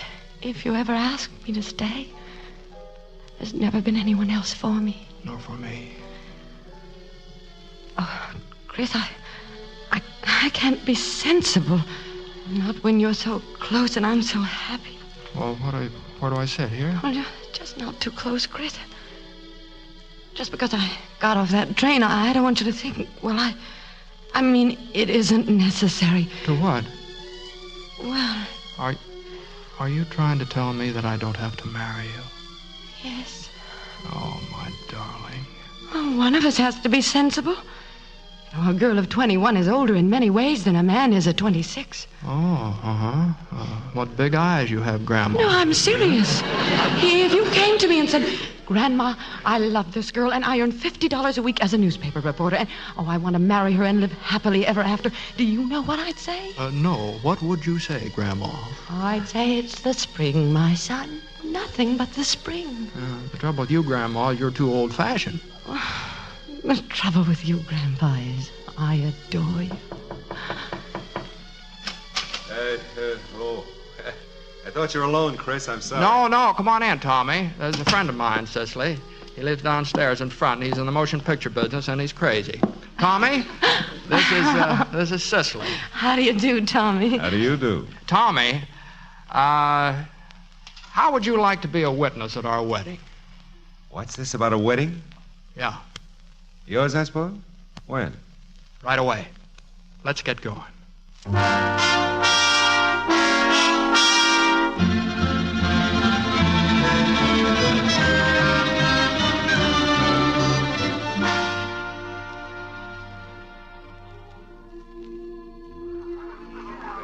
No, wait, don't drink it all. Huh? I want to propose a toast. Here's to Tommy. May he be as good a friend of Chris and Cicely as he is of just Chris. Oh, that's a very nice toast. Even if it did go up your nose. I guess I'm not used to drinking champagne. Oh, I'm so happy. Oh, I've got to call the office. Oh, why bother? They get newspapers out every day. Yeah, I better call them. I'll be right back. I wonder what they do to newspapermen to make them work so hard. Maybe they hypnotize them. They don't have to do anything to Chris. I know, he likes his work. I envy him. I hope he never stops. I think that's what makes him such an exciting person. I'm sorry. Oh, it's all right. It's your wedding night. Go ahead, talk about it. There doesn't seem to be much on my mind except my marriage and what I've got to do not to spoil it. Aren't you beginning to worry a little bit early? It's only 11 o'clock. I'm such a whirl I can't make sense, but what I mean is this. Well, I've made a resolution, and I'm simply not going to be a burden to Chris. Yeah, well, how do you propose not being a burden? I'm going to have work of my own to do. I'd like to go on the stage. Oh, can you act? Oh, I did quite a lot in college. Well, I know a lot of people in the theater. Maybe I can help you. Oh, that'd be nice. Uh-oh, here comes Chris with a sad look. Bad news from the front. Well, of all the dirty tricks I ever heard of. What's the matter? Somebody just murdered Dutch Hoffler. Friend of yours? Yeah. No. He's a gangster. And they wanted me to go over to Jersey City right away and get the dope. But didn't you tell them this was your wedding night? Yeah, I told them that, and they told me Dutch Hoffler just got murdered. So what about it? Of course you have to go, darling. Well, it's not a very nice wedding night for you. I don't know when I'll be back, honey. I would marry a newspaper man. Goodbye, darling. I'll be waiting for you.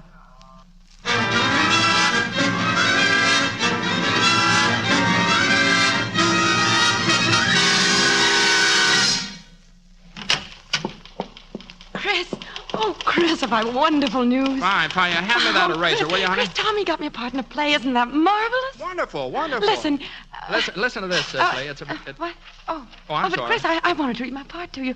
Oh, well, I was just finishing this thing about Winston Churchill for Sunday. Oh, were you? Well, read it to me. You want to hear it, man? Oh, yes. Well, here's what I have. The disaster in London was a nightmare 5 days old, and now panic reigned.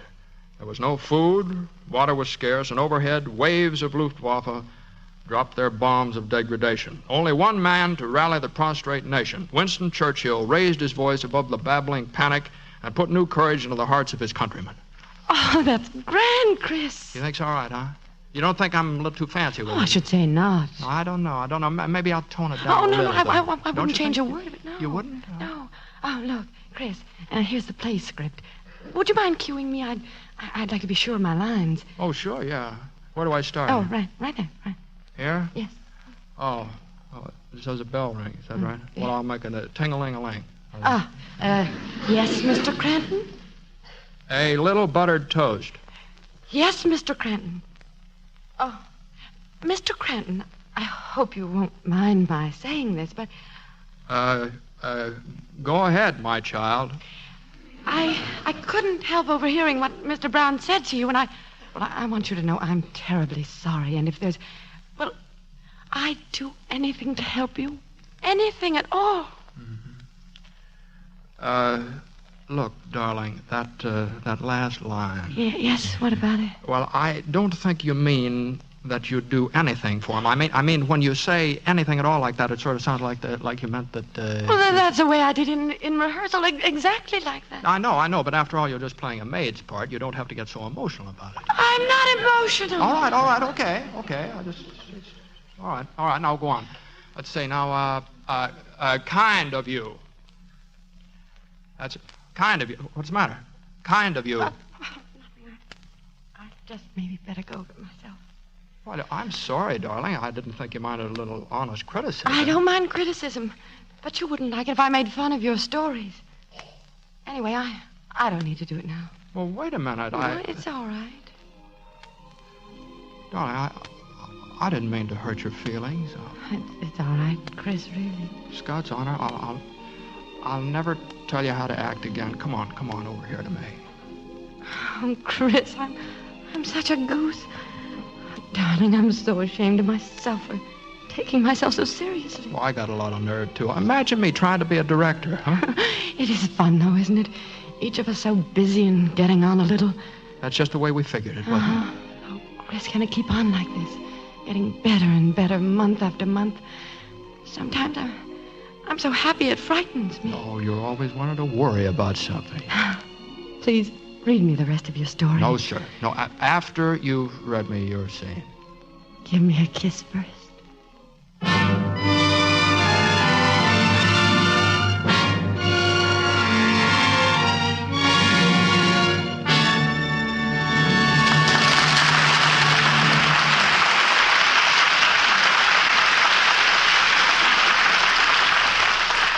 Our story continues in just a moment. But now, here's a word from RCA Victor. Why do more people choose RCA Victor television than any other make? The reason can be summed up in just one word: quality. Million-proof quality. Proven in over 2 million homes. RCA Victor Television is America's favorite television because, feature for feature, it's America's finest television.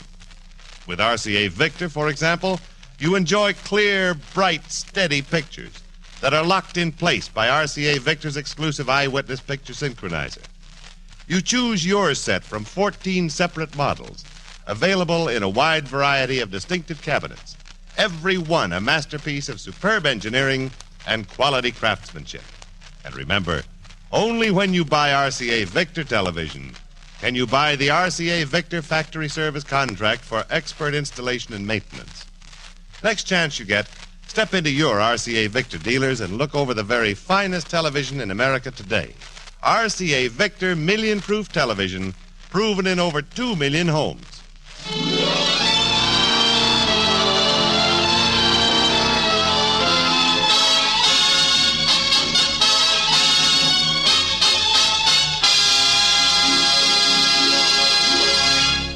We continue now with the second act of the Screen Directors Playhouse presentation of Next Time We Love, starring Jimmy Stewart and Eleanor Parker.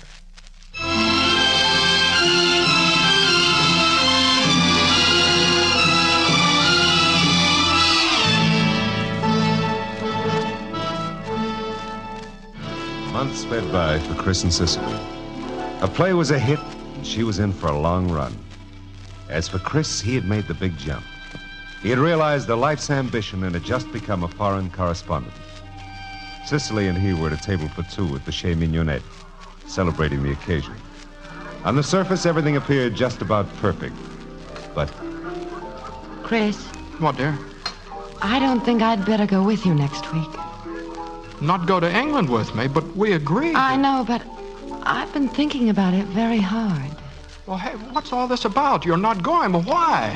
One thing is the money, my passage over. But I'll be getting a good salary. Well, it isn't only the money, darling. After all, you're starting a new job. You shouldn't have to have me on your mind. I've done all right so far with you on my mind. Yes, I know, but... Oh, Chris, don't talk about it tonight anyway. What's the real reason you don't want to go? I told you. No, there's something else. Well, I guess it's the same reason I don't want to ask Mr. Jennings to give someone else my part. Are you kidding? Well, after all, I did get good notices, and I had such a good start, it seems a shame to... Yeah, the notices were good, weren't they? Well, that's a pretty good story. Newspaperman marries actress, the paths diverge, Chris, I thought you were glad about my working. Well, it was all right while we were waiting for a break. You mean while you were waiting for a break? I think I'd like a drink, please. As long as we're supposed to be having a good time. I think you've had about enough. If I hadn't told you, you wouldn't have known I had any. You're just being unreasonable. I'm perfectly reasonable. But I guess it's my own fault. I should have known what would happen if I let you go on the stage. Let me. Well, I encouraged you then. I couldn't help it if you got stage-struck. Stage-struck? Me? Well, now, how could I be stage-struck when I'm already on the stage? I don't know, a couple of critics flatter you, and then you go crazy. Well, last I see things in their true light. Now, what's that, a line from the play? Chris, would you mind lending me $1, please? Not at all, certainly. Thank you. I'll pay you back tomorrow. I'm going home. By myself. Wait. Cicely, wait a minute. Oh, darling, don't cry. Gee whiz, what happened to us? I don't know. Well, that wasn't me saying all those things. But it just the thought of leaving you and coming so suddenly the way it did, it just made me sick all over. Well, what's it going to be like when I really have to be without you? Oh, Chris, I want to say something to you, and I don't know how. Am I all you want of women in the world? You're all I'll ever want of women in this world. And there's nothing can hurt us, my Chris, because you're all I want of men.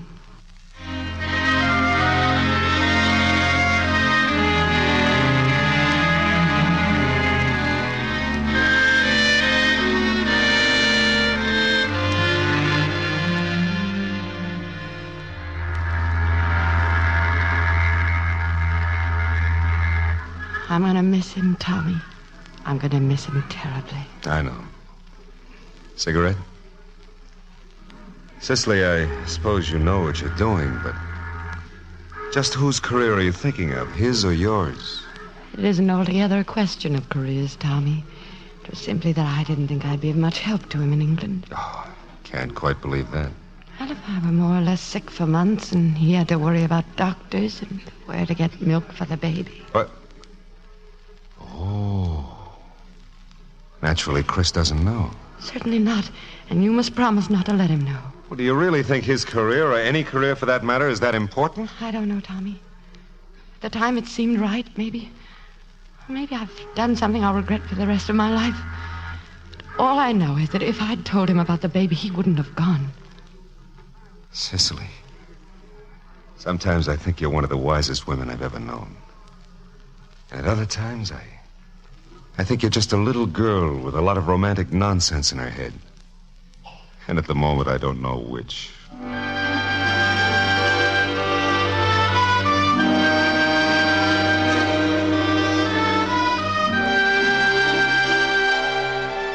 The months that followed were very difficult for Cicely. Yet she never complained.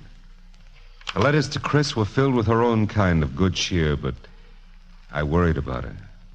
Especially as the time grew near when she was to have her baby. And then suddenly it happened. The baby was born. Cicely was gravely ill.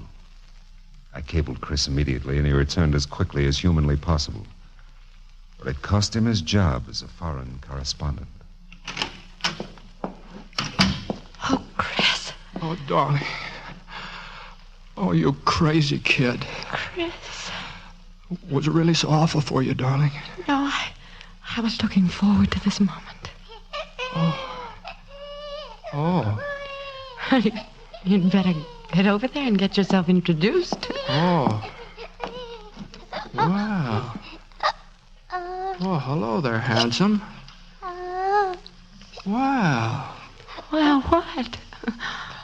Well, it's a very fine-looking baby, isn't it? Can you touch it? Its name is Kit. Oh, yeah, Tommy told me. Well, can I touch him? You might try. Gee whiz, he's all warm, isn't he? Sort of like milk toast. Uh-oh, what's the matter? Did I do that? Oh, no, he's just beginning to get hungry. What do you feed him? Oh, Chris. Really, darling? Oh. You a college man. Oh, darling, You won't ever leave me again, will you? Never, no matter what. Not even to go to the office. No, that can wait.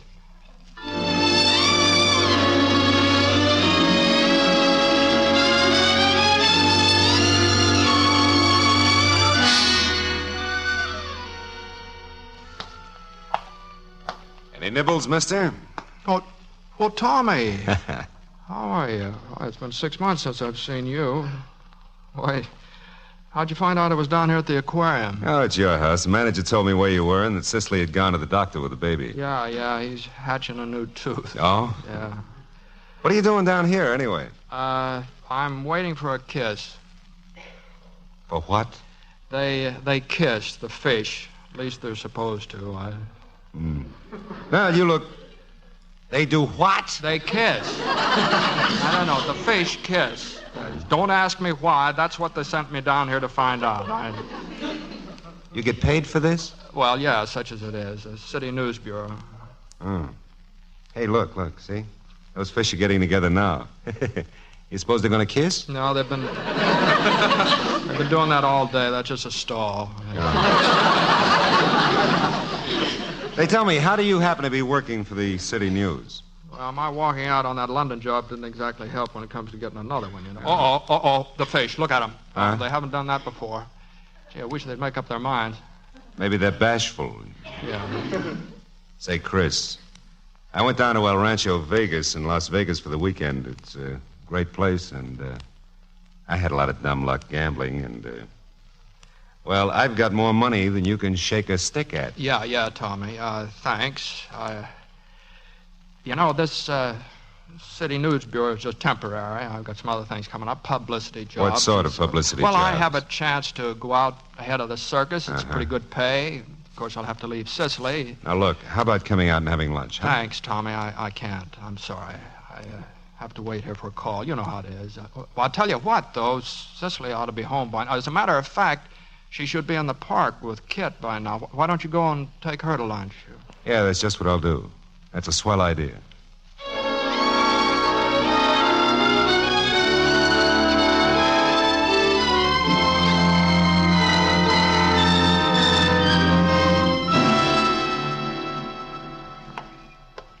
Hello, Cicely. Tommy. Well, how was Hollywood? No, it was very kind to me. Cicely, would you mind if I got right to the point? I happen to know that you two aren't having what might be called an easy time. No, Tommy, we're not. All right, now I have a proposition to make. Look, honey, there are two things you need. Someone to take care of Kit and clothes so you can interview managers. I'd like to lend you money for both, say $500, huh? $500? It's about 3 weeks' salary after you get started. Oh, Tommy, I'm very grateful to you, but you see, there's Chris. I know. It would hurt Chris's pride. Then how could I accept it? Because in things like this, women are more sensible than men. Cicely, I want to help you two kids. I don't see any signs of a baby carriage around here unless you parked it somewhere. You carried Kit here, didn't you? Yes. Oh, honey, I'm sorry to be so brutal, but you've got to make some sense. Listen, Tommy, I honestly don't mind things for myself. It's Chris. He works so hard all day long and all night, too, almost. He comes home tired out, yet somehow he always manages to run up the steps just to show he's not. My heart breaks for him. Once again, for as many times as you like, how about it? It's a very attractive proposition, Tommy, but... I'm going to see Jennings, your old producer, tomorrow and make an appointment for you. You take care of the new clothes in the beauty parlor, huh? Oh, Tommy, your efficiency is very comforting. Oh, well, it's mostly an act. Not to be confused with the really important things Chris can do. You really mean that, don't you? What do you think? I think, Tommy, that if a person in a lifetime achieves one really good friend, he or she is possessed of great riches. Tommy, you've made Chris and me richer than Rockefeller.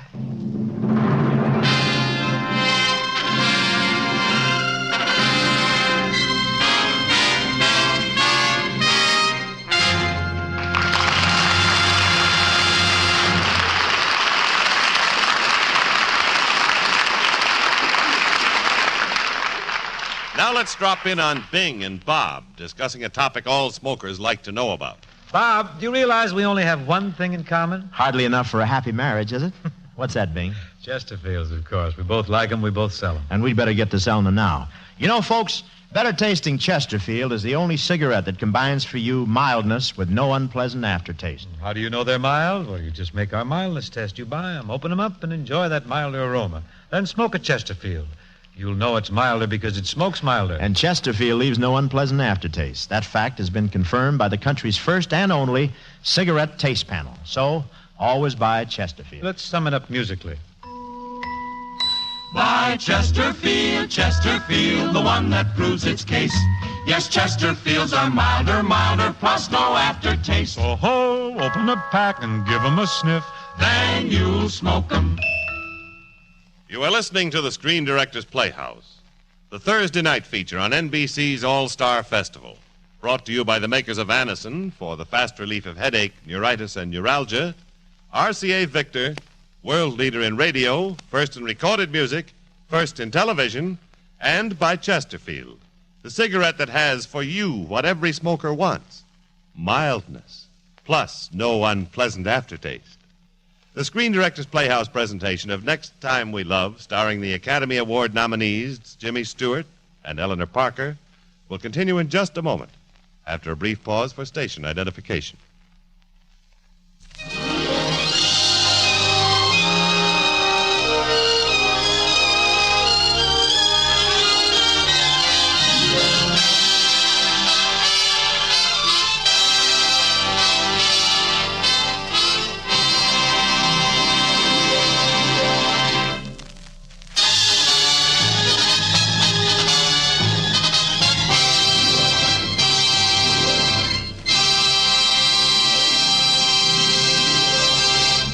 This is the Screen Directors Playhouse.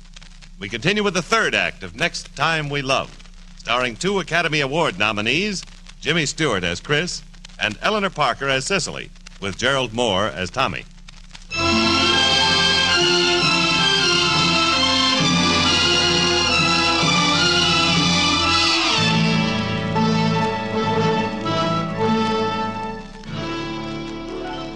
Sometimes the best intentions go amiss. You try to help friends, and instead you find yourself hurting them. Now that I can look back into the past and get a clear picture, I'd say the turning point in the life of Cicely and Chris came one afternoon in Central Park, while Chris was waiting for Cicely to arrive. For lack of a baby carriage, he was holding little Kit in his arms.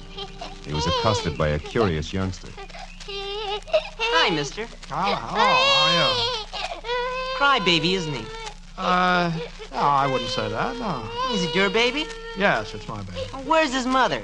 She's out doing some errands. What is she doing? I say she's out doing some errands. Hasn't your baby got a nurse? No. Oh, it must not be much of a baby. All right, now come on, get out of here. Go and get your father. I can't hit you, but I'll beat his brains in. Cry, baby, cry. Come on, get out of here. The carriage awaits, my lord. Cecily, what's this? What? Oh, Kit, look. Baby carriage. Yeah, see? They had one with 4-wheel brakes, but I think you'd like this one. Put him in, Chris. Well, sure. Well, where did you... Well, you got a new hat on and a suit. Where did I get the money? Yeah. Well, I just got an advance on my salary. Huh? You see, last week Tommy took me to see Michael Jennings, and today he gave me a 6-month contract. A 6-month contract? Yeah, here it is. Well, it says $150 a week there. Yes. It is fantastic, isn't it? Oh, Chris, darling, don't you see what it means? We can get a full-time nurse for Kit and pay all the back rent we owe. Yeah, it came just in time, didn't it? When do you start? Next week. Oh, next week, huh? Well, that's wonderful. That's wonderful for you. It's wonderful for both of us. No, you're doing what you want to do. That's all that counts. Darling, you remember that circus job I told you about? I'm going to take that. Chris, you can't do that. Publicity man for a circus? Oh, no, not after all the things you've done. I'll pay the rent for the nurse and Kit. Well, you don't have to do that now. You can wait. I've waited long enough. I'm tired of feeling ashamed of myself. I've been a flop as a husband and a father. I'm just stuck on myself because I once was a foreign correspondent. Oh, darling, please don't take that circus job now. I've got to. I just can't talk about it anymore. I've just got to do something. I'll see you tonight, Cicely.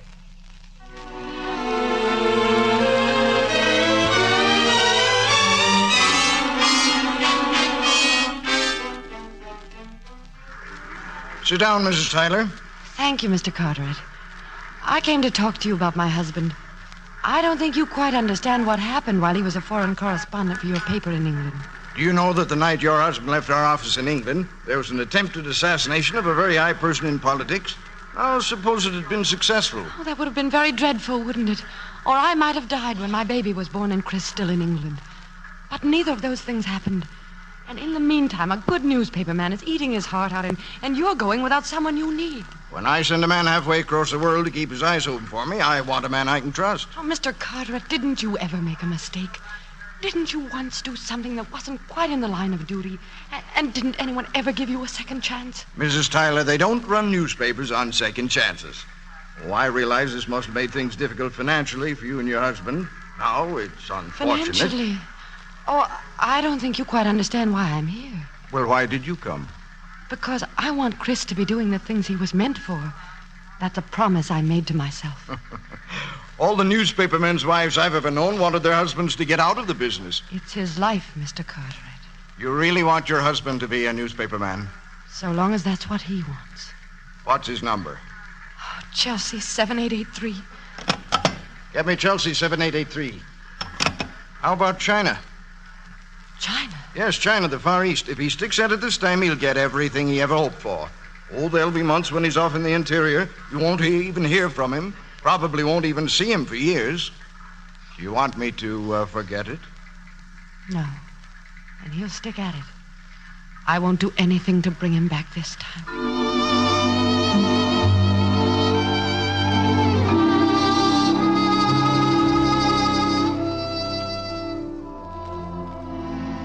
Years began to roll on.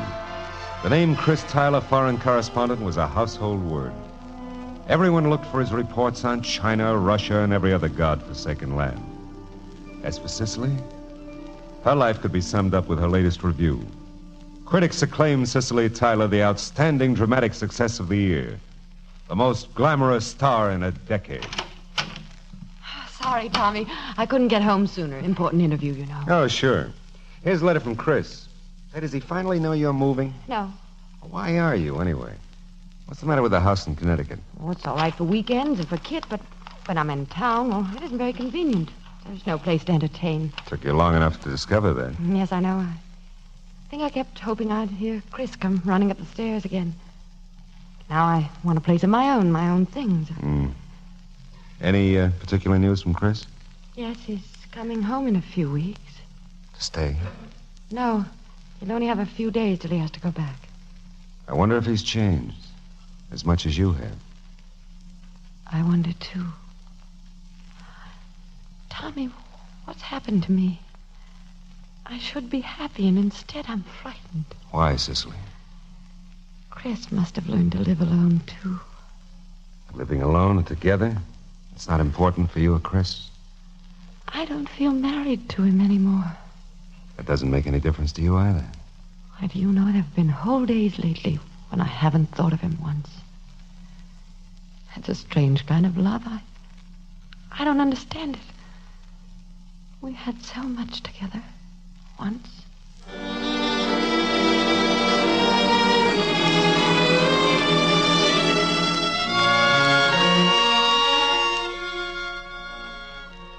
Mrs. Tyler, Mr. Tyler has arrived. Have him come in. Thank you, ma'am. Hello, Chris. Hello, Cicely. You're looking very well. Well, you are, too. Better than I've ever seen you. How's Kid? Fine.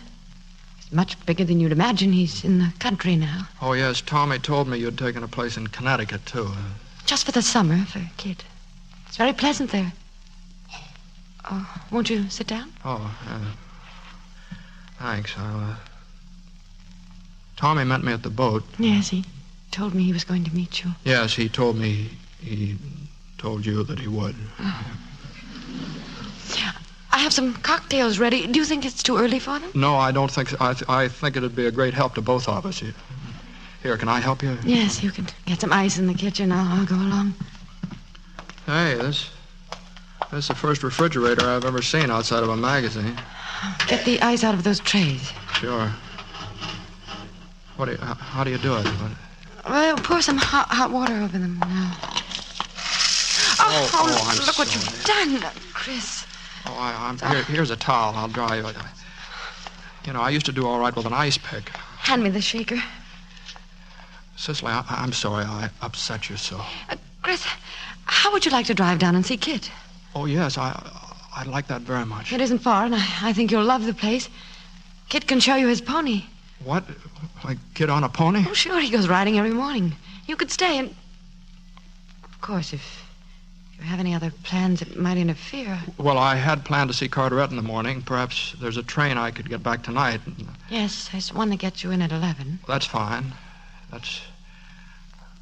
Cicely, I've been away a long time, but there's one thing that may make our meeting a little less difficult. I want you to know that well, naturally, I realize that you've been living your own life, and I want you to realize that. What I'm trying to say, that I don't want you to feel that I expect anything of you. That's very fair of you. I don't want you to feel that I expect anything of you either.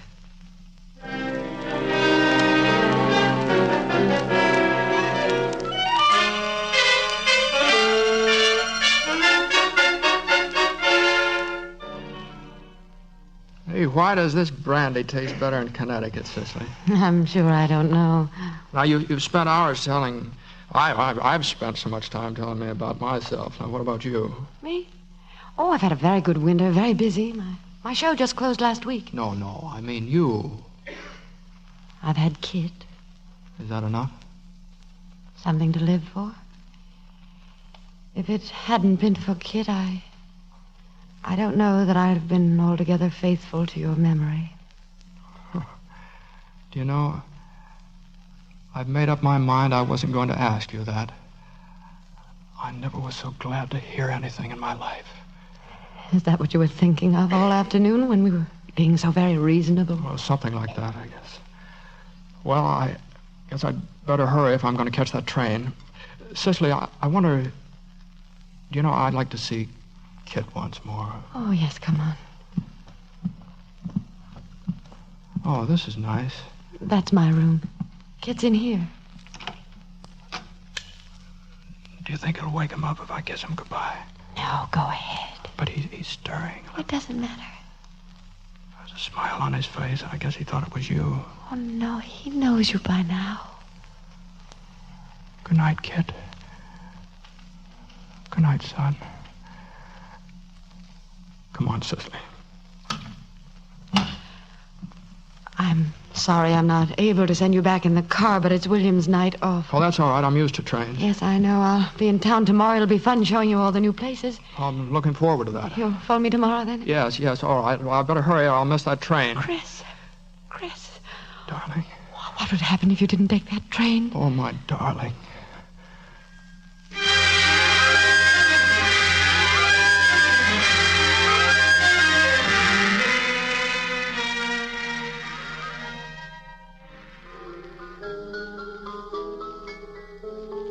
Cicely, how long have we known each other? Well, I'd say it's about 9 years.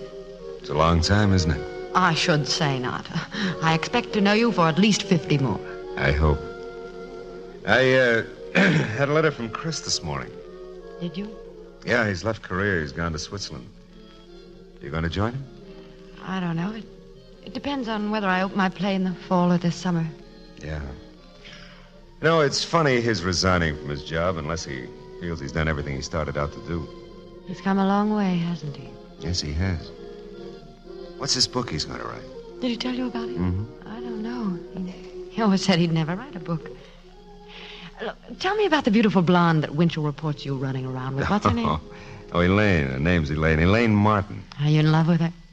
Well, you couldn't exactly call it a love match. We just like each other. It might work out. Well, what are you waiting for? You. The promise of always. Tommy. Even after 9 years, it may sound a little sudden. Would you divorce Chris and marry me? Because we just like each other, like you and Elaine? No, it isn't quite the same, at least for me. You see, I happen to be in love with you. I didn't know, Tommy. Well, I didn't intend you should. But I've loved you ever since I can remember. I've always taken everything for granted. I never thought of you at all, except, well, as someone I could turn to. It wasn't very nice of me, was it? You've always loved Chris. Do you still? Yeah, I know you do. Even though he'd rather write a book than come back to you. How many times have you two been together in the last 5 years since you came back from China? Once in Paris, 2 weeks in Lucerne, 4 times altogether, but never for very long. Since China, there's always either my work or his. What's in the way this time, except the book? Evidently, he doesn't want to see me. Well, then, will you, Cicely? Marry you? Yes. Tommy, you make me very proud. Perhaps we could be happy together, only. Even that much from you makes me feel happier than I know what to do about. Well, I suppose I... Tommy. Huh? Come and sit down. Tommy, Chris has asked me if I want a divorce. He's done and said everything he could to tell me he doesn't love me anymore. Still, I feel I must wait.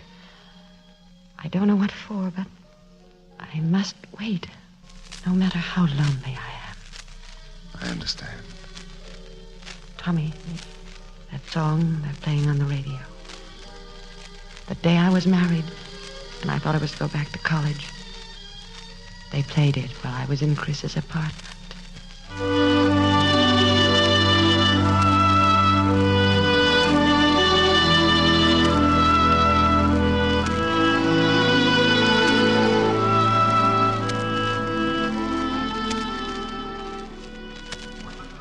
Well, hello, Mr. Carteret. Welcome to Geneva. Hello, Chris. When I got your cable to meet you, I felt as though I was right back in the city room receiving one of your assignments. Ah, you forget the rest. I said as a personal favor. I don't think I ever put that in any of my assignments. Yes, Chris, they gave me a dinner and presented me with a gold watch. Yeah, it's very hard to imagine you on a vacation. Oh, I'm not. After 30 years, I'm back by my own request. Back to being a foreign correspondent. Now I can find out things for myself. Wonderful. I think that's marvelous. Where do you begin? Oh, I don't know. Maybe I'll go to Berlin. Like to go with me? Berlin? Oh, I'd like to, but I'm afraid I can't. Would you like to order? Oh, later. I was almost sure when I got your letter, Chris. Now that I see you, I'm sure. Of what are you going to die? Well, whatever made you think I'm going to die? Your letter of resignation sounded more like a last will and testament. All right, then. The germs you find in China are as unclassified as the people. They don't even know the names of the one I've collected. All they know is what they're doing to me. By they, I suppose you mean the doctors? Yes, I've been to enough of them. Is that why they sent you to Switzerland? Yes, they thought it would prolong things a little. Well, there's nothing much to say except you've done good work. Oh, several hundred front-page stories buried in the files. Yellowing files, Chris. Don't forget the adjective. Yes, well, thanks anyway for not being sympathetic. How about the famous Cicely, Tyler? I haven't told her. She imagines I'm here writing a book, which I'm not. Well, don't you think you'd better tell her? One last wifely gesture won't do her any harm. No, a wifely gesture is something I've never wanted of Cicely. I had a cable from her this morning. She wants me to meet her at Lucerne in a month. Lucerne? Yes, we spent several weeks there together 2 years ago. Well, suppose she guesses when she sees you. No, I'm a pretty good actor, you know. Aren't you being a little on the heroic side? No, it's not heroism. It's just that we've known the best of each other, and I want it to end with that still true, that's all. I wonder if you have any idea how rarely one finds a couple like you and Cicely.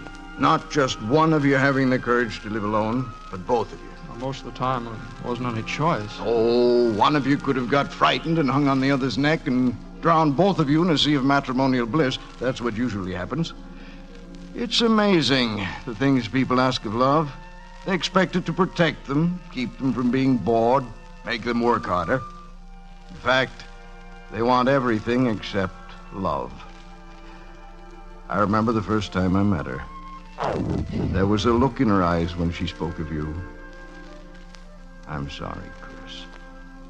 What you and Cicely have doesn't die out. Now, let's order a bottle of wine and discuss the only proper topic for you and me, the newspaper business. All right. On one condition. You let me buy the bottle of wine. You know, it was always my ambition when I was a cub reporter to know the managing editor well enough to take him out and buy him a drink, you know.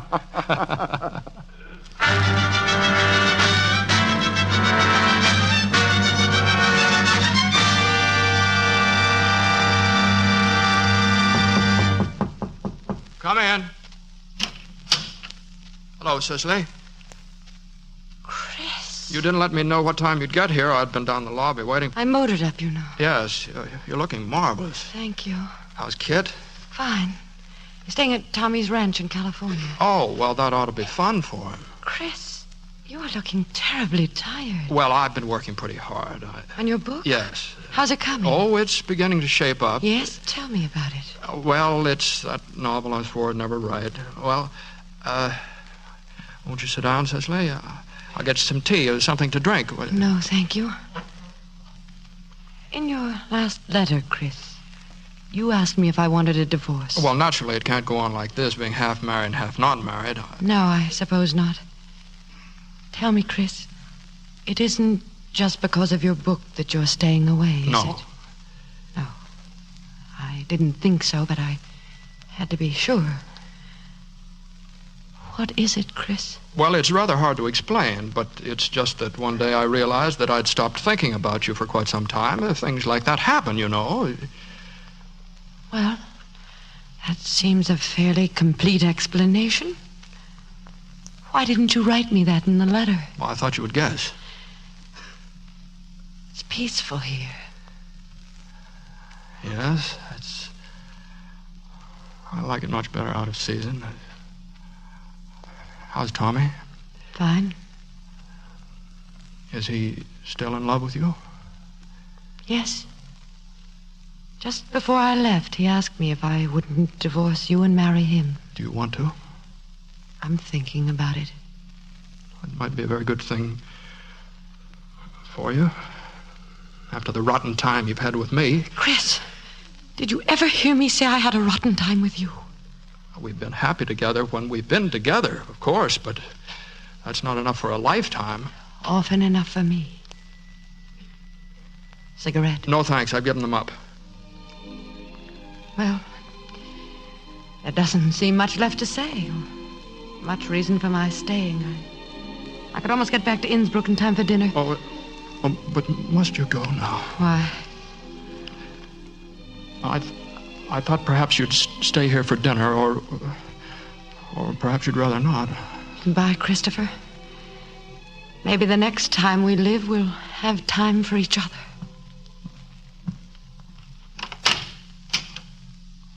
Oh, I'm being rather stupid, aren't I? I'm making such a tragedy of things. I don't really have to go for another 3 days. Oh, couldn't we just forget everything that's happened and have a gay and amusing time like old friends? Oh, there's so many places we never saw here, Chris. I've got a car and... Oh, let's have a real holiday. But First of all, we'll have dinner. I know. We'll go to that little place up in the valley where we went the last time, you remember? Yes, I remember. All right. Call for me about 7, huh?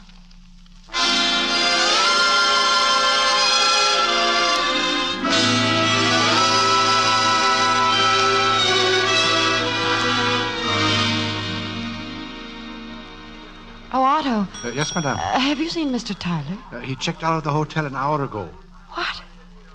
Well, do you have any idea where he might have gone? Well, the porter took his bags to the railroad station. By the way, he left this note for you. Oh, thank you, Otto. Please have my car brought here immediately. Jawohl, madame.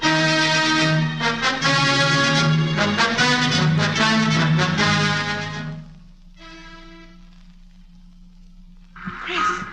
Oh, Chris. What are you doing in this compartment? Well, what does one do in a railroad compartment? Oh, Chris, what is it, Chris? Didn't you get my note? Yes, you said you suddenly found you had to go. Well, I tried to explain this afternoon. Yes, you don't love me anymore. I can understand that, but not your running away from me. Why, you never ran away from anything in your life. I just realized that it wouldn't work, that's all. 3 days of pretending wouldn't only make us both unhappy. You can't even be my friend. We've gotten beyond that. Oh, what is it, Chris? Nothing. But you're hiding something from me. No, there's nothing, I tell you. Chris, this isn't you talking. It isn't. You can't make me believe it. Not even when you tell me you don't love me, I'll never believe that.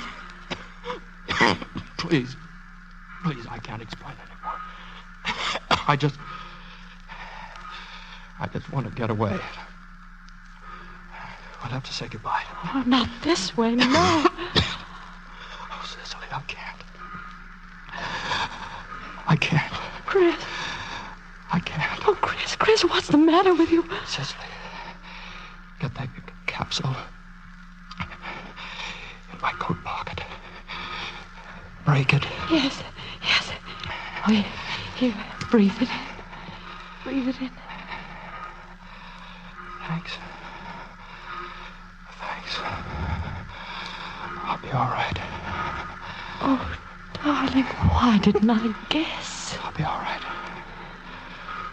Are you very sick, Chris? Yes. Where are we going? There's a sanitarium I've been staying at up near Basel. My darling, tell me. Oh, I love you. Oh, my darling, darling Cicely, I've always loved you.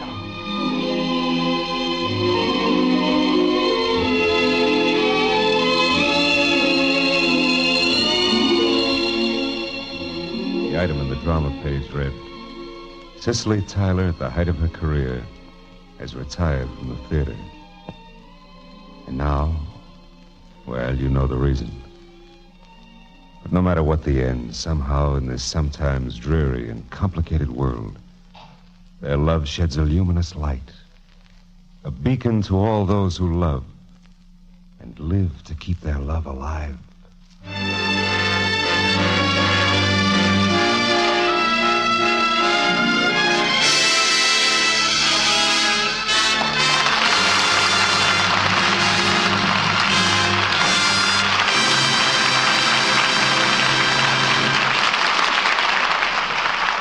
Our stars, Jimmy Stewart and Eleanor Parker, will return in just a moment with this week's guest screen director.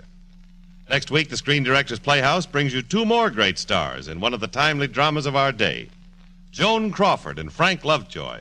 And the adaptation for the first time on the air will be The Damned Don't Cry. Now, here are our two Academy nominees, Jimmy Stewart and Eleanor Parker.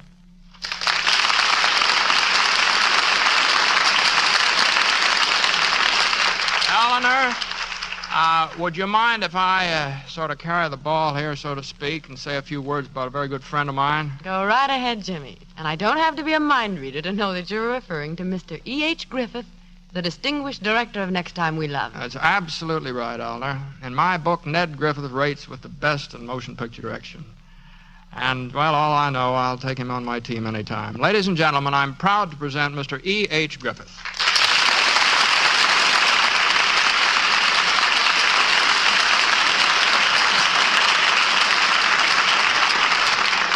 Thank you, Jimmy, and thank you, Eleanor. Tonight, I think all the praise should go to you. You certainly deserve it, and I mean that sincerely. As I watched your performance here tonight on the Screen Directors Playhouse, I can readily understand why two such fine players were selected as Academy Award nominees. Eleanor, your work in Cage was so memorable, I shall never forget it. And Jimmy, well, there just couldn't be a Harvey without you.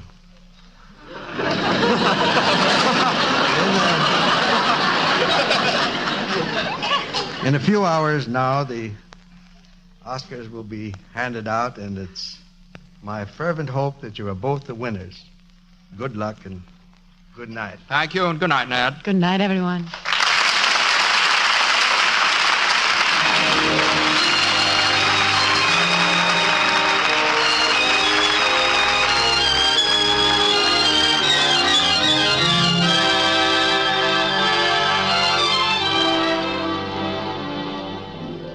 Next Time We Love was presented through the courtesy of Universal International Studios.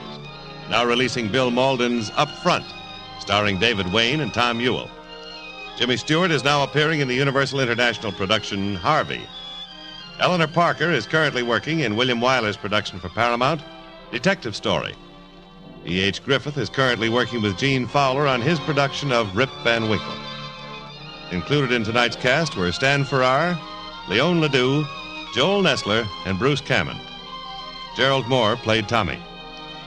Next Time We Love was adapted for radio by Jack Rubin. Screen Directors Playhouse is produced by Howard Wiley and directed by Bill Karn. Portions of tonight's broadcast were transcribed. This is Jimmy Wallington speaking and inviting you to listen next week when we present for the first time on the air, The Damned Don't Cry, starring Joan Crawford and Frank Lovejoy, with screen director Vincent Sherman.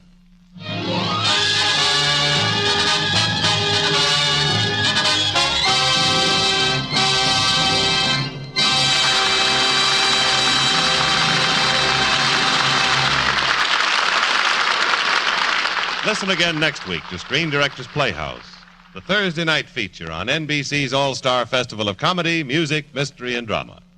Listen tomorrow evening to the one and only Duffy's Tavern, the Friday night feature of the All-Star Festival. Saturday's Fun with Judy Canova and Dennis Day on NBC.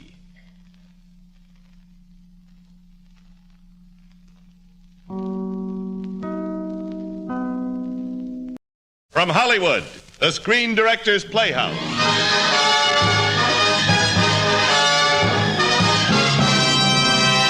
Screen Directors Playhouse Star Edward G. Robinson. Production All My Sons. Director Irving Reese.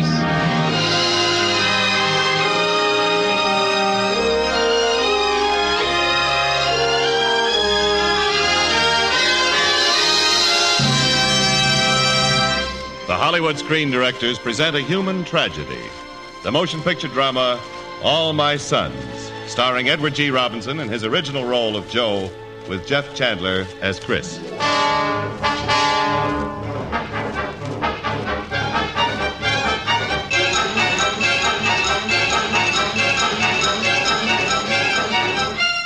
This is the tragedy of a man who sought to fashion his family into a universe, but lived to see the universe become his family.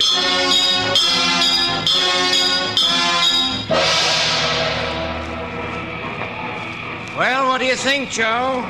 The transmission will never hold. I'll work it over in the morning. You're the boss. If you want to know, ask Joe. Yeah, that's what they say. If you want to know, ask Joe. Well, it's quitting time. You better run along. I'll worry about it. That's the boss's job in this machine shop. Okay. Thanks. Good night. Good night. Dad? Dad, are you here? Yeah, here I am, Chris. Hey, can't you tear yourself away from this place? It's not a place, Chris. It's me. This isn't the Keller Machine Works. It's your old man. Every machine, every blueprint, every nail, I made it for the family. For you, Chris. Dad, can we get back to the office? I want to talk to you. Sure.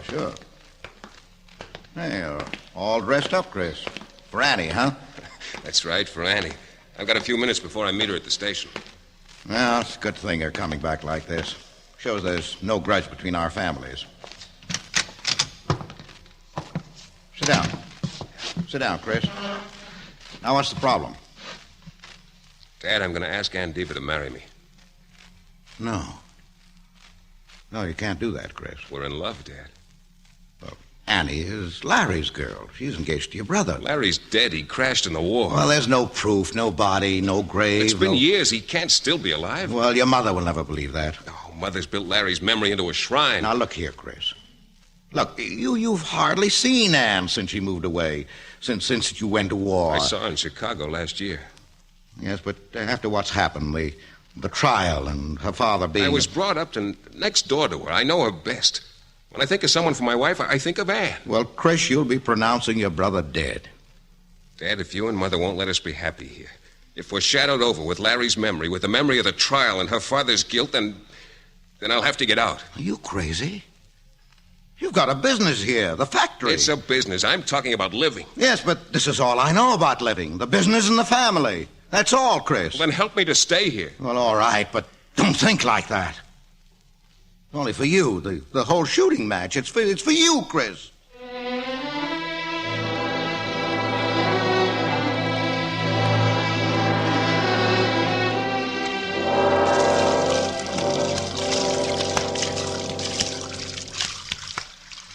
Hand me a towel, Kate. Here. Why did you build a house with 2 bathrooms if you must wash your hands in my kitchen sink? I wonder how Aunt Diva feels about us, Kate. Her father hates us. I don't know about her. All I know is that it isn't right, her and Chris. She's Larry's girl. Kate, Larry isn't dead, Joe. He can't be dead. Well, perhaps he is, Kate. Maybe he is. And Herb Deaver in prison, Annie's father. They all say it's because he was your partner. Well, they know I was acquitted. They know I was homesick the day Herb shipped those faulty cylinders to the Army. 21 planes crashed in Australia, Joe. 21. Well, all right, it's forgotten now. Why do you have to talk about it? Well, Anne is his daughter, Joe. There might be trouble. Well, there won't be any trouble. Now, you be nice to her. Now, that's all. Be nice to her, Kate, will you? Mom, Dad, we're home. Well, I'll be nice to Larry's girl. In here, Chris? Say, Annie! Oh. Annie, you're beautiful. Okay, that's enough hugging. Annie. I'm so glad you could come. We certainly are. Wonderful. It's so wonderful to be here again. Wonderful to have you here. Come. I'll show you to your room. Don't take forever. I want it back. Oh, my Chris, he's so happy you're here. He feels just like a brother to you, and in a way, I suppose he is. Brother? Well, I hadn't thought of it. And how is your brother, Anne? Is George a lawyer now? Oh, yes. With an office in Chicago and no clients. This is your room, Anne. It's Larry's room. But, Kate, it's just the same. His clothes, his books. Yes, dear, for when he gets back. But Larry is dead. Sometimes it's better to let things stay the way they are, Annie, and not disturb them. Not disturb them.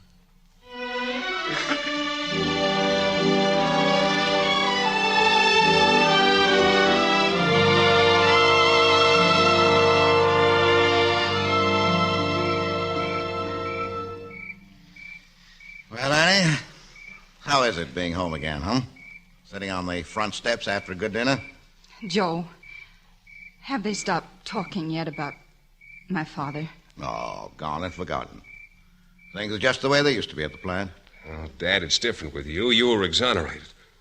Annie's father is still in prison. She might as well be prepared. People will talk. Well, let him talk. Would it bother me? Before the trial, they called me a murderer, and some even afterwards. There's nothing on my conscience, and I got a court order to prove it. You don't have to prove it, Dad. But my father is a murderer. Oh, no. Herb is a fool, but don't make a killer out of him. He sent out a shipment of defective cylinders, 21. There's no word bad enough for a crime like that. Chris, let's forget it. Now, both of you, listen to me. Now, sure, Herb is in jail, but just try to see it human. Just see it human. All of a sudden, the batch of cylinders comes out bad. A mistake. But it ain't murder. But he shipped them to guys who wore the same uniform that Larry and I did. That his own son George did. Well, so my partner shipped them. You thought they'd hold up. The army screaming for deliveries, me homesick. I couldn't stop them lying on my back with the flu. I don't say he was right, but it wasn't murder. That's the way I feel, and you can tell him that, Annie, when you write to him. I don't write to him. What? Ann, he's your father. Neither does George. But why? Because 21 pilots died. Because Larry died. But that had nothing to do with Larry. Besides, we don't know for sure that... Dad, Ann's tired. Yeah. Yeah, sure. I'm sorry. I'm just a crazy old man, that's me. I'll leave you two kids alone. That's what you want anyway. Good night. Good night, Joe. Night, Dad. Oh, Chris, I'm sorry I've come. No, you mustn't say that. I know your mother doesn't want me here. She's afraid of me. Afraid of you? Why? Afraid I'm going to break up the safe little world she's built around you and Joe and Larry. Come into that world, Annie. Oh, Chris. Annie, I love you. I want you to marry me. If you want me, Chris. If you want me. Oh, Ann, it's your brother George. Long distance from Springfield. Springfield? The prison. Yeah, I thought you said George and your father weren't in touch. Well, I don't understand. Well, there's the phone. Hello? George? Yes? What are you so excited about? No, I don't want you to come here. No, George, You have? But please, I can't leave George. Chris has asked me to marry him. George, George! What is it, Ann? He went to see Father. He's found out something new about the trial. No? He's coming tomorrow. He says he's coming to take me away from here.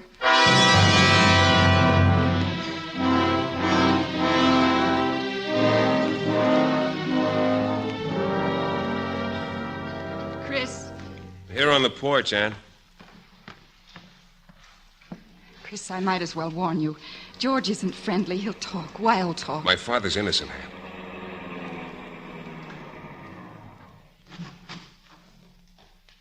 It's George. He's here. Yeah, he's here.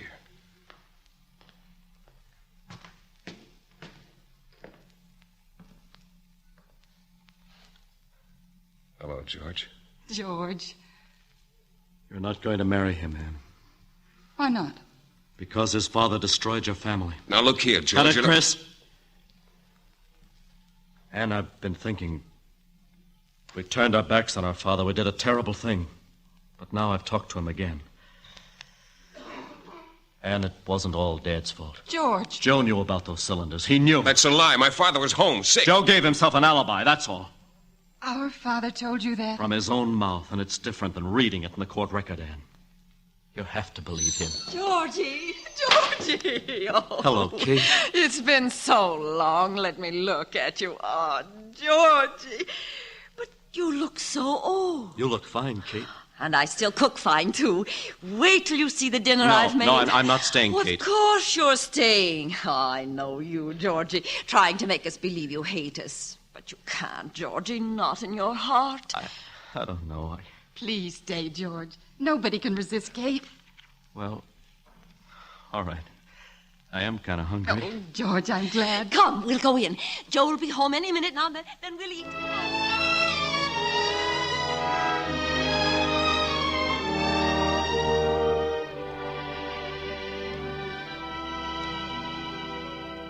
Come on, George. Eat. Come on, eat. I can't, Joe. Not another bite. Oh, my Joe, he's always hungry. Sure, I'm a hard-working man. Too much to do at the plant. The plant's going very well, George. Well, what does he care about factories? He's a lawyer. I'll tell you what, George, you come back here to live, and I'll talk to Judge Collins. Have him take you in. Yeah, and I'll find you a girl, and we'll make you laugh again. I really came here trying to hate you. But I can't. You're all so wonderful.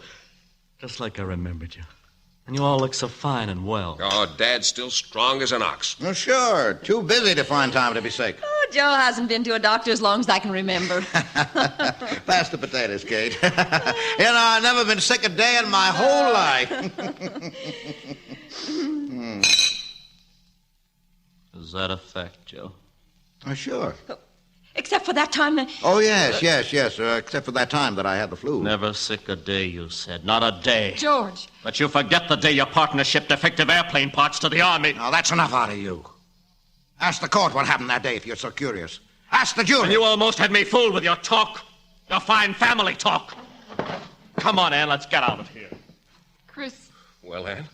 I'm going with him, Chris. Your mother's right.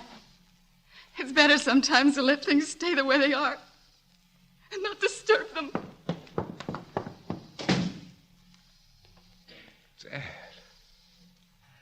What are you staring at me like that for? Never sick a day in your life. You said it. Well, I forgot about it. If it ever turned out that you were lying, I'd kill you. What kind of a thing is that to say? What kind of... I'd kill you. Well, listen, I don't have to defend myself to you or anybody. You understand? Not to you or nobody. I'm clear, see? The jury said so. Nothing can touch me. Nothing.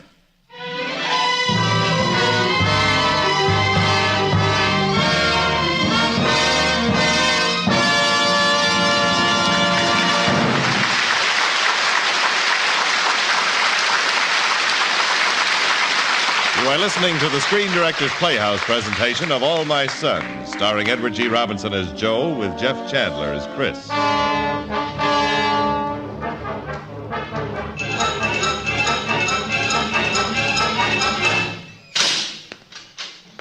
Mr. Teever? Hello, Chris. You can have 5 minutes with the prisoner. Thanks. I had to see you. It's about Anne and me. I know. George told me. He convinced her my father's guilty. What do you want of me? The truth, Mr. Teever. Free us. Let us be happy. I want you to tell me he's not guilty. If you want the truth, I'll tell it to you. That's all I want. The truth. Now, we were in the midst of all that war business, Chris. It was the day before the cylinders were shipped.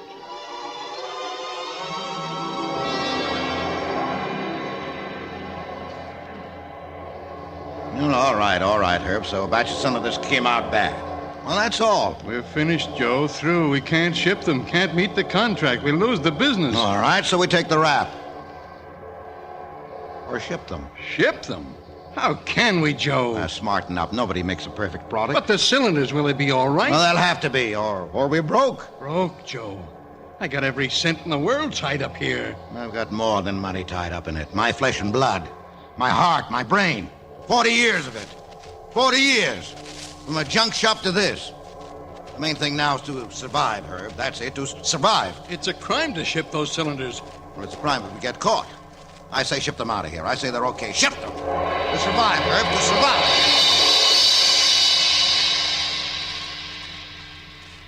Go on, Mr. Deaver. The next day, Joe was at home, Chris, sick. I didn't ship the cylinders, and not from any high moral purpose, but because I was frightened. And then the army officers came. I had to phone your father. I had to talk to him.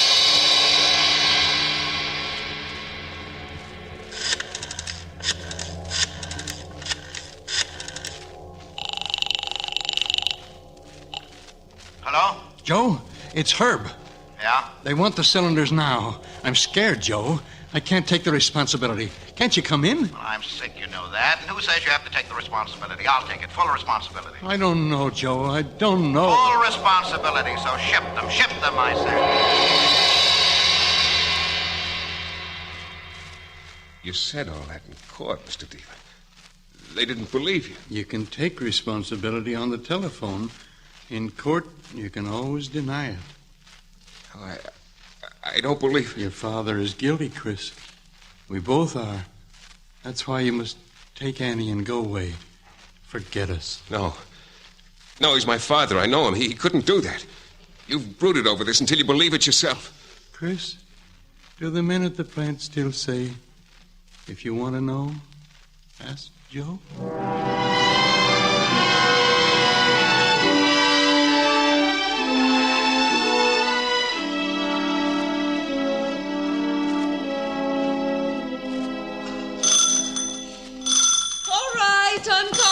I'm coming.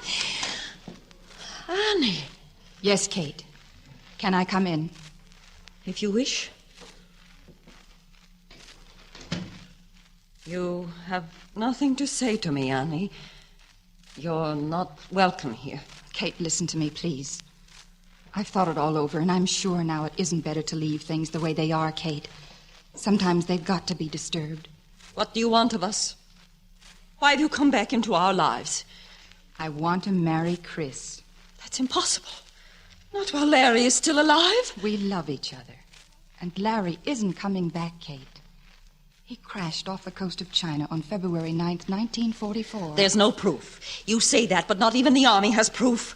I have proof, Kate. No. A letter from Larry to me. Written the day he died. A letter from Larry? Read it, Kate. Oh no. Oh, no. Now you know. I wanted to keep it from you. Annie, Joe mustn't see this letter. Ever.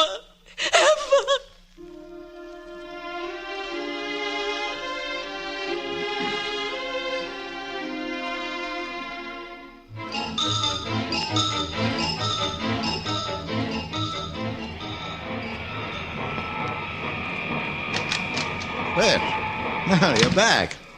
I'm back, Dad. What's the matter with you? Dad, is it really true what they say? If you want to know, ask Joe. Sure it's true. I know every nail in the joint. Then I want you to tell me something. Well, sure, anything. Those cylinders. How did they get shipped out without your knowing about it? Oh, so you're on that, too. Why don't you go ahead and say I'm guilty? Say I did it. Go ahead. I don't want you to be guilty. I want you to be innocent. I saw Herb Deaver, Dad. So you were listening to his lies? My own son? Dad, you owe it to me to explain what happened. I've got a right to know. Oh, I'm tired of explaining. I don't have to explain. Not to you, do you hear? You're my son. You're in it with me. You eat my food, wear my clothes, live in my home. I don't have to explain to you. Dad. All right. If I'm guilty, you're guilty, too. Understand? You're guilty, too. You knew. You knew all the time. Well, I'm in business. I had to keep the shop open. Now what could I do? Wash 40 years down the drain? Let him take my life away because I made a mistake in the cylinders? They had to be shipped. Why? Why did they have to be shipped? Well, Chris, I did it for you, to give you something... For me? Me? What kind of man are you? Chris. Don't you have a heart? I had to hold on to the business. Don't you live in the world? For the family, Chris. Don't you think about people? For the family. I hate you. Chris, it was for you. I hate you. Chris. I hate you. Chris. I hate you. Chris.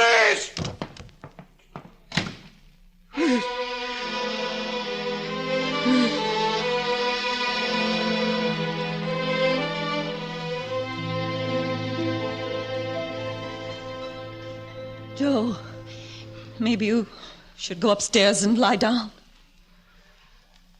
I thought I had a family. What happened to my family, Kate? Joe, I've been thinking. If Chris comes back... Oh, he'll come back. He'll come back, all right. Then, Joe, if you sit down with him, explain yourself. My son? To my own son? You ought to make it clear to him that you know what a terrible thing you've done. Then maybe... Maybe he'll forgive me. Well, what have I done to be forgiven for? Provided for my family? Made money? Forgive me, huh? I could live on a quarter a day myself, but I've got a family, so I did what I could. There's something bigger than the family, Joe. No, I'm his father, and he's my son. Nothing is bigger than that, understand? Joe, it's Chris. He's come home. Hello, Mom. I want to talk to you, Dad. Well, that's fine, because I want to talk to you. I've just been with Annie. She's outside now. She gave me something. Annie? Randy, you turned your back on your father. If he's a murderer. So what do you want me to do? Tell me, Chris, I'll do it. Throw away my money? All right, you take it. Throw it down the sewer. I'm an old man, a dead man. Nothing is mine. Well, what do you want? It's not what I want. Well, shall I go to the police? Tell them to put me in jail? Will that make you happy? Will that do it? Well, come on, talk. Tell me. No, that's not enough. That wouldn't make you suffer enough. Because you still don't understand what you've done. Yeah, I know what I've done. And I'm sorry. I'm sorry, because my son isn't worth it. Annie gave me this letter. Chris, don't do it. It was written by Larry, his last letter. Go on, read it. Read it and then tell yourself what you must do. Letter from Larry? Read it, Dad. Read it. It was written during the trial. Oh, Chris, no. My dear Anne, it's impossible to put down the things I feel, but I've got to tell you something. The papers have told us all about the plant, about our fathers. I'm ashamed because now I'm alone, because our fathers have betrayed us all. I can't face the other men. I don't know how to tell you, Annie, but somehow I must atone for what my father has done. Today I'm going out on a mission, and I shall see to it that I don't come back. I want you to forgive me, Annie, but it's the only way I know how to pay for his crime. Dad, do you understand what this letter means? Yeah. Yeah, I understand. I had to show it to you. You know? Oh, sure, kid, I know. It's with you now. I'm leaving with Annie. Oh, Chris, my Chris. I'm sorry. You don't know how sorry. Goodbye, Chris. Goodbye.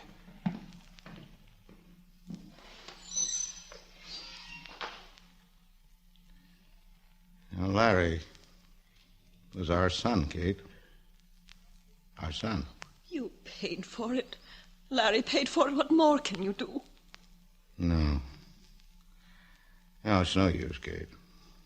Sure, he was my son. But I think to him, they were all my sons. I guess they were. All my sons. I think I'll go upstairs.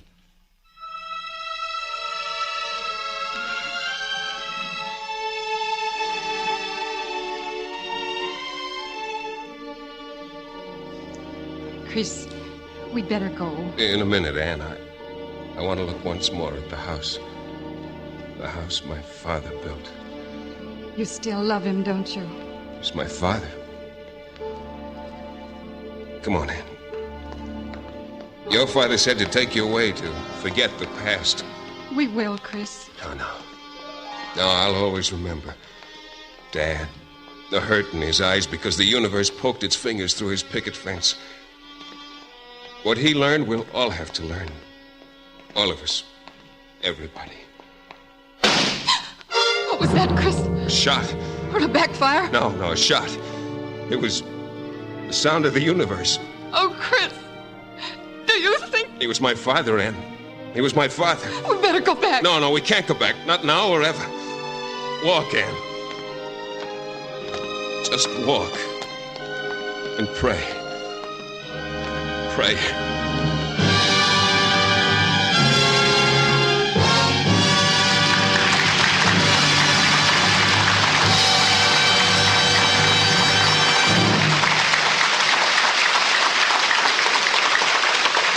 Edward G. Robinson and Jeff Chandler will return in just a moment.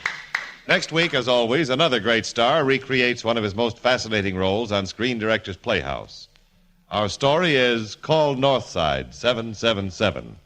And our star is Jimmy Stewart, with screen director Henry Hathaway. Now, here again are Edward G. Robinson and Jeff Chandler.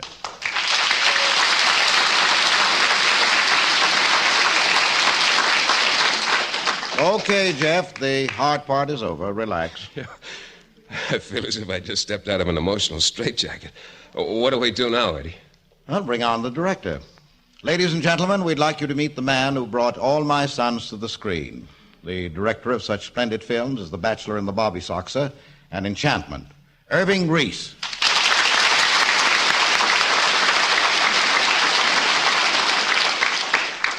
Thanks, Eddie. Hello, Jeff. What's the matter? You're a little tense, Irving. Oh, it's just my reaction to your fine performance, Eddie, and the microphone.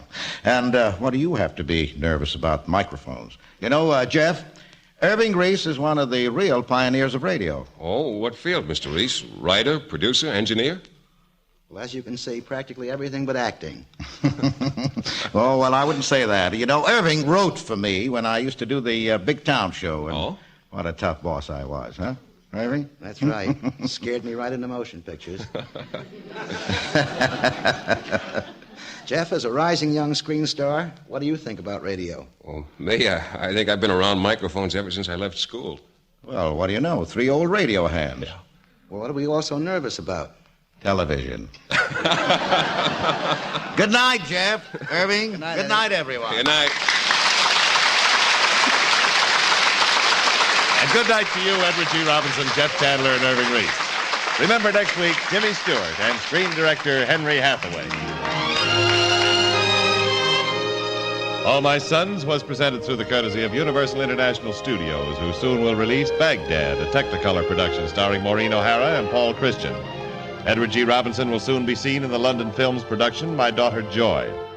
Jeff Chandler can now be seen with Dana Andrews, Marta Torin, and Stephen McNally in Sword in the Desert, a Universal International picture. Irving Reese's latest production is the 20th Century Fox Technicolor musical Dancing in the Dark, starring William Powell. Included in tonight's cast were Helen Andrews, Irene Tedrow, Norman Field, Jack Edwards, Clark Gordon, and Dan Riss. All My Sons, based on the play by Arthur Miller, was adapted for radio by Richard Allen Simmons, and original music was composed and conducted by Henry Russell. Screen Directors Playhouse is produced by Howard Wiley, with dramatic direction by Bill Karn. This is Jimmy Wallington speaking and inviting you to listen again next week when we present Screen Directors Playhouse, star Jimmy Stewart, production call Northside 777, director Henry Hathaway. What's on NBC Sunday? This Sunday, George Jessel and Celeste Holm are the guests of Hollywood Calling. Together, they'll place phone calls to every part of this nation, and they may call you to win a wonderful prize and crack the $26,000 jackpot. Be sure to hear Hollywood Calling Sunday on NBC. It might be your turn to win.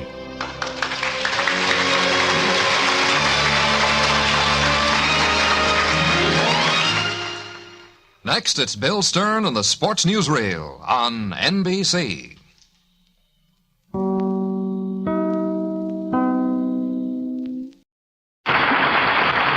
Screen Directors Playhouse, star Rosalind Russell, production The Velvet Touch, director John Gage.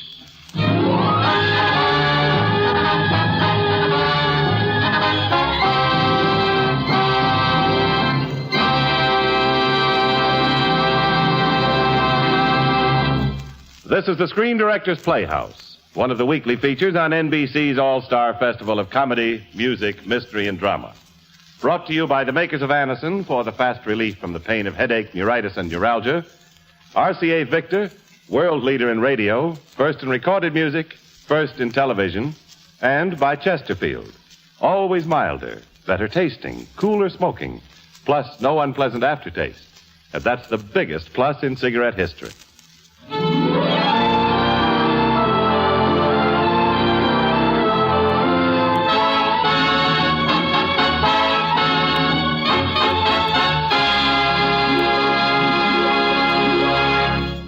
Tonight, the Screen Directors Playhouse is pleased to present a play on murder. Our adaptation is The Velvet Touch, starring Rosalind Russell. And now, ladies and gentlemen, here is Miss Rosalind Russell.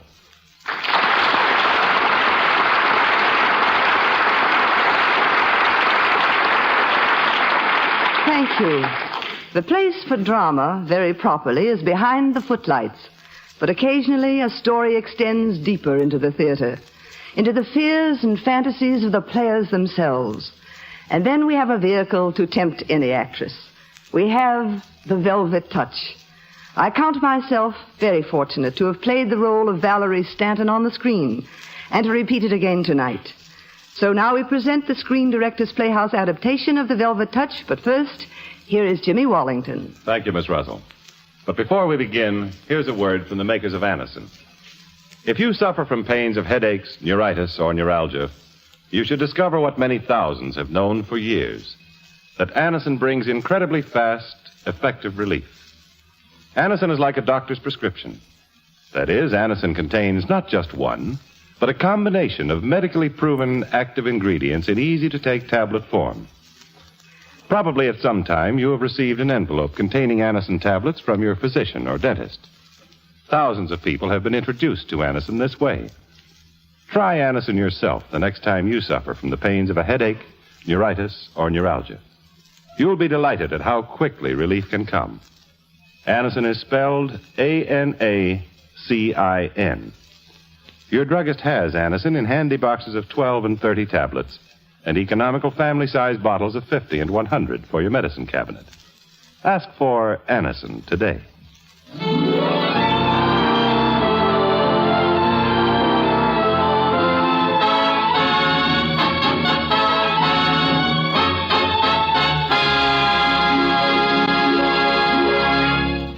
Now, the first act of the Screen Directors Playhouse presentation of The Velvet Touch, starring Rosalind Russell in her original role of Valerie Stanton.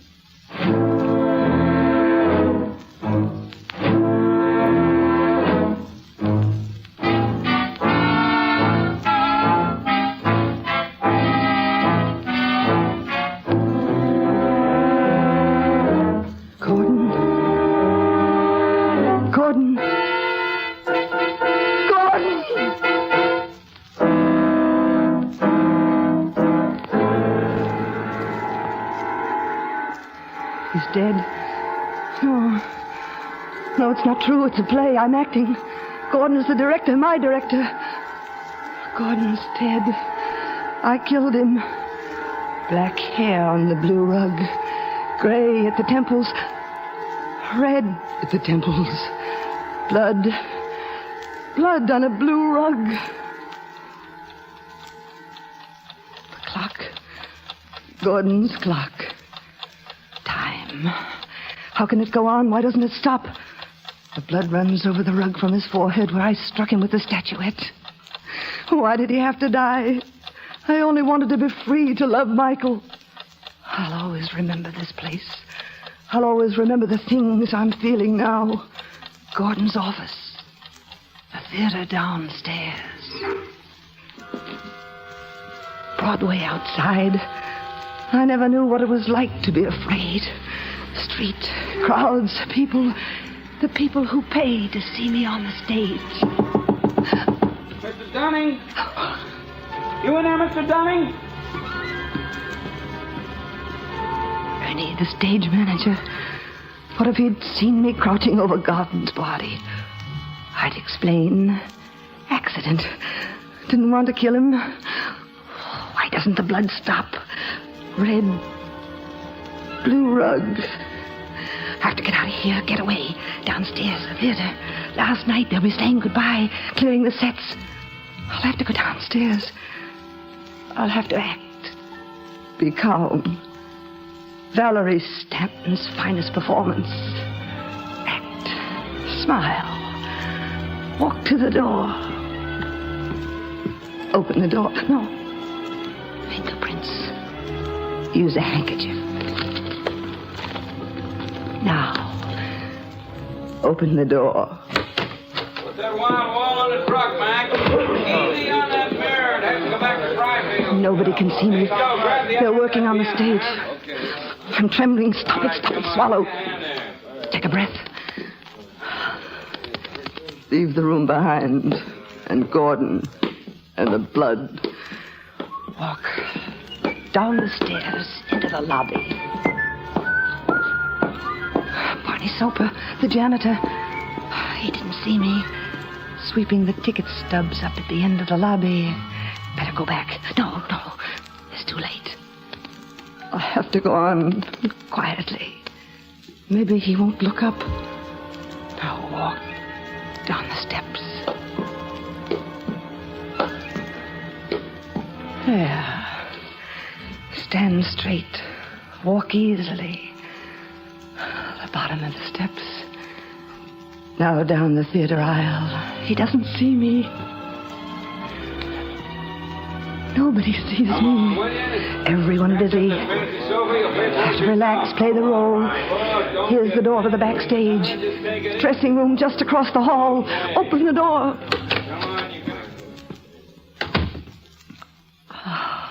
Safe now. Nobody saw me. Nobody talked to me. Val? Yes? It's Paul. May I see you a minute? Come ahead. I guess I've got the closing night blues. I hate saying goodbye. Then don't say it, Paul, darling. Oh, gorgeous. You were sensational. When will I ever get another chance to play opposite Valerie Stanton? We'll do it again real soon. Oh, and congratulations. On what? You and Gordon Dunning teaming up for another production. Oh, thank you, Paul. Well, I'll see you, Val. See you. You were wonderful. With you, who wouldn't be?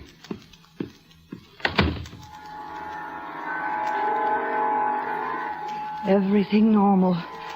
Everything as it should be. I have to get out of this place, mix with the crowd. Want people, lots of people, stranger, walk. Exhaust myself, walk, get out. It's always sad, ain't it, Miss Stanton? At the end of a run. The way I feel, Ernie, you can ship me back to a prop company along with the furniture. You? You're Broadway, Miss Stanton. The show ends. Oh, now don't tell me that I go on forever. What a thought. But thanks, Ernie. Good night. Good night, Miss Stanton. What do you plan to do? Walk right over me? Oh, Marion, I'm sorry. This is the night of goodbyes, Valerie. Haven't you a pretty little speech for me? Well, you know I never could have done the play without your support. Well, in the future, you'll have to get along without me. I hope I never set foot on the same stage with you again. Marion, I'm sorry we couldn't be friends. The only thing I'm sorry about is what you did to Gordon Dunning. What? You've ruined his life. I'm going to see him once more tonight. I'm going to make one more try. Good luck, Marion. I hope things will work out. I know. Work out for you.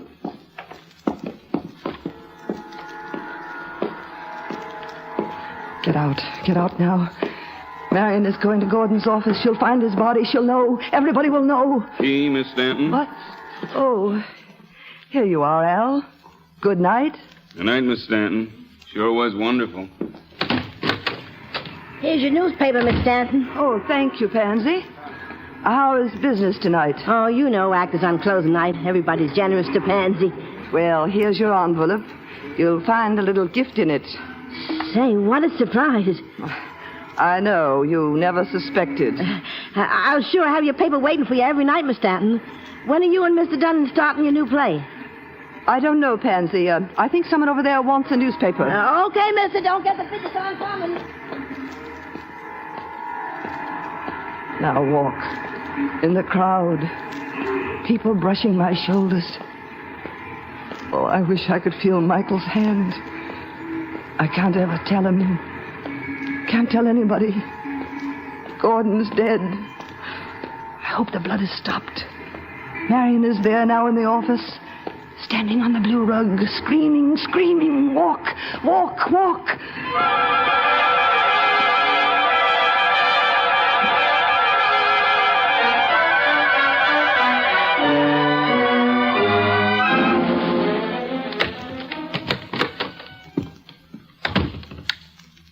It's late, Miss Stanton. Who are you? Captain Danbury, police. What are you doing in my apartment? Look, Miss Stanton, you've got a shock coming. Indeed? Gordon Dunning's been murdered.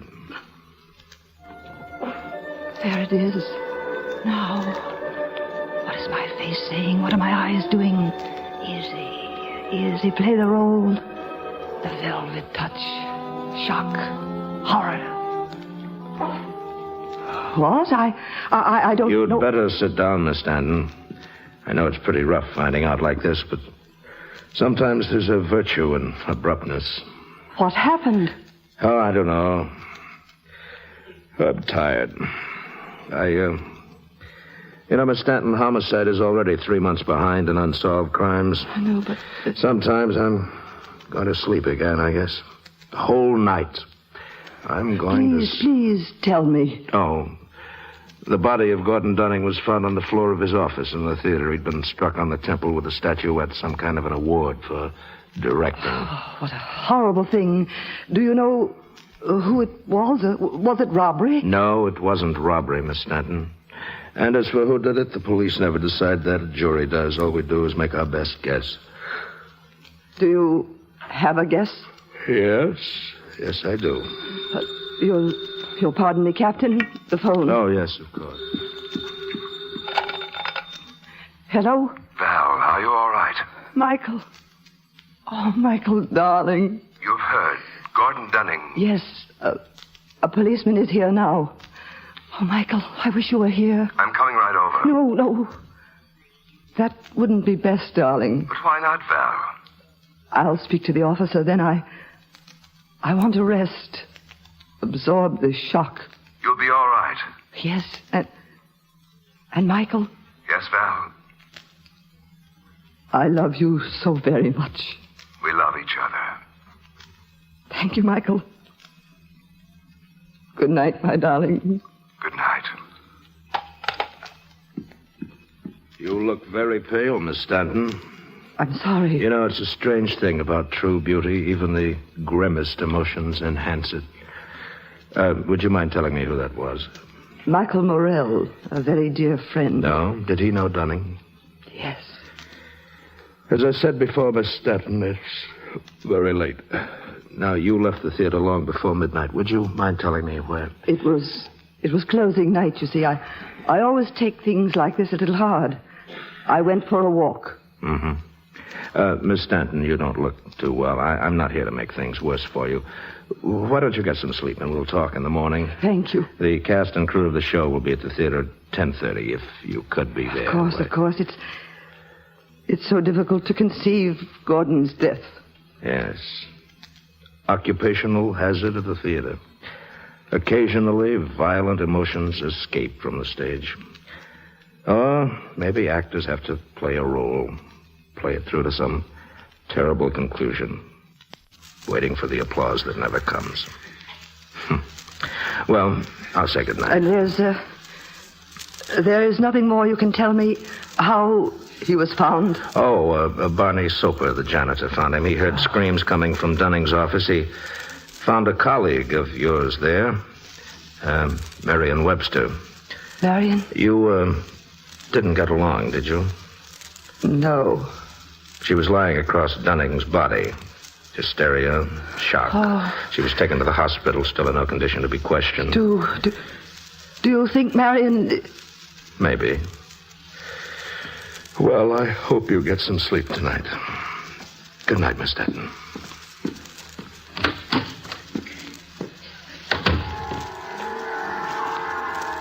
He's gone. Relax now. Now I can think. Gordon's dead. I killed him. I can't go to prison for that. No, don't go to pieces. Hold on. You're doing all right. A good performance. The first act is over.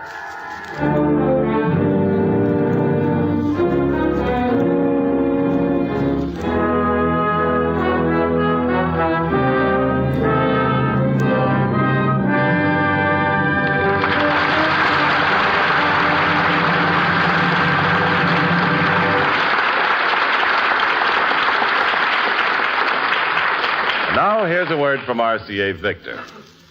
RCA Victor now brings you highlights from Walt Disney's Alice in Wonderland in a little nipper giant storybook record album. Within the covers of this colorful storybook album are 2 RCA Victor non-breakable 45 RPM records. You'll hear such delightful songs as Very Good Advice, The World of My Own, and the Unbirthday Song. You'll listen to the voices of Kathy Beaumont as Alice, Ed Wynn as the Mad Hatter, Sterling Holloway as the Cheshire Cat, and many, many more. And as children listen to these records of Alice in Wonderland, they can turn the pages of this gaily colored Walt Disney storybook and follow Alice on her magic flight into fantasy. This superb little nipper giant storybook record album is available now at record dealers everywhere.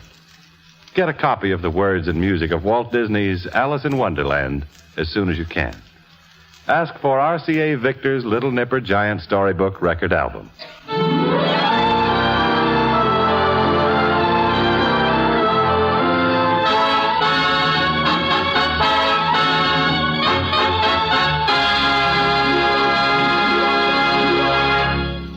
Here now is the second act of the Screen Directors Playhouse presentation of The Velvet Touch, starring Rosalind Russell.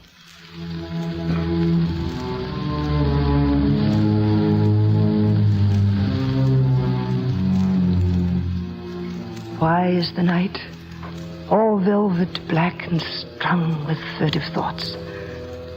To lie in darkness and feel a murder tingle at my fingertips. Oh, Michael, I love you. What have I done to our happiness? Sleep should sleep. My mind has to be clear. Have to act. Keep up the performance. I don't regret Gordon's death. I regret the way he died. I'm glad he's dead.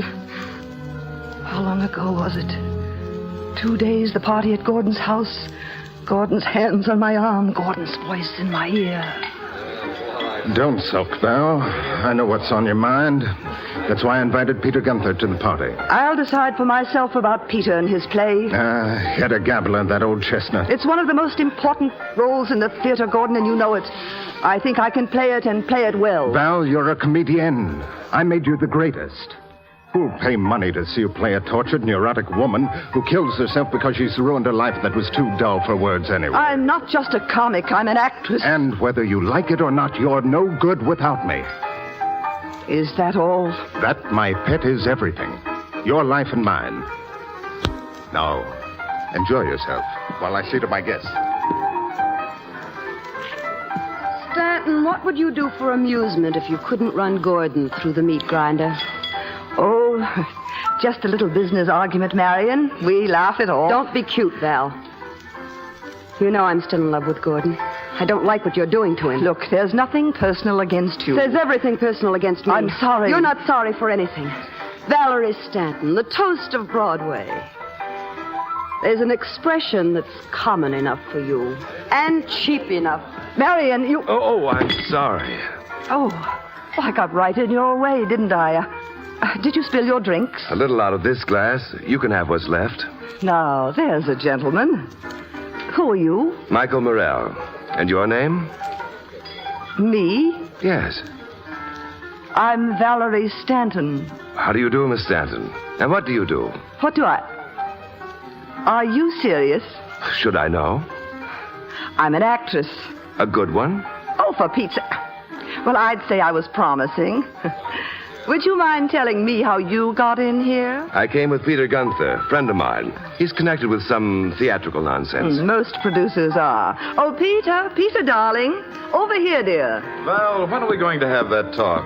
Oh, hello, Michael. Enjoying yourself? No. Val, oh, Peter, what's going on here? Trying to steal my star? Not unless the star wants to be stolen. Oh, Gordon, may I introduce Mr. Michael Morell, and I'll be running along. Miss Stanton, I'll see you for lunch tomorrow, 1:30 the Chatelaine, and don't be late. Good night. And who the devil was that? Friend of mine, and a great admirer of Val's work. Admirer? Oh, well, he fooled me. You're not lunching with him tomorrow? Yes, I think so. Now, Gordon, if you don't mind, Peter and I, business, you know. Yes, I know. I'm afraid she has some bad news for you, Peter. Tell him, darling. Think of it, Val.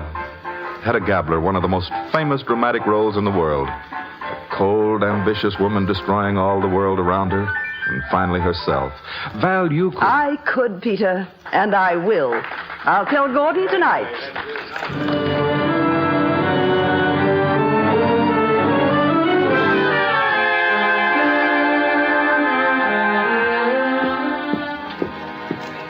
Well, that's the last of the guests, Val.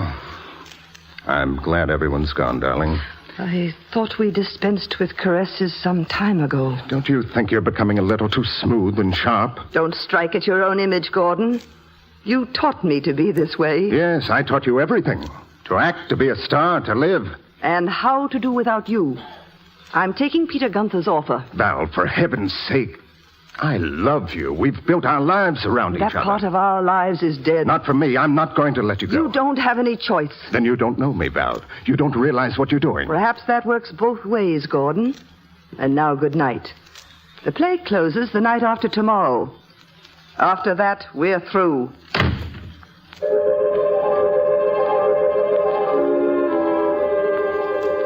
Bed and room and darkness and memory.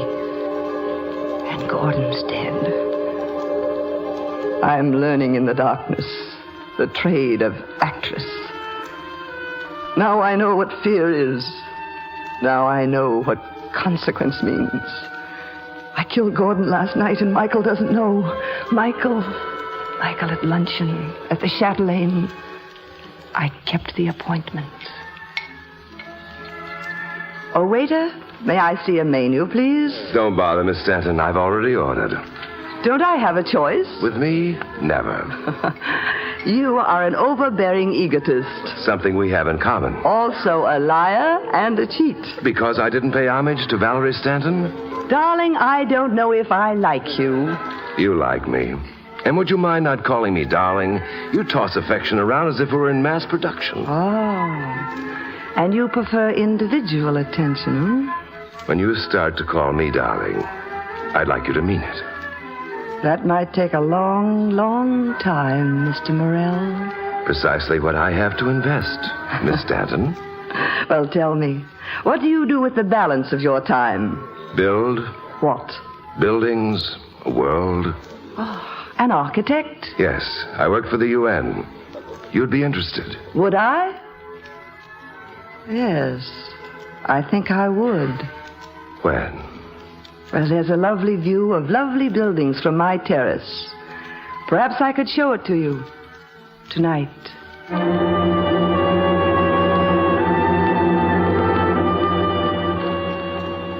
That night at the theater, the performance over, the dressing room mirror, the lights around the mirror, my face in the mirror, fixing my hair, anticipating my evening with Michael Morell, and Gordon sneering at me. You played that third act as if you were a fire hose. I'll play it faster if your friend Marion doesn't stop upstaging me. Oh, by the way, Val, I ran into Peter Gunther this morning. Well? I told him it wouldn't be smart to count on you doing Hedda Gabler for him, because you'll never leave me. Then you've only made a fool of yourself, Gordon. No, not in the end. And incidentally, Val, I don't approve of that shade of lipstick. I should think you'd play Morell a little more subtly. Good night. Shut that door. The Queen commands. We're all slaves. Oh, Marion, I didn't mean you. Thank you. Oh, would you mind coming in for a moment? Yes, I do mind. What is it? I need your help, Marion. You never needed anybody. You love Gordon. Once he loved you. I interrupted it. But I didn't destroy it. And now Now you want to get rid of him, but you can't. Marion, if you really love Gordon, take him away. Fast. He's sick and hurt and confused. You can help him now. I can't. Okay. But don't change your mind, Valerie. Because once you let him go, you'll never get him back.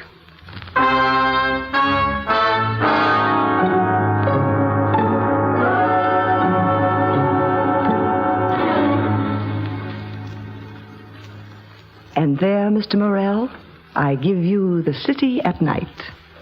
You know what it looks like? What? New York from a penthouse terrace. Nothing more. Nothing less. No vivid images, no gaudy word portraits.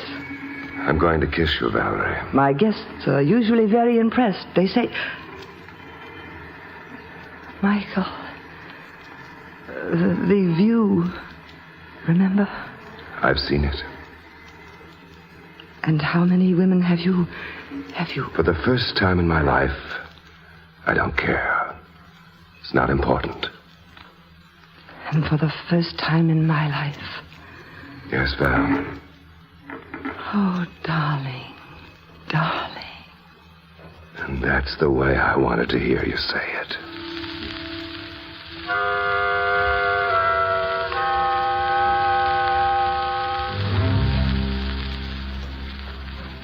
In the night, in the darkness, thoughts of death and love, and Michael's arms forcing the chill from my life.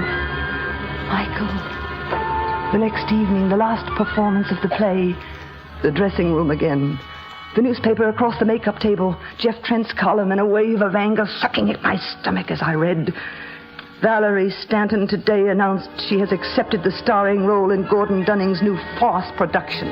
And so Peter Gunther's offer to do Hedda Gabler goes begging.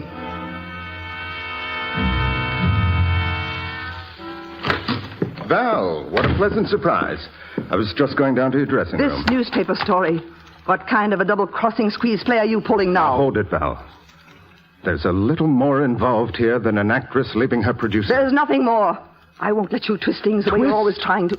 Val, we loved each other. Now, look, if it means so much to you, I'll do Hedda Gabler. We'll be together again. It's too late for that, Gordon. Oh, so.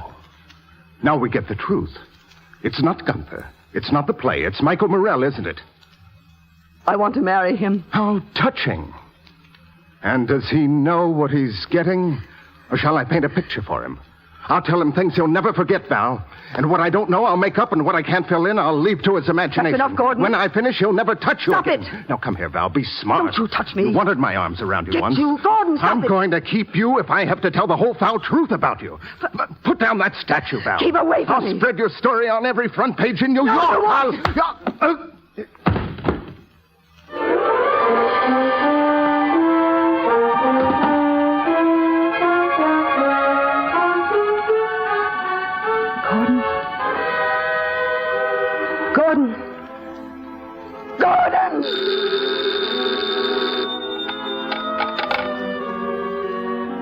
Yes? Good morning, Miss Stanton. This is Captain Danbury. The Gordon Dunning case? Oh.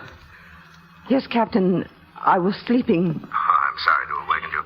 I wanted to remind you we'll meet you at the theater at 10:30. Yes, of course. I'll be there.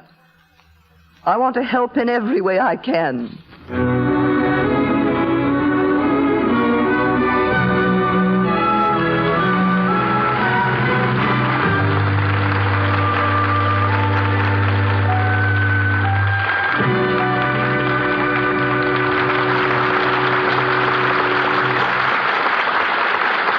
Here's a tip for discriminating smokers. You see it in the newspapers. No unpleasant aftertaste. You hear it on the radio. No unpleasant aftertaste. You see it on television. No unpleasant aftertaste when you smoke Chesterfield. It's the biggest plus in cigarette history. Science discovered it. You can prove it. Science discovered that of all brands tested, Chesterfield, and only Chesterfield, leaves no unpleasant aftertaste. Prove it yourself. Smoke a pack of Chesterfields. They're always milder, better tasting, cooler smoking. And Chesterfield is the cigarette that leaves no unpleasant aftertaste. That's the biggest plus in cigarette history. No unpleasant aftertaste. Science discovered it. Prove it yourself. Buy Chesterfields today.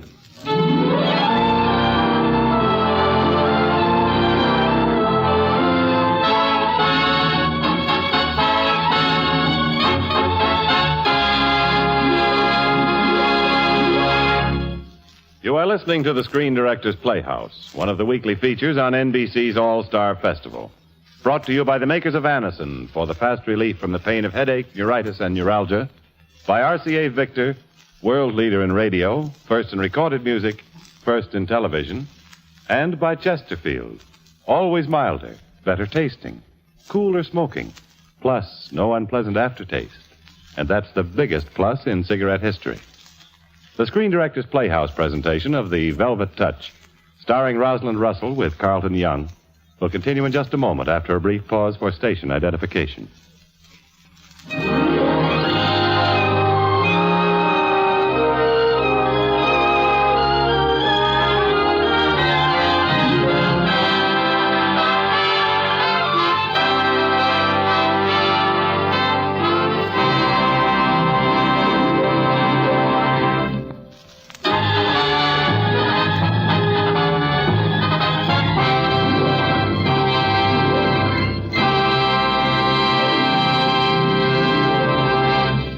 This is the Screen Directors Playhouse. We continue with the third act of The Velvet Touch, starring Rosalind Russell in her original role of Valerie Stanton.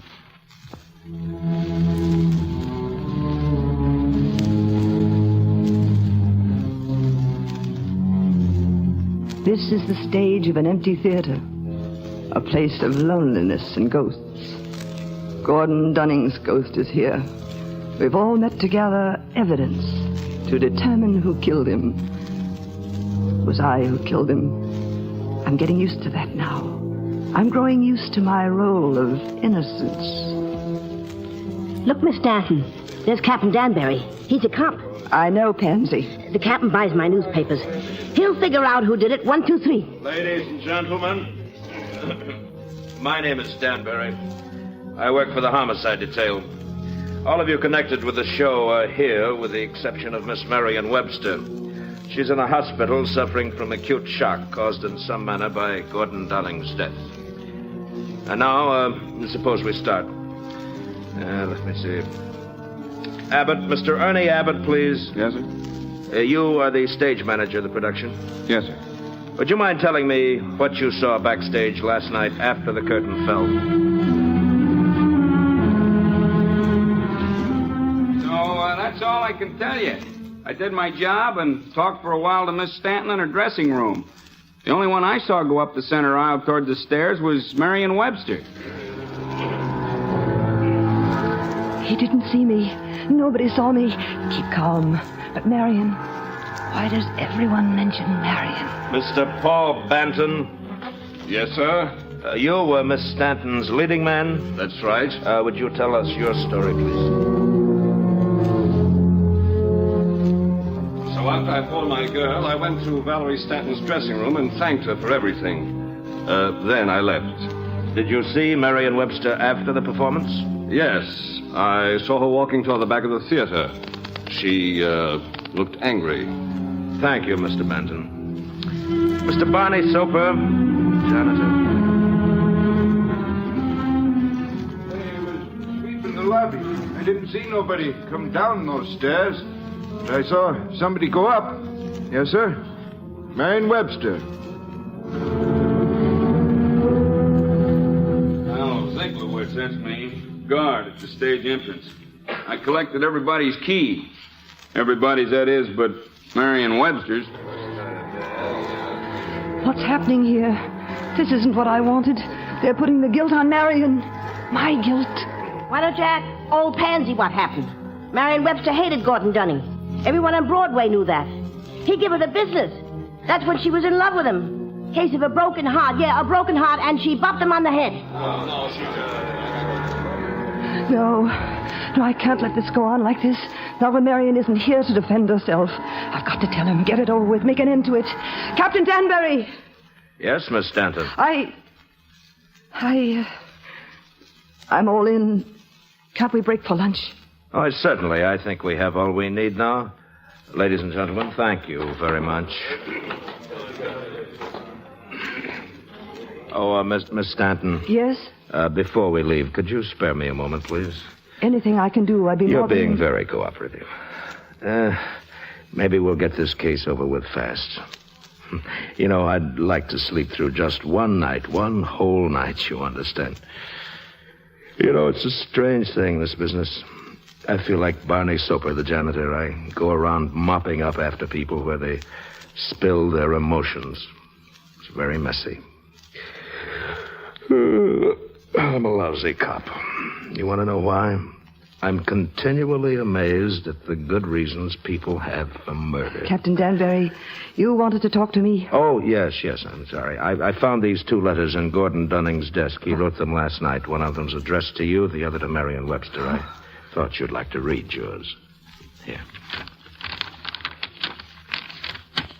Well, go ahead.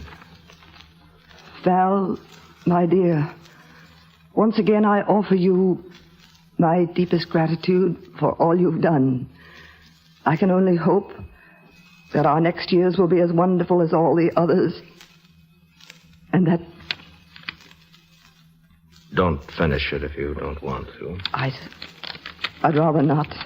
The letter to Marion... It, expressed quite a different sentiment. Valerie. Michael! Oh, Mr. Morrell. Well, I'll be seeing you, Miss Stanton. Oh, Michael, hurry! Val, I wanted to be with you. Oh, Michael, it's horrible. When will it end? It'll pass. We'll go on together. Oh, how I want us to be together. Then marry me, Val. Marry me now. Oh, no, darling. We'll catch a plane and fly to... No, Michael. I'd give anything in the world to marry you now. But I can't. Why not? At a time like this, the papers, the police... It'll be over soon. Everything in the case points to one person. I heard Danbury's examination. All the witnesses, all the testimony. It all marks Marion Webster as the killer. Don't say that, Michael. Val. She didn't do it. I know she didn't. You are upset. I didn't think you cared for her. Well, what has that got to do with it? Marion loved Gordon. She would have done anything for him. She'd rather kill herself than see him dead. The police found her with Gordon's body. Her fingerprints were on the statuette. Well, maybe she went there after he was killed. Maybe she found him dead. Maybe. Look, Val, you're undergoing the gravest emotional strain of your life. There are 2 ways I can help you. 1, marry me. I can't, Michael. Not now. All right, I can understand that. 2, you've got to go back to work. I'm going to phone Peter Gunther and tell him you'll do Hedda Gabler. Is everything so simple for you, Michael? Just as simple as 1 and 1 making 2.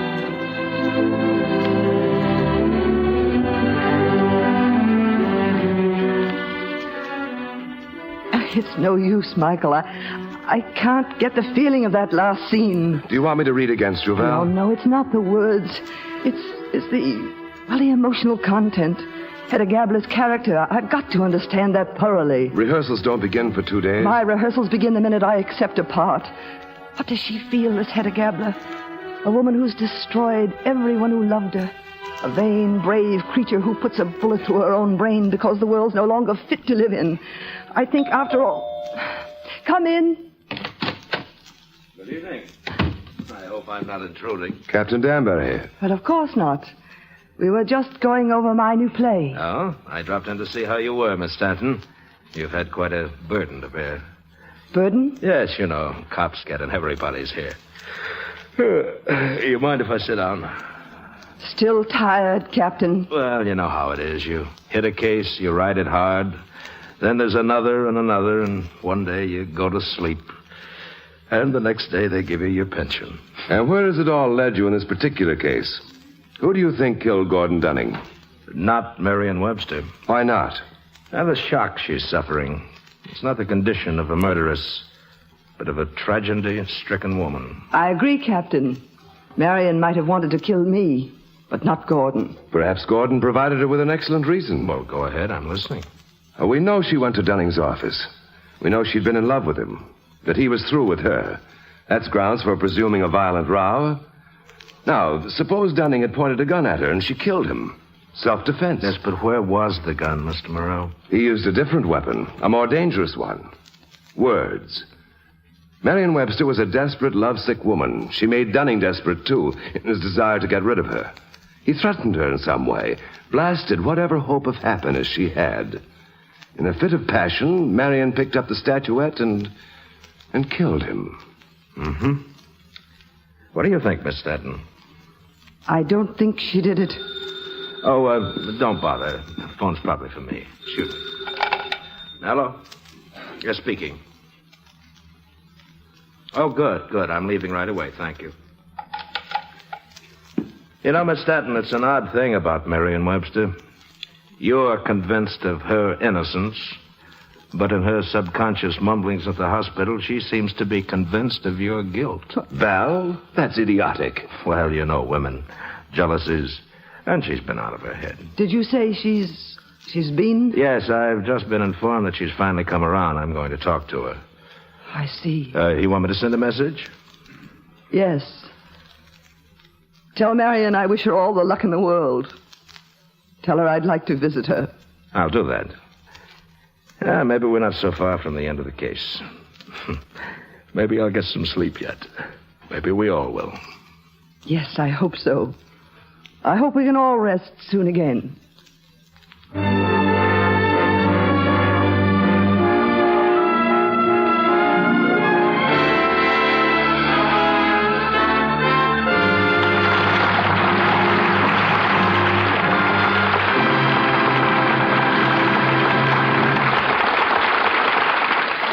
In 1 week, NBC and its affiliated stations broadcast thousands of different programs. News, music, drama, comedy. A world of varied entertainment and information. Who pays for it? The advertisers, naturally, you say. But does the consumer pay for it in the long run? No. And that's one of the miracles of radio. Radio reaches people much more economically than door-to-door selling or penny postcards or magazines. Reaches and sells people vastly more economically than if there were no advertising at all. Only quality products are advertised on NBC, and radio helps bring them to you at the lowest possible cost.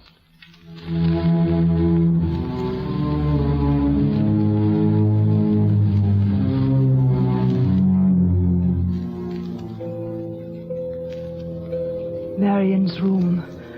I'm standing outside Marion's room at the hospital. Why don't I touch the doorknob? I'm afraid of her. Afraid of her eyes. Why do they light hospital hallways like this at night?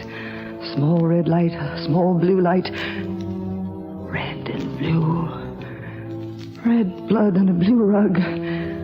Gordon's death will destroy us all. Open the door. Go in. Face her.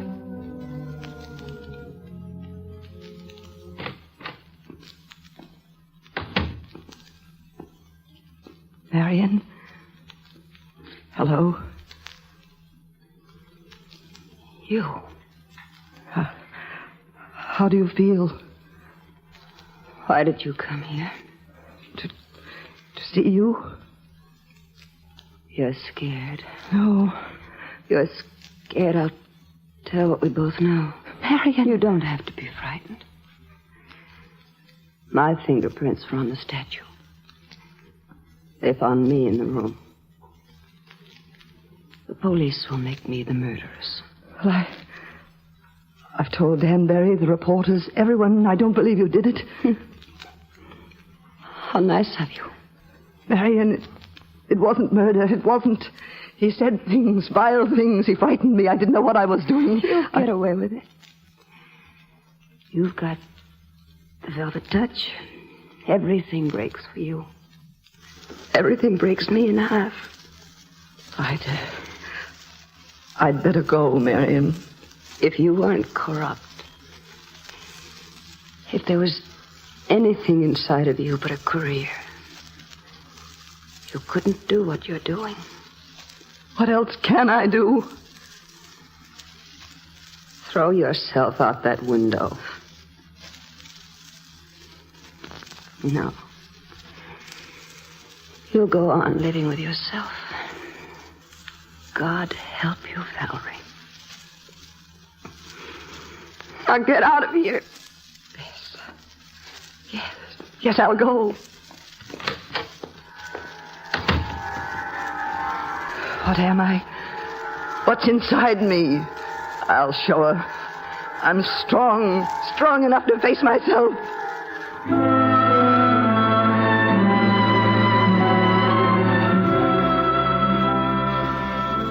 Captain Danbury, I know it's late. That's all right, Miss Stanton. Won't you have a chair?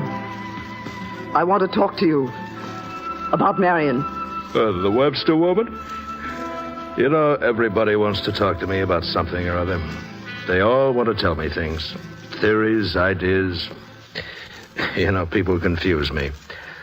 Someday somebody is going to come in here and say something really reasonable, like confessing to a murder. Not a crackpot, but legitimate. Then I'll begin liking people again. And go home and get some sleep. What do you want to tell me? Oh, excuse me. Danbury.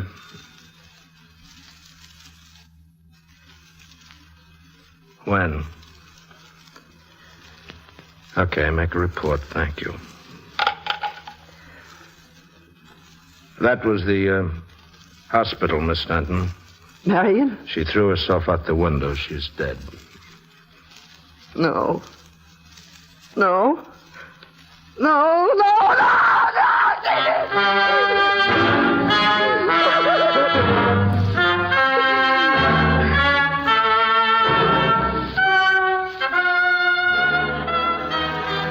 Gordon is dead.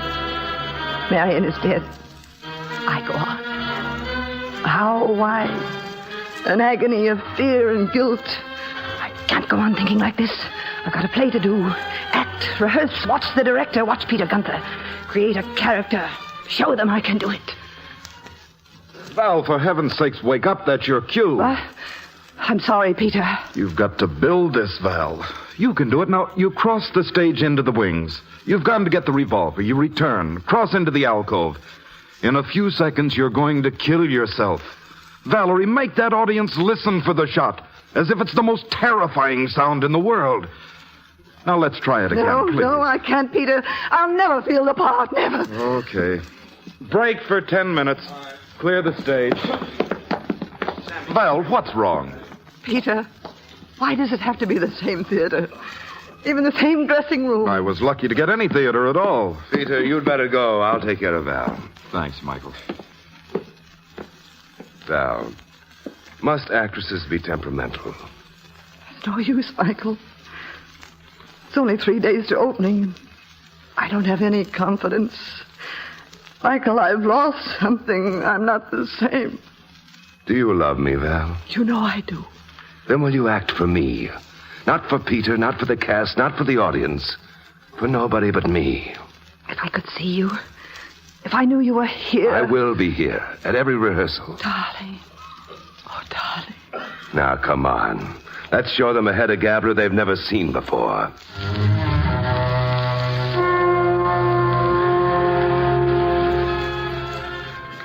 It's coming. The old feeling, the authority, the possession. Hedda Gabler. I'm Hedda Gabler now. Sending a man to his death, sending myself to destruction. What a play, what a magnificent play. 3 days, 2 days, 1 day. Make the days go. Make it opening night. Make the past disappear. Opening night. Let me see you, darling. You don't look a bit nervous. I'm scared to death. You've looked forward to this night. Oh, I wish it had never come. Well, we'd better get down to the theater. I want to make some kids happy first. What kids? Oh, just kids, friends of mine. Autograph these pictures. I don't even have a pen. Well, here, use mine. All right. Something sweet. Oh, red ink, very distinctive. Something personal. There and there. Oh, Michael, I smeared it. Here's a blotter. Thanks. Val, what is it? The blue blotter. Red ink. What of it? It's nothing. I just remembered something. Something I don't want to remember. Oh, why can't I forget? I'll get it, darling. Oh, Captain Danbury. You mind if I come in? Oh, please do, Captain. We were just leaving for the theater. Yes, opening night. Must be quite a thrill. You know, I've got some good news for you. Might help you give a better performance. What is it, Captain? The Gordon Dunning case is closed. Why? All the evidence pointed to Marion Webster. She's dead. There's no use keeping the file open. And everyone has been cleared? That's right, Miss Stanton. I'm glad it's over. Oh, well, then I suppose, Captain, that I won't be seeing you anymore. Oh, I'll be seeing you. Tonight. I'll be at the theater. Good luck. Michael. Michael. It's through. Done with, Val. We can be married. Oh, I cannot believe it. There's nothing more to worry about. Oh, I never was really worried. It was just, well, any investigation, you know, is uncomfortable. Don't be silly. You were scared stiff. What? Michael? Why did you say that? Oh, I meant the play. No. Your performance. No, you didn't. Val, it's all over. It isn't all over. It's just begun between you and me. You think I was frightened because... It's late, Val. You think I killed Gordon? Didn't you? It never ends, does it? It goes on and on and on. I knew the day I asked you to marry me, and you refused. And you still wanted me? Val, I love you. I've lost too many things in my life. Michael, a man was killed. I killed him. Doesn't that mean anything to you? I had my own happiness to think of. My life with you. With no thought of decency? That's a strange word coming from you, Valerie. Michael! Didn't you hold your own silence, twist and turn and lie and let Marion die with the stigma of murder? If you told Danbury the truth, then you could talk to me of decency.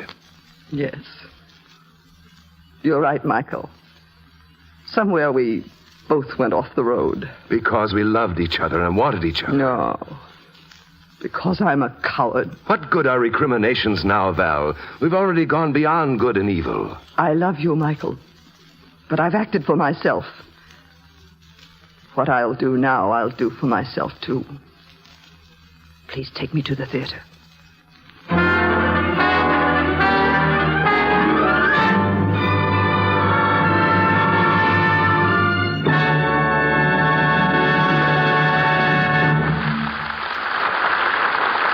Terrific performance, Miss Stanton. Just great. The play's not over yet, Ernie. 3 acts down, only 1 to go. I want you to do something for me.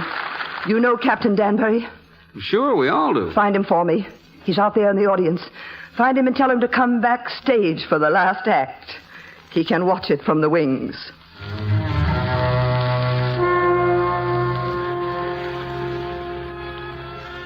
It's not good for her to see us at this distressing work. I'll tell you what, Mrs. Elstead, we'll work together in the evenings, eh? I hear what you're saying, Captain. There she is, Captain Danbury. Yes. This is the scene that makes her or breaks her. Oh, I dare say Judge Bryce... Danbury, I saw you come backstage. Oh, hello, Morrell. I happen to be Miss out. Stanton called me. Why? Blessed evening with all I don't the know. pleasures in life. But I can hope. Here she comes now for the pistol. Captain Danbury, take this note, please. It's a wonderful performance, Miss Stanton. Give me the gun, Ernie. I'm sorry, Michael. You know the play, Captain? Real big ending. She kills herself. Oh, I hope I'm not spoiling it for you. Shut up. Captain Danbury. I killed Gordon Dunning. Valerie Stanton. Danbury, that pistol, she's going into the curtained alcove. What's the matter? It's loaded with blanks. Who loaded it? She did. Shot herself. Shot herself in the temple. Good God, people don't do such things. Curtain calls. Curtain calls, everyone. Val, please, come out. Come out of that alcove. She had the guts to write the note. She'll come out.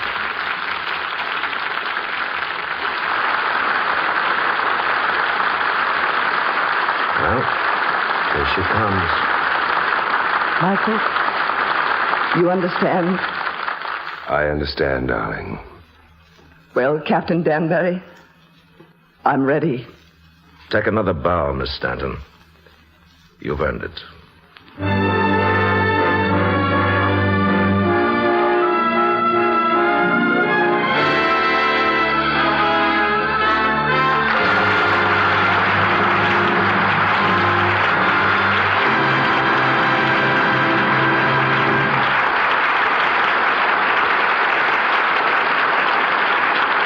Thank you, Rosalind Russell, for a wonderful performance. Our star will return in just a moment. You know, the human voice is a marvelous instrument. Words on paper, cold words, have only as much color, as much power, as the individual reader gets out of them. But take these same words and have them spoken. Put them in the mouth of a Winston Churchill, and they come rumbling and roaring to life. Yes, whether you're selling ideas or products, people sell better than paper. Advertisers realize this. It's why they pay the price of 30 minutes on a radio network for the privilege of speaking to you for a total of only 3 minutes about their products. They reach you in other ways, too, in magazines and newspapers, for instance. But they know that only on network radio can they reach so many so intimately.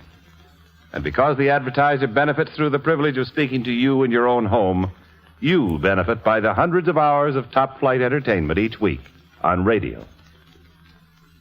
Next week, the Screen Directors Playhouse presents another great motion picture story. Our adaptation is Mother is a Freshman, starring Loretta Young and William Lundigan. And now here again is tonight's star, Rosalind Russell.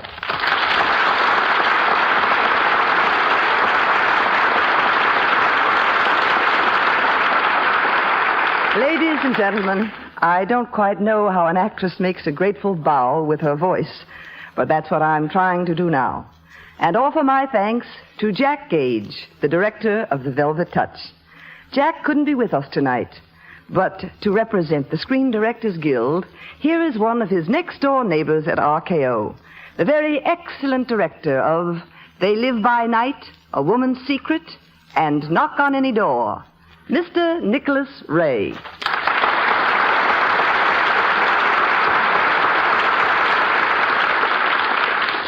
Thank you, Roz. And the Screen Directors Guild has only one fault to find with The Velvet Touch. Well, one's not bad. What is it? We frown on actresses who murder their directors. Nothing personal, just self-preservation. Don't you worry, Nick. We're very much in favor of keeping our directors strong, healthy, and happy. That's our own form of self-preservation. Without them, whew, what a horrible thought. Well, Gordon Dunning in the story was more of a producer than director anyway. Oh, the producer of the picture was terrified by the whole thing. Why? All he had in it was money. I know. That's why the producer was terrified. Who was the producer, Roz? I was. Well, then you had nothing to worry about. With a star like Roz Russell, who could go wrong? Oh, thank you. Good night, Roz. Good night. Thank you, Nick. Good night. Good night, everyone.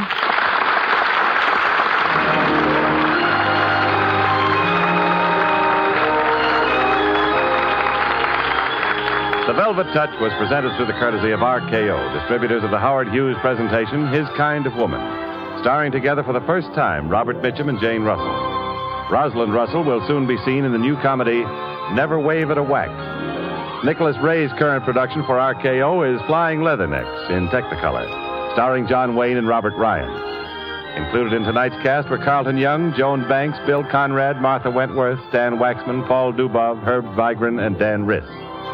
The Velvet Touch was adapted for radio by Richard Allen Simmons. Screen Directors Playhouse is under the production supervision of Howard Wiley and directed by Bill Karn. This is Jimmy Wallington speaking and inviting you to listen again next week when the Screen Directors Playhouse presents Mother is a Freshman, starring Loretta Young and William Lundigan.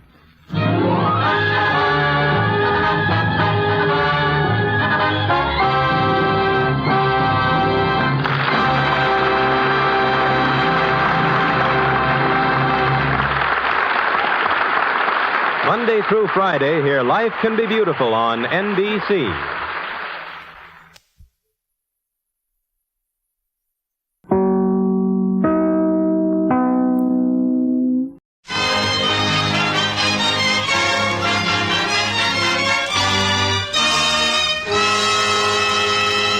RCA Victor, world leader in radio, first in recorded music, first in television, proudly presents...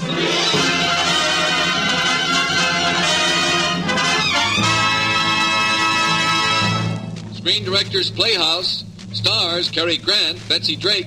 Production, Mr. Blandings builds his dream house. Director, H.C. Potter.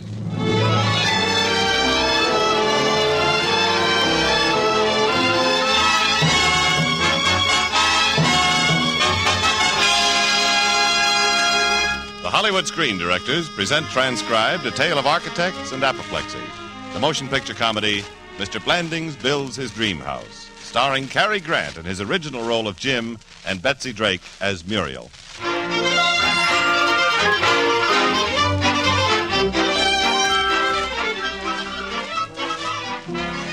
Man was once a carefree fellow who swung happily through the jungle trees, every man his own Tarzan. But then he yearned to get out of the trees and into caves. Then he yearned to get out of the caves and into a house. He's still yearning. This is the story of Jim Blandings, New York apartment dweller who yearned to get out of his cave. Tall, well-groomed, moderately successful advertising executive in charge of the Wham Ham account. Thank you. He also has 2 fine daughters and 1 lovely, intelligent wife named Muriel. I'm Muriel. Every morning in our apartment, we fought for firsts, with the bathroom the big bonanza. Started first thing in the morning. I'd open one eye, and there would be Jim nuzzling the furniture like a strange dog. Looking for something, dear? Yeah, my socks. Why don't you look in your sock drawer? That's where I found my underwear. Try your underwear drawer. I am in my underwear drawer. Well, what do you find? Your underwear. Then the great American bathroom derby. And there goes Jim Blandings, an odds-on favorite. He's at the door, he opens it. Oh! Sorry. Father, just one morning I wish you'd knock. In this apartment, there isn't room enough to knock. That was Sandra, age 10. Joan has a different screen. Father, you just might wear a dressing gown. I can't find my dressing gown. Conditions being what they were in our apartment, Jim would shave while I brushed my teeth. Oh! Did you cut yourself? I cut myself every morning. I kind of look forward to it.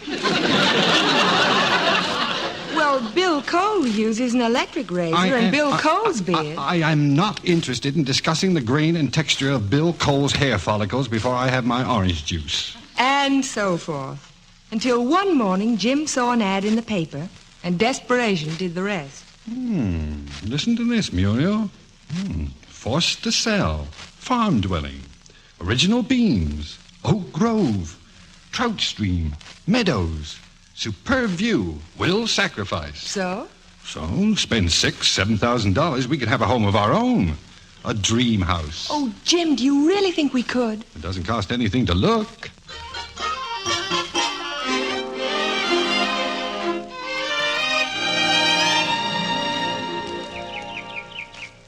Well, there she stands, folks. Finest old house in Connecticut.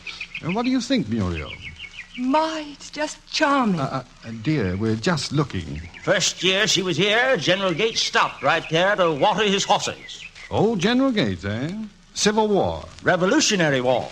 That General Gates. You can get that place for a steal.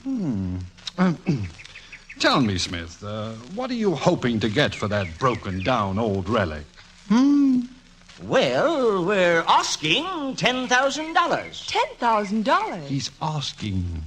Now, how much will you take? $10,000. Oh, that's more like it. We'll take it. Oh.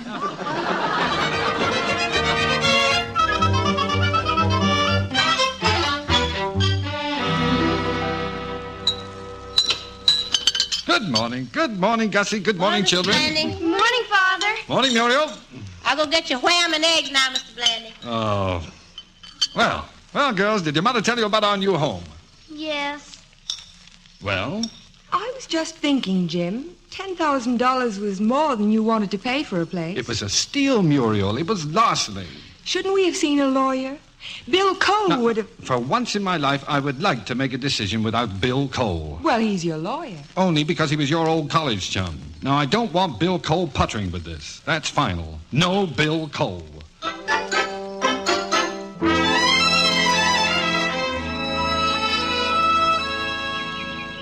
Well, there's our house, Bill. Isn't it beautiful? Yes, in a worm-eaten kind of way. Just what do you see in it? Birds. What? We've got birds. On our roof, sparrows. There's one landing on the shingles now. What's that? Just a few shingles. It's a nice old house, Bill. It just needs someone to love it, that's all. Well, it's a good thing there are two of you, one to love it and one to hold it up. Have you had an engineer check the roof and foundation? Engineer?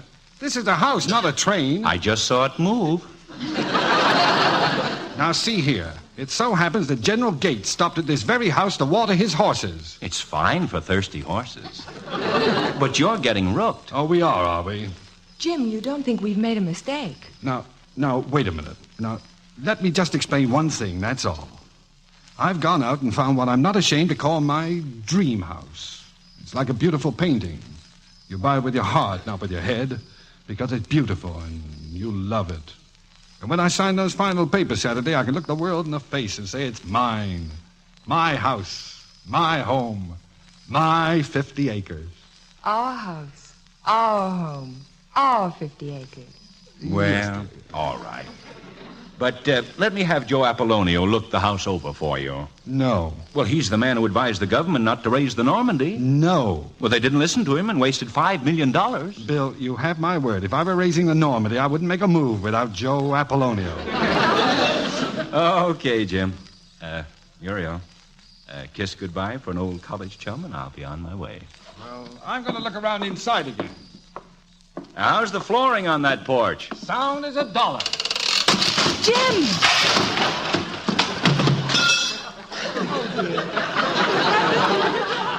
I presume you were referring to Confederate dollars?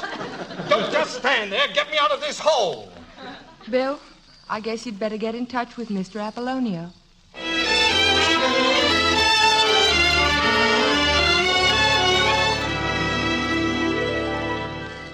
Well, Mr. Apollonio, what do you think of that good old house? We want your honest opinion. Tear it down. Tear it down? Tear it down. We certainly will not tear it down. Tear it down. Well, we'll get our own expert. Well, Mr. Sawyer, you know old houses. What's your opinion? Tear it down.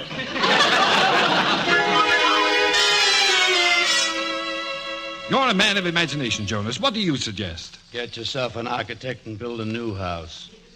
Get an architect? Build a new house. We certainly will not get an architect. Build a new house, indeed. The idea. Indeed. Yeah.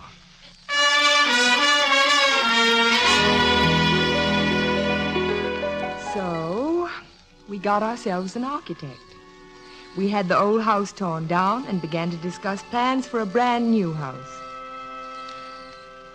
And lots of closet space, Mr. Sims. Lots of closet space. If there's one thing this family needs, it's closet space. Closet space. And 4 big, roomy, airy bedrooms. 4 bedrooms? And each bedroom has to have at least 1 bathroom. But that would be 4 bathrooms. And a great big kitchen, and a great big breakfast room, and a great big playroom. Nothing tremendous, 30 by 40 feet or so. And a paneled library, and a hobby room. And Mrs. Blandings, with your limited budget, couldn't you do with 1 less bathroom? Absolutely not. It'll save $1,300. I refuse to endanger the health of my children in a house that has less than 4 bathrooms. Muriel, for $1,300, they can live in a house with 3 bathrooms and rough it. Now, Mr. Sims, we'd like a terrace off the study and a 3-car garage and, of course, a bar. Of course. What else? Well, just one thing. Keep the cost down to $10,000. Yeah?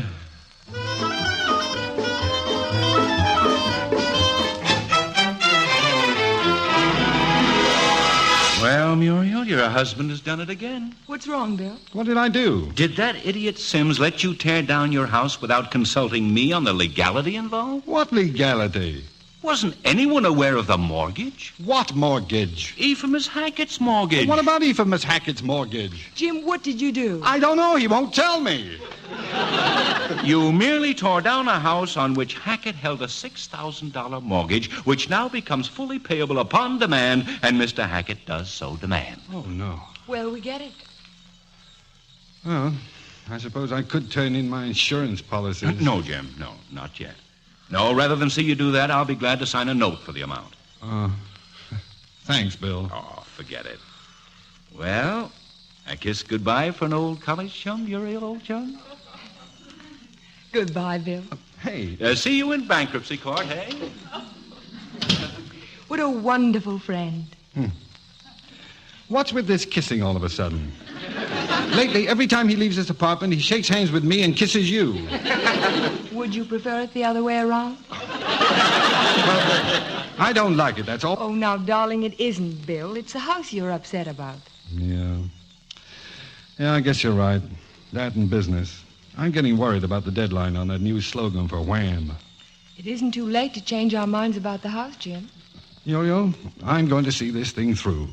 So far, our $10,000 house has cost us $24,698.45.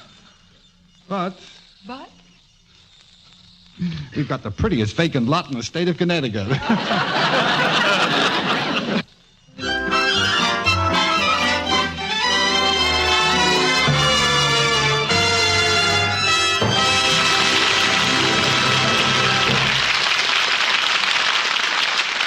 You are listening to the Screen Directors Playhouse production of Mr. Blandings Builds His Dream House, starring Betsy Drake and Cary Grant, and presented by RCA Victor.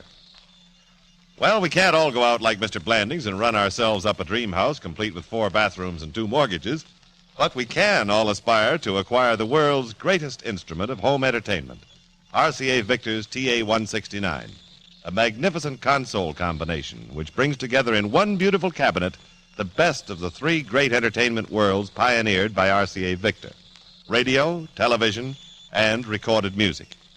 You get AM and FM radio at their finest.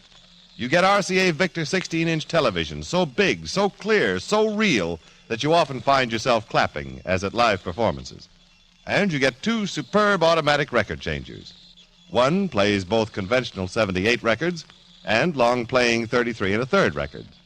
The other is RCA Victor's own new 45, the finest automatic record changer ever made. Make your present house a dream house with this master instrument of home entertainment, created by RCA Victor.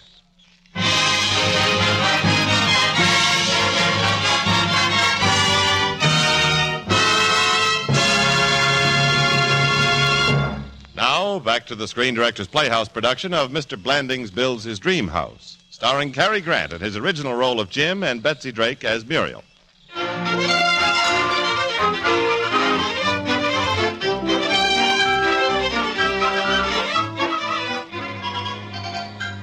They cleared the ground for the house. They began digging. They struck solid rock. They had to blast it. Blast it. $27,000, and the deadline for the new slogan for Wham was getting nearer. Jim was in the throes of creation. When you want a snack of ham, why not take a whack at Wham? Horrible. Horrible, right. The highly touted trout stream dried up, and that meant we had a well to dig, and dig and dig and dig, at $4 1/2 a foot. When the hole was approximately $800 deep, Jim thought he ought to have a word with Mr. Tazander, digger of wells. Mr. Tazander! Mr. Tazander!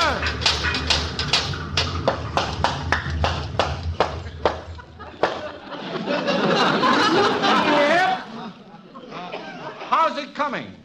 Oh, it's coming. No, I mean, Mr. Tazander!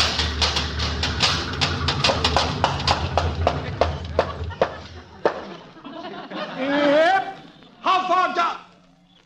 How far down are you? About 190 feet. Isn't that pretty deep? Yep. Have you hit anything at all? I hit some nice limestone yesterday. Limestone? Yep. Swell.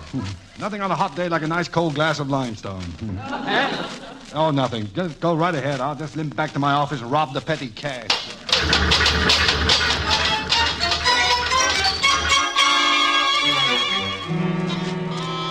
Wonderful to relate. We had our well at last. It was a lovely thing. 227 feet deep. And then suddenly we had 2 wells because a workman in the basement struck water 6 feet down.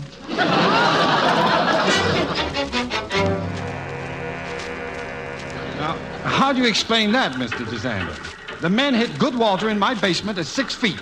And over there, just 25 yards away, you had to go down 227 feet to hit the same water. Yep. Well, how do you account for it? Well, it seems to me, over here, the water's down around 6 feet. And over there, it's down around 227 feet. Yep.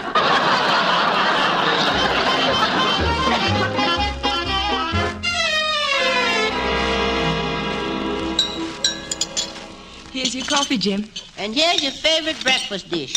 Gussie. Not Wham again. I love it. I hate it. Gussie, I've been spending 8 hours a day with this stuff. I know all about its succulent goodness, its sugar-cured tenderness, its vitamin-drenched gazebas. Oh, you don't have to sell me, Mr. Blanding. I like it. Oh. Beef and lamb don't rate with Wham.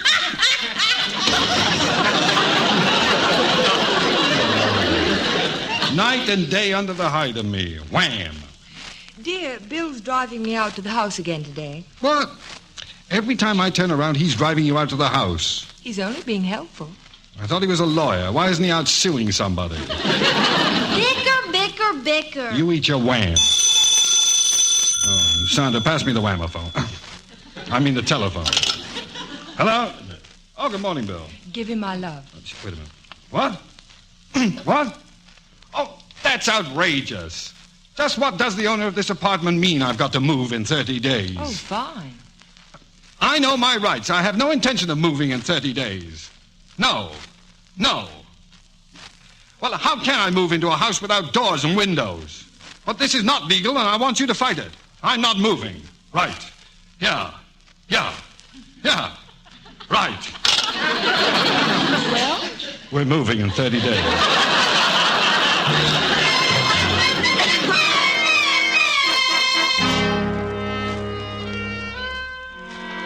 In 30 days, we moved into our dream house. Our dream house. It had no doors, no windows, no lights, no carpeting, and no heat. We walked around in our overcoats, and I lost 4 pounds by shivering in the right places. Then, to give our home that lived-in look, the green-eyed monster showed up. I merely asked you a question. Why have you kept Bill Cole's fraternity pin all these years? Jim Blandings, I think you're jealous. Well, if you were so crazy about him, why didn't you marry him? Why did you marry me? I'm beginning to wonder. Maybe it was because of those big cow eyes of yours, or that ridiculous hole in your chin. Maybe I just happened to fall in love with you. Don't ask me why. Oh, Muriel, I'm sorry. Sometimes I act like a schoolboy. I know you're under pressure here and at the office, but this is no way to start the day, is it, Jim? No, darling. But this is. Now, hurry. You'll miss the train into town. Just one more. Oh, Jim. All right. Deadline on Wham today. Boss says get a slogan or get. Bye, dear. I may be home very late. Well, don't worry about it, Jim. Bill's coming over to spend the evening. Bill? Hurry, dear. You'll be late.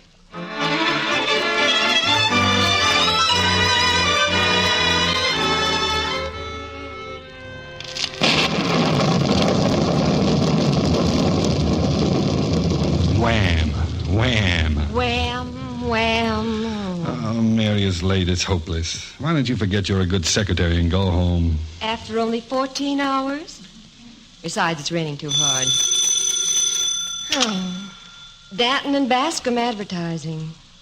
Oh, yes, Mr. Bascom. He's right here. For you, boss. Thanks, Mary. Hello, Mr. Bascom. How are you? Yes, miserable night.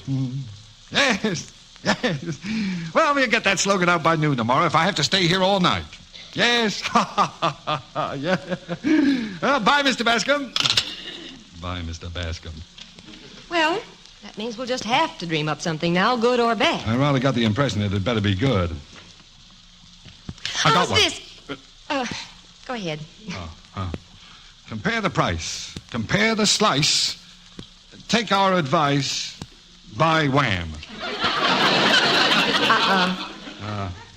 Well, if you'd buy better ham, you'd better buy Wham. Boil petroleum. If you'd buy better oil, you'd better buy Boil. Found those monopolies. Here's one. East is east and west is west. Ham is ham, but wham is best. Sorry. Wait. I got a good one. Win with wham. The ham that came from behind. Oh, no.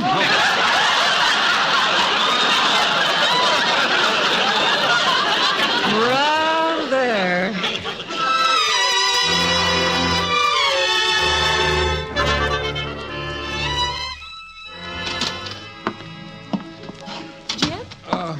Morning, Muriel. Sorry I couldn't get home last night. You must be exhausted. How did it go? Oh, fine. Jim, Bill dropped in last night. Oh, good for dear old Bill. And, he had to stay all night when the bridge was closed. Bridge? Oh, Muriel! I can't seem to find Jim's other bedroom slipper. Oh, hello, Jim. Good morning, Bill. What are you doing in my pajamas and dressing gown? How would I look without them? I just told you, Jim. Bill had to stay all night. Oh, I slept like a rock. How nice. Good morning, folks. Sure hope it wasn't as bad here as it was in Lansdale last night. Wait. Gussie wasn't here last night? Lansdale. Saw Sandra and Joan at the Williamses. They'll be coming for breakfast any minute. The children weren't here last night either? Visiting the Williamses. Williamses. If you'll excuse me, I'll slip into something more comfortable. Williamses. Now, Jim, you're upset. Williamses. You've a lot of things on your mind. There's only one thing on my mind. This house and how to get rid of it. Anybody who builds a house today is crazy. The minute you start, you're on the all-American sucker list. Every way you turn, they've got a hand in your pocket. If you take out their hands, they find more pockets. It's a conspiracy against every man and woman who want a home of their own, against every boy and girl who were ever in love, against every... Excuse me, Mr. Blandings. Well, what do you want, Mr. DeSander? We've got our well. There's a matter of $12.86. No. $12.86. Why be a piker, Mr. DeSander? Here, take everything I've got. Take my watch, take my keys, my pocket money, my driver's license, my wallet. Take it all. But, Mr. Blandings, you don't understand. This $12.86, you don't owe me. I owe you. Huh? I found the overcharge on the well, almost 3 feet. Here's the money. Yeah. Thank you very much, Mr. DeSander. Well, guess I better be getting along. Sure got a pretty place here. Take good care of it. Oh, Mr. DeSander, could you give me a lift into Lansdale? Yeah? Good. And, Jim, if you want to count the silverware, I'll wait. Be patient with me, Bill. I'll grow up. What happened to him? $12.86. Oh. Well, see you around. Ready, Mr. DeSander? Yeah. What a wonderful man, that DeSander. Come and get it, folks. Orange juice, scrambled eggs, and you know what? If you ain't eating wham, you ain't eating ham. Wait. What did she say? If you ain't eating wham, You ain't eating ham. Muriel, give Gussie a $10 raise because that's it. That's our slogan. Jim. We're in. Oh, and Jim, you do love our house, don't you? Muriel, if I had it to do all over again, if I had to go through all that grief and heartache and bankruptcy and worry again, if I had to mortgage my future and risk my job and my wife and my peace of mind just to wind up with a $48,000 house... Yes? I guess I'd do it.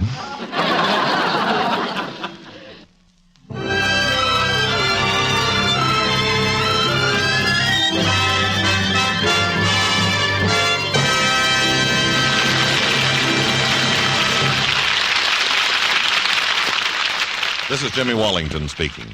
You have just heard the last act of Mr. Blandings Builds His Dream House, and our stars, Cary Grant and Betsy Drake, with guest screen director H.C. Potter, will be with us in just a moment. Next Friday, the Screen Directors Playhouse welcomes 2 more great stars to tell a tale of Hollywood. Our story is the motion picture classic, A Star is Born. And our guests will be Frederick March and Ruth Roman, with screen director William Wellman. Now, here again are Betsy Drake and Cary Grant. Well, it was a great treat having Mr. and Mrs. Blandings played by Mr. and Mrs. Grant. Say, Carrie, I understand that you and Betsy have been so busy that you postponed your honeymoon trip until this summer.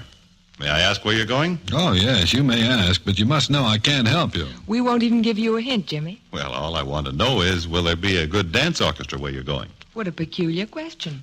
Not from Jimmy, it isn't, dear. He wants to know if we need to take along our own music, a Victrola 45 and some 45 dance records. Oh, yes, we will, Jimmy, because we're going... Now, Betsy, remember. Oh, dear, I meant to say I'd want a 45 along wherever we went because the music's so marvelous. Well, Betsy, in return for that, I'll stop being so curious.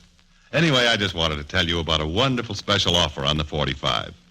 Right now, in honor of the first anniversary of the 45 system, everybody who buys a Victrola 45, the finest automatic phonograph ever made, gets a special album of 10 records right along with it for the usual price of the Victrola 45 alone, only $29.95. Think that over on your cash register, Carrie. Oh, I can do it on my fingers, Jimmy. That's really saving dough. What's in this special album, Jimmy? Oh, everything. Dance music by Wayne King, Tex Beneke, Sammy Kaye. Songs by Perry Como, Alan Jones, Vaughn Monroe. Show tunes by Al Goodman. And there's also Cool Water by the Sons of the Pioneers. Now, that'd be very appropriate if you were going to the cowboy country. Oh, which is exactly where we... Betsy? Well, wherever you go, the 45 would be a cinch to transport. It's less than a foot square, you know. Oh, yes, we can pack it easily on horseback. Betsy? Or lion back, or llama back, or piggy back. Oh, yes. Well, let's just say about anywhere under the sun or under the moon, a 45 is the perfect traveling companion. Folks, find out about the special offer at your RCA Victor dealers.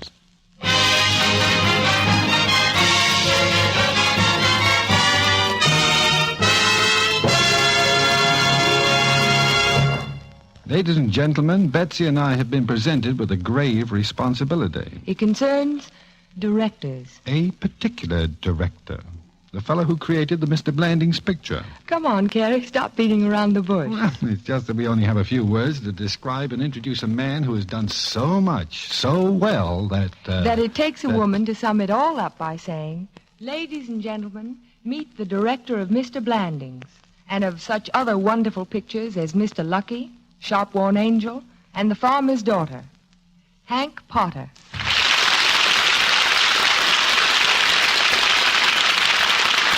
Thank you, Betsy and Carrie. I hope you've encouraged quite a few fearless souls to go out now and start building a dream house. What, without a director? Oh, in real life, Betsy, people don't need directors. Mr. Blandings was just make-believe. Oh, no. You mean some of the things that happened in the picture never happened in real life? Of course not. Betsy. Yes, Carrie? Oh, this boy is so innocent. But he's such a wonderful director. Now, let's teach him a lesson. Hank, come on out to our place for dinner. Thank you. And bring a saw. And a hammer. And some nails. For dinner? Mr. Potter, you're going to help build our dream house. Good night, everyone. Good night. Good night.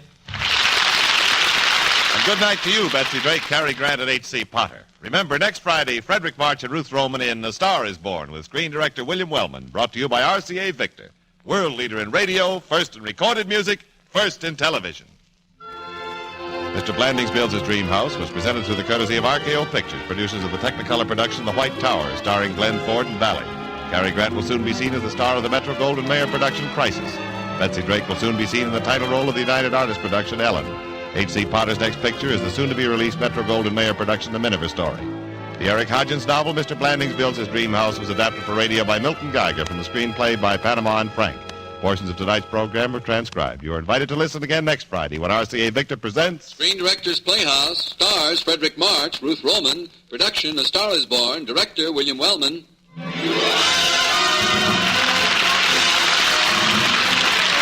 Listen next for Jimmy Valenti on NBC.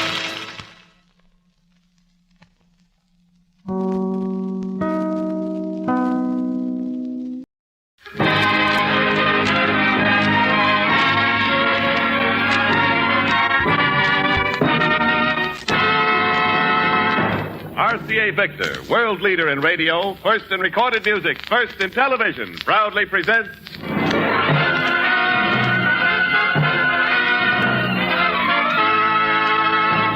Screen Directors Playhouse, star Joseph Cotton, production Portrait of Jenny, director William Dieterle.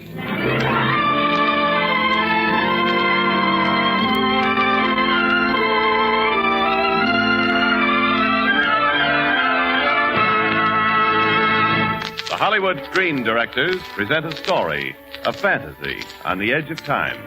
The motion picture drama, Portrait of Jenny, starring Joseph Cotton in his original role of Eben Adams.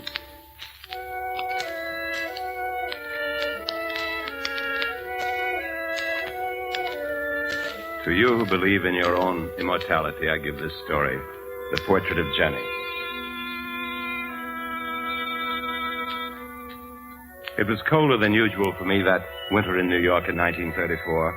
I was a struggling and starving artist. No one would buy my paintings. No one, in fact, would even bother with me, except a distinguished and spinster art dealer on Fifth Avenue near Central Park, Miss Spinney. And Miss Spinney it was who told me the first great truth about my painting. Do you want me to tell you what's wrong with your work, Adams? Please do. There isn't a drop of love in any of your painting. Love? You'll have to shed that bitterness. Learn to care for something very deeply before you'll be much of an artist. That's going to take some doing, life being what it is. Meanwhile, I'll give you $12 for that flower painting. You will? Not a penny more. Sold.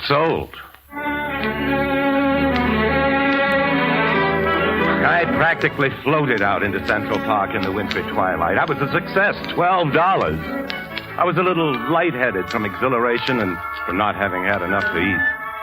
Perhaps that made it happen the first day there in Central Park. On the gloomy walk, I suddenly had an awareness of something extraordinary. The sounds from Fifth Avenue seemed muted and far away, like sounds from another time.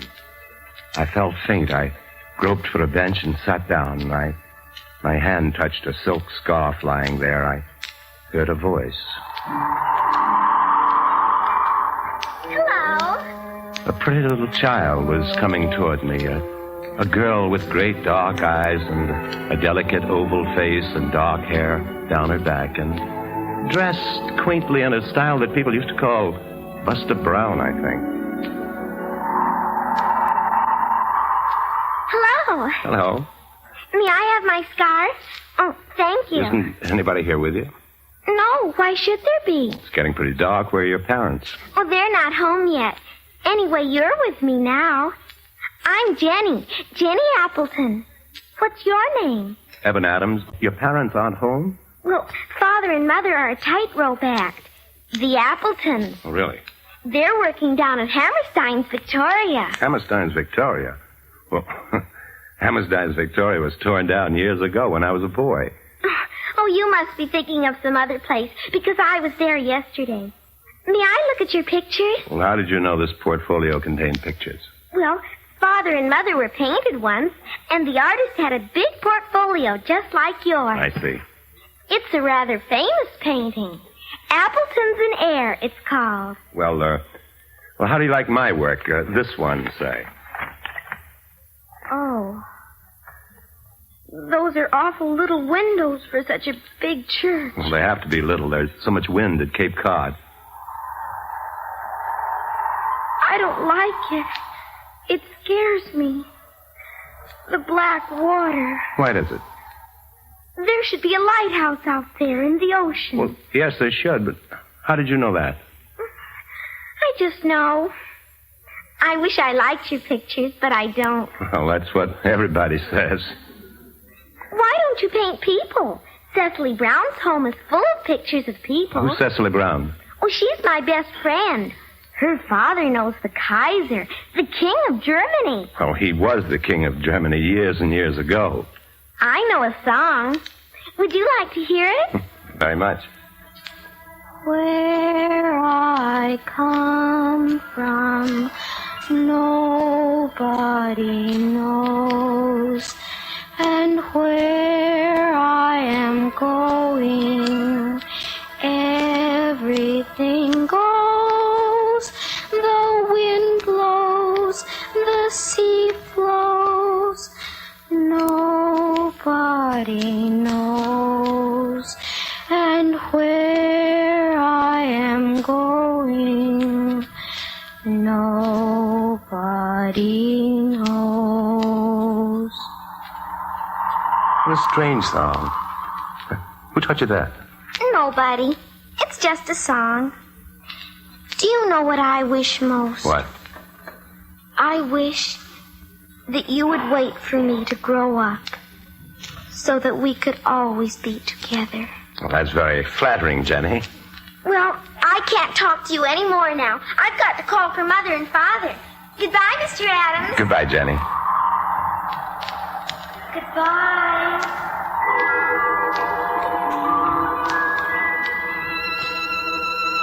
She was gone in the gathering darkness, taking the loveliness and innocence and wistfulness of memories of things once loved along with her.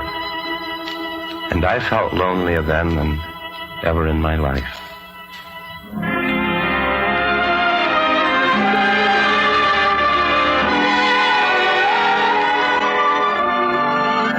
You say this is a sketch of a little girl you met in the park, Adams? 2 days ago. You like it? I'll give you $25 for it. $25 just for a sketch? You've got something here, Adams. Who is this little girl? What do you know about her? Very little. She's an imaginative thing. Fancies herself the daughter of a high-wire act. The Appletons. Oh. You know, there was a very interesting painting by Low Presti of the Appletons. Oh, was there? Yes. He specialized in circus stuff. He grew temporarily famous with his Appletons in air. I think he even went to their funeral when they were killed a few years later. Killed? The Appletons were killed? High wire broke with them or something. Oh, too bad. Adams, why don't you do portraits? I think you could be very good at it. Very good indeed.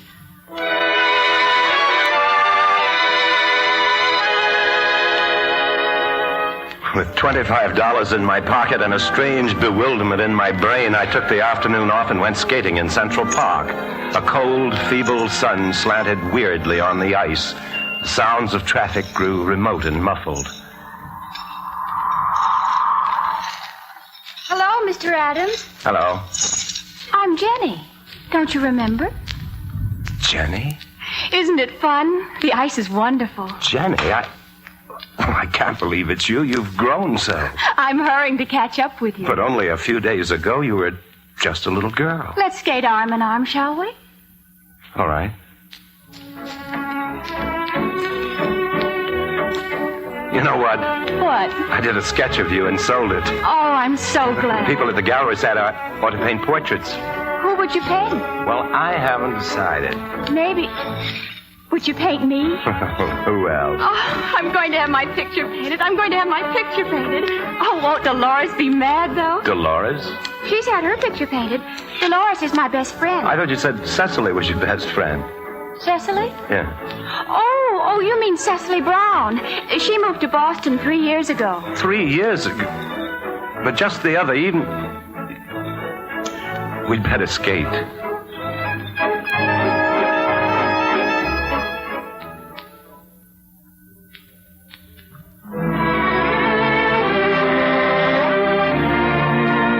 We skated silently, arm in arm, then silently smiling at each other. We parted once more. Many times in the next weeks, I looked for Jenny. Almost every evening, I walked in the park, hoping to hear her voice calling to me. And then again, one evening in the park, I was approaching her bench. I felt the hush upon the world again. I felt all alone in a motionless, soundless world. Soundless except for the weeping. I heard the heartbroken sobbing, and I looked toward the bench and I saw Jenny. Jenny, what's the matter? What's happened? Tell me. There's been an accident. The wire broke. When did it happen? Tonight. Tonight. I always knew it would happen. Now they're gone. Jenny, isn't it true? They wouldn't want you to be unhappy, even grieving for them. Jenny? It's true. I suppose I'm just crying for myself. Because they're gone and I'll be lonely. You won't be lonely, Jenny. No. No, I won't, will I? Because I'm hurrying, Evan. I'm hurrying very fast now. Yes, you are. You're a young lady already. My aunt's sending me to a convent. And when I graduate, I'll be grown up. You'll wait for me, Evan, won't you? Yes, Jenny. I'll wait for you. I'll wait for you.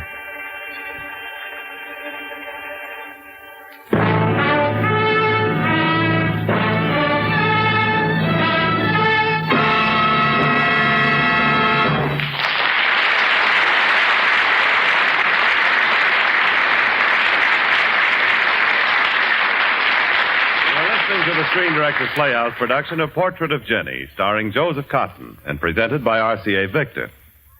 What the English language needs these days is some new words for new objects. Well, RCA Victor has provided one at least. Telensemble. That's the word for a unique 12.5-inch television set, which is one of 14 superb new 1950 Eyewitness models. The Telensemble is deluxe 12.5-inch RCA Victor television in a handsome maroon metal cabinet. As the name implies, the Telensemble is complete furniture. The cabinet rests on legs of matching wood. The Telensemble has a built-in antenna. Big, bright, clear, and steady pictures. And the RCA Victor Telensemble is a marvelous dollar value.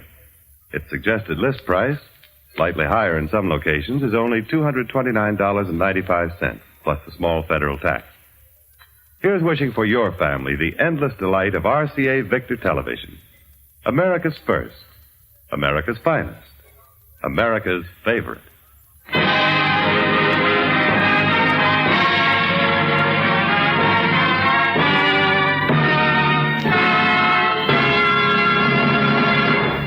Now, back to the Screen Directors Playhouse fantasy, Portrait of Jenny, starring Joseph Cotton in his original role of Eben Adams, with Barbara Eiler as Jenny.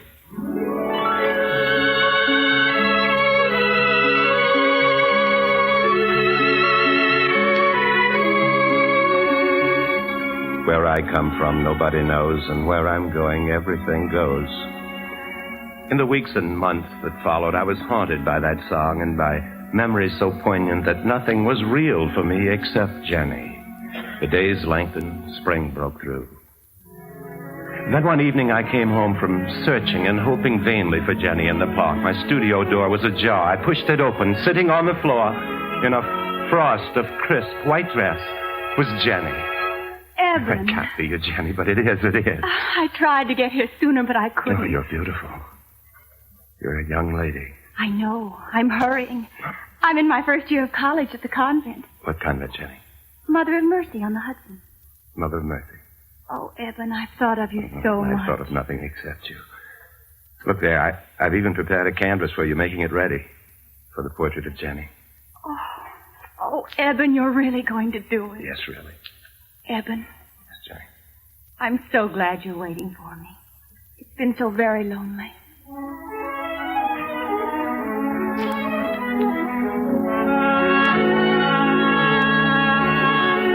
Jenny came often now, and I painted, carried along on a wave of exultation and inspiration. I worked intently to finish the portrait. The magical face framed in dark, dark hair, brown eyes tenderly dreaming. I was caught in an enchantment beyond time and change, and through it all I knew that love itself was endless, and that today's small happiness, desperately sought for, was only part of it. And the portrait was almost finished. Jenny, by that miracle I had been witnessing since I first saw her, was a woman. I had not seen her for a week, and when she came to my studio again, it was Jenny, the woman. Beautiful, loving, strangely unhappy. Eben, I won't be seeing you again for a while. Well, why, Jenny? Well, it's nothing, really. My aunt's ill, and she wants me to take her away for the summer. I'll be lost without you. No, don't say that, Eben. We can't both of us be lost. When do you have to go? Tomorrow. No, tomorrow. It'll only be for a few months and not so far. Oh, Jenny, I know now that there are distances, cruel distances, that can't be fathomed or spanned. The distances in time, the distance between you and me, between yesterday and today, and it frightens me. Oh, Jenny, I mustn't lose you. Eben, darling, always remember this. Among all the people who have lived from world's end to world's end, there's just one you must love. One you must seek until you find. As I found him. You, Eben, you, my darling. Jenny, the wind blows, the sea flows, and God knows. Neither the world nor time itself can tear us apart, Eben. Whatever happens, remember that. I'll remember. Eben, you must finish my portrait now.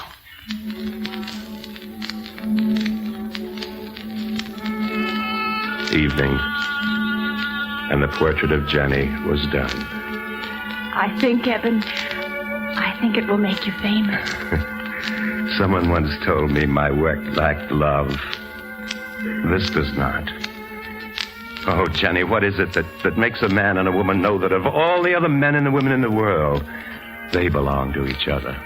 One you must seek until you find it. One you must wait for until she finds you, even across time. The night wind, Evan. I must go. Oh, another few minutes. I'll close the window here. I'll get my things. There. Now, Jenny, before you go, Jenny? Jenny? The studio door was ajar. Jenny was gone, yet I heard no one on the steps. Though the window was closed, a soft wind stirred in the room, charged with a gentle dying fragrance as of old remembered springtimes long ago. All spring, all summer, I waited for Jenny and heard nothing. Summer darkened into autumn. No Jenny. Where was she? What word? Then I remembered Mother of Mercy Convent and the Mother Superior there. Jenny Appleton? Yes, Mr. Adams, I remember her very well. A lovely girl with a strange spiritual beauty and a gentle sadness that always troubles me. Have you any idea where I can find her? Jenny died. No. Yes. No. Jenny? Her aunt brought her here shortly after her parents' tragic death. They were trapeze performers. Yes, I know, but... She stayed here until she graduated. Then her aunt took her up to New England for the summer. Yes? She wrote me from there often. I remember her very last letter, although it's been so long ago. Long ago? She had a dreadful feeling that life would never be complete for her, that she would never find someone who would love her. I must love and be loved, she wrote. She must have sensed the end. Jenny. That was the year the terrible tidal wave struck the New England coast. October 5th, 1924. Struck suddenly. Her little boat foundered near an abandoned lighthouse. Land's End Light. No wonder she feared it, even in my painting. October 5th. Today is the 1st. Land's End Light. That's where I'll find her.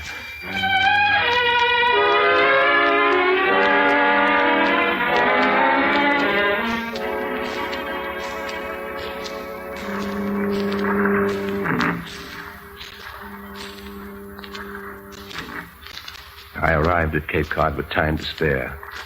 I hired a boat and waited. October 4th. Fog. Not a breath of wind, no sign of hurricanes. October 5th, that dawn, I shipped anchor and pulled for Land's End. Not a breath of wind, only fog. Fog.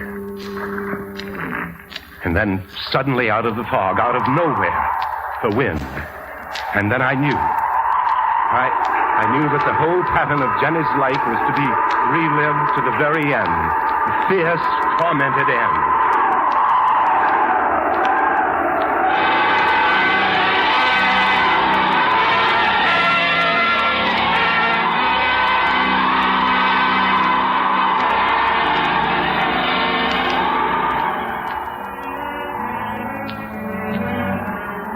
Somehow I weathered the savage wind, the thunderous barrage of rain, the howling surf and black rocks. Holding the tiller in both hands, I guided the boat into Land's End and covered my face as a wave lifted me high and flung the boat hard against the slippery rocks.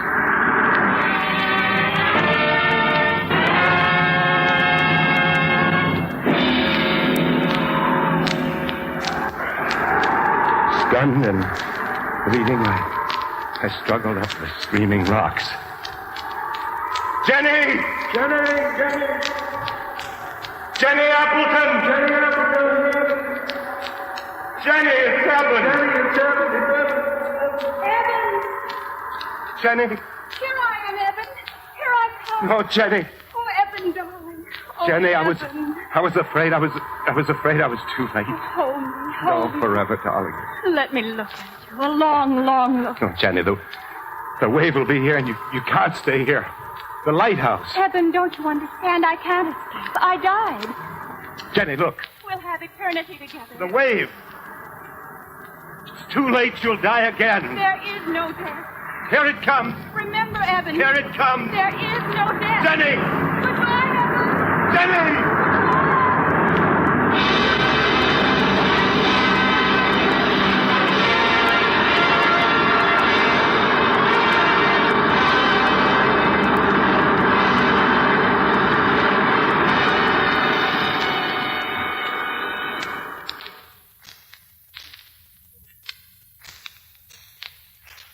Been over for years now.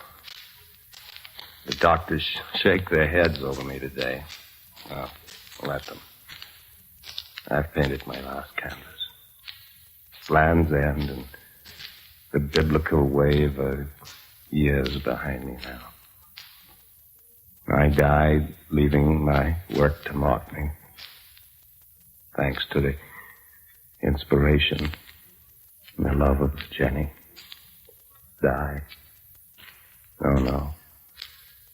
Oh, no, for to die is but to live again. Remember what Jenny said upon the rocks those years ago. There is no death. There is Jenny.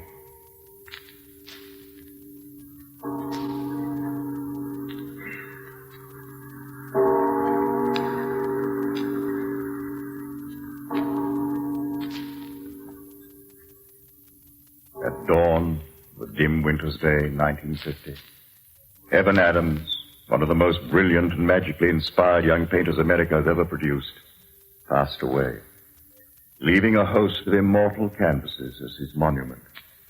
And foremost among these was the painting of unearthly, ethereal beauty, the portrait of Jim.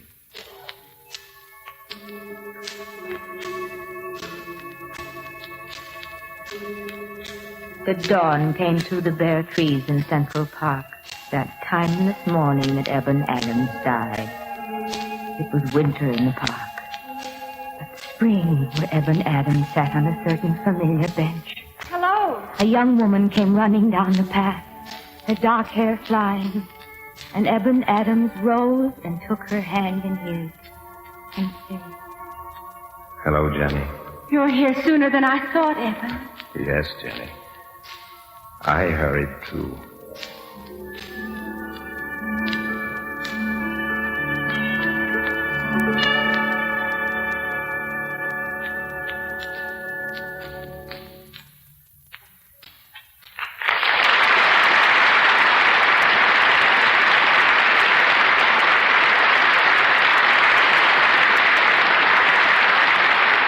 You have just heard the last act of Portrait of Jenny. Our star, Joseph Cotton, and our guest screen director, William Dieterle, will be with us in just a moment.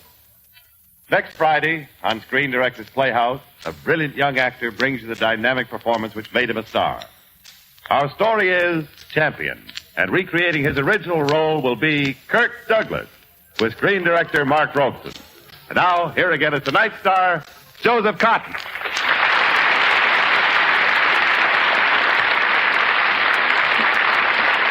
Well, Joe, that hurricane scene was wonderful. Almost too wonderful. You know, it left me feeling a little scared of old Mother Nature. As if I'd like to go home where everything's cozy and safe. You surprised me, Jimmy. I was sure you were going to say you'd like to go home and curl up with some good RCA Victor 45 records. Well, I would like to, Joe. An evening at home listening to the music you love best and which you hear at its best on an RCA Victor 45 phonograph. Can you think of anything more pleasant? What? Well, I always enjoy an evening with my 45, and especially at this time of year when the weather is so dismal everywhere, except California, of course. Oh, of course, yes. But this year, March really did come in like a lion, didn't it? Well, more like a leopard. And then, too, there's always March 15. And RCA Victor's 15. I mean the 15 new albums designed for dancing. Touche, Joe. Say, did you know that some doctors recommend music as a remedy for serious cases of income tax temper in businessmen? Sort of soothe with a 45 instead of shoot with a 45. Yeah, that's right, Dr. Cotton. And the RCA Victor 45 is swell for dancing, too. I mean, it's so small and light, less than a foot square, that you can easily carry it wherever you want to dance. And those 15 new RCA Victor dance albums are enough to top off any evening of entertainment. And I like the length of time the 45 plays without attention, so you really can concentrate on other things. It's up to 50 minutes. I think of it, almost an hour of uninterrupted romance, of two people dancing alone, together. Oh, it's like having an orchestra right in the room. Well, a time like that, who wants an orchestra in the room? You have a point there, Joe. RCA Victor's 45 phonograph is a rare aid to romance as well as to morale, and a rare aid to your bank account, too. The 45 phonograph costs as little as $29.95. The 45 record changer can be had for $12.95. And prices on the 45 records start as low as 46 cents plus tax. Friends, it's no wonder the 45 is sweeping the country. See and hear the 45 soon at your RCA Victor dealer.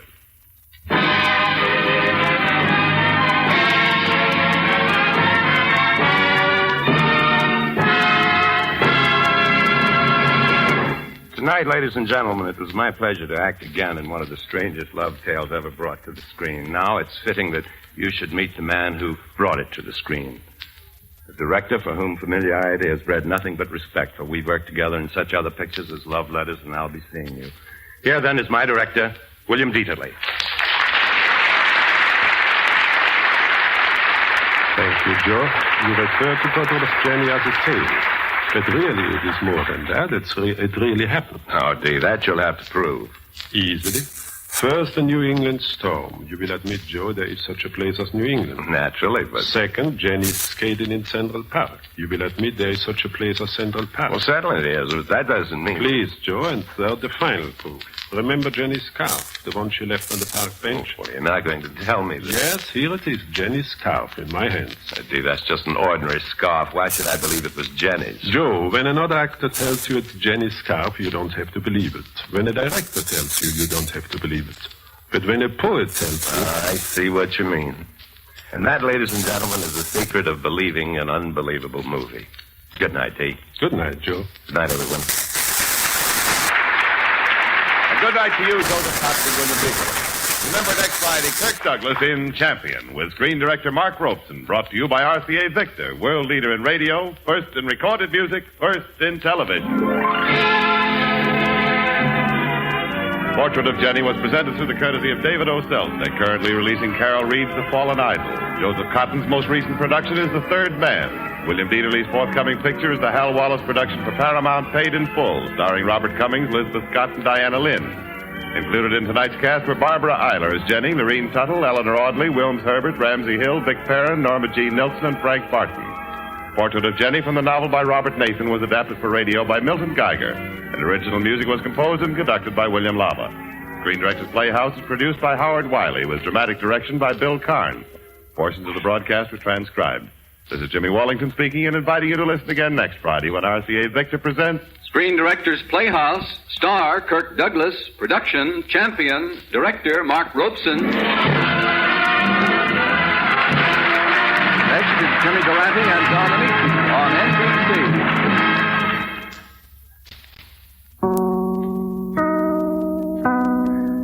KFI, Los Angeles, Earl C. Anthony Incorporated.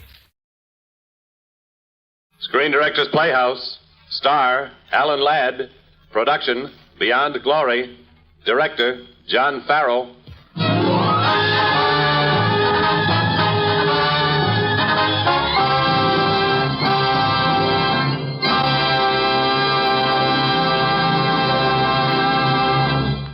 This is the Screen Directors Playhouse, one of the weekly features on NBC's All-Star Festival of comedy, music, mystery, and drama. Brought to you by the makers of Anacin for fast relief from the pain of headache, neuritis, and neuralgia, and by RCA Victor, World leader in radio, first in recorded music, first in television.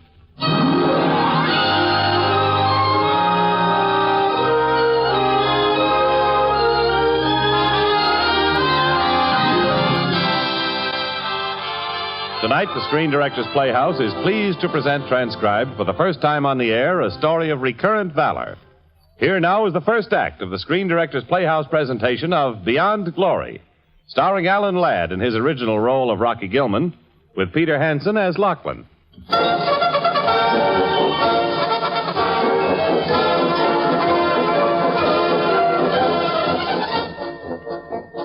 Dedicated to the Corps of Cadets at the United States Military Academy, and in particular to those cadets who, after proving themselves on the battlefront of World War II, returned to accept the discipline of West Point in order to better themselves in their profession and in the service of their country.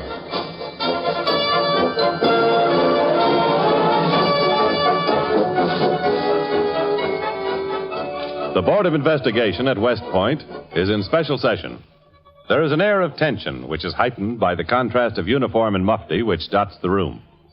Introductions are just being completed between the board and three newcomers who have just entered. Gentlemen, this is Mr. Denmore Sr., Raymond Denmore Jr., and I am Lou Proctor, their attorney. How do you do, gentlemen? This is Mr. Julian, chairman of the board. I am General Bond, superintendent of the academy. How do you do? You do, sirs. You gentlemen are ready? Yes, we're quite ready, thank you. Then will you sit at this table here, please? Come in, sir. Sir, Cadet Gilman reports to the superintendent as ordered. At ease. Your place is there.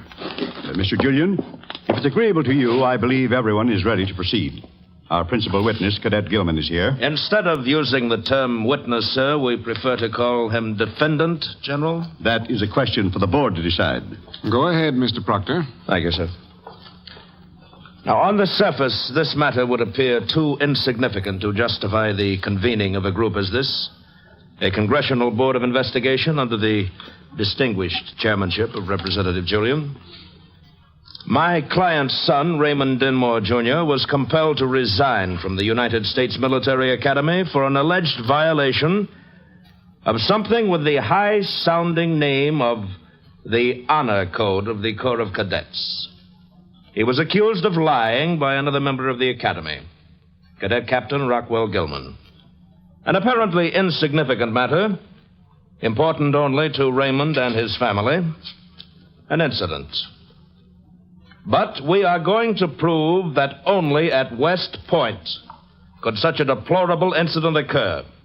We believe that the Academy is undemocratic and therefore a misuse of the taxpayers' money. Gentlemen, we object to these inflammatory remarks. Cadet Gilman is not on trial. He was called as a witness in this proceeding. If counsel can prove these accusations and link them with the matter at hand, they're admissible, General. Thank you, Mr. Julian. I should like to call Mr. Denmore first and then his son. Very well. Mr. Denmore, would you take the witness chair and tell us how and when you first began to worry about Raymond? Well, it was about 2 months after he entered the academy. Now, Ray is not the kind to complain, but we could read between the lines. Finally, one letter came that worried us very much. So I took a plane and dropped in on this. Received your letter, Mr. Denmore. I have here your son's records. He certainly has no academic difficulties. No, he's a bright boy. It's something else. The physical side? Well, it isn't the normal course of training, General. It's this hazing, this bullying. Bullying?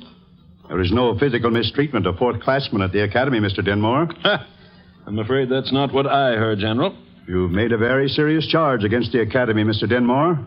I'll look into it immediately. In the meantime, why don't you drop in and see your son? I'll take you down at once.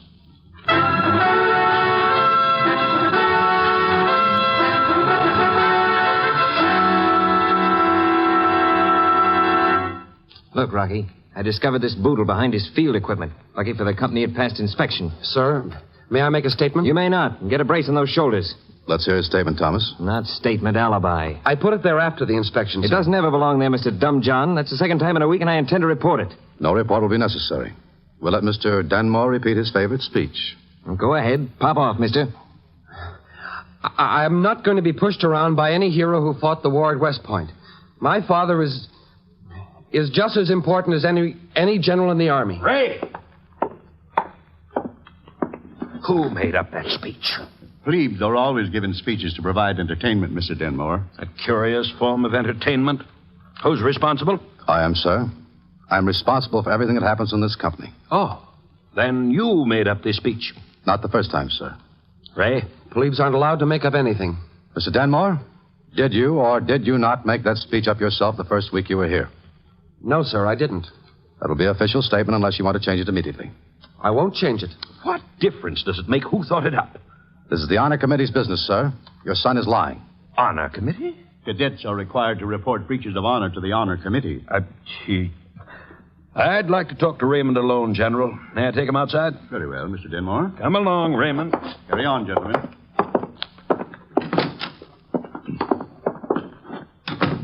Now, Ray, I want to know the truth. Did you make up that speech on your own? No, Dad, I didn't.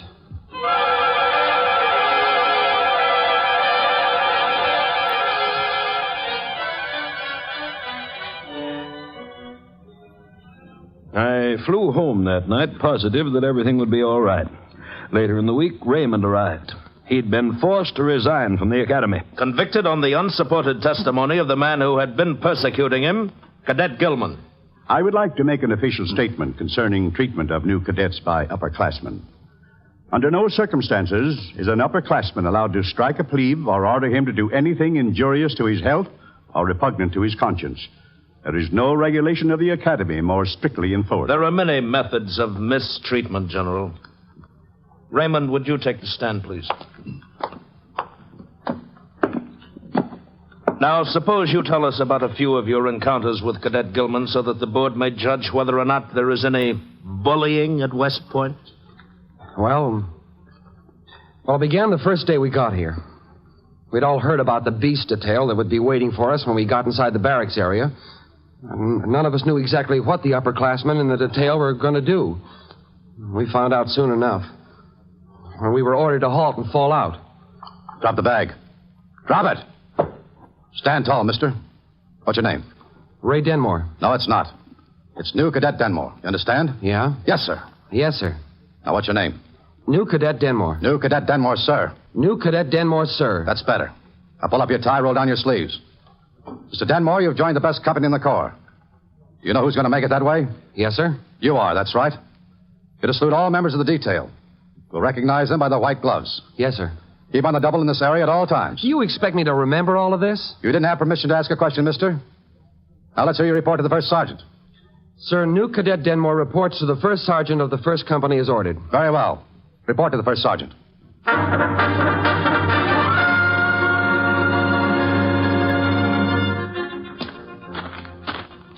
It wasn't 4 hours later that he got me again. New man, halt. Weren't you told to keep on the double in this area? Yeah, I guess I was. You don't guess. You either know or you believe. It's yes, sir, no, sir. Yes, sir. And you salute when you're spoken to. Yes, sir. Pull up that chest, moving that chin. You have to keep on the double as you're told. Yes, sir. Now where are you going? To the post office, sir. No, you're not. You're going to the barber shop and get your hair cut. Yes, sir. On the double. Yes, sir. Post.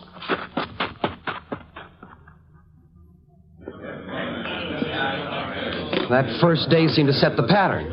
Every time I bumped into him, he found something wrong. Like the day we had our first class in boxing.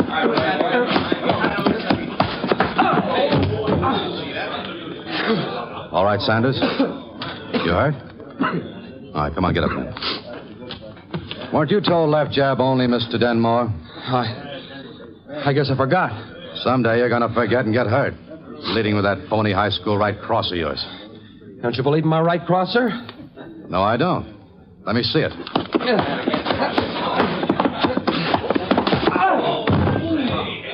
I still don't believe it.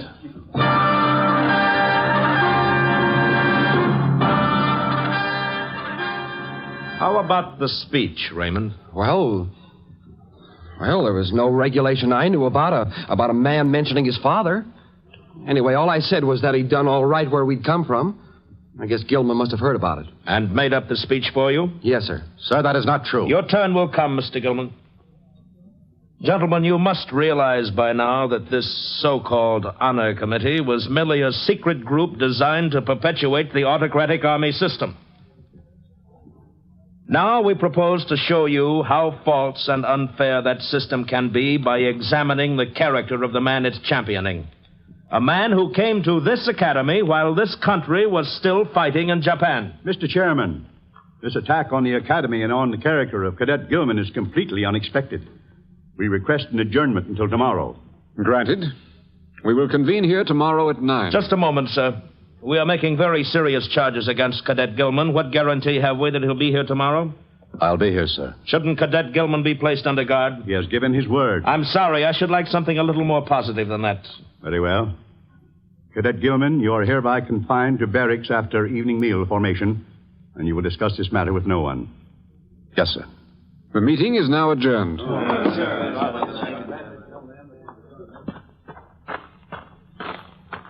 Been waiting long, Anne? I was about to give you up. I've got something to tell you that you're not going to like. I've got to break our date tonight. Why? I just can't explain it. But, Rocky, there must be a reason. I just can't be with you tonight. After 3 months? Why, Rocky? I can't tell you about it. Good night, Anne.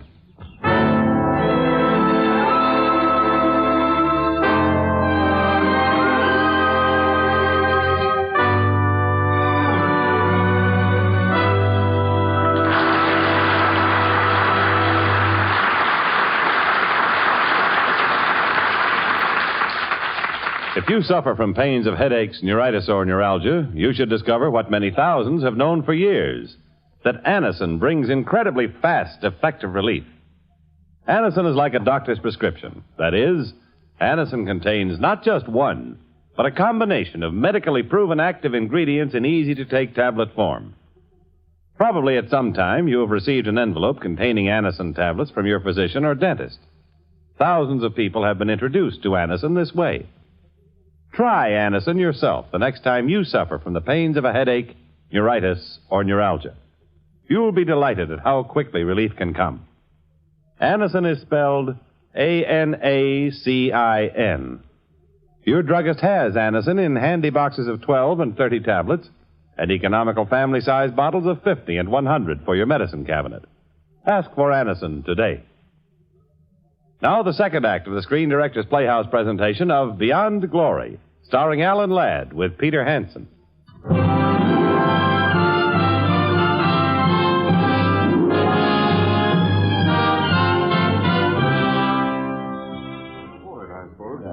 Thus, gentlemen, 24 first-classmen are elected each year by the entire Corps to serve on the Honor Committee. The hearings are not open to the public, but they are not secret. For instance, Ex-Cadet Denmore was invited to testify, but he refused. Is this true, Raymond? Well, you see, I didn't understand what they wanted. I thought it was some sort of hazing. Upperclassmen never invite plebes to join them unless it is. I think you will agree, gentlemen, that a body of men elected by the vote of the Corps, offering fair hearings on all cases, is the essence of democracy and in full accord with the American tradition. The point that Mr. Proctor has raised is that young Denmore received especially unfair treatment. We are prepared to answer that point. We would like to introduce Cadet Lachlan, a first-classman, as a witness to Cadet Gilman's experiences when he was a plebe.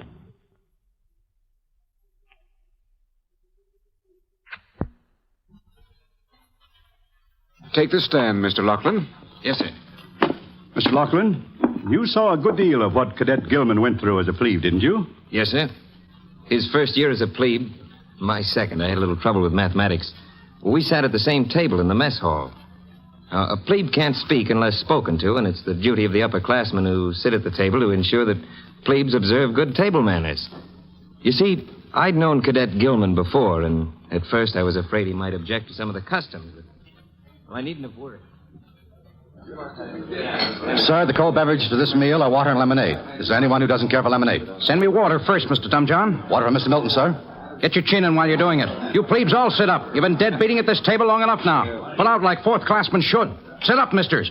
Look and act like plebes, all of you. Move your shoulders back. Sit tall. Now, Mr. Gilman, let's have the days. Sir, today is Tuesday, September 22nd. There's a hop Saturday night for the first and second class at Cullum Hall. Third class in South Gymnasium. There's a football game this weekend with Columbia University at Mitchie Stadium. There are 91 days left until Christmas leave. That will do, mister. Think you'll ever make a soldier? No opinion, sir. Form an opinion, mister. Sir, in the fullness of time and under the benevolence of Providence, miracles may occur.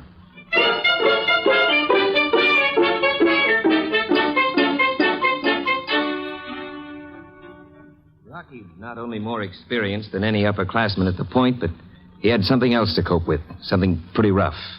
Being my second year as a plebe, I enjoyed upper-class privileges, and one day...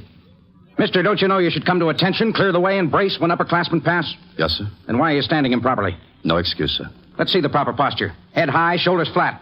Flat, both shoulders, mister. That's better. Now... Hold it, Milton. You can relax, mister. Say, what goes on, Lachlan? He a special pet of yours, your son or something? I said you can relax, mister. Now, just a minute.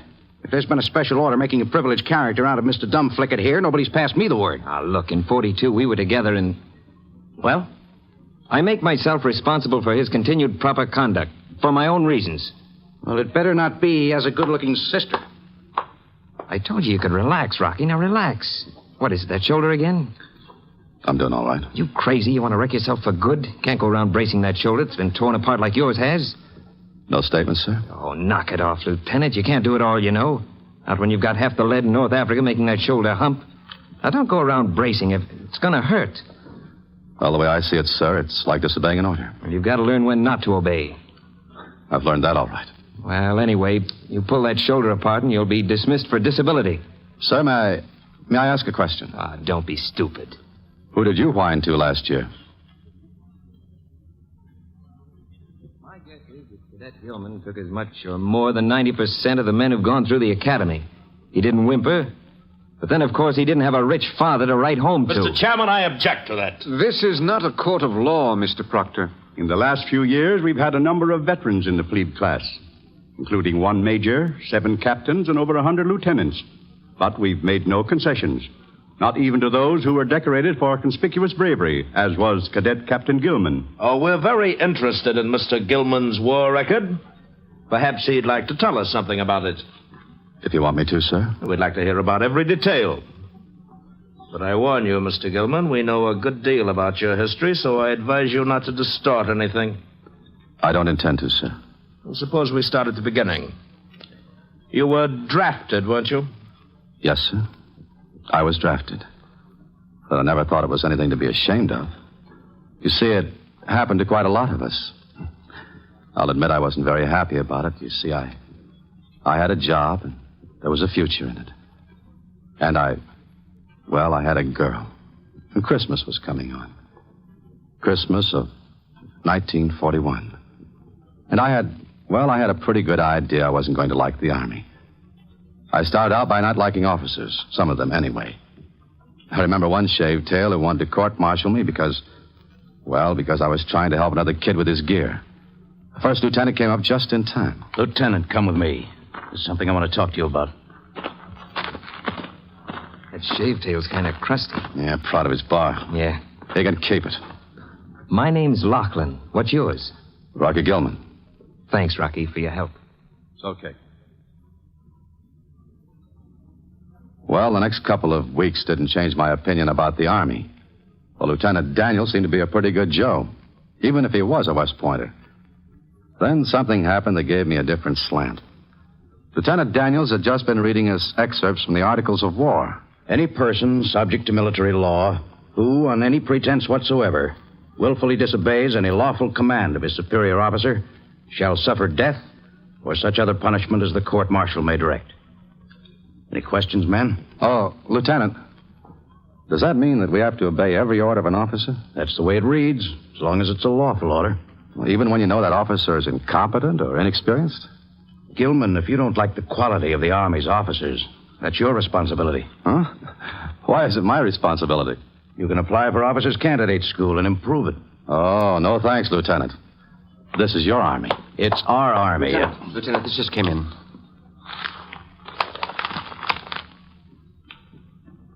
Men, we're at war. The Japanese have bombed Pearl Harbor. You'll remain in your quarters until further orders. Dismissed. Lieutenant. Yes, Gilman? How does one go about applying for officers' candidate school?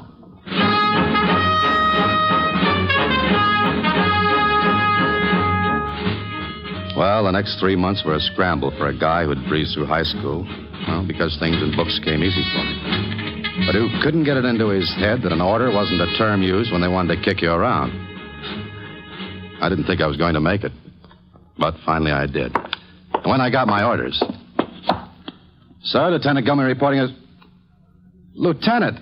I mean, Captain Daniels. Gilman, it's good to see you. Oh, you don't mean to tell me you requested me? I figured since I was responsible in sending you, the least I could do was ask for you. You don't mind, Lieutenant? I couldn't ask for a better break. Thanks a lot. Forget it. You may change your mind when you learn where we're going. Where's that? You get seasick? I don't know, sir. You will. Oh, Sergeant. Yes, sir. Eddie Lachlan. Rocky! Oh, excuse me, sir. Look at the rank on him, Captain. You better go look your outfit over, Rocky. We're in the best regiment. We are, Eddie? We are, Rocky. I was seasick, all right. Halfway to England and on the next leg. Go on, Mr. Gilman. We went into action against Rommel's army at 4 o'clock one morning on a ridge just outside of Tunis. Well, please continue, Mr. Gilman. A little after 4, what was left of us were on our way to a field hospital. Would you like to tell us a little more about that engagement? No, I wouldn't. As I thought you wouldn't. How long were you in the hospital? On and off for about 2 years. They let me go in March of 1945.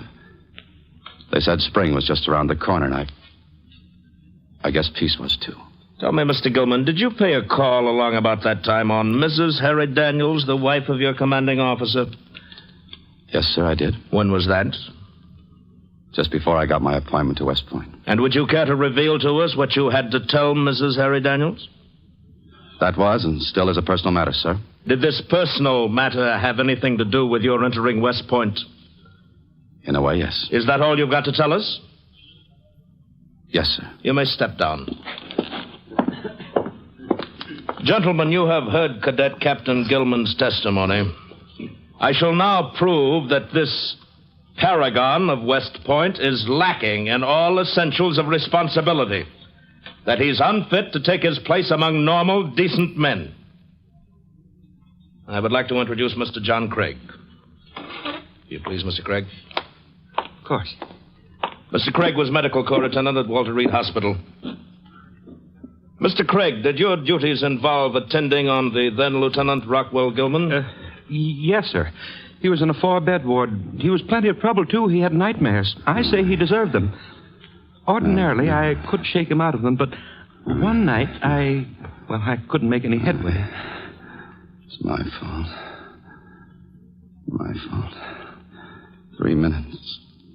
3 minutes. What's the matter? He's at it again. Oh, easy there, Lieutenant. Easy. Now, take it easy. Hello, Doctor. Now, Lieutenant, you're going to feel a lot better if you can just talk. I don't want to talk. Now, hold still. This is going to help, and, I'll tell you just how it's going to feel.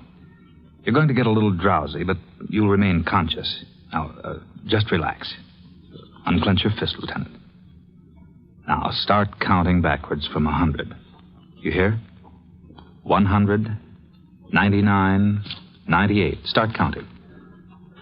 100, 99, 98. That's right.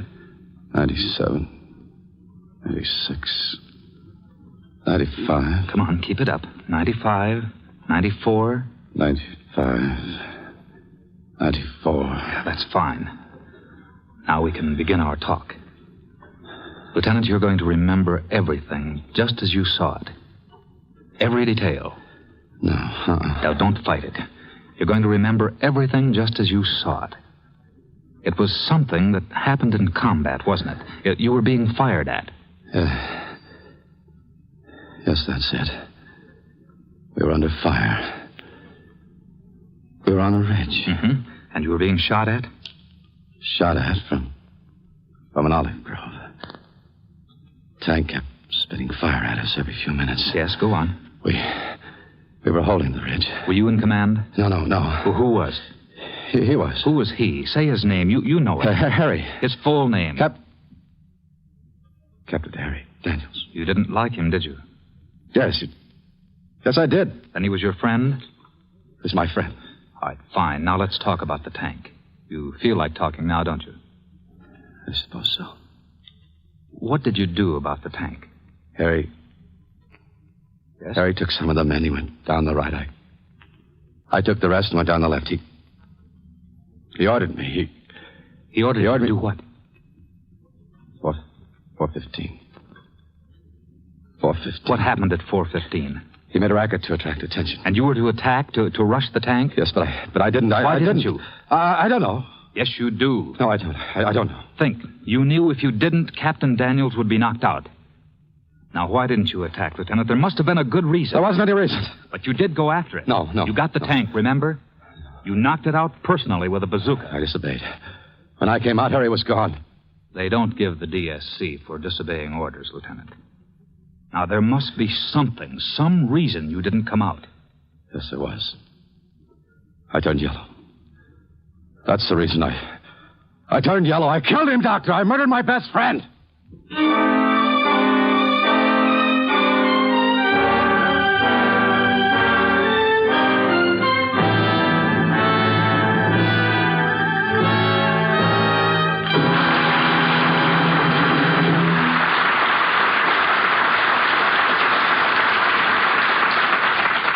Now, here's a word from RCA Victor. 5 in 1. 5 superb instruments in one great combination. That's what you get when you invest in RCA Victor's new television radio phonograph combination, the Rutland. Yes, here in one beautiful cabinet, you'll find big 17-inch RCA Victor million-proof television. Television that brings you clear, bright pictures. Steady pictures that are locked in place by RCA Victor's exclusive eyewitness picture synchronizer. You'll enjoy the latest and greatest RCA Victor AM and FM radio, plus 2 superb automatic record changers for recorded music at all 3 speeds. Yes, 5 superb instruments. Yet, because you pay for only one sound system, only one cabinet, their cost is far less than what you'd pay for comparable console instruments separately. So when you invest in a television set, insist on the best. Insist on RCA Victor television. See and hear the Rutland and the many other fine RCA Victor television sets available now at your RCA Victor dealers.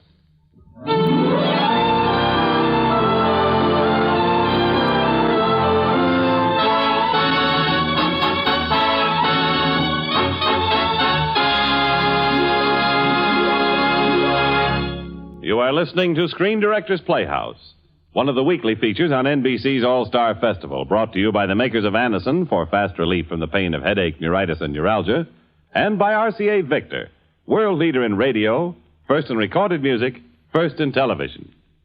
The Screen Directors Playhouse presentation of Beyond Glory, starring Alan Ladd with Peter Hansen, will continue in just a moment after a brief pause for station identification.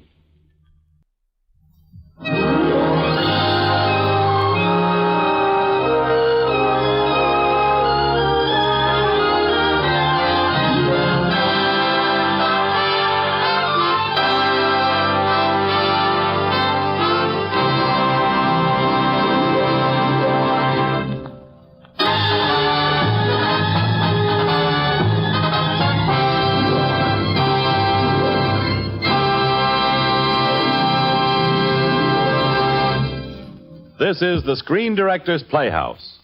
We continue with the third act of Beyond Glory, starring Alan Ladd in his original role of Rocky Gilman, with Peter Hansen as Lachlan and Betty Moran as Anne.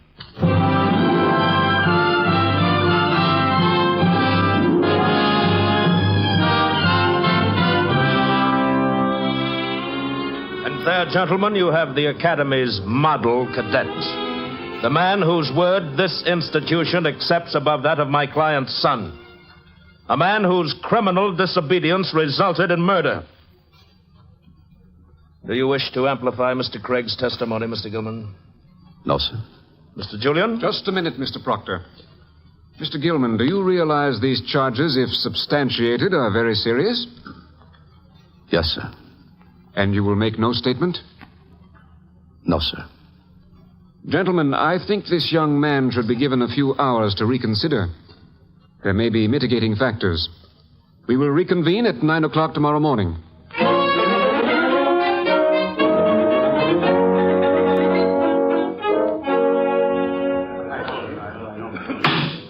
Gentlemen, the board is now in session. But I see that Cadet Gilman is not here. We have someone looking for him now, Mr. Julian. I wouldn't bother, General. I understand that Mr. Gilman has left the academy, I believe, permanently. Why, that's impossible. It would have been reported. You see, General, I haven't the naive faith that you have in your so-called honor committee. I took the rather practical precaution of having Mr. Gilman followed. I assure you he was in New York last evening at a certain young lady's apartment. And I believe, gentlemen, that closes our case. I move that you recommend the reinstatement of Mr. Denmore's son and the immediate overhaul of the Academy's administration. Just a minute, Mr. Proctor. Sorry to be late, sir, but... I'll hear your explanation later, Mr. Gilman. Yes, Take sir. your place. Mr. Gilman, have you decided to make a statement? Yes, sir. Mr. Chairman, I object. This man has proved his unreliability by leaving the Academy without permission. Whatever he says is bound to be suspected. Nevertheless, we will hear him, Mr. Proctor. What have you to say about Mr. Craig's story? It's true, sir. Exactly as he said.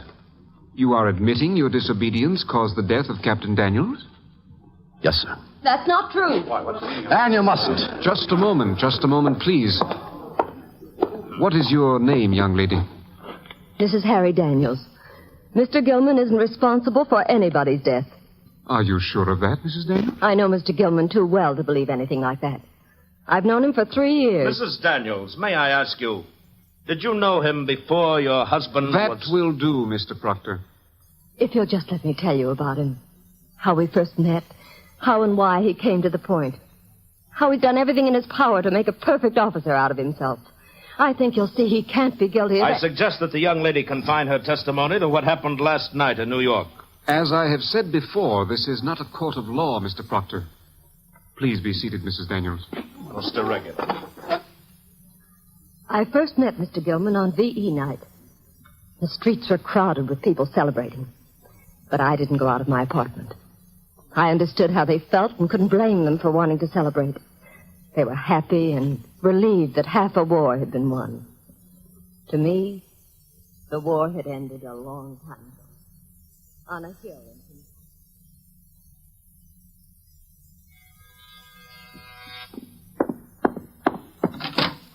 Yes? I'm looking for Mrs. Daniels. Which Mrs. Daniels? The Mrs. Daniels whose son was Captain Daniels. Does she live here? Yes, she does. So do I. I'm his wife. You look exactly like your pictures. Where did you see my picture? In Africa. You were in Africa? Please come in. And won't you sit down? No, thanks. What's your name? You never heard of me. It's Rocky Gilman. Never heard of you. Why, Harry's letters were filled with stories about you. He said you were the most valuable officer he had. When will his mother be home? Not for a while yet. Then you'll have to do. To do what? Help me celebrate V-Day. Help me wind up some unfinished business. I don't understand. Mrs. Daniels, you think your husband was killed by the Germans, don't you? Well, he wasn't. I killed him. Disobeyed a direct order, and when I got around to being where I should have been, it was too late. He was dead. Well, why don't you say something? I can take it. That's what I came up for. To hear someone say the things I've been saying to myself, bring it out in the open. Mrs. Daniels, maybe you didn't understand. I just said I killed your husband. They've got words for people like me. Maybe you need time in a dictionary. Well, you'll find him. If you can't, maybe his mother can. When she does, I'll be in Pop Dewey's place, Brooklyn.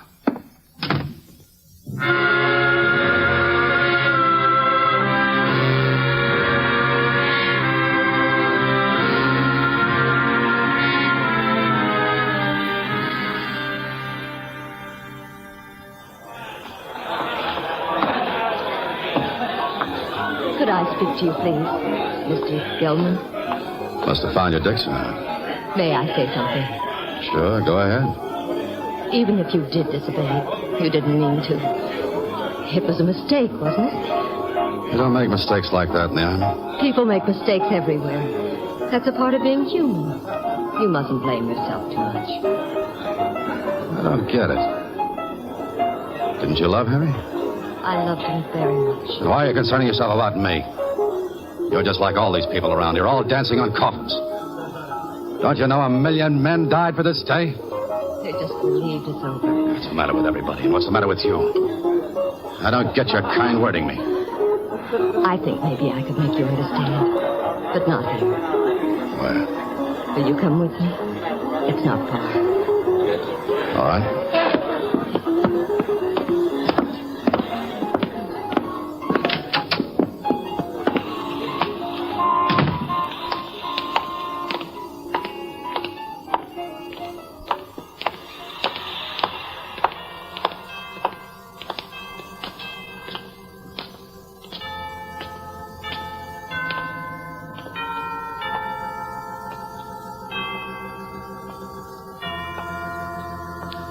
There are a lot of people who weren't dancing tonight, Mr. Gilman. Yeah, I see what you mean. They're here every day. They're filling churches like this all over the world. There are a lot of people who know how much a victory costs. Yeah. Shall we go? Mm-hmm. Would you like some coffee? No, I think I'll be running tonight. Good night. Oh, thanks for the new slant. I'll do some thinking about it. I hope you will. Good night. Good night.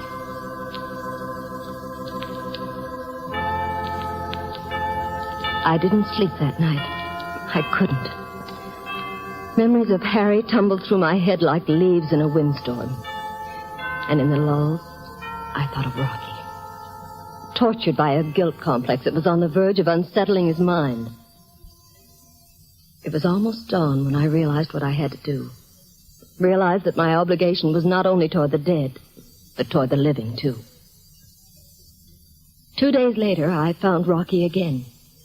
He was living like a hermit in a little hotel room. He wouldn't go out that first day, and in the first week, I took enough rebuffs to alienate almost anybody. But by that time, I wasn't almost anybody. I was someone with a purpose in life, so I stayed with it. And it began to work. We had lunches and walks on the Battery. And finally, he came to the apartment for dinner. At last, he got up enough nerve to meet Harry's mother. And he liked her. And he began to talk about finding a job. Then one day, Mother and I received invitations to attend a ceremony. I didn't tell him what kind of ceremony, but I thought it might complete the cure of Rocky. According to the custom established nearly 100 years ago, this plaque has been presented to the Academy by Captain Harry Daniels' classmates. This plaque is dedicated to the memory of an Academy graduate who gave his life to his country. But, like the other plaques that adorn these walls, it is far more than a memorial to an individual. It is a memorial to a trying yet glorious page of American history. I see, as I look around, other pages commemorated. San Juan Hill, Belleau Woods, Chateau Thierry, Pearl Harbor. What's the matter, Rocky? Corregidor. Why did you walk away? When do we start back? The General wants us to have lunch first. Some other time. Why did you include me in this? You were one of his friends. I'm sorry if being here has upset you. No, I guess it's just being around the Army again. I've had enough of it. Uniforms, saluting, this place. This West Point filled with toy soldiers, rich kids sneaking in on a political pull, sponging off the taxpayers. Rocky! Eddie. Oh, my gosh, Eddie. What a surprise. You're looking great. Oh, Ann, this is Sergeant Lachlan. Used to be Sergeant, that is. How do you do? He was in our outfit, too. That's right. Oh, Eddie. Ann was Harry Daniels' wife. Oh. I was in the captain's company, and, well, we all thought he was tops. Thank you. Hey, what's a guy like you doing in this place? I thought you were tired of the Army. Getting an education. But you can get that 100 other places are much better. Not an education like this, Rocky. Look, I saw, and so did you, what happens to countries with second-best armies. So when I found out they were taking a group of enlisted men each year, I boned up on the exams. Uh-oh, there goes that trumpet again. Do you have a formation before lunch? Yes. You better make it on the double. I'm sorry I have to go. Let me know where I can get in touch with you, Rocky. Sure, Eddie. Goodbye, Miss Daniels. Goodbye. Rich kids with political pulls. Come on.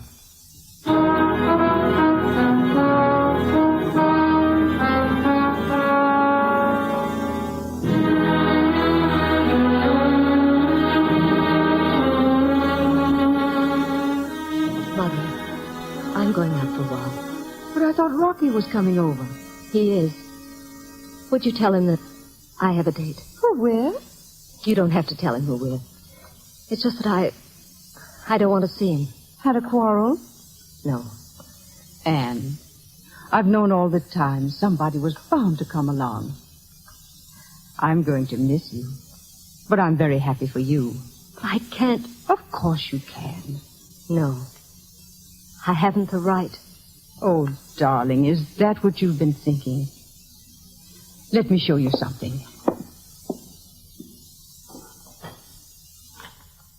I suppose I should have read this to you sooner, but, well, like Harry, I wanted to wait for the proper time.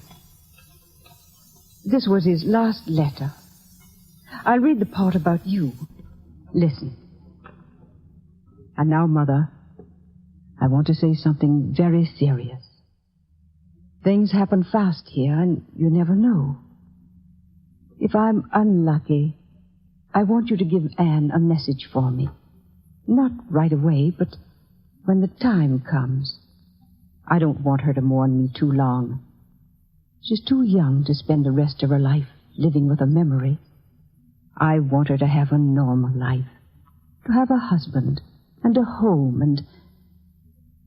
Well, darling, that's about all. But you know that Harry meant every word of it. That's probably Rocky now. Hello, Anne. Hello, Rocky. Hello, Mrs. Daniels. Hey, come on over and sit down, both of you. I can't stay long. Why not? Oh, I've got things to do. I've got news for you. You found a job. Well, maybe you'll call it a job. It only pays a couple of bucks a day. And keep Where did you find a job like that? West Point. West Point. Rocky, you're not serious. Well, what's the matter with West Point? Oh, well, nothing except... I didn't think you liked the Army. Well, that trip you took me on, it started me doing a lot of thinking. Oh, Rocky, we're both so proud of you. There isn't a finer thing... Oh, now, wait a minute. Don't start blowing the bugles yet. You see, I've figured it out on a strictly cash basis. It's a free ride. The taxpayers are footing all the bills. And they say it's one of the finest engineering courses in the world. Why, you know, a graduate can get a job any place he wants to. So, in 4 years, I'm in business. 4 years. Wonderful, Rocky. Just wonderful. We've not much longer here to stay, or in a month or two. I knew all that talk about a free education was a blind to cover the truth. I knew he was trying to pay the debt he thought he owed by taking Harry's place. But what I thought about most was that Army regulation which said that if a cadet married before graduation, he would have to resign from the academy. The only thing I had to cling to was a date 7 months off.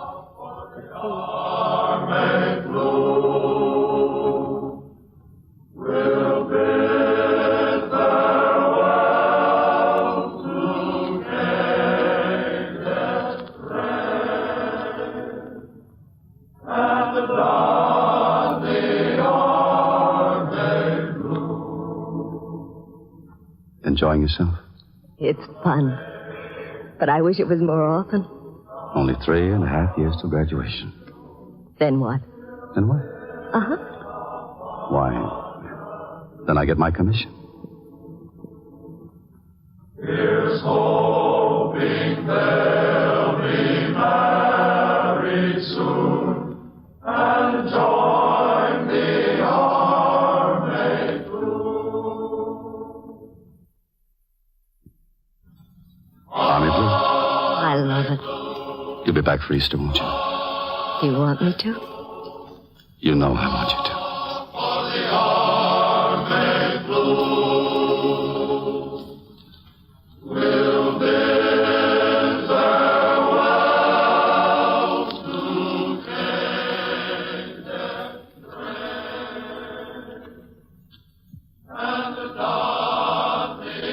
That night set the pattern of our lives for the next 3 years.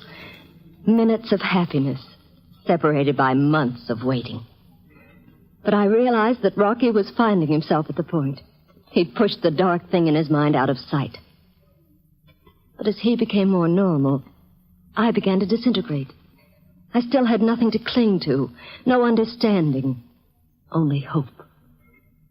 And then, out of the blue, and apparently for no reason, just 2 days ago, he broke a date I'd been living for since July. Rocky, you have to tell me. I can't see it tonight, and I can't discuss it. That was the last straw. I could think of only one thing to do. So I sent him a letter telling him that I decided to break it off and go away. I planned to leave this morning, but last night...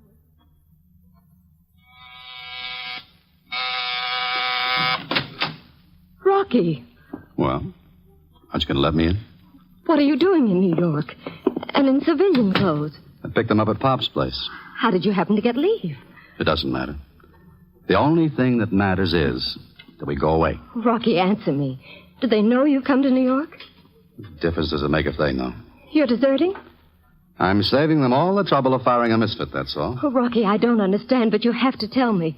You must be in trouble. Please tell me what it is. There's nothing to tell except what I just realized today.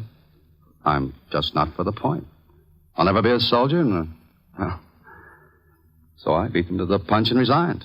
You resigned? Yes, there's a phrase that says, for the good of the service. For 3 years, you... For 3 years, I've been tending to you and to myself and to the point that, well, that I could make up for a mistake. But this can't be done. Oh, it's only cowards and weaklings who can't rise above a mistake, who aren't the better for having made one. Can't you see, Rocky? I can see that you're making a good try, but it's not good enough. Where are we going? We're not going anywhere. You're going back to the point. Didn't you just write me and tell me that you couldn't stand being apart? Yes, I did. Well, don't you see? We're not going to be apart any longer. Isn't that what you wanted? Yes, I thought it was. But now that it's here, all I can think of is how hard you've worked for 3 years. The things you've made yourself go through. The times you must have been twice as disappointed and discouraged as I was. Now, look. Whose side are you on? Ours or theirs? Theirs, Rocky.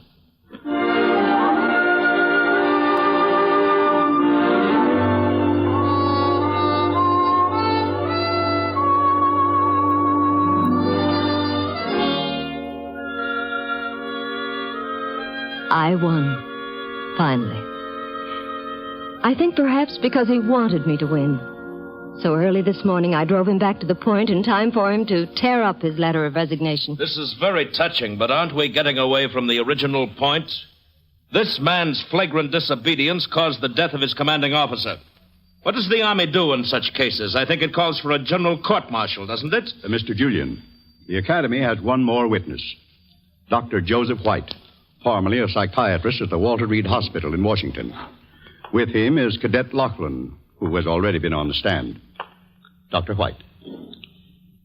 Gentlemen, our department had a great deal of experience with combat neuroses. Oh, perhaps 5,000 cases. Usually, I can spot the source of trouble, real or imagined, in a very short time. We're interested in Cadet Gilman, Doctor, not in lectures on psychiatry. That's the reason I've asked Mr. Laughlin to be on the stand with me. Mr. Laughlin, will you please tell the board exactly what you told me concerning the incident in Tunisia? From the start, if you will, please. Well, what was left of our company was on a ridge. It was about 300 yards from an olive grove. We all knew what was in that grove, something that was due to come out at daybreak and stalk us. Stalk us and pounce. That's the way that brand of tank worked. That's why we called it the Tiger.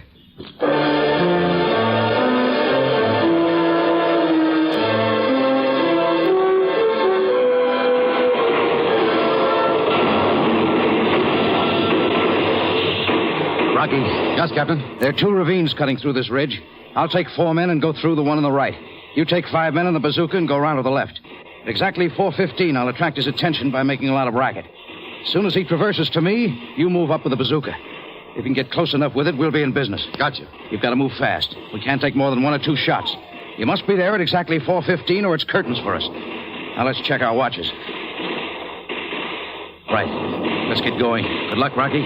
You too, Harry. I was one of 5 with Rocky. It was the first time any of us had come face to face with a tank. That ravine suddenly seemed about as private as Fifth Avenue on an Easter Sunday. Seemed like the tiger felt that way, too. I heard a moan from Whitey behind me, and I turned back. Shell fragment just below the collarbone. Rocky moved ahead while I practiced a little first aid, and just about the time I got through, Harry Daniels' racket started on the other side of the hill. But before the tank traversed over Daniels' way, it let off one final terrific blast right in our faces. When I caught up with Rocky, I thought for a second he'd got it bad, but it was just a concussion from a near miss.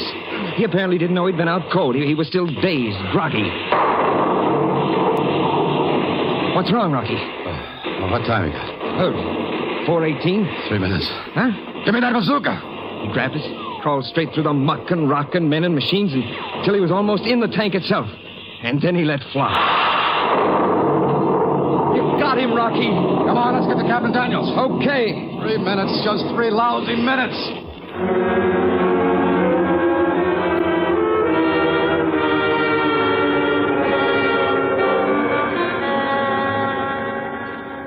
I wondered what he'd meant, but I just figured he must have been hit pretty hard. I never knew until Dr. White told me today that Rocky thought he'd spent those 3 minutes getting up his nerve to go after that tank. You mean I was out for 3 minutes in that gully? That's right. Gentlemen, this is the link I failed to find. During those critical 3 minutes, Gilman was not clinging to the ground, numbed with terror, as his combat-shattered nerves later convinced him. He was unconscious, and therefore not responsible. Eddie, why didn't you tell me this before? You never would let me talk about it, Rocky. Remember? Mr. Chairman, I would like to... Doctor, you shut up. What? Why, Mr. Dunmore. I said shut up. You, Raymond, you come with me. Now, Raymond, I want you to face Mr. Gilman and tell him he's a liar. Yeah, so that's it. All right, go and wait for me in the car. I guess I was all wrong about everything here, General, and I want to apologize for all of us.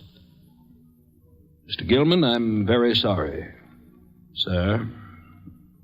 Thank you, sir.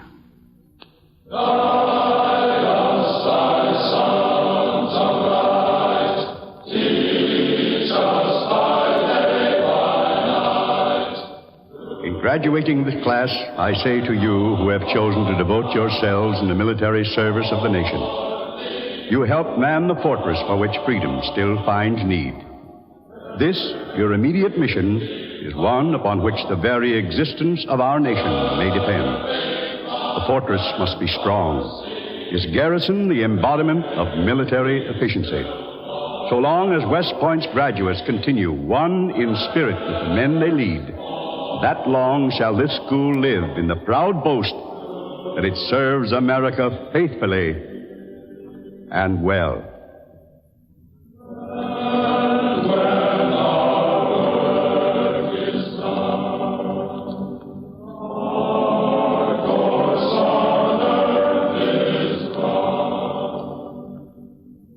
Now that you've graduated, what do you think you're doing, Mr. Dumbjohn? Nothing, ma'am. Get a brace on those shoulders, mister. Yes, ma'am. You think you'll ever be a soldier, mister? No opinion, ma'am. Don't you know how to behave in the presence of your superior officer? Yes, ma'am. Well, don't just stand there. Mission accomplished. Beautifully done, Lieutenant.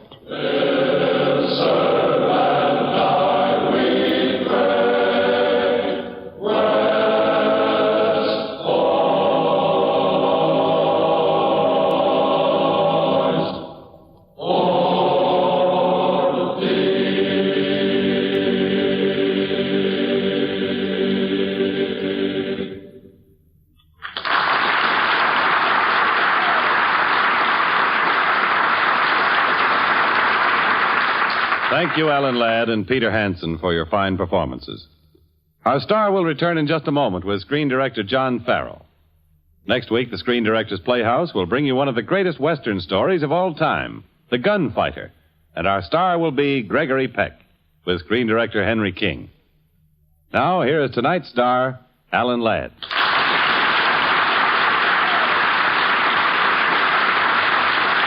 Thank you, Jimmy. Ladies and gentlemen, in the making of a picture, there are many important elements. None ever more important than the director.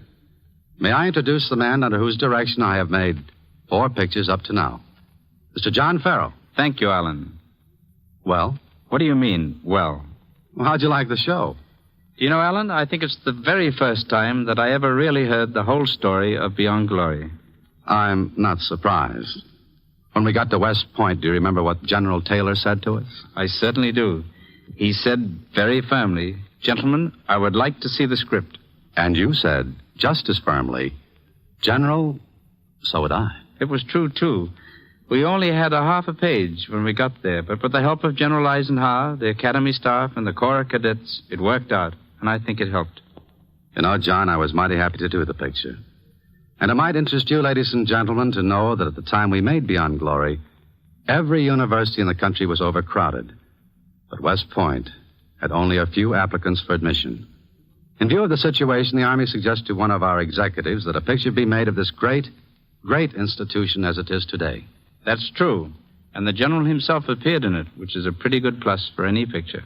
And so are you, John. And I'm looking forward to our next one. Thanks a lot, Alan. And thanks for tonight.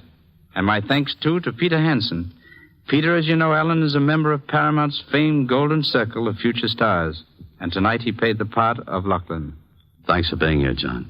Good night. Good night, everybody. Good night, everybody.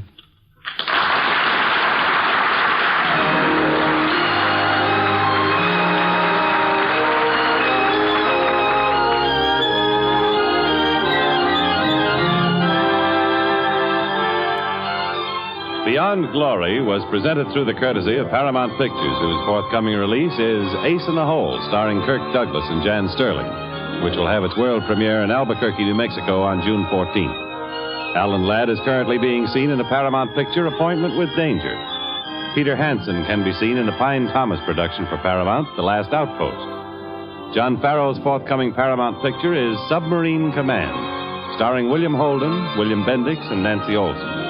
Included in tonight's cast were Ralph Moody, Bill Conrad, Byron Kane, Lou Merrill, Betty Moran, Lee Millar, Jack Moyles, Hope Sansbury, and Val Brown. Beyond Glory was adapted for radio by Nat Wolfe. Production is under the supervision of Howard Wiley and is directed by Bill Carnes. This is Jimmy Wallington speaking and inviting you to listen again next Thursday when the Screen Directors Playhouse will bring you for the first time on the air The Gunfighter, starring Gregory Peck, with screen director Henry King.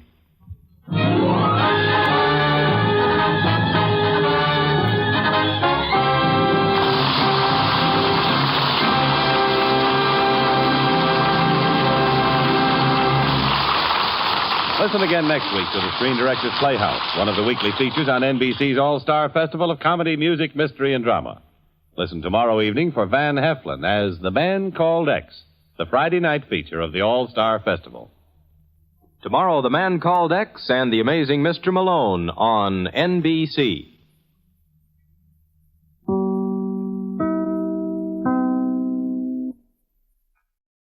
Screen Directors Playhouse. Star, Henry Fonda. Production, The Fugitive. Director, John Ford.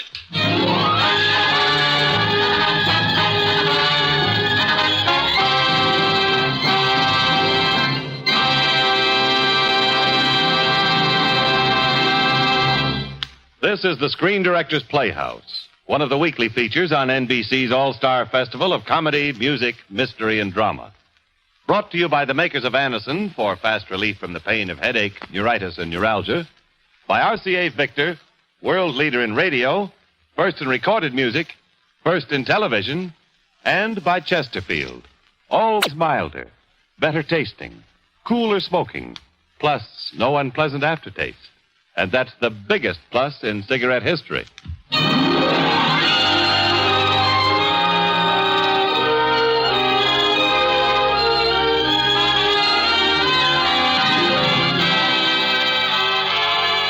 Tonight, the Screen Directors Playhouse is pleased to present, transcribed for the first time on the air, one of the most human stories of our time, The Fugitive, starring Henry Fonda.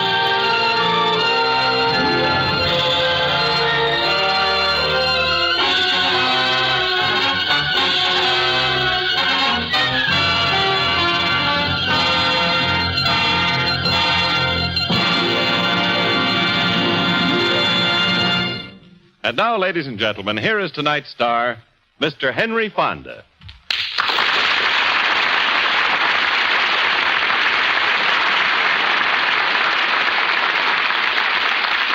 The story of The Fugitive is timeless. It is laid for the purpose of clarity in a Latin American country 1,000 miles north or south of the Panama Canal. Who cares? For this could happen anywhere, and it has. For this story is true. It's a very old story. Its roots go back to biblical days. Yet even today it's being repeated in Yugoslavia, Poland, Russia, Germany, China, and God help us, in some parts of these United States. Listen then to a story you've heard many times before, and let there be a prayer on our lips that the day will come when we will never hear it again. Thank you, Mr. Fonda. But before we present the first act, here's a message from the makers of Anacin. Every day you hear more and more about an incredibly fast way to relieve the pains of headache, neuritis, and neuralgia. It's Anacin. A-N-A-C-I-N. Now, the reason Anacin is so wonderfully fast-acting and effective is this. Anacin is like a doctor's prescription. That is, Anacin contains not just one, but a combination of medically proven active ingredients in easy-to-take tablet form. Thousands of people have received envelopes containing Anacin tablets from their own dentist or physician, and in this way discovered the incredibly fast relief Anacin brings from pains of headache, neuritis, or neuralgia. So the next time a headache strikes, take Anacin. A-N-A-C-I-N. Anacin, in handy boxes of 12 and 30, economical family-size bottles of 50 and 100. Ask for Anacin at any drug counter.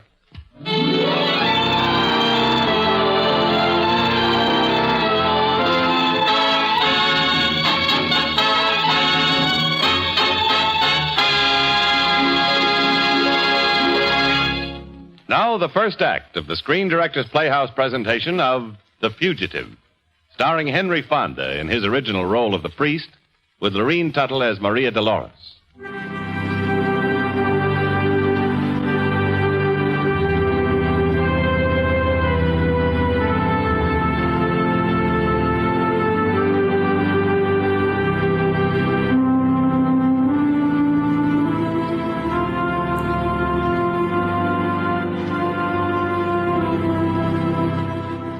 It had been many years since the sound of crashing altars had echoed through our village. Inside our church, the wreckage lay as the policia had left it. Often I went there, I, Maria Dolores, to repent my sin. The tropical day was drawing to a sultry close when I glanced through the broken window and first saw him. The mule was tired, and the man slumped as he rode. When he came nearer, I saw his shabby clothes, but his black suit, that badge of merit, established him as a man above average. His nondescript shirt without a tie made him look like a priest. Almost. Sun shining through the bars of the broken window threw a cross of shadow upon the ground. Sadly, he dismounted and slowly walked into the house of God. Who are you? Oh, I didn't see you. Please go away. I want to pray alone. You startled me. In that shaft of light, you looked like the Madonna herself. I am no Madonna. Who are you? Why are you here? I belong here. No. I know all the men in this village. All? The men. I know all the men. Are you from the police? I'm hiding from the police. Oh, you're a criminal. Did you steal? Did you kill somebody? No. I'm a priest. This was my church. Oh. No, please don't kneel. What is your name? Maria Dolores. And your baby's name? My name, Maria Dolores. And your husband? I have no husband, Father.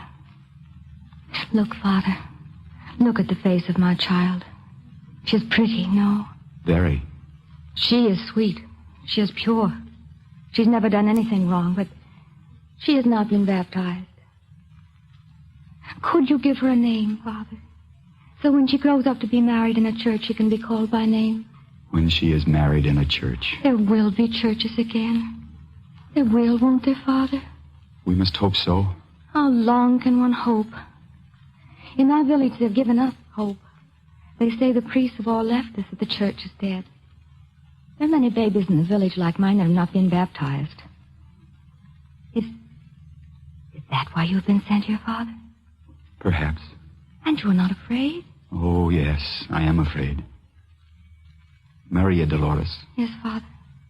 Go summon the others. Tell them all to bring their babies. They would not come for me. The men, yes. The men would come. Not the women. I see. Are you too afraid to call them? I don't know. I don't think so. Will you pray with me, Maria Dolores? Oh, yes, yes. It's been so long since... Let us kneel here together in silence. Yes, Father.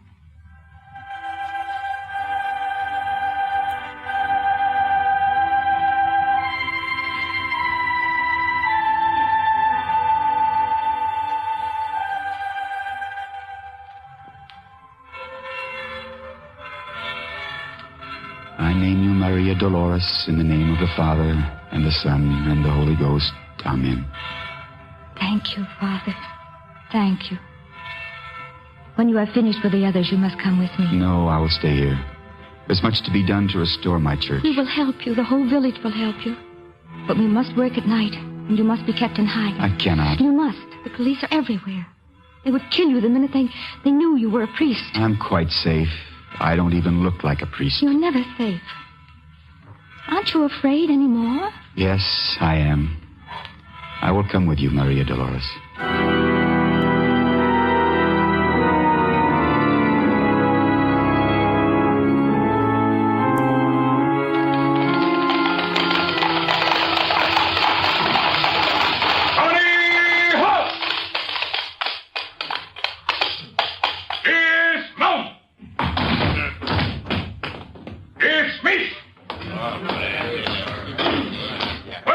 Police.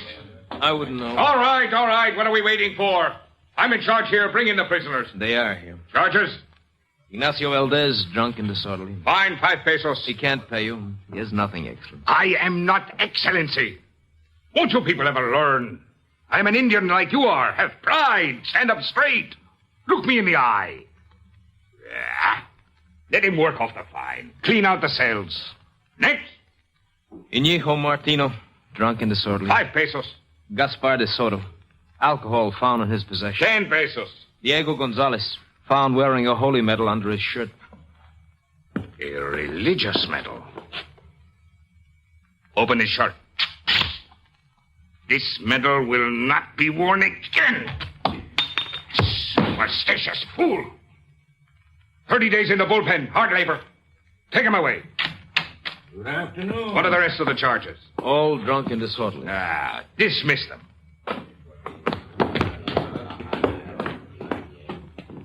Thank you, Lieutenant, for doing my job. Somebody's got to carry on. Where were you?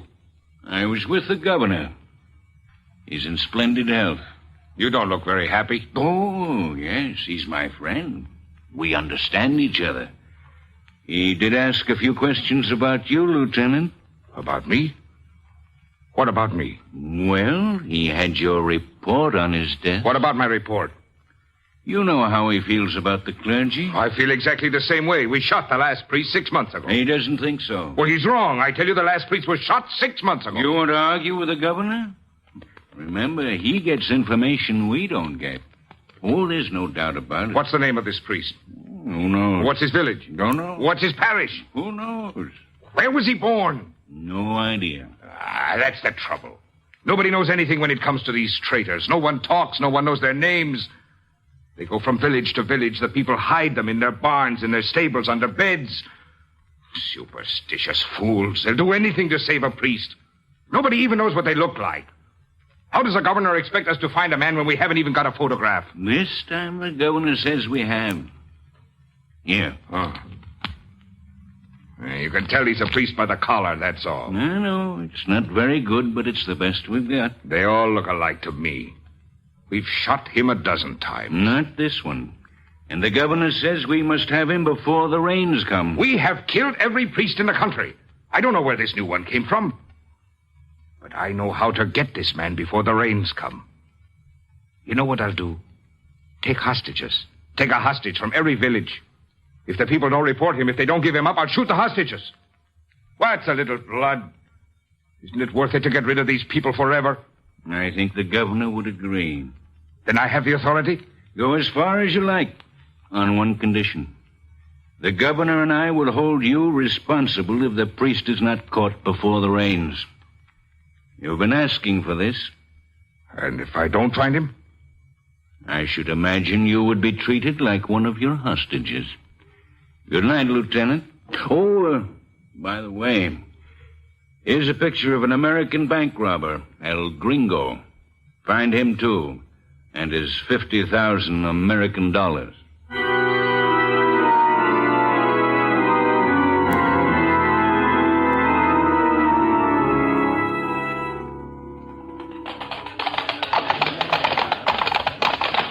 And he came to our village, this lieutenant and his men, riding roughshod over my people, the old, the crippled, and the young. And the crashing of the wares in the marketplace were no louder than the cries of despair in our hearts. I, the outcast, heard it from the church and heard also the steel-shod hoofs, which came charging up the steps and into, desecrating the house of God. You, there in the shadows, line up with the rest of the plaza. Wait a minute. Yes, sir? Come into the light. Maria, what are you doing here? Why did you leave your village? My father made me leave after you left. I meant to come back. I had work to do. We're making a better world, Maria Dolores. For you and for him, too. Your baby. It's a girl, like me. What is her name?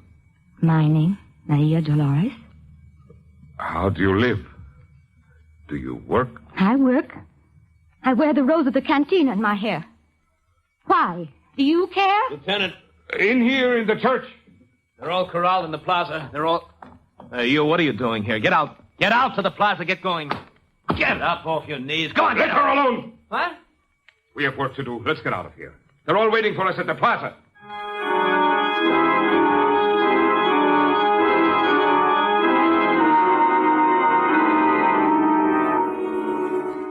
You know what we're here for. We're looking for a priest. You know what a priest is? A traitor to the Republic. Anyone who hides him is a traitor, too. I know he's here. Oh, you superstitious fools. Do you still believe what the priest told you? They took your money. What did they give you? Anything to eat? Did they feed your children? No, they talked about heaven. They fill you full of lies. Everything would be fine when you die. They want you to die, these priests, not live. Where is the priest? Point him out. I'll find him. You know why? Because I am taking hostages. Do you think I like to shoot my own people? Believe me, I am one of you.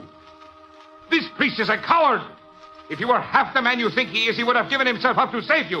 Is it worth dying to save a man like that? Very well. You there. I'll take you. You can't. You can't take him. That's Miguel. He is an only son. Everybody here is somebody or somebody's son. I know that. Excellency. What do you want? He's too young. Take me instead. Why should I take you? He's young. His mother needs him. Take me. I'm no good. You are no good as a man. You're no good as a hostage. You're frightened. You look frightened. I am. Get out of my way. Come along, Miguel. No! Get out of my way, coward. But I want you to take me. I'll be a good hostage. You will be good for nothing. Right!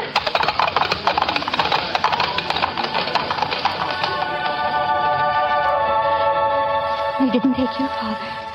We're very happy. But that boy, Miguel. Lives must be lost for our faith, Father. There is not one of us here unwilling to make the sacrifice. Not one of you. I am the only one. How can you bear calling me Father?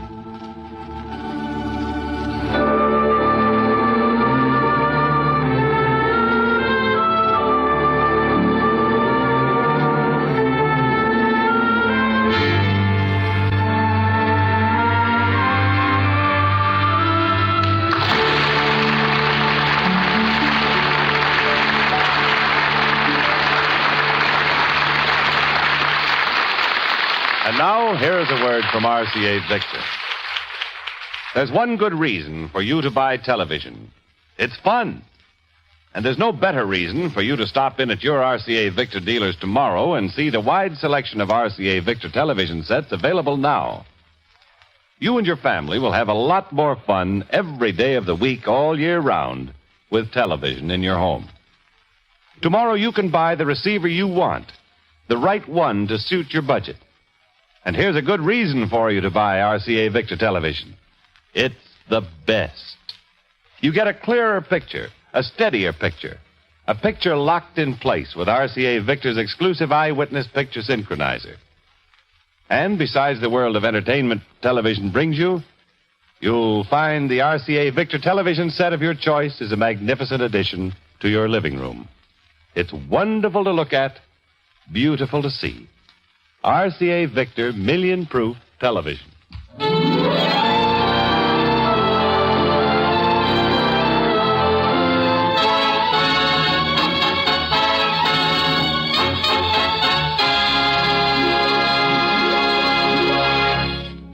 And now the second act of the Screen Directors Playhouse presentation of The Fugitive, starring Henry Fonda.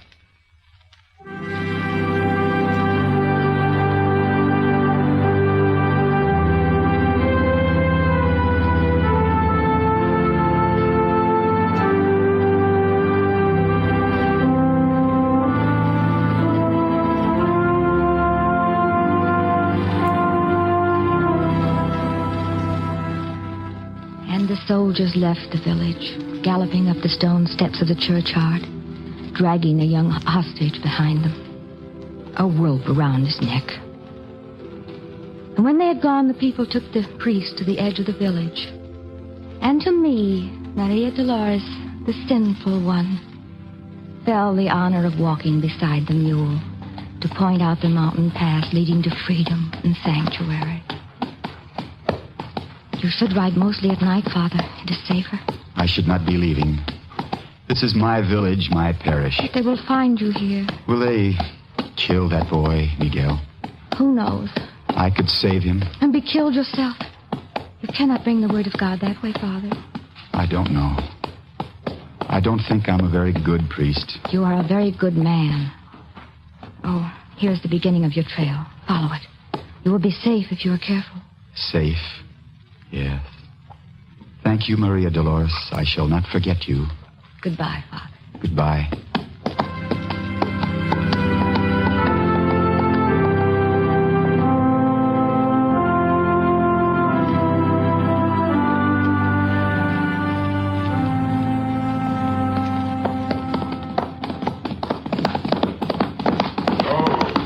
Lift him, stranger. What? What did you say? I said lift him. And I meant it. Get those hands up. I have no gun. Well, I have. You're running too, aren't you? Running? Me? I never run, mister. You're suspicious of one who simply passes you on the road. You're afraid. I've never been afraid of anything. Do you know who I am? You're a frightened man running away. They call me El Gringo. There's a 5,000 peso reward on my head, which nobody will ever collect. You may be proud, my friend. They will only pay 1,000 pesos for my life. What? You too? What did you do? Not nearly enough. They can't hang you for that. I'm afraid they can. But I wouldn't let them. I wasn't brave enough for that. Wait a minute. 1,000 pesos. That's what they pay for priests in this country. So you... I was a priest. Don't take it so hard, buddy. You'll be okay. Will you? Me? I'll always be okay. Do you know what's in this briefcase? No. 50,000 good American bucks. You stole the money. Naturally. But only because I'm smarter than the rest of these monkeys. Did you kill too? Here and there. But don't let it bother you, Father. Would it help you to confess? Nah. I'm not the religious type. But that's nice of you, Father. It's a long time since anybody cared whether they helped me or not. It is my job. Yeah, I know. I've got to be getting along, Father. You're going to keep running, huh? Yes. Somehow I doubt that. So long. Goodbye.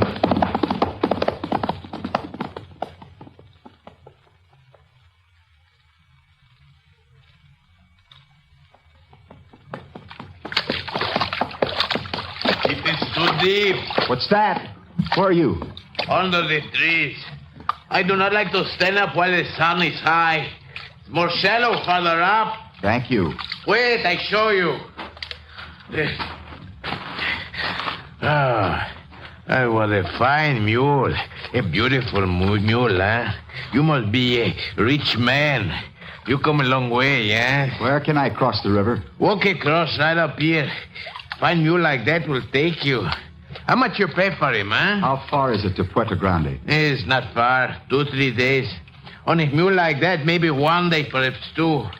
What do you want to go to Puerto Grande for? I have business there. What you carry in that costly bag, huh? Money? Perhaps a pistola? No. You do not speak much. I bore you? Very well, then I will entertain you. Here, you see my pretty pictures. See this man? Perhaps you met him on the road, huh? Perhaps. A big man. James Carver, it says. El Gringo. Very brave. He held up a gringo bank. He stole $100. Killed 2-3 people. Very brave man. He'd shoot you for nothing. I could admire such a person.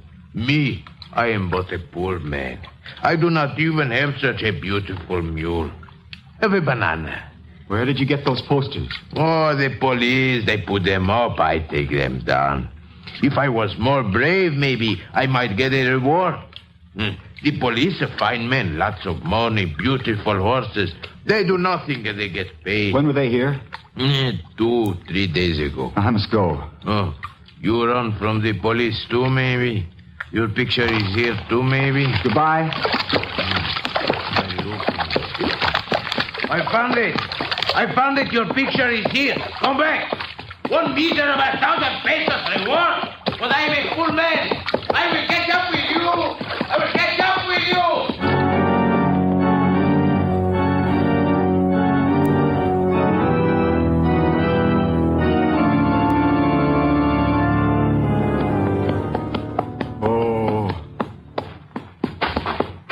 We'll rest here, my faithful friend. Some straw for you. A hut for me. Who's there? Your friend.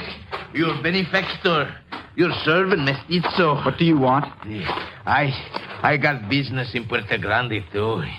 It's more safe to travel together.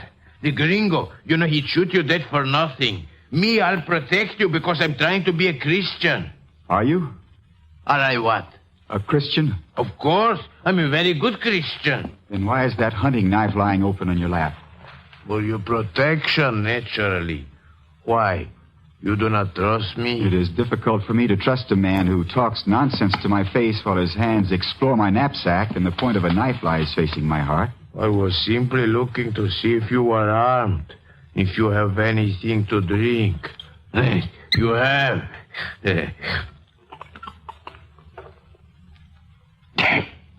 It's good wine. I never drunk wine like that before. Oh, what a lovely taste. You know, it's against the law to have wine. They put you in jail for having wine. You see, I drink it. I'm protecting you. What is the matter? Do not look at me like that. Father, it wasn't consecrated, was it? The wine was not blessed, was it, Father? Why do you call me Father? Do not be afraid. I'm a good Christian. You're wrong. I can prove it easily, cannot I? All I have to say is, Father, hear my confession. Bless me, Father, for I have sinned. You could not refuse a man immortal sin, could you, You Father? want the reward. I am a poor man. No, do not move. I'm going out. I'm going with you. I'm going to protect you, Father, for myself. Listen, I've told you I'm in mortal sin. You cannot refuse a man in mortal sin. Shall I tell you what I've done? No. I'm in mortal sin, Father. It will take all night to tell all my sins. I don't want to hear them. You've got to. It's your business. Put down that knife. No. No one has sinned as much as I have, Padre. I'm a drunkard. I take money from women. Stay away. Father, do not leave me! Father, don't leave me!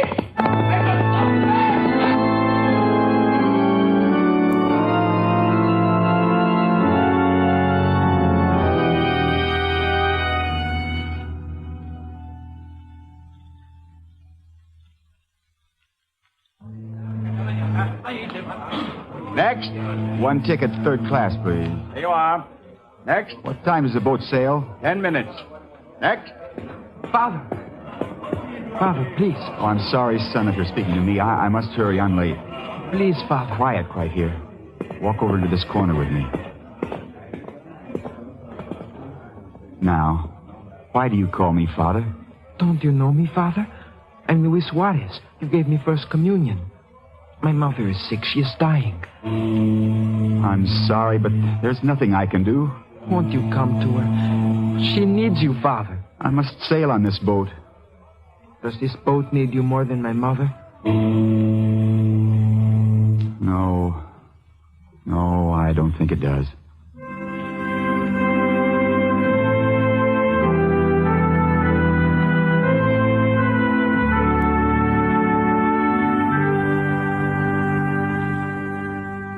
It was very brave of you to come, Father. We are most grateful.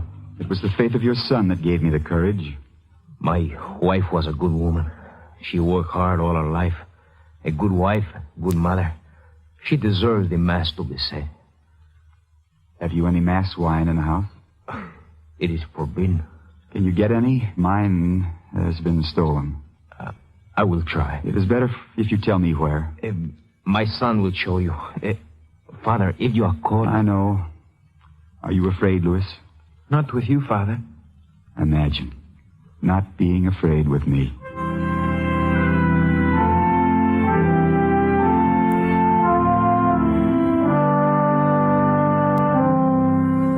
$20. It was very expensive wine. Father, the police... Leave me, Louis. Find your way home. What? Go on, hurry, boy. Halt! What are you carrying? It's... Give me the bottle. Wine. It's forbidden. You need no trial. Into the bullpen with you.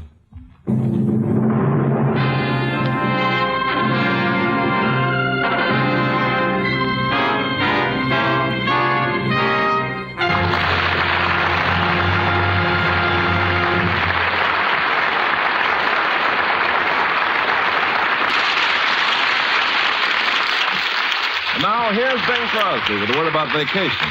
Oh, Ken, when you mention vacations, it brings a tear to me eye and a lump in my throat. Poor Uncle Herbert. Well, what happened to your Uncle Herbert? Uncle Herbert loves to fish. So on his vacation, he hied himself off all alone to a secluded spot way back in the woods. Poor Uncle Herbert. He forgot his fishing pole? He forgot his Chesterfield. So, friends, take a tip from me. Whether you're packing to take off for the weekend or for that long-anticipated vacation, pack a couple of cartons of those milder Chesterfields. When you take off on a trip like that, you like to go where you want and do what you want. So take along the cigarette that gives you what you want.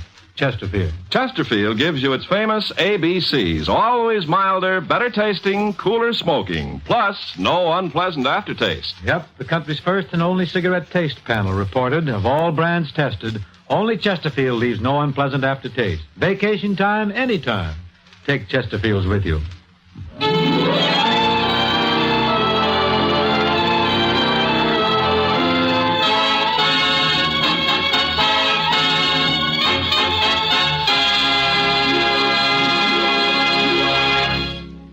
You are listening to the Screen Directors Playhouse, one of the weekly features on NBC's All-Star Festival, brought to you by the makers of Anacin for fast relief from the pain of headache, neuritis, and neuralgia, by RCA Victor, world leader in radio, first in recorded music, first in television, and by Chesterfield, always milder, better tasting, cooler smoking, plus no unpleasant aftertaste.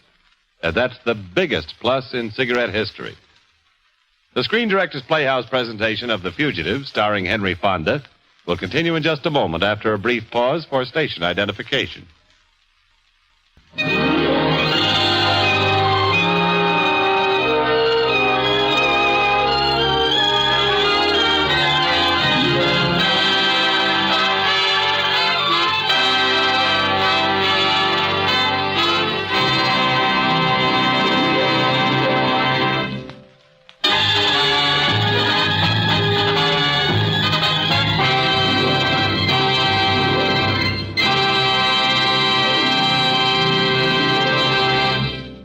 This is the Screen Directors Playhouse.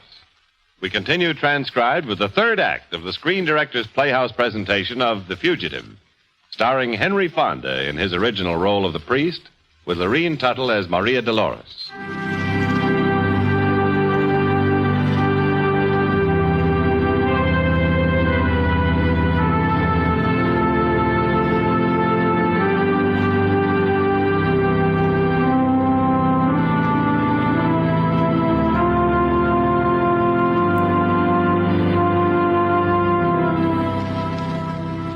For 2 days he stayed in the filth of the bullpen. Then the lieutenant had him brought up for sentencing. He went, full of the bitter knowledge that he had not performed his mission. The mass for his dead parishioner was still unsaid. Where did you get the wine? I was sent to a man. What was his name? I do not know. Then how did you find him? He was waiting for me. Haven't I seen you before? I don't think so. Peñete, we're ready to shoot the hostage. I'm busy. Take my pistol. Yes, sir. Which hostage, Lieutenant? From the villager. Ah, that is where I saw you. What are you doing here? You are a boozer. Got a wife? No. Don't lie to me. She gives you money to buy a dress. You come down here and get drunk, huh? Now you're broke, that it? Never mind. Here, come to the window. I'd rather not. Come. This boy is from your village. You will see him die. Ready? Then you can tell your people what happens to those who shield a priest. Miguel. Now go back to your village.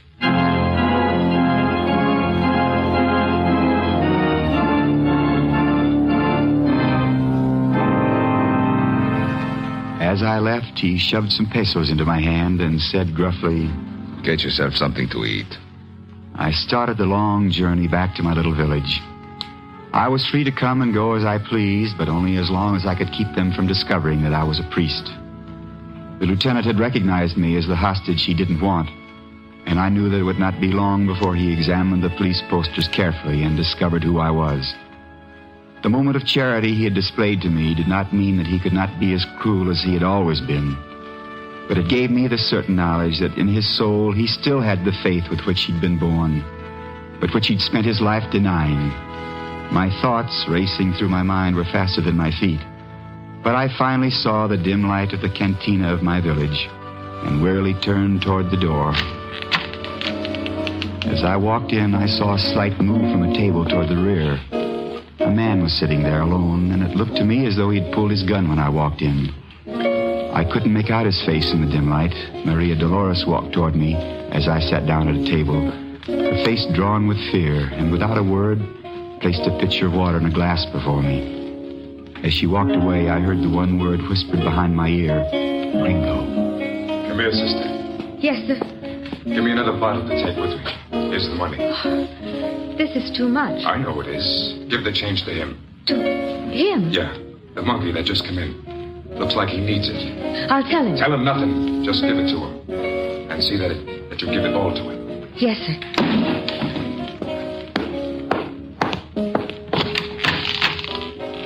Good night, Father. Father, we thought you were out of the country. It was not to be, Maria. Yes? They shot Miguel. I feel as though I've murdered him myself. Oh, you're tired, Father. You must sleep. And then you must get over the mountains. That is the only way now. Yes. I must sleep a few hours. I hope they will give you the few hours. As soon as you can, we must start. I'll go with you. I must sleep. Yes. Come into my bedroom. There's just the baby asleep. I will bring your food. It's all ready. Sit at this table behind the door. The reason I'm going with you, Father, is that I know the way. Besides, you'll be in less danger. They'll think I'm your wife and Maria Dolores is your baby. Oh, I hope you're not offended, Father. Are you? Father, are you offended? Asleep, sound asleep. I will pray they don't come. I will pray for your safety. Jose, quick, the guitar, start playing, singing. Maybe they're walking in. Maybe we can pick them up in my bedroom. Open up! Open up in there, police! Come in. Ah, Sergeant, you're welcome. Now, Bess, knock off that music. Anyone else here? No, it is late. What's behind that door? My baby. I'll take a look. Please don't wake her. She's asleep. Please. I'll look the whole place over more carefully later. But right now, as long as that brass hat lieutenant isn't here, suppose you tell me what you keep behind the bar. Priest, maybe? Maybe a sergeant. Maybe drink for the sergeant? Oh, it's against the law, Sergeant. Maybe drink for the sergeant? Maybe. What about the law? You see these stripes? I'm the law. Help me open the bottle.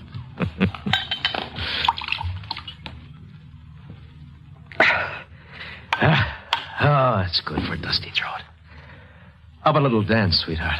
Dancing goes good with wine. Oh, I don't think I'd better. Oh, it's all right with me. It's too noisy in here anyway. What else is inside that door besides your baby, huh? Maybe a kiss for the sergeant. I think we'd better dance. We can't dance in there. All right. Out here suits me. Well, I can't dance in this dress.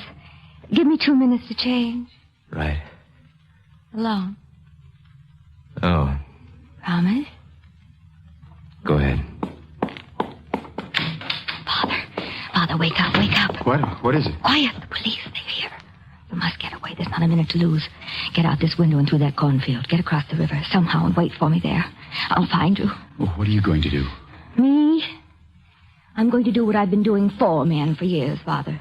I'm going to dance for them. But this time I'll know why I'm dancing. God bless you, Maria Dolores. Hurry.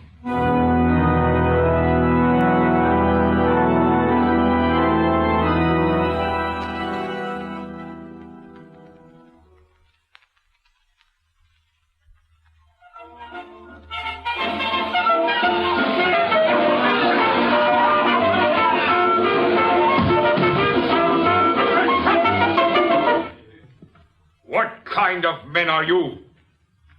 Are you swine to be enticed by any skirt that shows her legs? And you? What are you with your painted face and your fancy dress? What are you? Tell me! I am the mother of your child. Lieutenant! Yes, what is it? The priest is making his way through the cornfield on foot. Get out of here, you swine, all of you! Back to your duty! I want this man surrounded and brought to me. I want to take care of him myself.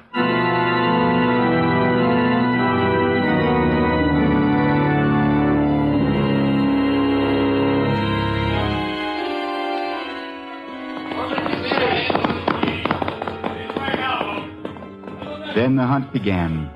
They rode back and forth across the cornfield, slashing at shadows, spurring their horses through clumps of bushes. And I wondered how it was possible for mortals ever to be so savage about other mortals. I didn't know which way to turn and finally fell into a small clump of bushes at the edge of the field. I lay there panting and then felt the presence of someone looking at me.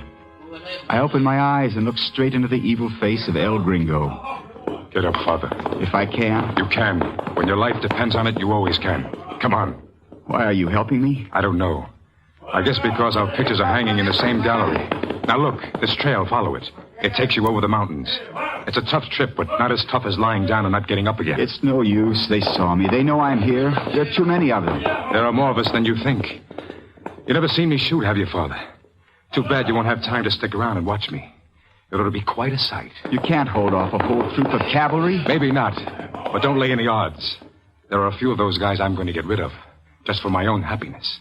All right, Father, enough talk. Let's get going.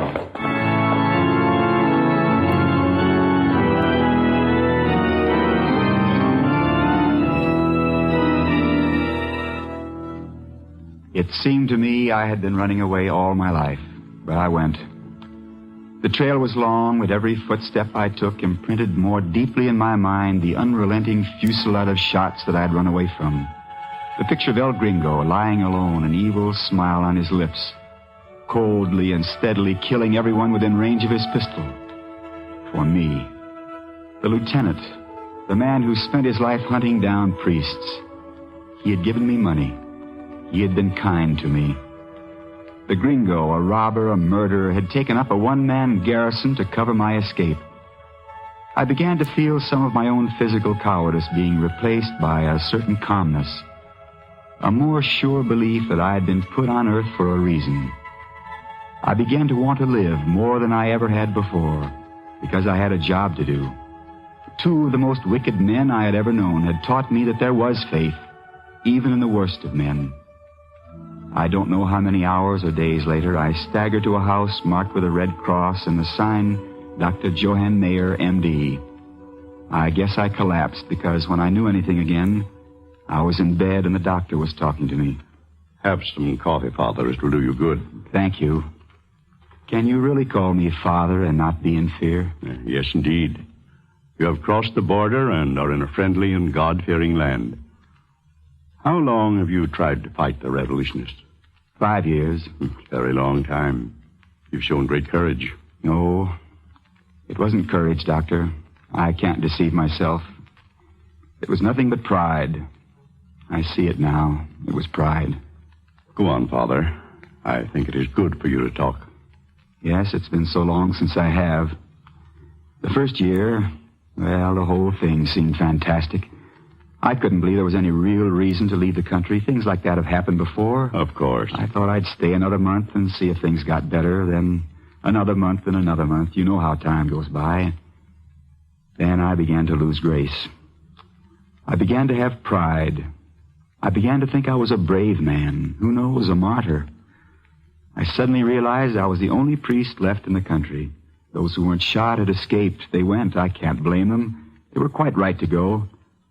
But in my growing pride, I didn't understand that. Yes, I see. There was one priest in particular, a man who had always disapproved of me. He said, and quite rightly, that I was not a firm character. Yes? I had a colleague like that in Vienna. We'd gone to school together. He'd always made fun of me for being timid. Well, when he took to his heels, I felt... You laugh at this, Doctor? I felt like the little schoolboy who'd licked the bully. I won't laugh. You see, Doctor, it was pride at work all the time. Don't be so hard on yourself, Father. Man is entitled to a little pride. Not in my profession. I began to build a fine lie and wear it like a proud cloak. The strange thing is that all the time I knew in my heart that I wasn't cut out to be a martyr. When the real test came, I couldn't measure up. I didn't have the courage. I was afraid to give myself up. I let men die for me, innocent people. It was all vanity, empty pride. Then I committed the unforgivable sin, despair. In those last terrible moments, I had no real faith to back me up, because I had no real love for God. I see it very clearly now. In running away from my people, I've run away from God. I am not going to tell you to stop being harsh with yourself. In your work as well as mine, it is well known how therapeutic it is to bare the soul. Now, it'll be good for you to rest. Thank you, Doctor. I am tired. I'll be back later. Relax. The more rest, the better.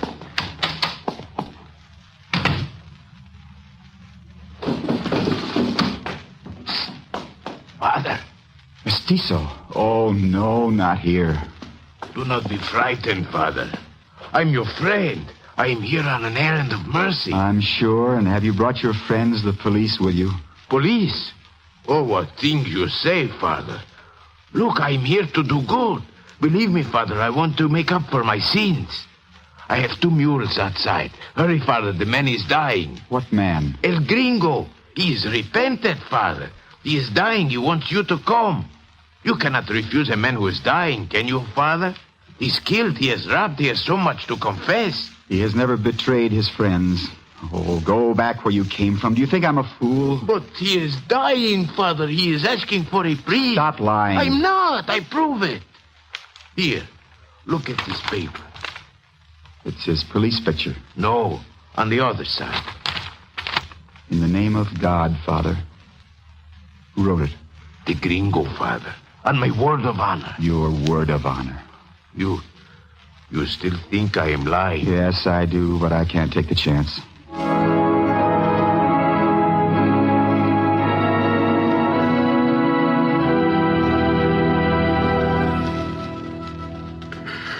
What the devil are you doing here? Beat it, Father. How long has it been since your last confession? 10 years, I guess. Beat it, Father. Don't you want to confess? No. You did when you wrote this? I didn't write it. Beat it, Father. Get out of here. Remember, you're dying. You're given this chance to confess. You won't have another. Father. Yes? Under my arm. Get my gun. You're going to need it. Listen to me. You believed once. Try and understand. This is your chance. At the last moment, like the thief on the cross. Oh, I know you sinned a great deal. That only belongs to this life. It's over already. You can drop it all here and go on forever. Forget about me, Father. Look after yourself. This was just a trick. A trick. Eternal rest grant unto him, O Lord. Let perpetual light shine upon him. May his soul and the souls of all the faithful departed, through the mercy of God, rest in peace. Amen. Have you quite finished? Yes, I've finished. While you were preparing to administer the last rites, we were holding your trial. You see, we expected you. Yes, I rather imagined you did. You have been tried and found guilty. Couldn't I have been present at my own trial? It wouldn't have made any difference. When do I... In the morning. I shall be ready. It's bad to be alone on a night like this. I'd rather be alone. I have so much to think about. May I ask you a question, Lieutenant? When did you lose faith? When I found a better one. Oh, yes. As a boy, I believed all the lies your people told. What trickery it all was. What a fake. Sell all and give to the poor. Your people seize all and give to the party. Is that better? To the people, not the party. The people better off? They seem even poorer. We work for the future. That's what you accuse us of, working for the future. Your idea of the future is after death. It's a very long time, eternity. You twist everything around. That's why you're so dangerous. That's why you have to be killed. Instead of answering the question, you shoot the man who asks the question. Is that it? It ends the argument, doesn't it? Ends it. Are you sure? Look, I have nothing against you as a man. I know that. It's God you're against. I'm the sort of man you lock up every day and give money to. You're so cunning, you people. You're so smug and so smart. Well, we're running things now. We'll give people food instead of prayers. Food, books, bread, all the bread they can eat. And what happens afterwards? When everybody has got enough bread to eat and can read the right books, the books you let them read. What happens, Lieutenant? Nothing. Death is a fact. We don't lie about facts as you do. You'll find your real troubles begin when you've given the people enough bread, which I doubt you'll ever do, Lieutenant. We have facts, too. Facts we don't lie about. For instance, man doesn't live by bread alone. Yeah, fine excuse to deny him his rightful share of bread. Let him starve and suffer. Oh, he'll suffer anyway. Don't you suffer? I can see it in your face. Leave me out of it. You say we have only one kind of hunger. You say we are animals that only want food and a place to sleep, and the limited knowledge you call truth. Well, we don't believe that man is so small as that. We love him more. We say he hungers for these things, yes, but that he hungers for something else. You make man too small, Lieutenant. I hate your arguments. If you see somebody in pain, people like you say perhaps pain is a good thing. Right now, you're shivering in your boots because you're afraid of a little pain when you're shot. Oh, but I'm not a saint. I'm not even a brave man. I am the one who loves the people, not you. I want to let my heart speak. At the point of a gun? Yes, at the point of a gun, if necessary. One must do many things for love. I'm fighting for our people. Are you sure you love the people? Perhaps you love only those who obey you and believe the dreams you tell them. Because that gives you power. Isn't your fight for power as mine was for pride? To make your power safe, you've got to kill everyone who's against you. But you can't kill them all, Lieutenant. For everyone you kill, there will always be someone to replace him. That's what really frightens you, isn't it? You're the one who is frightened. I'm a little man. The priesthood is large. It's tremendous. I was always too small for it.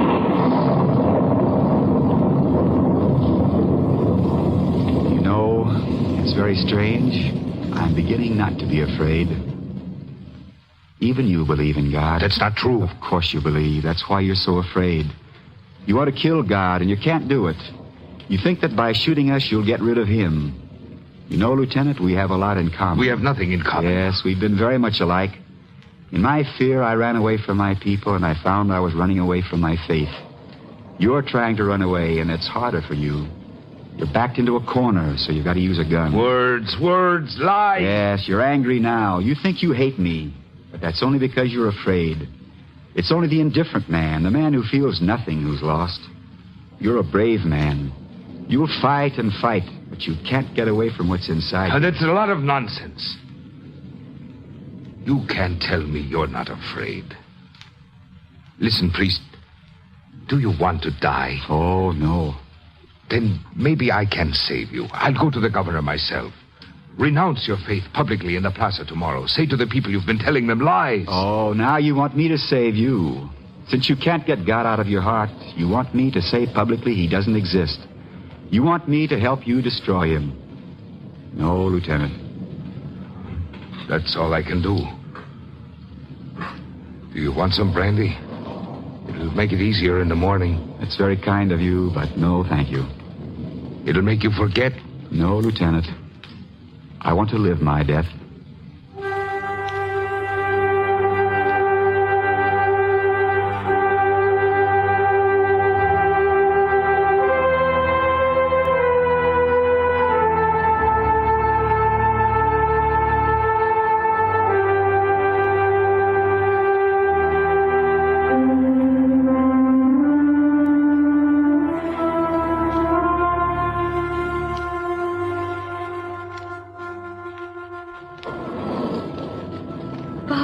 Yes?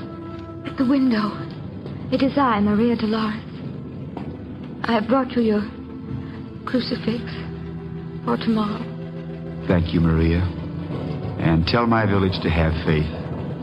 For when they kill me, they kill nothing but a man. And someone else will carry the faith. Someone braver than I. No one could be braver, Father. Goodbye. Goodbye, my dear.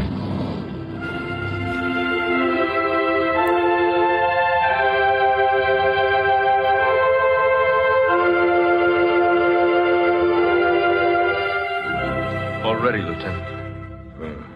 Very well. Wait, Sergeant. Yes, sir. Take my gun. You administer the coup de grace. I'm busy. Now get going. Yes, sir.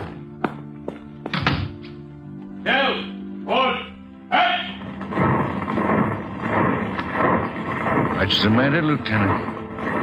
Aren't you going to watch the execution? Oh, I have something else to do. Aren't you feeling well, Lieutenant? There's nothing wrong with me. I'm going to my quarters. Why, Lieutenant? I've forgotten something. No, Lieutenant. The trouble with you is that you've not forgotten something. I'm going to the Hotel Splendide. There's wine there. Much wine. And I'm going to get very drunk.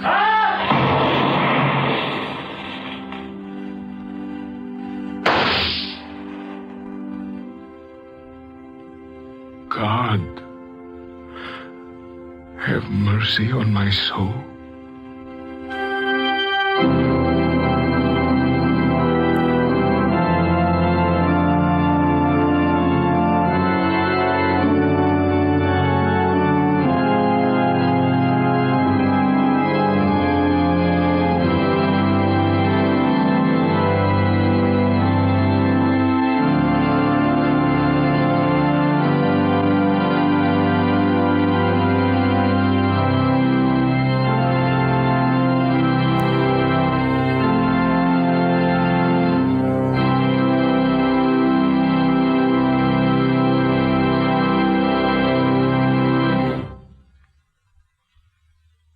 Thank you, Henry Fonda, for a most inspiring performance.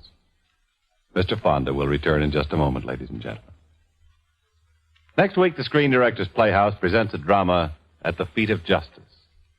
The motion picture story, Remember the Night. Our stars will be William Holden with Nancy Gates, and our screen director, Mitchell Lyson.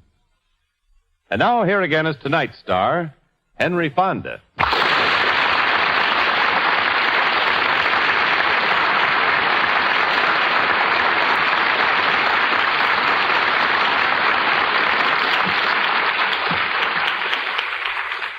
For over a quarter of a century now, directed by John Ford on a motion picture screen has meant exceptional and distinguished entertainment. Achievements such as The Informer, Stagecoach, and many others equally outstanding have assured audiences of the very best the art of motion pictures can contribute. I'm proud to say that I have had the privilege of working for John Ford, and I'm proud to say he's my friend. Mr. Roberts, say Hank. Why, George Sidney. Ladies and gentlemen, may I present the newly elected president of the Screen Directors Guild, another of Hollywood's really great talents. George, take a bow.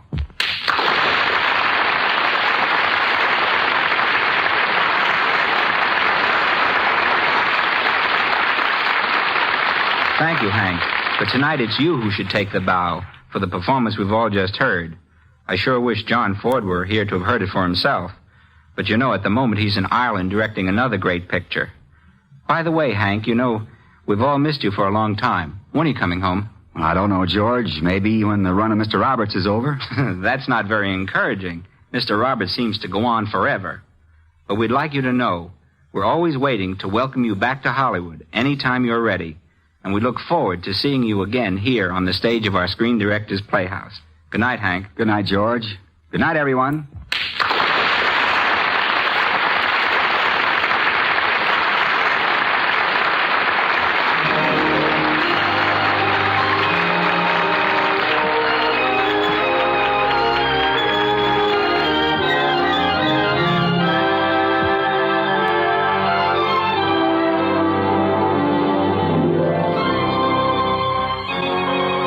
Fugitive was presented through the courtesy of RKO Radio Pictures, whose current release is the Howard Hughes production, His Kind of Woman, co-starring Robert Mitchum and Jane Russell, and featuring Vincent Price. Henry Fonda is currently appearing in the stage production, Mr. Roberts. Included in tonight's cast were Lorene Tuttle as Maria Dolores, Marvin Miller as the lieutenant, Tony Barrett played the sergeant, Bill Johnstone, the chief of police, Harry Guardino was the gringo, Paul Freese, the mestizo, Ralph Moody, the doctor, and Jerry Farber as the boy. Remember, it's Herbert Marshall as The Man Called X tomorrow on NBC.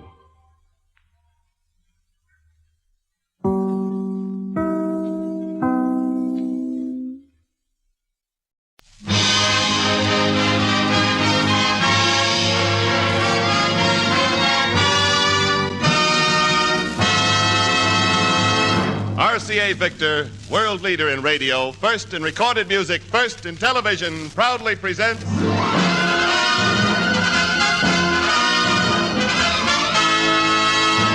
Screen Directors Playhouse, star Edward G. Robinson, production The Sea Wolf, director Michael Curtiz.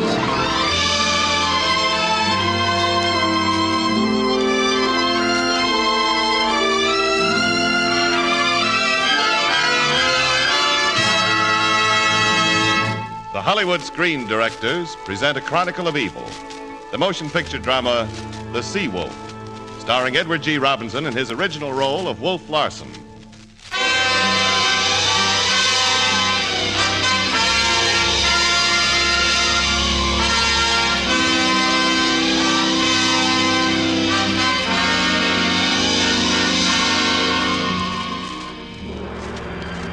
January 12th, 1904. Schooner Ghost. Cleared San Francisco Harbor in heavy fog. Picked up 2 survivors. A ferryboat Martinez rammed by steamer. Man and woman. Woman more dead than alive. They may both wish they'd been left to drown before this voyage is over. January 14th. Making 6 knots in variable winds. The pair we skimmed out of the bay are going to be as worthless as most human beings. The woman is still unconscious, and Louis, our doctor, is still drunk as usual. The man is squeamish, educated, and moral. He didn't like the way we treated my first mate of Villa, or the way I held funeral services for him on deck. Men, I only remember part of the burial service, and that's, and the body shall be cast into the sea. So cast it in. Aye, sir. Good riddance to the dirty, rum-swilling sot. Captain Larson, the man is dead. Yes, dead and committed to the impersonal sea. Correct. He didn't just die, he was beaten to death. Oh, that's hard. I confess I struck him lightly a few times. Lightly? Yes, but no amount of stimulation could restore the man from his excess of rum. Now tell me, what do you do when you're not being shipwrecked? I'm a newspaper reporter. Oh, writer, huh? What do you write? I write what I see. What, is this the first time you've seen a man die? It's the first time I've seen such indifference to death. Well, this voyage is going to teach you something. I expect you to put me and the girl ashore at the first port of call. This is a sealing schooner. The Ghost doesn't sail the regular shipping lanes, and we touch no ports. You're on this ship until we return to Frisco in 6 months. There's such a thing as a law. There is. On this ship, I am the law. What's your name? Humphrey Van Wyden. Elegant. And the girl's name? Ruth Webster. Well, my name is Captain Larson. Captain or sir? I've heard of you. Oh, have you now? Wolf Larson, skipper of the Ghost. Refuge of cutthroats and thieves. In whose service, Van Wyden? You are now cabin boy. Cabin boy? Yes, Van Wyden, cabin boy. We carry provisions only for the crew. Well, Van Wyden?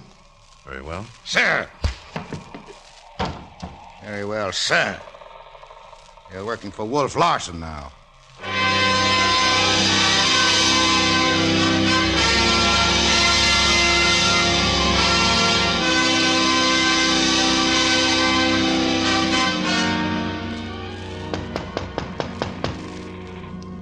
Come in. Cookie said you wanted me. Yes, come in, Van Wyden. Look around you. Surprising, isn't it? Books. Hundreds of books. Shakespeare, Tennyson, Poe, Plato. Hadn't expected to find such things in the cabinet of Wolf Larson. A brutal, callous, inhuman creature. Master of a brutish crew. Where'd you hear that? A man who tries to acquire dignity by destroying the dignity of others. I read it, Van Wyden. Cookie gave me some notes you're compiling on the voyage. He had no right to steal them. I've also been rereading Milton's Paradise Lost. Have you ever read Paradise Lost, Van Wyden? I've read it. Well, listen to this. I've read it. I said listen. Here, at least, we shall be free. Here we may reign secure. And in my choice, to reign is worth ambition, though in hell. Better to reign in hell than serve in heaven. Lucifer speaking. Yes, Milton understood the devil, didn't he? Yes. You write rather well yourself. College? College. A brutal, callous, inhuman creature, master of a brutish crew. Yes, I dare say in your set, people aren't a brutal, callous, inhuman lot. No. They didn't have to struggle for bread. You don't have to live in a world where your hand is turned against every man, even your only brother. If you ever write about this voyage, don't forget to write about the bleak, harsh coast where I was born. And my mother and father, peasants of the sea who sowed their sons upon the waves and got nothing in return but hunger and misery. 5 brothers I had. 4. 4 of them drowned like rats in the forecastles of leaking rotten ships that should have been condemned. I turned wolf to stay alive, and my hand was against everything posing in God's image, even my own brother. I want all of that written down. Do you hear? I want all of it. Yes? Would you come below deck, Captain Larson? Why, Johnson? The woman, sir. I think she's dying. Dying? Captain. Well, let Louis take care of her. He's a doctor. He's drunk, sir. You're always drunk. Come along, Van Wyden. This might give you something else to put in that book you're going to write.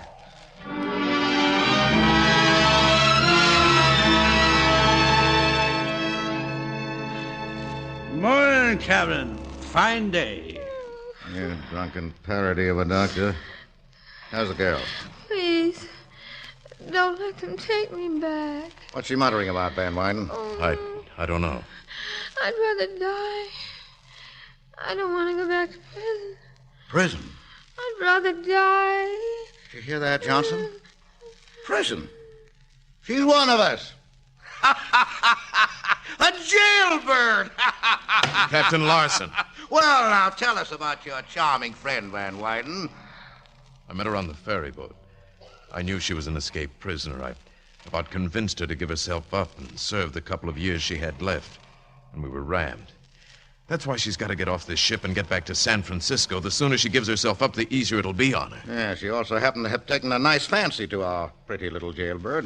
Why, you Oh, careful. Yeah, careful, Van Wyden. Louis. Louis. In order that this star pigeon may pay her debt to her fetid society, do something dramatic. Will you save the girl? I couldn't operate. My hands shake. Well, that makes it harder and more dramatic, Louis. Operate.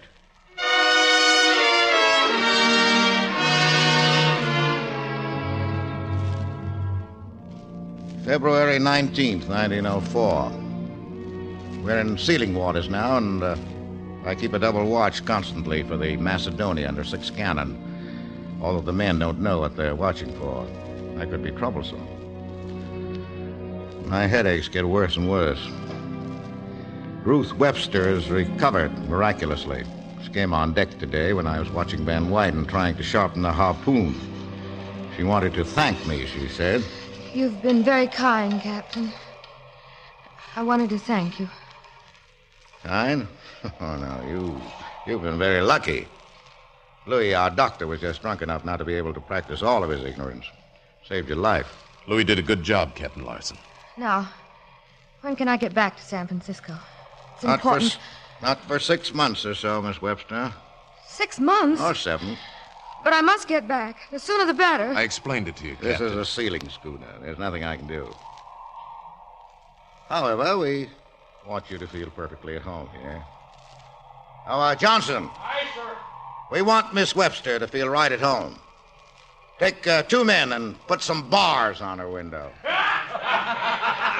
Van Wyden, you told them. No, Ruth. You talked about it in your delirium. Captain Larson, on second thought, there's no point in my going back to San Francisco. Ruth, you've got to go back. Don't you realize what it means to you? Excuse me, gentlemen.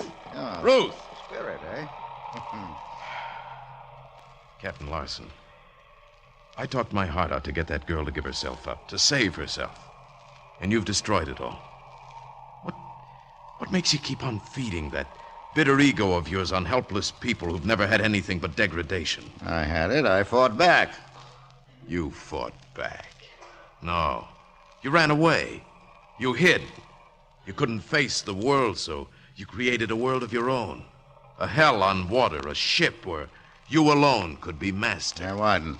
You fear nothing on the ocean because you fear everything on land. Van Wyden, you saw my first mate die when I struck him. Yes. Yes, what? Yes, I saw him die. Yes, what? Captain Larson. What's the matter now, Louis? Captain, as you may know, I've done a remarkable job in saving Miss Webster's life. Proud of it. It's made a different man of me. I haven't had a drink in a week. All right, you can have a quart of whiskey out of my personal locker, Louis. No, I don't want that. But with the little time left to me, I'd like the men to treat me with respect now. Oh. Like I used to be on land. A fine doctor. I see. Respected. I'd like you to tell the men not to laugh at me anymore. Yeah. Yes, I see, Louis.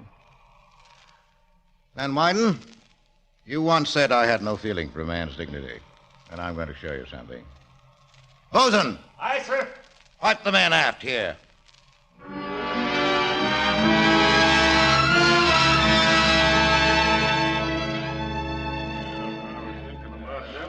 Men, now listen to this.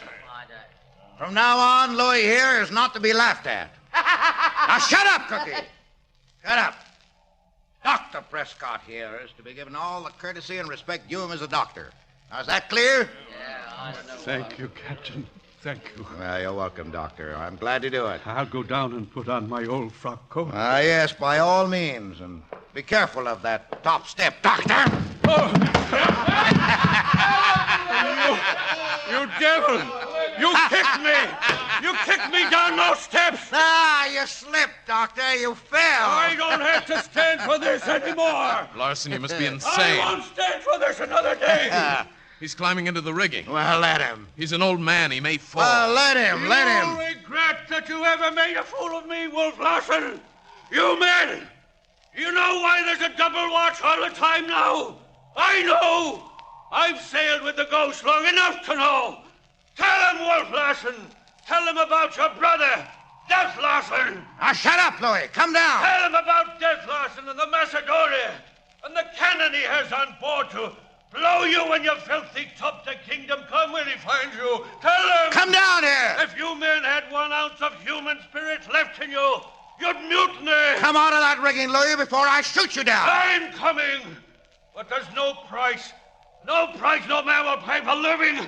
I'm coming down, all right. Louis, don't. Coming down! Good Lord. Yeah. Give me a hand, Van Wyden. A man jumps to his death because of you, and all you can say is... Van Wyden, give me a hand. Why? What's wrong with you? My head. I have a terrible headache. Here, take me to my cabin.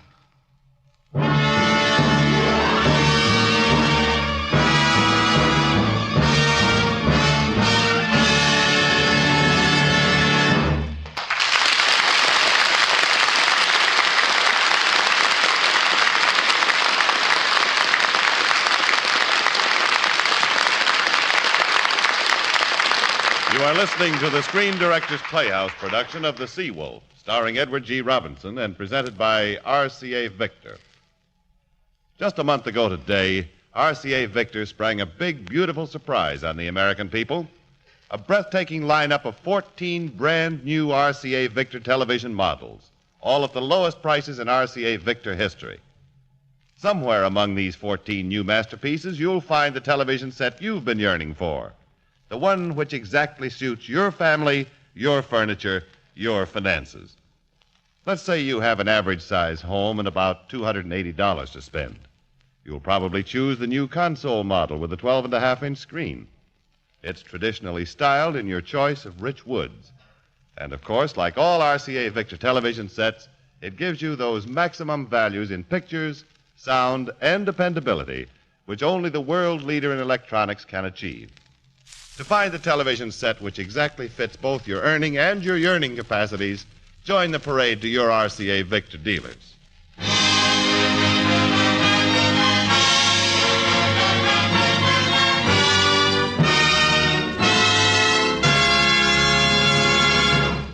Now, back to the Screen Directors Playhouse production of The Sea Wolf, starring Edward G. Robinson in his original role of Wolf Larson.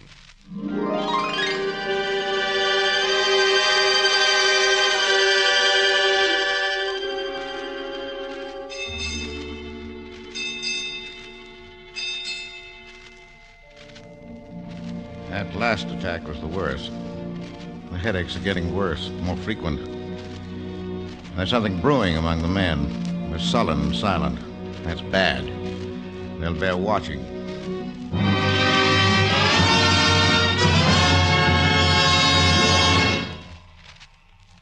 And Wyden.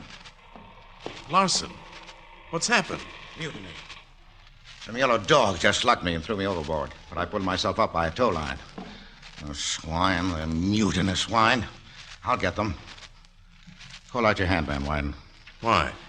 Whoever the men were who attacked me, their pulses will still be racing. I want to feel your pulse. Hold out your hand. All right. Here. You fool. Trying to fight me. In the belly. And the head. You fool! Now get up. That was play. Now for work. Now. Oh. Oh, my head. Help me. Help me. Huh? Why? I'm blind. Blind? My head. There's something in my brain. Growing, getting worse. I'm blind. It'll go away again. Now stay with me. Don't tell the men, will you? Pity, Van Wyden. Pity. No, I won't let a blind man be slaughtered. Where are you? Your hands. Give me your hands. Here, Larson. Larson, you're breaking my hands. Yeah, pity, Van Wyden. Pity.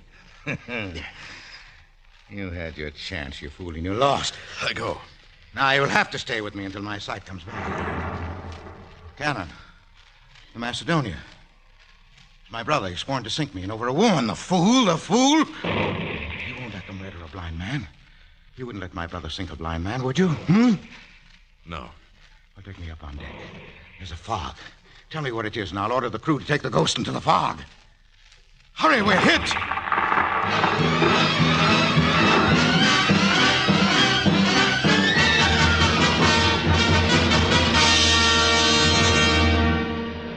Ruth! What is it? What's happening on deck? We're under attack. We have to abandon ship, you and I. No! It's our only chance, Ruth. I won't go back to prison now. You've got to. It's your only chance.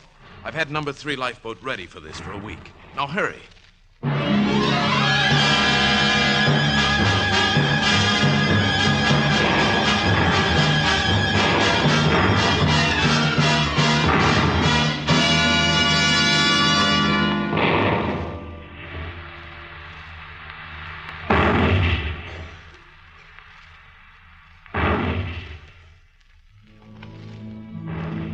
March 8, 1904.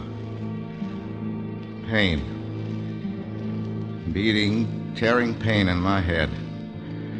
And fog. Fog on the sea and fog in my eyes. My crew is deserted. I'm sinking. The ghost is cut to pieces. My brother has his revenge for the woman I took from him, who is too weak to live sternly. The ghost is down by the head. Water in my cabin. I'm alone. But I have a revolver beside me. I will not die drowning. Who's there? Who is it, I say? I see you. I can shoot. Who are you? Van Wyden. Oh, you're back. You came back. 2 days on the water in an open boat. Thirsty. We opened a breaker of water, Larson. Very palatable, huh? Salt water. You knew all the time I was planning to escape. Yes, all the time. I can stand it. Ruth can't. I came back. You're sinking. I need supplies. No, you're not going to leave this ship again. I've lived alone, but I won't die alone. Are you afraid? Yeah. I'm a man. You're a wolf. Wolves die meanly. No, not Wolf Larson. Not meanly and not alone. But in the company of kindred spirits and congenial minds, Van Wyden. You. I'm very sorry for you, Wolf Larson. Pity again, huh? Well, I suppose good Christian people take a lot of comfort in their fetishes, like pity, love, humanity, even to the last. Water's rising in here. We'll drown if we stay here. You mutinied. Mutineers don't share in the last honors of the sea. They hang. They get shot down. Well? Can't you say something, Van Wyden? Something magnificent and spiritual before you die? I've said it. But not to you, Larson. Captain Larson, you swine. Captain! Sir! All right. If it makes you any happier. Sir. Thank you. Now shoot. I can't die alone. You understand? Shoot. I... Shoot!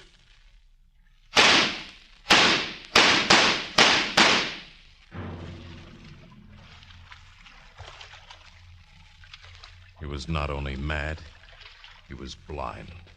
Totally blind. He missed widely. I slipped quietly toward the open door. He was standing waist high in water, erect, blind eyes fixed on his dark eternity. The hard lines gone from his mouth that was shaping words long forgotten in the brain of Wolf Larsen. Deep falleth unto deep the voice of thy cataracts. All thy waves and thy billows are gone over me. I left him there. But in the end, at the very last, Wolf Larsen had his only wish, the only quarter he'd ever asked, from man or God. He was not alone.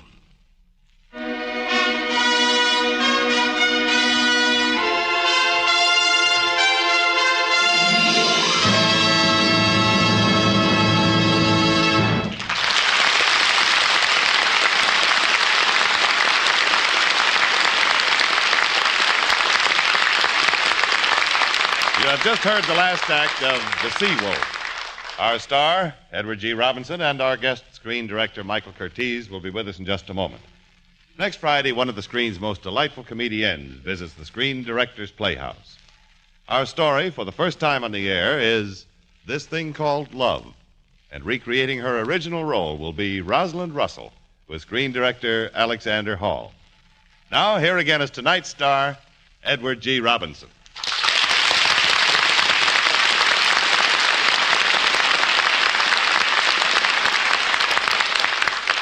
Eddie, I can hardly wait to tell our listeners what you're like in real life. Well, go ahead and tell them. Well, here is a man who is not only a sensitive lover of great music, but also a world-famous art collector who shares his treasures with all comers.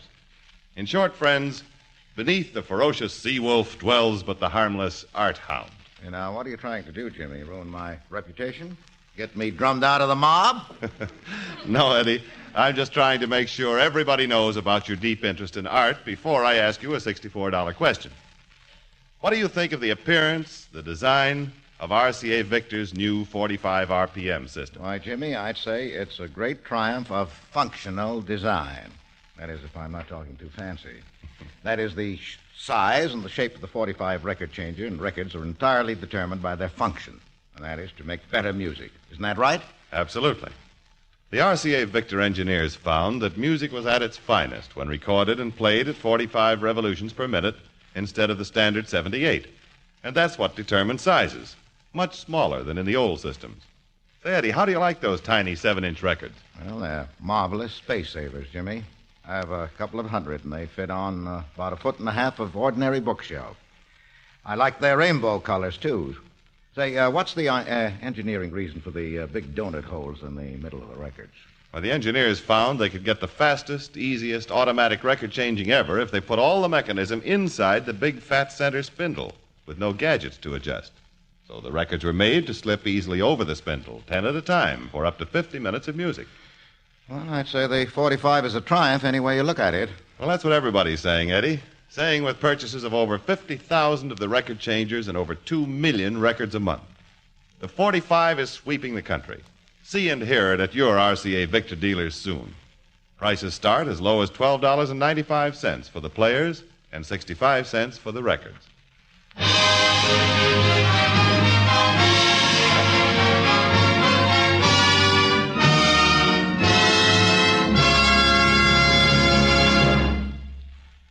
About 25 years ago, ladies and gentlemen, both the English language and motion pictures underwent a drastic change. It began when a young Hungarian director arrived in Hollywood. The English language has never quite recovered from the things he's done to it. As for pictures, his splendid talent has created more than 90 of them, including such memorable screen experiences as Casablanca and Yankee Doodle Dandy. Now I'd like you to meet him, my director in The Sea-Wolf, Michael Curtiz.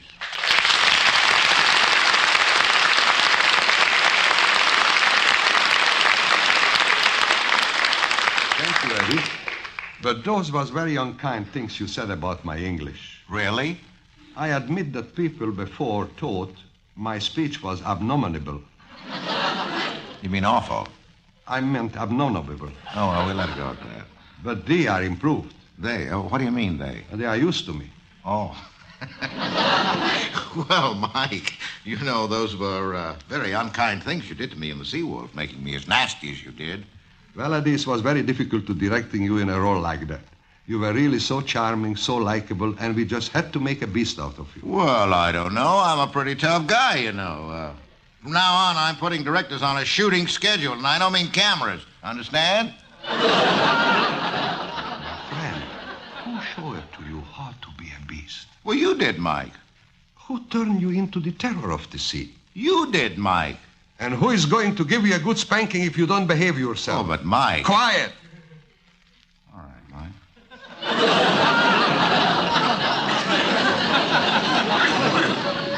You see, folks, there is nothing to being a director. All you have to do is talk quietly to people. Coming, Edward? Yes, Good Mike. night, everyone. Good night.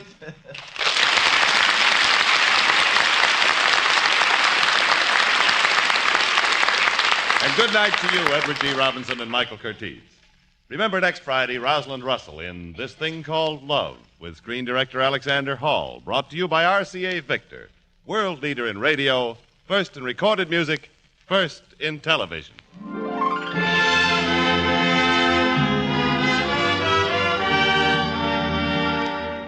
The Seawolf was presented through the courtesy of Warner Brothers, producers of the Technicolor adventure drama Montana, starring Errol Flynn and Alexis Smith. Edward G. Robinson will soon be seen in the London Films production My Daughter Joy. Michael Curtiz's latest production for Warner Brothers is Young Man with a Horn, starring Kirk Douglas, Lauren Bacall, and Doris Day. In tonight's presentation, Paul Frees played Humphrey Van Wyden. Others in the cast were Lorene Tuttle, Lou Merrill, Wilms Herbert, Herb Litton, Herbert Butterfield, and Frank Barton. The Seawolf, from the novel by Jack London, was adapted for radio by Milton Geiger. That original music was composed and conducted by William Lava. Screen Directors Playhouse is produced by Howard Wiley, with dramatic direction by Bill Karn. Portions of the program were transcribed. This is Jimmy Wallington speaking and inviting you to listen again next Friday when RCA Victor presents Screen Directors Playhouse, star Rosalind Russell, production This Thing Called Love, director Alexander Hall.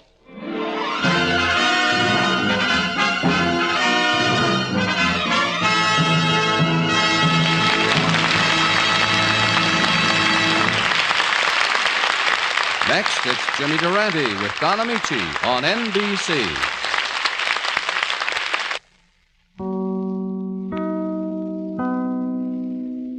From Hollywood, the NBC Theater presents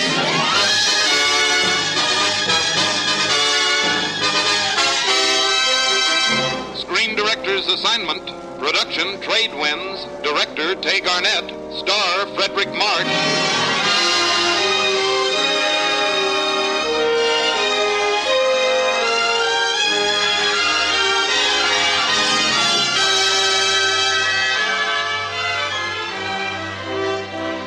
The Hollywood Screen Directors present a merry mixture of murder and romance. Trade Winds, starring Frederick March and introducing the director of the film, Tay Garnett.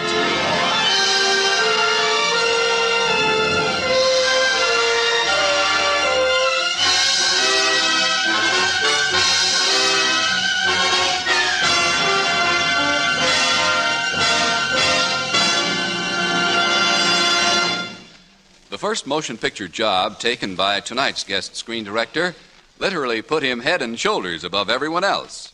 In fact, he was several thousand feet above them, creating thrills as a stunt pilot.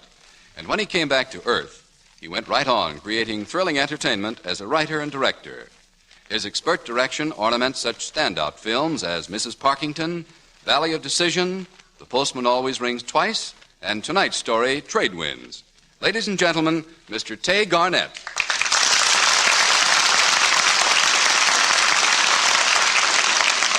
Thank you. Shortly before we made Trade Winds, I had an idea for filming some unusual motion picture backgrounds.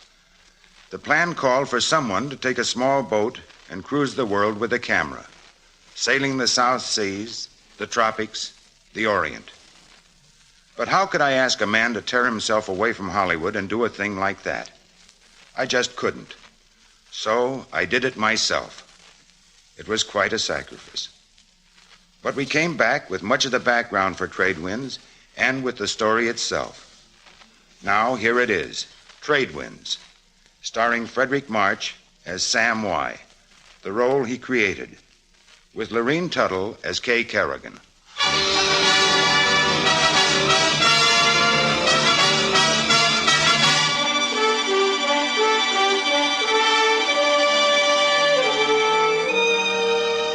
Many of you will remember the Kay Kerrigan case in San Francisco last year. How can you forget it? I was on it. Kay Kerrigan, a very palatable dish, visited the apartment of Tommy Broome II, a notorious playboy. The following morning, Tommy Broome II was discovered to be a cadaver with a neat bullet hole in the base of his brain. Kay Kerrigan disappeared. She disappeared so thoroughly that the police commissioner finally decided to send for me, bloodhound that I am. There you are, Sam. The suspect's handbag with all the identification in the world. And these black antelope gloves. Miss Kerrigan left the scene of the crime in a hurry. She left everything but a signed confession. All right, Commissioner, but where do I come in? You've got your own detectives, and very talented they are for amateurs. Kay Kerrigan happens to be a very beautiful woman. Oh, now I know why you need me. Last we heard of her, she'd pawned a ring in Honolulu. Running low on dough. But if she's beautiful, she couldn't kill anybody. Now, look, Sam, look. Tommy Broome broke her kid sister's heart. Kid sister commits suicide in the Bay. Kay goes gunning for Tommy. Kay leaves calling cards all over the place. But just because she's an attractive dish, you call her innocent. Commissioner, this is a democracy. In America... I know. A man is innocent until he's proven guilty. That I know. Now, look, Sam, look. Do you want the case, or do I put George Faulkner on the trail? George Faulkner? Who's George Faulkner? A better man than you are, Gunga Din. Sam Y. is the name. Who are you? I ask you a question, Sam. Do you want the job? What's this matinee idol got that I haven't got? Who are you? George Faulkner. Never heard of you. Faulkner always gets his man. Kay Kerrigan is a woman. That's the only reason I prefer you on this particular case. You're a very shrewd judge of talent, Commissioner. I accept the job. Excuse me while I telephone my office.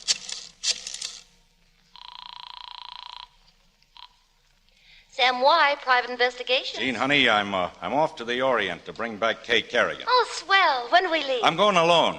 Solo, by myself, solitaire. And leave me here to stall the landlord? Oh, no, you don't. Jean, darling, do you think I'm leaving you because I want to? Or because there's dough in it? Don't you realize, baby, that a girl like you happens only once to a man? Only once may he reach up and touch the stars, and you are that once for me. Don't you know that, Jeannie? Oh, gee, Sam. I'm sorry. Of course you are. And don't forget to stall my tailor, too. You heel! Bye-bye, Jeannie. You even conned that poor secretary of yours into liking you. Being a cad is a full-time operation. Now, Sam, there's just one more thing about this Kay Kerrigan. She loves the piano. Huh? Chopin played badly, grates on her nerves. That's the lead. Who plays Chopin worse than I do? So long, Commissioner. I'll cable you from Honolulu.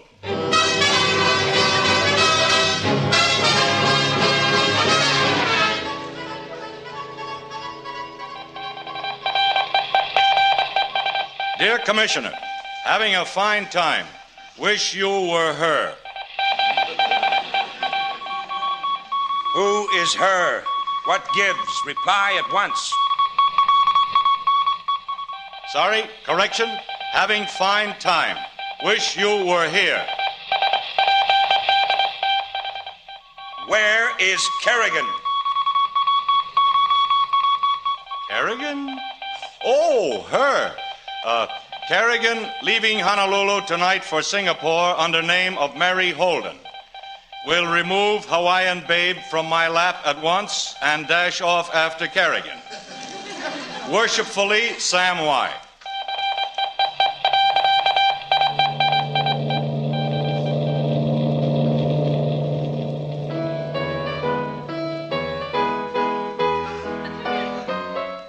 Oh, dear, please. Please, you mustn't play Chopin like that again. Hello. I thought everyone but me had gone to their staterooms. I heard you play, if I may call it that. I had to stop it. I'm glad. Why? You've made something happen to me. Only once may a man reach up his hand and... Go on. Sam Y. My name is Sam Y. I'm Mary Holden. Hi. Hello. Do you mind if I show you how that prelude ends? It's only fair to present Chopin's side of the argument. But I'll need my right hand. And you still have it? I need it, too. Please? You see, this happens only once to a man. Only once may he reach up his hand and touch the stars. That, I believe, is known as a line. Yes, it is. You speak it as though you've rehearsed it a lot. On every possible occasion. At least you're honest about it. Tell me, where will you stay in Singapore? The Raffles Hotel. Things to do in Singapore. The places, the faces, the races. See you in Singapore? The Raffles Hotel.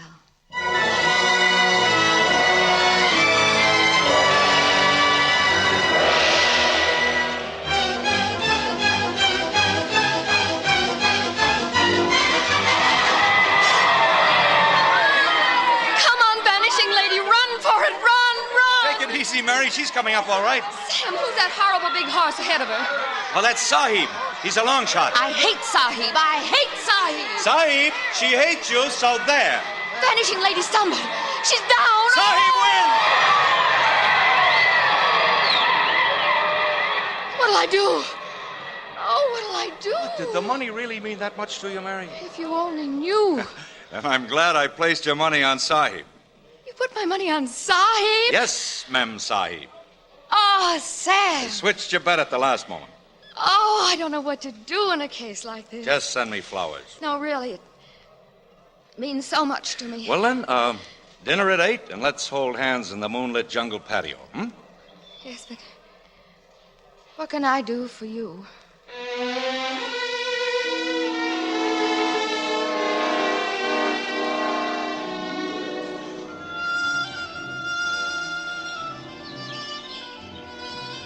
Beautiful out here, Sam. Moonlight becomes you. Beautiful and eerie. Unearthly. Makes everything seem far away. Sad things seem gone. Only the lovely things are here. They are for me. Line, Gospel. peace, sanctuary, and a good friend. Thank you, good friend. Sam. Mary. I must tell you something. No, perhaps you'd better not. Yes. I needed money to go away, desperately. Not yet. Sam, promise me that we'll take every moment and treasure it. All we can hope for is a few great moments and then goodbye. And when I go, let me go. No regrets. And promise me you won't try to follow me. You're asking a lot. Sam, the moments are slipping away. Oh, okay, darling. Sam! What did you just call me? What? You used a name. You said... I think I heard you say... I said, okay, darling. Oh. Okay? Okay, darling. Okay.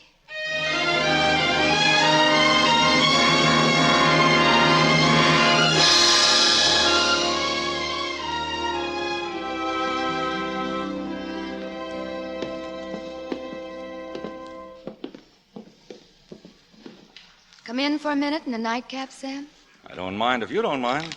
Yeah, let me unlock it. No, thanks. No, I've got it. Oh, the lights are on. Jeanette must be up. Jeanette? Yes, my somewhat French maid. I just hired her today. Jeanette? Oui, mademoiselle. Just a minute. When Jeanette comes in, tell her what you want, Sam. I'll change to something more comfortable. Mademoiselle sent for me, yes? Oh, no. Jeannie, what are you doing in Singapore? Well, I'm trailing Kay Kerrigan. What are you? Kerrigan is in the Casablanca. You want to wager? Well, she's running a shooting gallery in the Casbah. Look, Sam, I'm your secretary, and I know all your tricks. All right, Jean, what do you want? $50,000. I'll give you $5. What are we talking about? Tommy Broom's father has offered a $100,000 reward for Kay Kerrigan. Wow. I get half. I'll give you 10. 5. 5. All right, I'll raise your salary. Half. And that doll in there is Kay Kerrigan. All right, Jeannie, you win. Well, thanks, Bud. And now I will get him for you the beverage. Oh, no. In 1 minute will be the stop. Oh, Jeannie, Senor. please. Work fast, Sam. Why work fast? I want to send a cablegram. Hurry.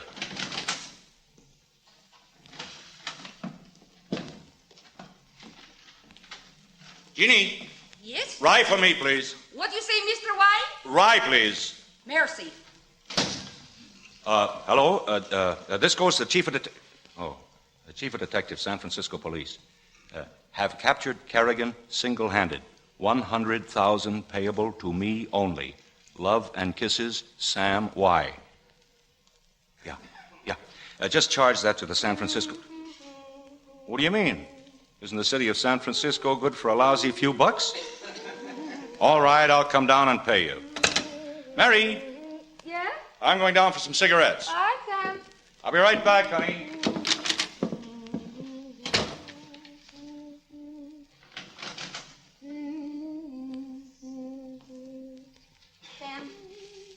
Sam.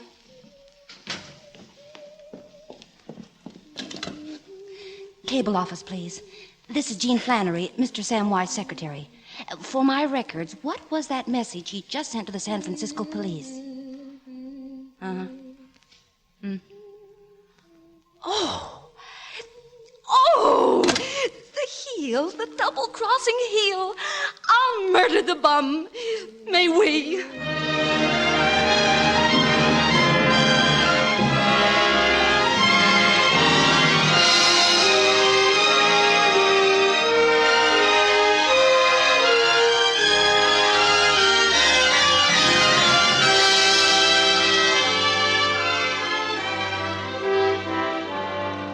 You are listening to the Hollywood Screen Directors presentation of Trade Winds, starring Frederick March with Lorene Tuttle and introducing the director of the film, Tay Garnett.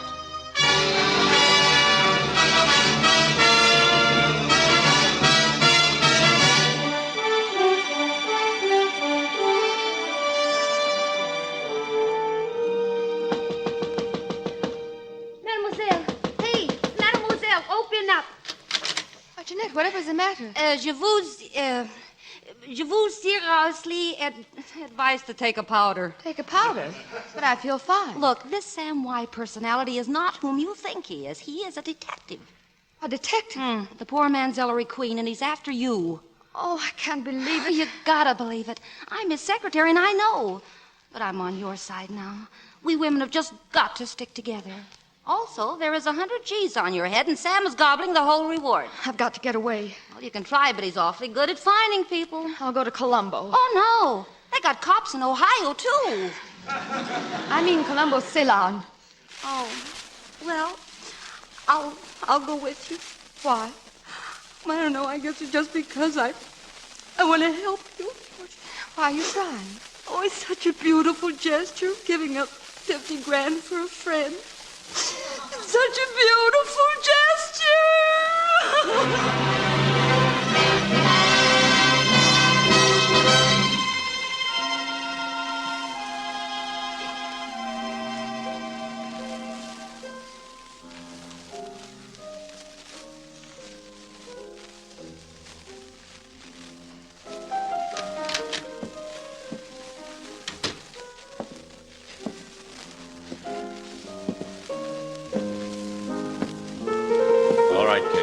Stop playing.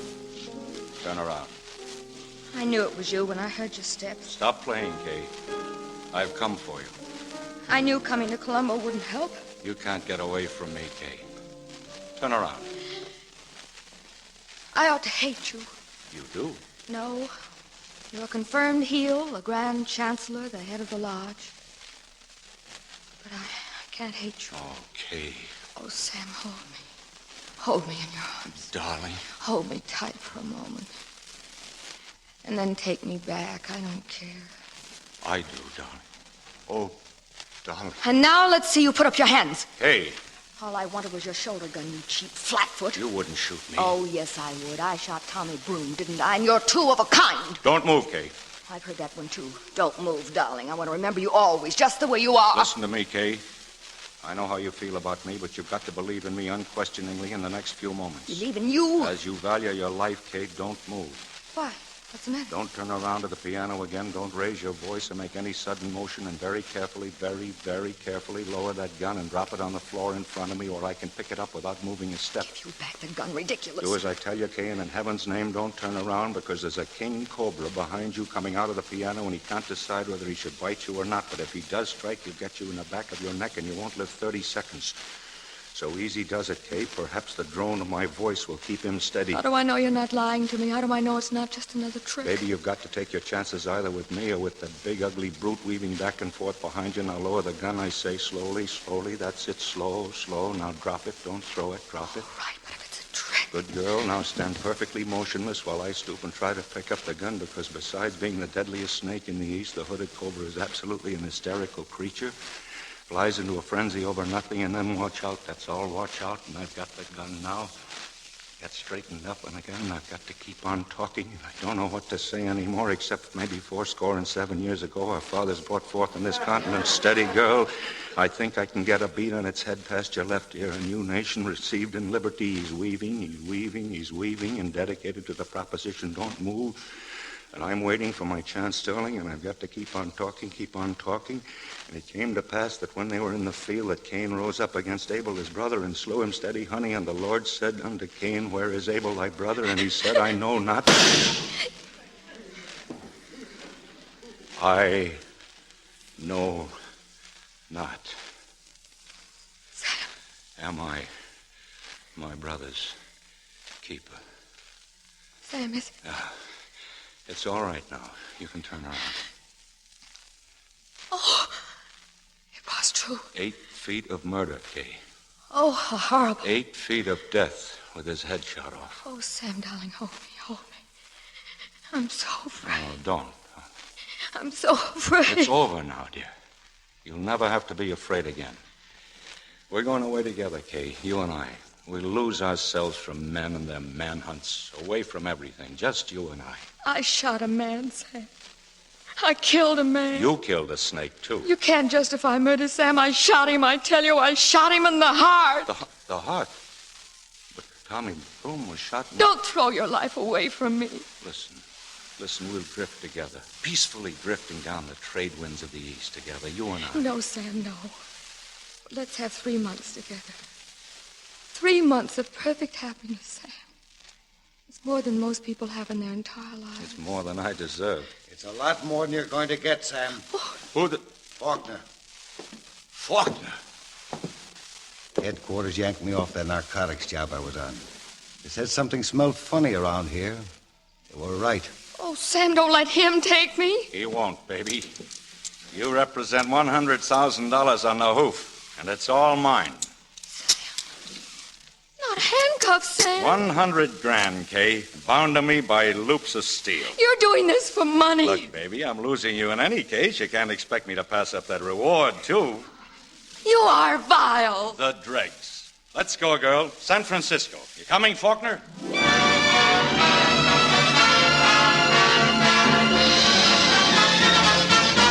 Kerrigan and captor arrive from Orient. Self-styled heel claims big reward. Jury still out. Kerrigan fate uncertain. Kerrigan guilty. Gumshoe heel celebrates with party.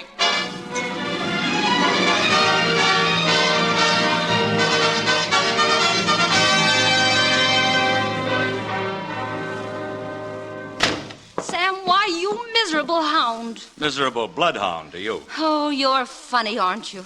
Kay is guilty, and you're throwing a big party in the late Tommy Broom's apartment. That does it for me. I quit. No, you can't quit, Jeannie. I need you. But who needs you? Then if you won't do anything for me, do something for Kay Kerrigan. I smell a rat, Brat. No, now this is square. Take this pair of gloves to Kay. Gloves? To handle people like you with? These are the gloves that were left in Tommy Broom's apartment the night he was killed. So? Take these gloves to Kay in her cell, and then join me at Tommy Broom's apartment tonight. Why? Just do as I tell you. Okay, Cad. Hand me the gloves over a pencil. I don't want to come in contact with you.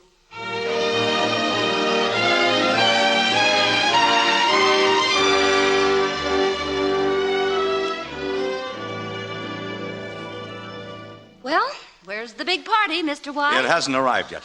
And what about the gloves? To begin with, Kay says they aren't even hers. In the second place... I knew it. I knew it. That clinches it. Clinches what? Look, Kay has always admitted that she killed Broom. But she thinks she shot him in the heart, whereas we know he was shot in the head. Yeah. But she says these aren't her gloves. She admits the murder. She has nothing more to hide. So why deny the gloves? The answer is they aren't hers. Some other woman left these gloves that night and did shoot Broom in the head. After Kay left... Hey, this gets to be like the radio. Comes a crystal clear explanation from Mr. District Attorney. I don't get it. I'm stupid. Well, now listen. There were 6 women playing around with Broom at the time he was murdered, and these gloves belonged to one of them. The one who nailed Tommy Broom. All 6 of those women have been invited here tonight. I'm going to put these gloves on the dressing room table, and you're going to hide in the next room and see what happens. Well, there's the first for the frolic. Keep your fingers crossed. With you, I've got 'em double-crossed.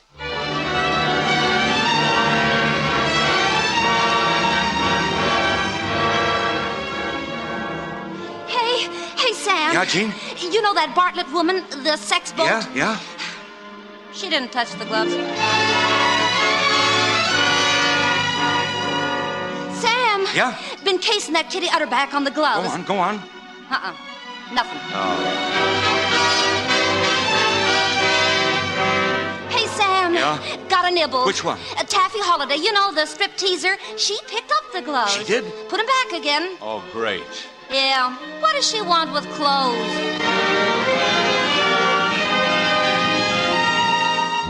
Sam? Yeah? Mrs. Cornell. It's not going to work, Jean. Cornell took the gloves. Cornell? Yeah, ma'am. Yay, Princeton!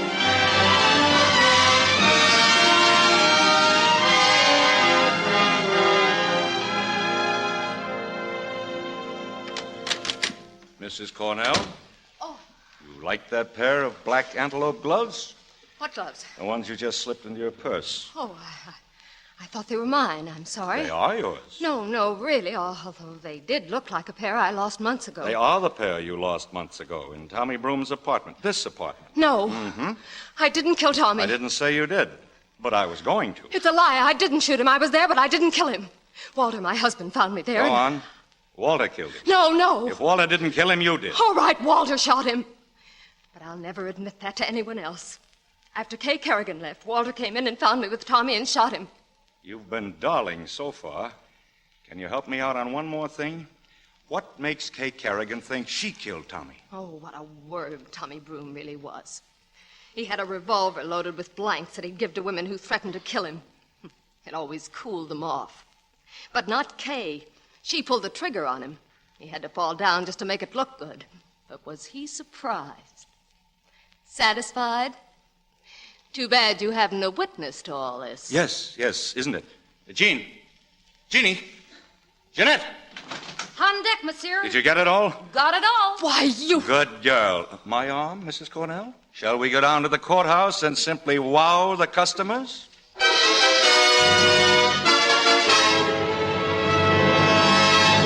Kay Kerrigan freed, sails with captor on honeymoon today.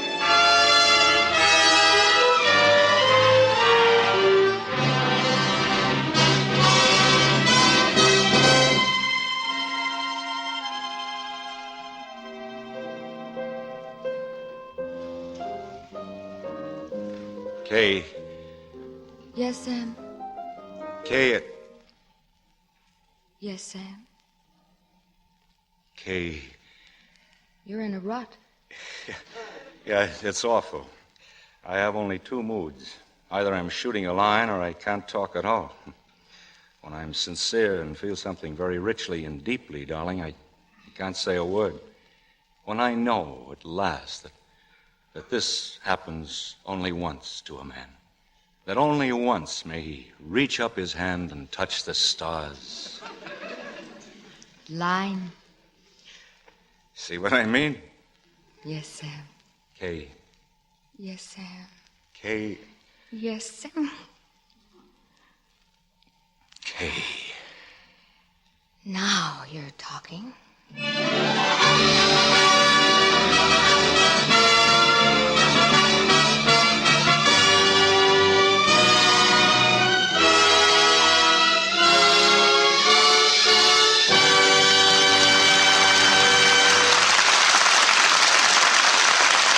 guests will return in just a moment.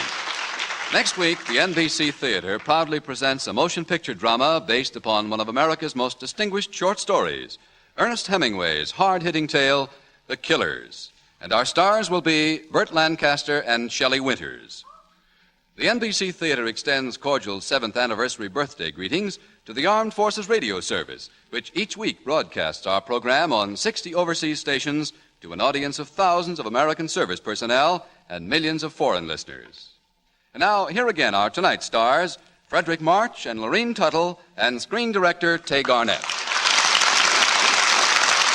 Garnett, you must have seen some amazing sights on that cruise you made around the world. Oh, I did. There was one native village in the Fiji Islands with a kind of ceremonial hut in the center. Women kept going in and out. What's amazing about that, Tay? Something awfully powerful must have been happening inside. They came out with the darndest, dreamiest expressions I've ever seen. Did you ever find out what went on in that hut? I did, and I was profoundly shocked. Well, what was going on? A Frederick March movie. Well, that's really nothing. You know, Miss Tuttle, I had a friend once who had an even more shocking experience than Tay's. What was it, Mr. March? Well, he was stranded beside a cave on a desolate island, and every night a strange, eerie noise would come out of the mouth of the cave. What was that, a Tay Garnett picture? No, it was Tay Garnett. Well, what was he doing in there? Probably trying to figure out a way to top Freddie March on his story. Don't you believe it, Miss Tuttle? When it comes to stories, Tay is one of the most brilliant men in Hollywood, whether he's writing them or directing them. Thanks, Freddie. But after a compliment like that, I think I'd better get back to my cave. Good night. Good night, everyone. Good night. Good night. And good night to you, Frederick March, Lorene Tuttle, and Tay Garnett. Trade Winds was presented through the courtesy of United Artists. Frederick March will soon be seen with his wife Florence Eldridge in the new film Christopher Columbus. Tay Garnett is currently preparing the picture White Jade, and his latest film is the Paramount Technicolor production A Connecticut Yankee in King Arthur's Court, starring Bing Crosby, Rhonda Fleming, and William Bendix. Included in tonight's cast were Gigi Pearson, Wally Mayer, Betty Moran, Jim Nusser, and Dan Riss. Tay Garnett was heard by transcription. Trade Winds was adapted for radio by Milton Geiger, and original music was composed and conducted by Henry Russell. Production was under the supervision of Howard Wiley, associate producer Bill Karn. Your announcer has been Frank Barton. Listen again next week when the NBC Theater presents Screen Directors Assignment, production The Killers, director Robert Siodmak, stars Burt Lancaster, Shelley Winters.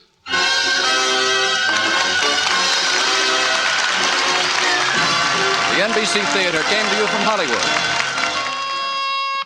30 minutes of melodies from Hawaii follow now on American Album of Familiar Music. Then listen for Take It or Leave It with Gary Moore and Horace Height's original Youth Opportunity program. All three follow immediately on most of these stations. This is NBC, the national broadcasting company.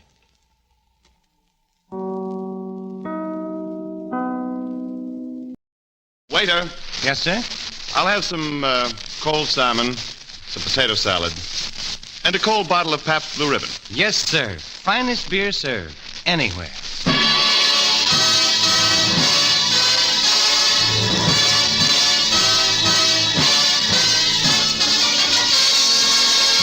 From Hollywood, Pabst Blue Ribbon. Finest beer served anywhere. Proudly present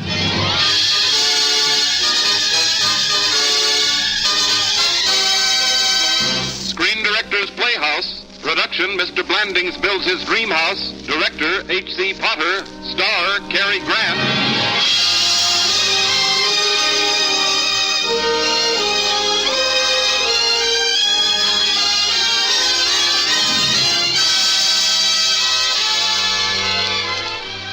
The Hollywood Screen Directors present a blueprint for laughter. Mr. Blandings Builds His Dream House, starring Cary Grant, and introducing the director of the film, H.C. Potter.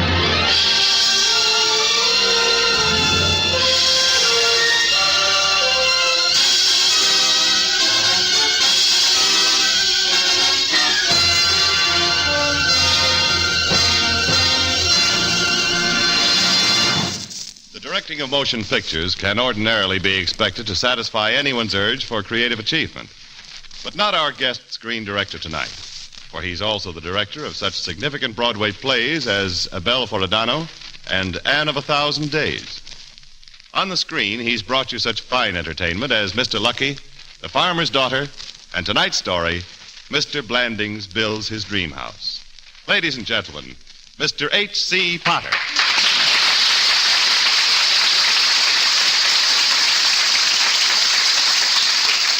Thank you. People laugh at most comedies because something funny happens to the characters. But in the case of Mr. Blandings, they laugh because the joke was on them. As millions of Mr. Blandings saw themselves discovering the ferocious fact that homes are built, not born. Now, Mr. Blandings builds his dream house for the first time on the air, starring Cary Grant in his original role of Jim, with Frances Robinson as Muriel.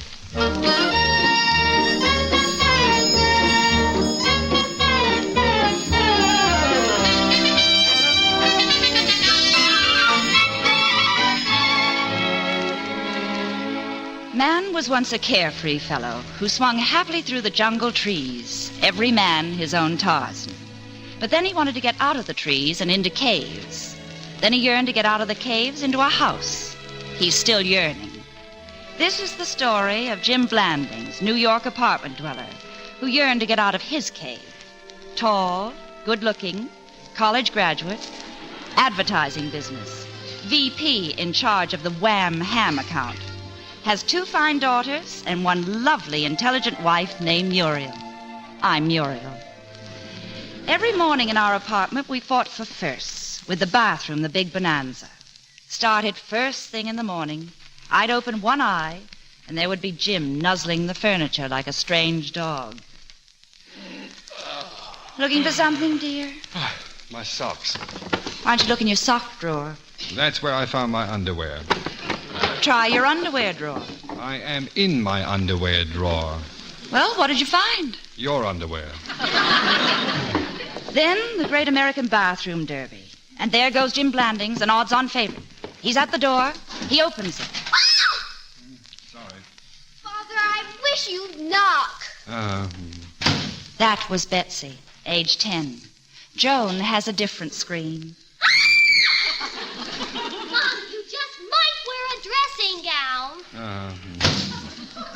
Conditions being what they were in our apartment, Jim would shave while I brushed my teeth. Oh, Muriel. Sorry, did you cut yourself? I cut myself every morning. I kind of look forward to it. Bill Cole uses an electric razor and... Bill Cole does not have my beard. Bill's beard is just as tough and stubborn... I am not interested in discussing the green and texture of Bill Cole's hair follicles before I have my orange juice, please. And so forth. Until one morning, Jim saw an ad in the paper. Listen to this, Muriel. Forced to sell. Farm dwelling. Original beams. Oak Grove. Trout stream. Meadows. Superb view. Will sacrifice. So? Spend $6,000-$7,000. We can have a home of our own. A dream house. Oh, Jim. Do you really think we could? Doesn't cost anything to look.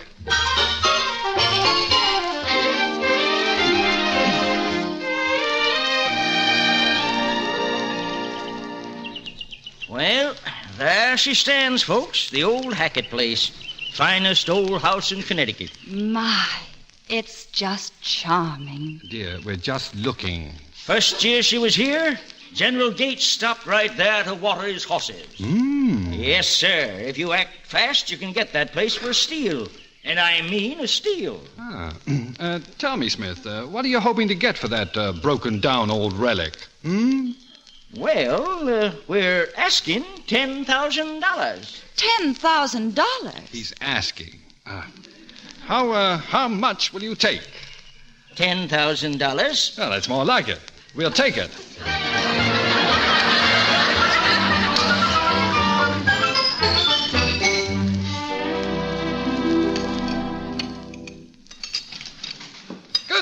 Good morning, Gussie. Good morning, children. Good morning, Mr. Blandings. Good morning, Father. Morning, Muriel. Morning, dear. I'll go get your wham and eggs now, Mr. Blandings. Well, girls, did your mother tell you about our new home? Yes. Well? Our teacher, Miss Stillwagon, says the current craze for modernizing old farmhouses is a form of totem worship. Oh, Miss Stellwagen does, huh? Well, I was just thinking, Jim. $10,000 was more than you wanted to pay for a place. It was a steal, Muriel. It was larceny. Shouldn't we see a lawyer? Bill Cole would have... For once in my life, I want to make a decision without Bill Cole. Well, he's your lawyer. Only because he was your old college beau. Now, I don't want Bill Cole puttering with this. That's final. No Bill Cole.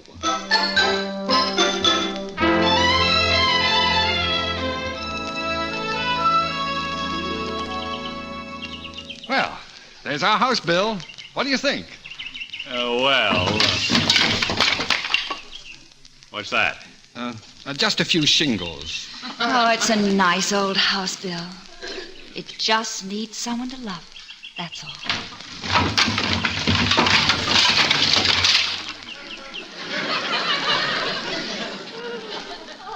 It's a good thing there are two of you, one to love it and one to hold it up. What'd your engineer say when he checked the foundation in that roof? Who needs engineers? This isn't a train. I just saw it move. Now, look here, Bill. It so happens that General Gates stopped at this very house to water his horses. I don't care if General Grant stopped in for a cold beer. You're getting rooked. Jim, you don't think we've made a mistake? Oh, now listen to me, both of you. I've gone out and found what I'm not ashamed to call my dream house. It's like a beautiful painting. You buy it with your heart, not with your head, because it's beautiful and you love it. And when I sign those papers Saturday, I can look the world in the face and say it's mine. My house, my home, my 50 acres. Our house, our home, our 50 acres. Well, all right. You better let me have Joe Apollonio look the house over for you. Who? He's the man who advised the government not to raise the Normandy. Oh. They didn't listen to him and wasted $5 million. Bill, you have my word. If I were raising the Normandy, I wouldn't make a move without Joe Apollonio. Okay, Jim. Muriel, a kiss goodbye for an old college chum, and I'll be on my way. I'm going to look around inside again. Coming along, Muriel? Jim, the porch floor.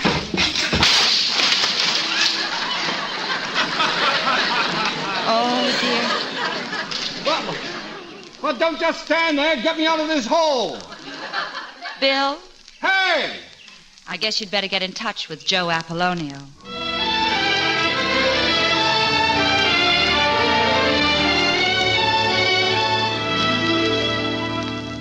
Any small changes in this house, Mr. Apollonio, would have to conform with the character of the countryside. And still be functional. Well, Mr. Apollonio, what's your professional opinion? Tear it down. Tear it down? Tear it down. Get yourself an architect and build a new house. Get an architect? Build a new house. We certainly will not get an architect. Build a new house. The idea. Indeed. Yeah. So, 4 experts later, we got ourselves an architect and had the old house torn down and began to discuss plans for a brand new house. And lots of closet space, Mr. Sims. If there's one thing this family needs, it's closet space. Closet space. And bedrooms, Mr. Sims. 4 big, roomy, airy bedrooms. 4 bedrooms, Mr. Blandings? And each bedroom to have at least 1 bathroom. With your limited budget, couldn't you do with 1 less bathroom? Well, of course. Absolutely not. It'll save $1,300. I refuse to endanger the health of my children in a house with less than 4 bathrooms. Muriel, for $1,300, they can live in a house with 3 bathrooms and rough it. Now, Mr. Sims, we'd like a terrace off the study and a 3-car garage and, of course, a bar. We must have a bar. Of course. What else? Just one thing. Keep the cost down to $10,000. Yeah.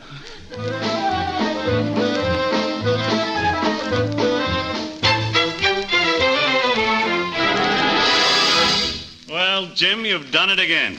Done what? What's wrong, Bill? Did that idiot Sims let you tear down your house without consulting me? What if he did? What of it? Wasn't anyone aware of the legality involved? What did I do? What did I do? Tell me. Didn't you realize that you're dealing with Ephraim Hackett? Will you tell me what crime I've committed? Jim, what in the world did you do? I don't know. He won't tell me. You merely tore down a house on which Hackett held a $6,000 mortgage, which now becomes fully payable upon demand, and Mr. Hackett does so demand. Where'll we get it? Oh, well, I suppose I could turn in my insurance policies. No, Jim. Not yet. No, rather than see you do that, I'll be glad to sign a note for that amount. Thanks, Bill. Yeah, forget it. Well, kiss goodbye for an old college chum, Muriel, old chum. Huh? Goodbye, Bill. Hey, so long, Jim. Bye. What a wonderful friend. Now, what's with this kissing all of a sudden? Lately, every time he leaves this apartment, he shakes hands with me and kisses you. Would you prefer it the other way around? Well, I don't like it, that's all. Why doesn't he get married or something? Because he can't find another girl as sweet and pretty and wholesome as I am. Oh, darling, it isn't Bill. It's the house you're upset about. Yeah, I suppose so. It isn't too late to change our minds about the house, Jim. Muriel, so far, our $10,000 house has cost us $24,698.45. But there's one thing you've got to admit. What? We've got the prettiest vacant lot in the state of Connecticut.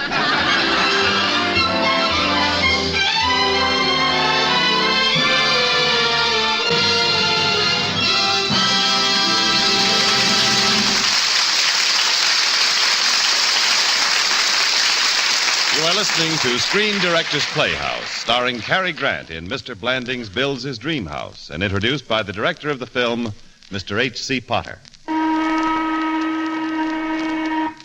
You are in Detroit. It's quitting time. You, hot and tired from the day's work, push out through the factory gates. Right now, you'd give your wilted shirt for a cool breeze. Wait a minute. What's that sign across the street in a cafe window? Oh, brother. Pabst Blue Ribbon. Finest beer served. Anywhere. Yes, during these hot July days, you're just one of millions of men all over America to whom that Pabst Blue Ribbon sign means welcome relief. For Pabst Blue Ribbon does something more than quench your thirst. It gives you taste. Blue Ribbon taste. The kind of taste you can't get anywhere else in the world except in that Pabst Blue Ribbon bottle. And fortunately, you can get that Blue Ribbon bottle all over the world. Yes, you hear it everywhere. In Detroit and Dayton and Dallas and Davenport. Pabst Blue Ribbon. Finest beer served. Anywhere. Your taste will tell you why.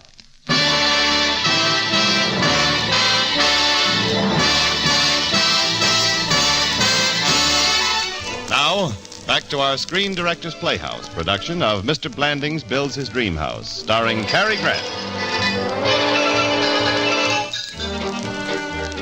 They cleared the ground for the house. They began digging. They struck solid rock. They had to blast it. Blast it? It was now $27,000.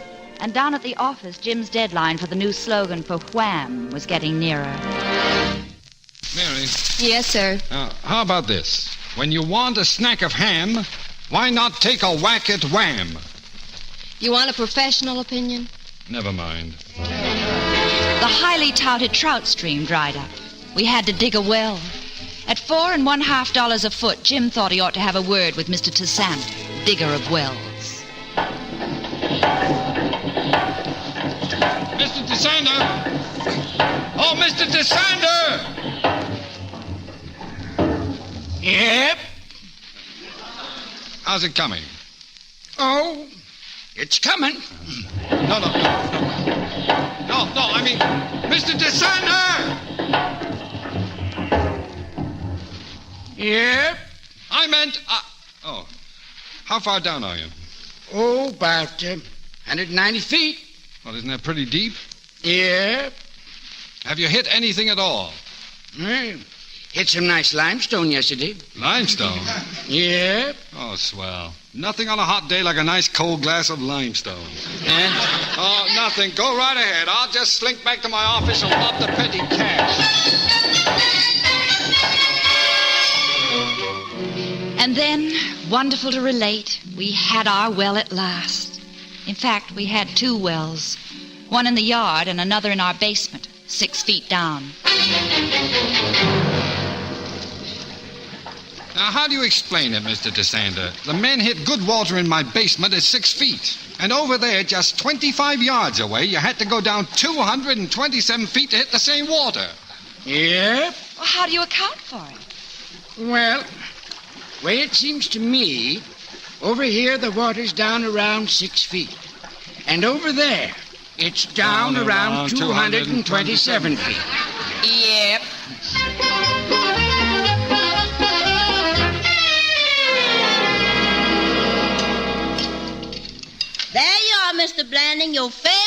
breakfast dish. Gussie. Not wham again. I love it. I hate it. Gussie, I spend 8 long hours a day selling this stuff. I know all about its succulent goodness, its sugar-cured tenderness, its vitamin-drenched gazebo. Oh, you don't have to sell me, Mr. Blanding. I like it. Beef and lamb. Don't raid with wham. Night and day under the hide of me, wham. Dear, Bill's driving me out to the house again today. Every time I turn around, Bill's driving you out to the house. He's only being helpful. I thought he was a lawyer. Why isn't he out suing somebody? Oh, who's that? Hello? Oh, good morning, Bill. Oh, give him my love. Oh, wait a minute. What? Oh, that's outrageous. Just what does the owner of this apartment mean I've got to move in 30 days? Oh, fine. No. I know my rights. I have no intention of moving in 30 days. No. Well, how can I move into a house without doors and windows? This is not legal, and I want you to fight it. I don't care if it takes every penny I've got. I am not moving. Right. Yeah. All right. Well? We're moving in 30 days.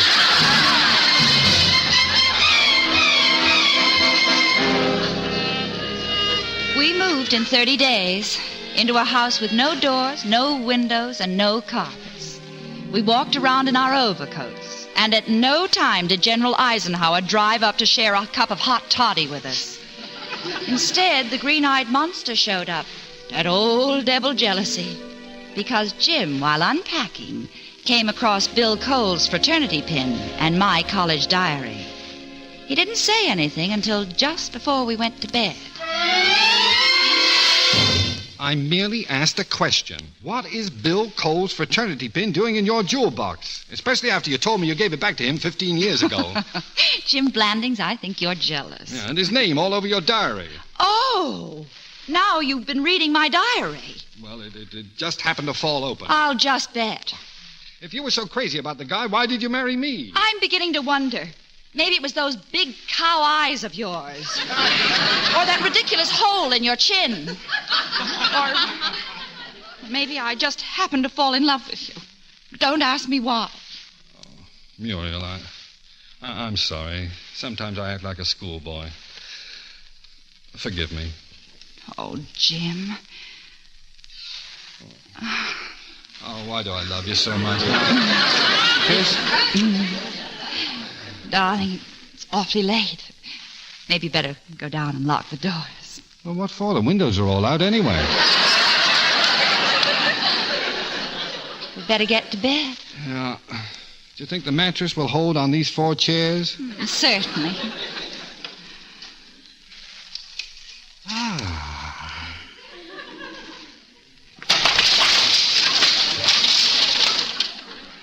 Good night, dear. Good night.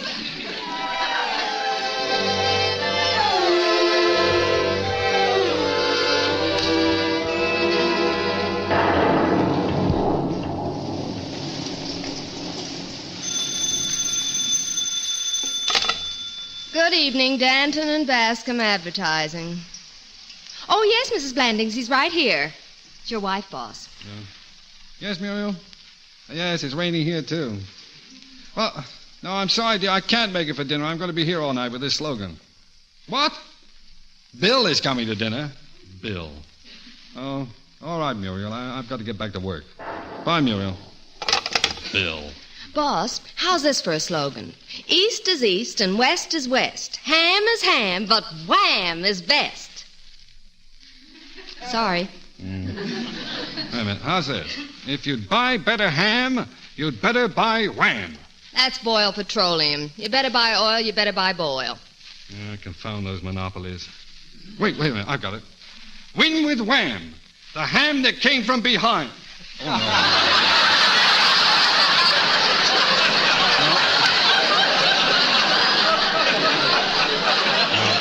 Brother.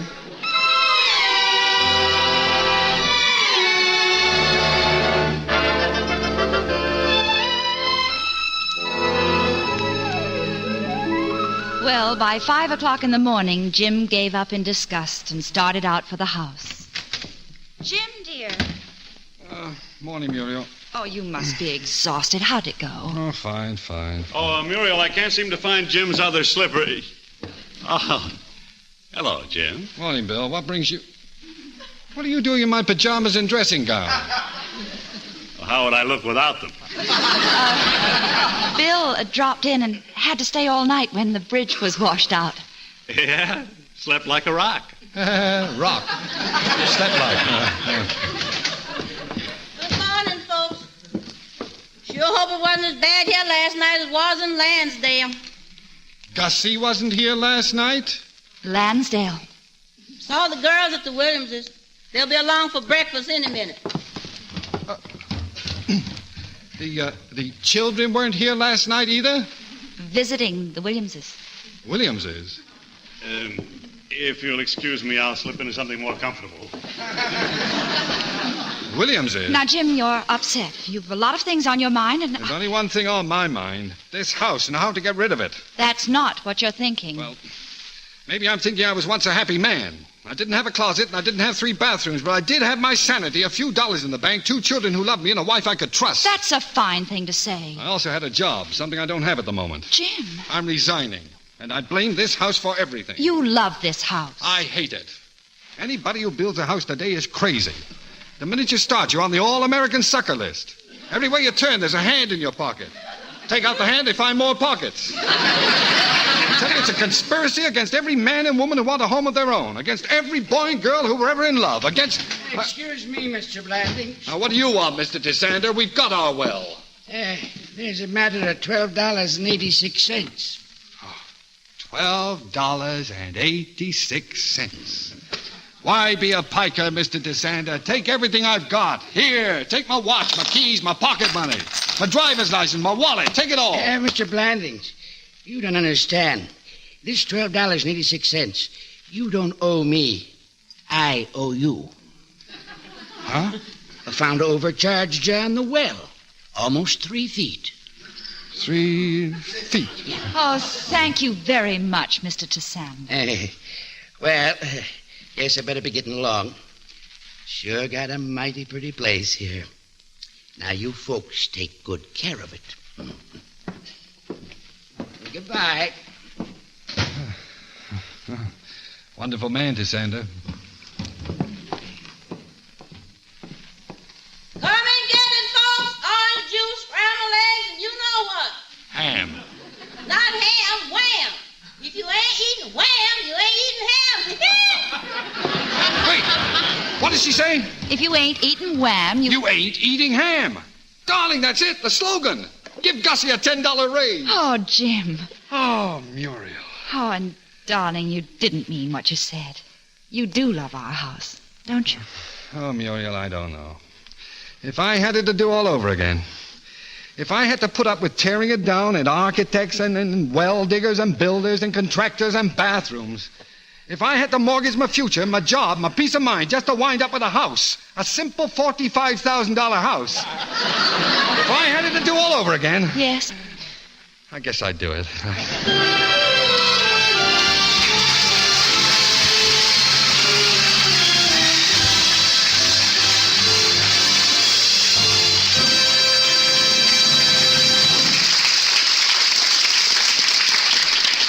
In a moment, our star, Cary Grant, and screen director H.C. Potter will return to the microphone. In spite of the glamour and publicity surrounding Hollywood, you'll find that most of the movie stars lead a quiet home life, just like you and me. When they entertain, more often than not, they'll serve a simple but delicious buffet supper. A baked wham, perhaps, with potato salad, toasted English muffins, and cold bottles of Pabst Blue Ribbon beer. Yes, everything in perfect taste. Blue Ribbon taste. And it's that Blue Ribbon taste that makes this internationally famous beer so popular here in Hollywood. For instance, I happen to know that Pabst Blue Ribbon is served in the home of Mr. Blandings, who is standing right here beside me. Mr. Blandings, of course, is none other than Cary Grant.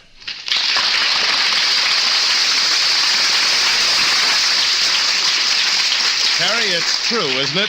You serve Pabst Blue Ribbon in your home? James, when beer is called for, it's Pabst Blue Ribbon. Well, I think it's time that Director Hank Potter and I revealed the truth about the real Mr. Blandings, huh? Oh, you mean the fellow who actually built the house? Ah, it's a sad story, isn't it, Hank? Poor Mr. Blandings. The inevitable finally caught up with him. Mm-hmm. His house was finished? He bought his furniture,